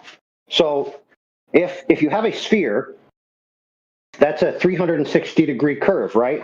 So it curves in all directions all over, correct? Correct. All right, so if you have a curved silhouette shadow coming at a sphere, when that curved silhouette shadow hits the sphere, you now have a compound curve. So you have the arc of the curve of the shadow, and now you have the arc of the curve of the object it's being cast upon. That would result in a complex curve known as a sinusoid. You never see a sinusoid pattern on the moon. And since we know when a ball casts a shadow onto another ball in reality, which you can model at home, it results in a sinusoid. Since you never see a sinusoid, this cannot be proof that this is the shadow of a ball Earth. As a matter of fact, I have videos that I could post for you. I have one where a guy holds a flat object up to an orange, and you get a curved shadow on the orange. Why? It's because the straight line is being mapped onto a curved object. I then have a video of a ball and another ball moving in between each other at a light source, and you see the sinusoid pattern. I then have another video of a flat circle receiving a curved shadow, and it has a consistently curved shadow, consistent with the curve that you see on the moon. So if anything, friend, this evidence shows that the moon is a flat disk. So this doesn't work for your globe, where the Earth is a globe and the moon is a globe. It doesn't work.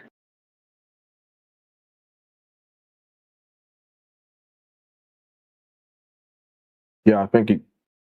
Yeah, I have no words for this. I mean, I do have one last thing. If that's Okay, go ahead. Establish. oh. So AI Overlord, I just have one last topic before I go, because it should probably like what surprised me the most is that you're getting everything with this, which is really wild. So for my last thing is that like different stars and like different hemispheres, all right. So the thing about it is that in the northern hemisphere you can see the Polaris, which is the North Star, which like kind of like explains that the Earth is like round. Oh, sure. So the North Star is very close to the center of the polar coordinate system at the North Magnetic Pole. So we have a polar coordinate system that we use, and so we call the North Star the center. And the further away you get from the North Star, it starts to lower in your field of view, much like a street light lowers in your field of view as you walk down the street.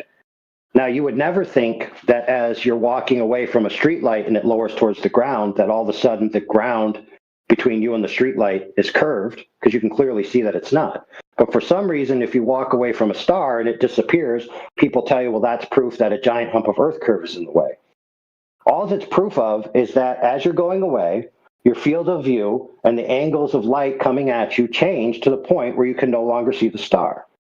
Now, for example, the atmosphere, right, the air, also has a factor of occlusion, which means it gets thicker and thicker and thicker the more of it is between you and what you're looking at. And also, the lower the angle, so the further away you get from something, the shallower the angle, the more atmosphere you're going to be looking through. So the atmosphere at about 300 miles blocks all light. So as long as that dense layer of bottom atmosphere is between you and what you're looking at, and it's far enough away, it's going to disappear anyway. So we have two known reasons why things disappear as you get further away. One, the atmosphere blocks it.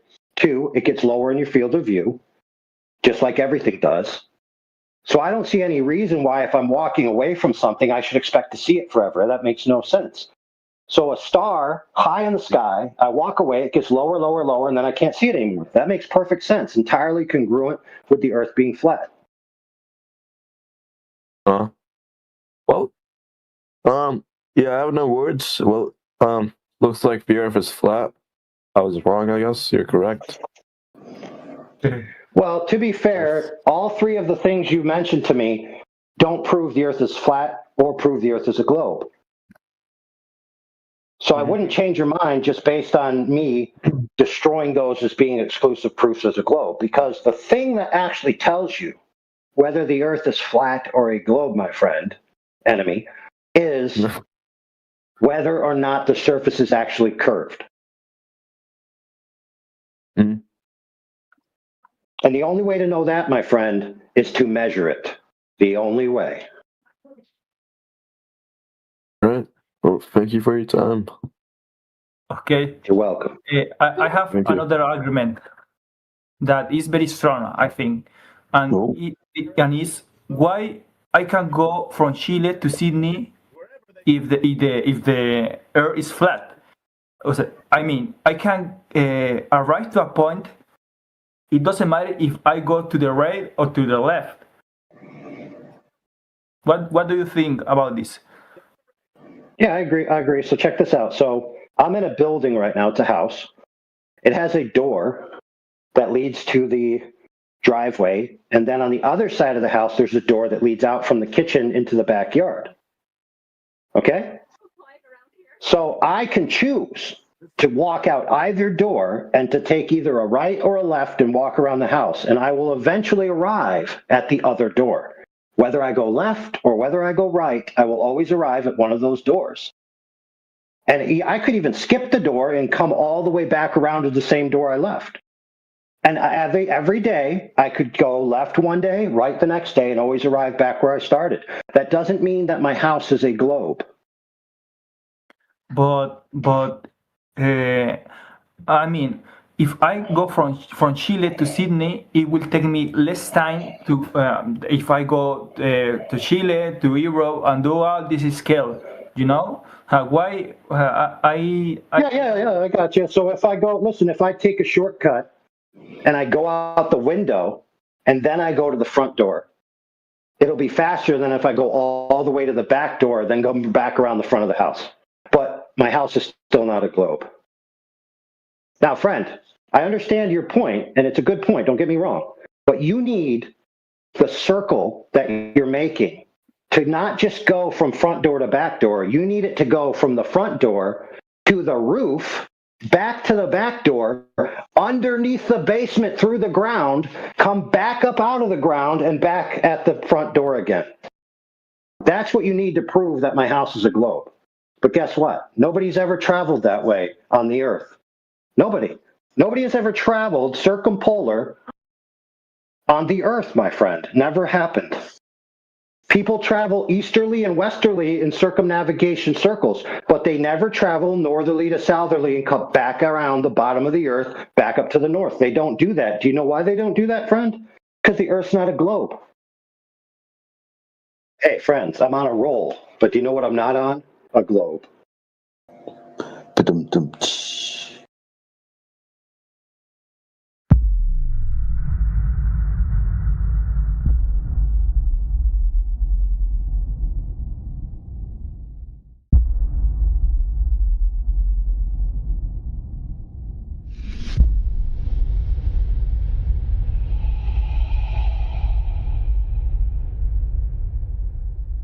I mean, dude, how absurd even is this entire dialogue anyway? Well, you brought it up. You already tried that gambit. I mean, just failed miserably. You already tried the absurdity gambit. And it was you making the absurd claim. The absurdity gambit. I mean, look, I'm not. The absurdity gambit that seeing a drone is more absurd than seeing the ISS. To me. Yeah, I said to me, in my opinion. That's crazy, dude. You did it again. Drones are way easier to see than the ISS. No, it's that. It's that it just never lands. Then no one's ever seen it land. Like if it were a drone, it would have to get refueled, wouldn't it? Do you see it go out of your field of view? Are you seeing it 24/7, or are you just seeing it and seeing it disappear? That's what I mean. See it land. See what land? The drone, the supposed drone that is the ISS. Drones and airplanes land all the time. Yeah, exactly. So why would show me it landing? If it happens all the time. Show me orbiting the Earth. I mean, it is. It's in that video I linked. It is because I said so. No, it's in the video. Oh, so the full orbit's in this video. You can see it go around the Earth. No, you said orbiting. You didn't say completing a full orbit. Okay. What can I see? What does the video show before I look at it? What does it show? It shows a guy with a telescope looking at the ISS. You can't see if it's fucking orbiting the Earth from a telescope. Okay, dude. I mean, okay. Just say what it is, Tourist. It's a light. It's a light moving across the sky. I mean, it's more than a light. Like I said, It's a guy. It's a, as you called it. It's a white rectangle moving across the sky. It's the shape of the ISS. Well, you gave the game away, and Jemsy pointed it out. You already believed it, and you proved it yourself that you already believed it when you made a sociological argument about the Soviets or the Russians in the United States, and that the Russians would have ratted out the United States, which is just your subjective opinion about it's your subjective opinion about social matters, about what this group of people would do to that group of people. It's just nonsense. You don't know what these people would do. You don't know any of them. I grow bored of your just endless contrarianism. I'd love to hear It has nothing to do with contrarianism. It's pointing out you have no knowledge. Yeah, sure. It's Let's funny say that you I'm completely characterize fucking your ignorant. lack of knowledge as my contrarianism. You know, I just find like I get it, radical contrarianism, but There's eventually nothing. Yeah, that's a shtick, dude. Your little narrative shtick isn't going to work. That's your shtick. What do you mean? I'm not a Like- contrarian. I actually like believe certain things. Yeah, you believe things that there's no basis for, other than your feelings. At least I believe certain things. Like, there's no basis for God. I believe in God. There's no basis for like Jesus' divinity. There's I a believe basis in for that. believing in God. There's plenty of basis like- for that. Fine, but I believe in these things anyway, right? You don't believe in fuck all. You're just contrarian. You're talking about. You're saying that you can predict the behavior of what people would and wouldn't do of complete fucking strangers. Yeah, they would do this. Yeah, dude. I mean, look, it's okay. Like my brother's Is that like, an educated guess? Contrarianizing, like. What is your opinion based upon about what they would or wouldn't do? I feel like I could say, you know, what is their opinion based on about what they would or wouldn't do? You have a real hard time answering questions, don't you? Who? Someone possessed by now? Who? Well, let me ask you, are you here to figure out what the truth is, or are you here to just try and win an argument? No, I would love to hear like your own thoughts and opinions on the flat Earth. Genuinely, the Earth is measures flat, and it's not interests moving. me. That's what I find more like mentally gripping from the flat Earth. How is that mentally gripping? The Earth looks Because flat I because it is flat. understand. It's tough. I know. Look, hold on. Sorry for over talking you there, but like I understand the kind of essential argument that pretty much most things that you do in life are a leap of faith, and like you assume based on structures of authority, right? Or, like people will assume a scientist is right without really reading the paper they wrote. And we do this like every single day. Like if It's you worse sit than down in that. a chair, you're assuming based on your own senses that it's not made of like cake, right? And that it's actually made of what it looks like. It's so way like I worse than understand that. this sort of like the radical skepticism. I do It's understand. way it as- worse than that. Most people believe in some scientific crap, right, that they heard, which isn't based upon A, anything a scientist ever said, B, not based upon any actual science, scientific experiments, scientific observations, or anything. It's just a narrative. They think that there's my magic science guy out there that proved all the things that some newspaper claimed the scientist proved. But when you look deeper into it, no scientist ever said that. No scientist ever did anything. It's your credulity that's the problem. Evidence. There Why are are you scientists interrupting, that dude? The ISS is real. Like, let's be real. There's scientists who have thought the Earth was round, right?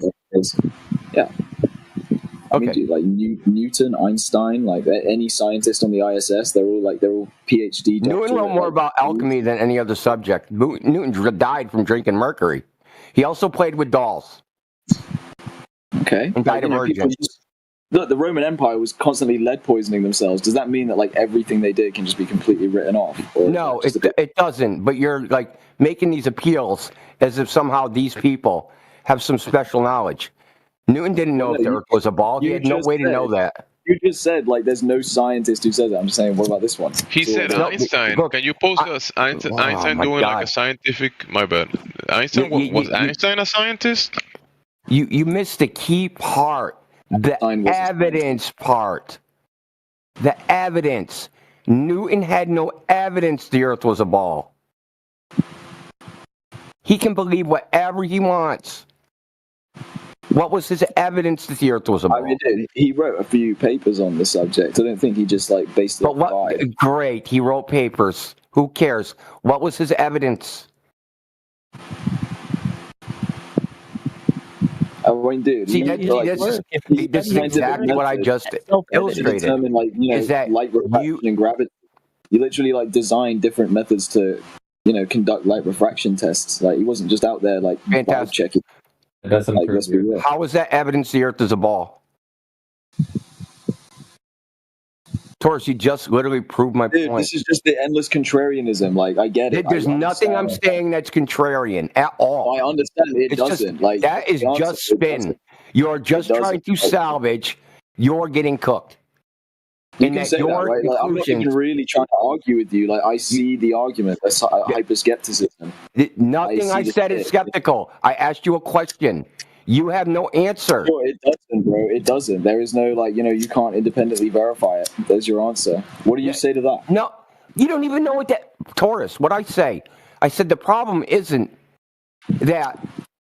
You said the problem is that people don't know anything about science. They don't know anything that any scientist did. They don't know anything about the evidence that was gathered for the scientists to reach the conclusion they did. I asked you, what's the evidence that Newton had? Because you brought him up as an example of that the Earth was a ball. And you are proving my point by not providing the evidence that he used. You just believe a narrative, have no idea what the information is that supports that narrative. Not whether you looked and found it yourself, even what it is at all. All right, dude.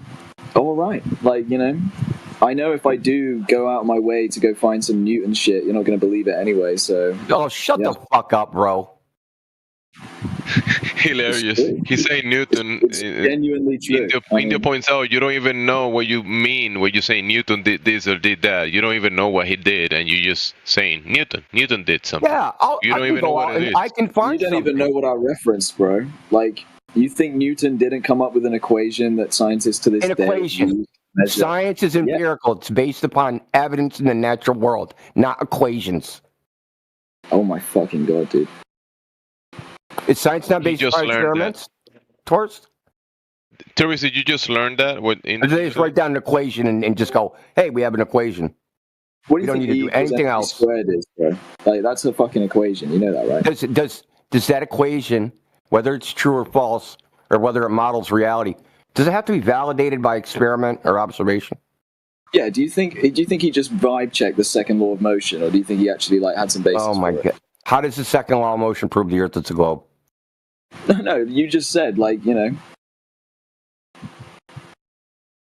just said we're not trying to prove the Earth is a globe. We're trying to prove that Isaac Newton employed the scientific method. That's what we're currently arguing. He didn't employ the scientific method, and he admitted it. Let's get to the proof the Earth is a globe. Then let's move on. So go do. Let's get to that. Well, that's what I say, dude. You keep trying to bring it back. Like, forget that. Like, I would love to hear an actual. What's the proof the Earth is a globe? What's the proof Zodiac, the Earth is a globe? Zodiac, forget it. Let's say I acknowledge the skepticist argument, and I take in radical. It's not skeptical. There's no evidence to be skeptical of. No, but honestly, in good faith, there's no evidence to be skeptical of. You're trying to get a free one that there's evidence that's being denied. There's no evidence. Okay, you deny. No, because this is just narrative bullshit. Sitting there listening to you say you're skeptical of the evidence. There is no evidence to be skeptical of. I'm trying to any evidence. You present the narrative. Claims are not evidence. I'm not trying to make evidence. I'll be skeptical of that. Oh, I'm agnostic right now. Like, I'm fully agnostic. Do you have any evidence to be skeptical of that you can present? Yeah, you yapping about what you believe is not evidence for what you believe. Yeah, you're right. That's why I'm completely agnostic, and I'm aware of that. It's evidence about your mental state. That's all it is. You're agnostic, so you're not a globe earther? And believe me, I am not skeptical about your mental state. That's what I'm saying, Zodiac. That's what I'm saying. So you're not a globe earther? Yes, that's what I mean when I say, let's say I'm being agnostic and I raise the skepticist argument. So can you say out loud that you do not believe the Earth is a globe? Yeah, I don't believe it's a globe, bro. I think it's flat as a disc, right? Like, let's move on. What do you think about that? A disc? Nobody said it was. Oh my god, dude! I'm trying to agree with you. Like, I'm trying to get what your own belief on the subject. So you do not believe the Earth is a sphere? Nope. Based. Honestly, based. Yeah, the Earth's flat, Jack. I mean, just look outside your window. Do you see a globe? Flatter than a flapjack. I'm about to flat smack Globers. Get your bags packed. Finally, bro. Yeah. What took you so long? Yeah, lesson one. Bro. No curvature to be found. How can it be a ball if nothing about it is round? Lesson two. Have the Earth covered in flat water. Why are we just letting this guy go on like this? Like, really? Yeah, what happened, dude? Oh, he's finally telling the truth. Lesson three. Take a look at the stars you see. I don't think I've heard one bit of truth come from this guy's mouth the entire time I've been listening. I haven't heard one bit of truth come from this guy's mouth the entire time I was listening. Wow, that's a freaking harsh indictment, dude, because Mick is very diplomatic and forgiving. Wow. I've gained the ire of Mick. No, he's not the ire, the evaluation that you're dishonest, dude. he of all people is very he gives the benefit of the doubt to people saying things and just presuming they're fucking honest. And Indio, you know the worst part? I was asleep half You're the wrong time. every time? No. I was asleep half the time, but I could still suss it out. All right? You are asleep. I'm a psychic. It's like I'm a psychic or some shit. Like, dude, you're full of shit, bro. Quit with this fucking rambling nonsense, man. Look in a mirror, genuinely. Look in the mirror. I mean, yeah, genuinely. What am I going to see? What am I going to see? Say those words to your fucking self. Yeah, dude. I mean, exactly. Yeah, I don't want to look at myself in the mirror, dude. My fucking beard's all messy and shit. I didn't need to know that. Is there a silver lining? Here, like, if they had any value to what I'm saying. Look at ask. Right? Like, genuinely. What I've heard come from your fucking pie hole, okay, this entire time is nothing but weaselly nonsense. Okay. Weaseling out of things is what separates us from the animals, except maybe the weasels. You see what I mean, right? Okay, we can't access the ISS, so give us something that we can actually test that prove the Earth is a sphere. No, I'm agnostic, bro. I think it's flat as a disc. Like, No, even better, tourists. Can you just come to your senses, be honest, and admit that you don't know what you're talking about? Can you just admit that you don't know what you're talking about, tourist? Sure, dude. And he contradicted himself. There you go. So there you go, a concession. He doesn't. Sure, all this time, he doesn't know what he's been talking about. Sure, dude, I'll concede immediately. But like, what's your opinion? Like, any opinion, any real belief at all? I'm excited to hear it. Okay, when you go outside, go ahead, sir. Go ahead, whoever talking. I was saying, I mean, like, what's the point, man? Like, not 10 seconds ago, he contradicts himself, and now he concedes. Like, where's he going? Is it over yet? I understand the skeptic argument. I do get it. Why do you keep calling it a skeptical argument, man? It's a type of Not a skeptical argument. You have no evidence to be skeptical of. No, I mean your argument. Hold on. I mean your argument that the Earth is flat. I understand the skepticism of that argument, which is like the hyper-skeptic. You can't trust any source of authority. You can only independently verify. Straw man. Keep piling it up. No one said that. No one said any of those things. Okay, well, let's hear anything you believe then, if that's the case. I don't believe things.